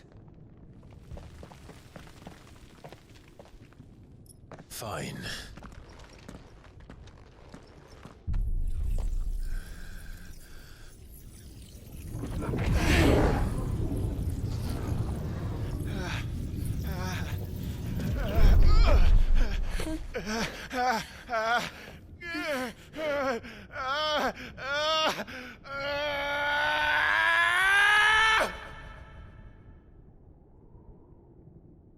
You there. Tell me what section. Don't reinforce the walls. This is our situation. Report, Captain. Can nothing be done to call them off? I regret not, Your Radiance. The Dragoons answer to none but His Imperial Highness. The Council is powerless to intervene. We're hearing reports of rebel Madness is this, Theon. throughout the neighboring districts. Focus all efforts on extinguishing the fires around the capital. The city can wait. Don't dally, man. Go! Your Radiance.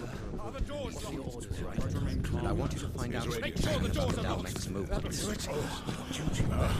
By the light! Dion, have you taken leave of your senses? Call off the Dragoons at once! Fear not. The populace will come to no harm at their hands.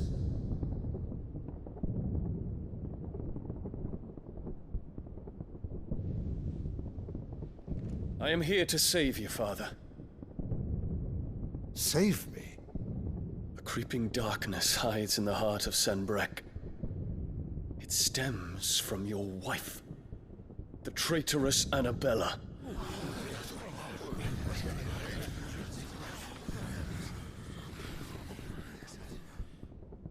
Not another word, Dion. Father, though you may not see it, the darkness has taken hold of you. It has made you forget yourself. But I bid you remember, there was a time when you ruled not with cruelty, but with compassion. Why now do you turn your back on your people? Why now do you seek to stoke the fires of war? You too have borne witness to this change, Your Eminences. And you know, as well as I, who is responsible for it. A puppet now sits upon the throne, but cut his strings, and the master loses the power! What? Dion, you bear steel before your Emperor? Guards! Take him!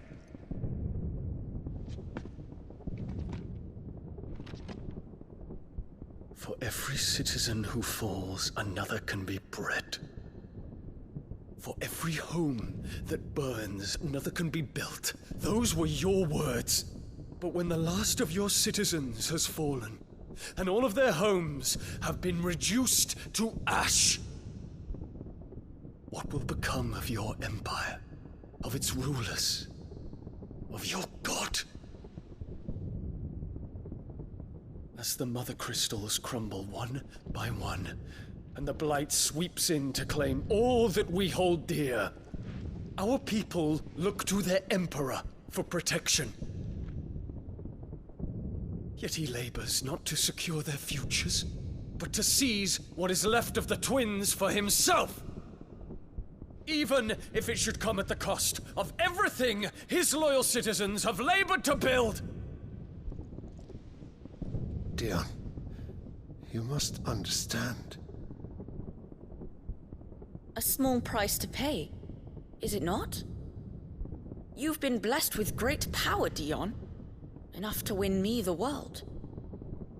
So go, claim Valisthea for me, brother.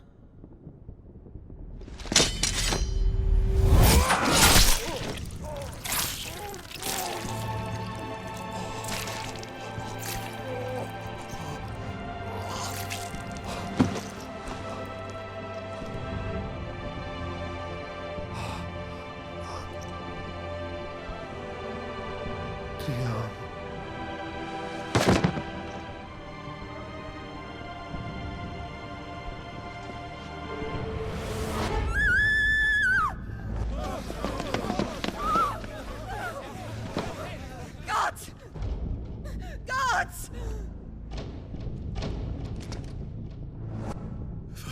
Father. Poor father. How he doted on his children. That he would die to protect me was plain. It was but a matter of when. You planned this? You did well to endure so long. But you broke in the end, as I knew you would. And now Muthos approaches. Put him to the proof. I would see if he breaks. Go, Bahamut. Kinslayer.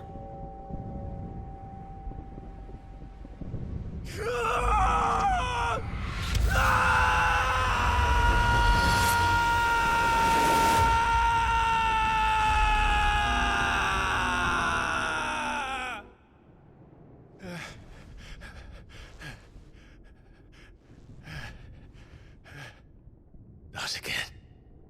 Brother? It's a long story.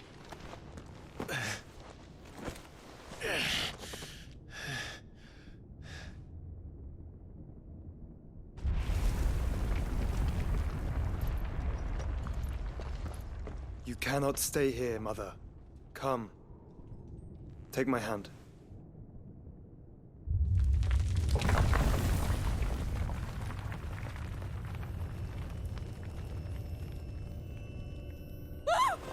Get away from me! This is all just a dream, just a bad dream! You will not take me, Shadow! You will not take me!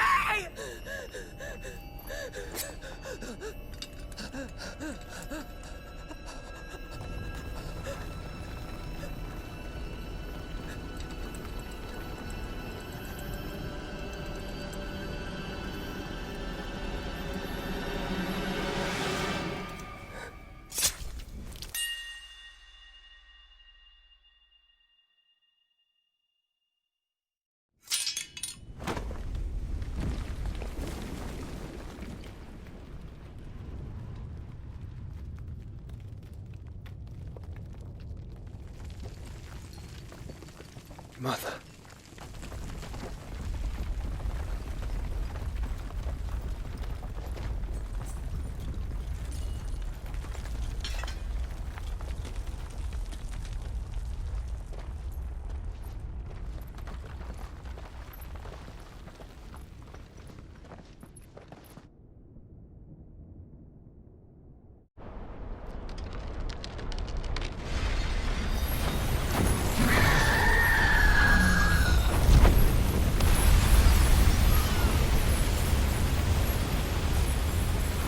If it is consciousness that weaves your wills together, consciousness that blurs the boundary between your own will and that of others, then we shall set you apart once more. The ties that bind you shall be severed, and humanity return to its proper place.